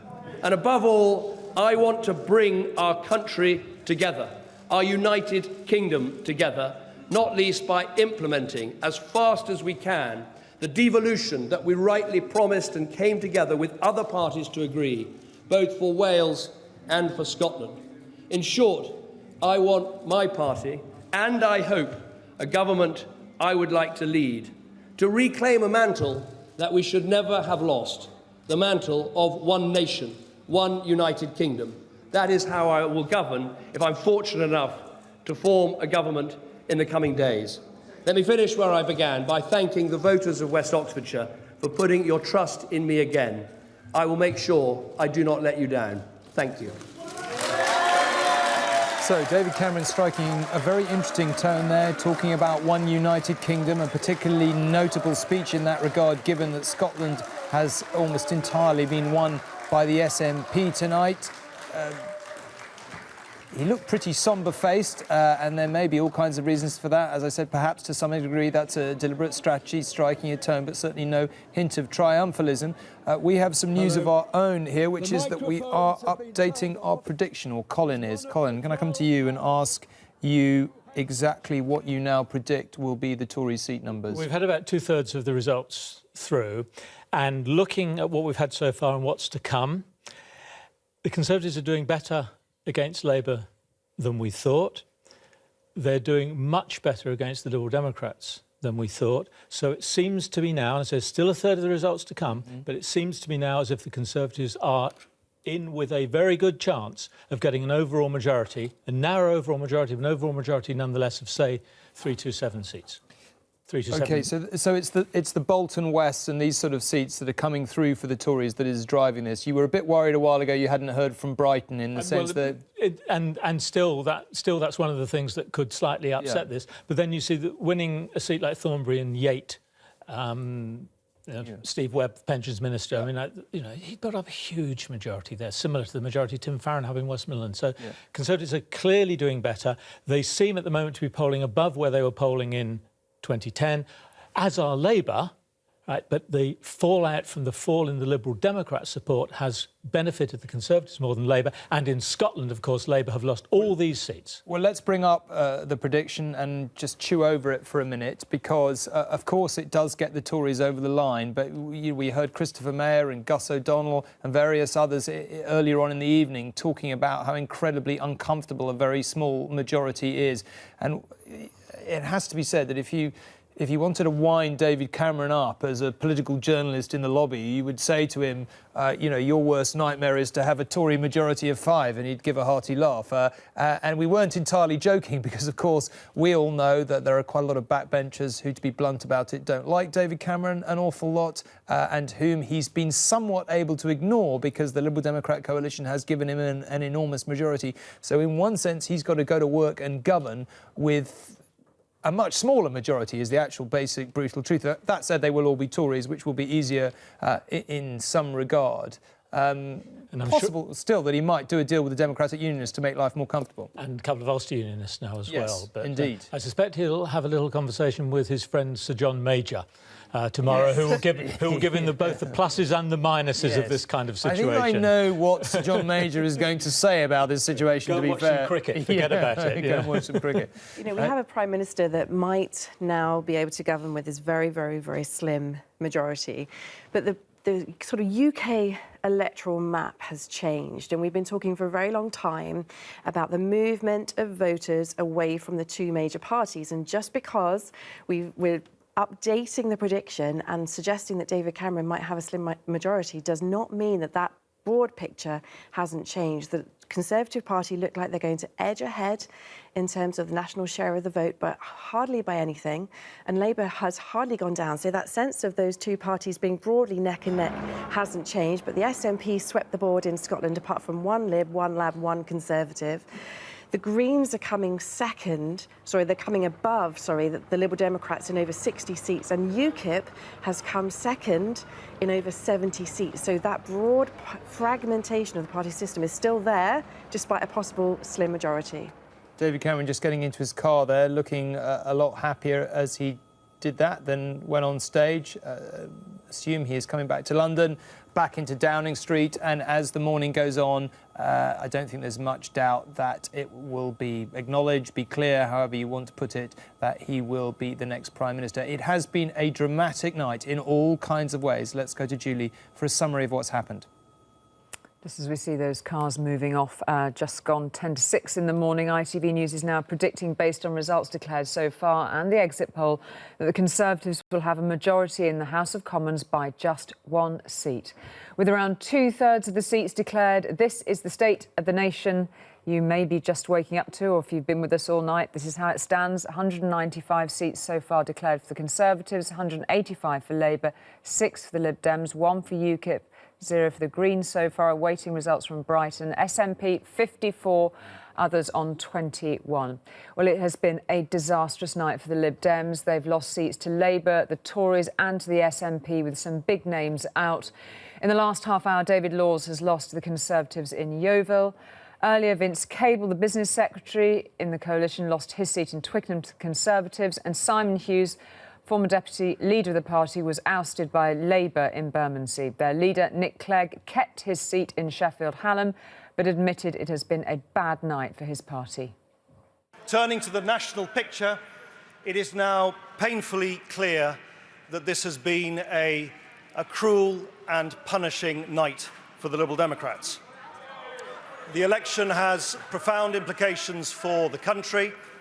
It also obviously has profound implications for the Liberal Democrats. Other senior Lib Dems to lose their seats include former leader Charles Kennedy, Lynn Featherstone and Energy Secretary Ed Davey. He seemed to blame negative campaigning by the Tories. And I've found an awful lot of people who wanted to vote for me but didn't want to vote for my party. I found an awful lot of people who wanted to vote for me but felt that with the campaign being waged by the Conservatives, which was effectively saying a vote for Liberal Democrats is a vote for the Labour and the SNP, even though the SNP weren't standing here and Labour weren't going to win, that message unfortunately has got through. Well, the other big story of the night is the success of the SNP in Scotland. This shows the number of seats north of the border per party. The SNP had just 6 after the last election. They now have more than 50. Labour have held a seat in Scotland in Edinburgh South. Ian Murray actually increased his vote share. He said Scottish Labour will fight back. Well, we have social justice and equality at our core, and we have to go back to those values. We have to be on the side of Scottish people again. We have to listen to what their hopes, aspirations and dreams are, and we have to respond to that positively. The Scottish Labour Party has to be strong in Scotland. Scottish people need us to be strong in Scotland, and we will come back. The fight starts now. It's a brutal business, politics, and up in Inverness, all the signs are that it's been very brutal for Danny Alexander. Ladies and gentlemen, can I have your attention, please?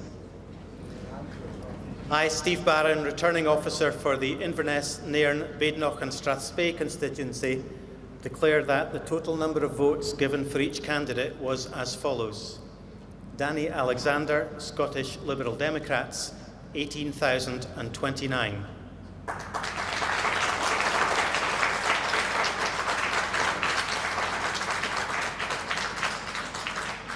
Donald MacLeod Boyd, Scottish Christian Party, proclaiming Christ's Lordship, 422. Les Durance, UK Independence Party, 1,236. Drew Henry, Scottish National Party, 28,838.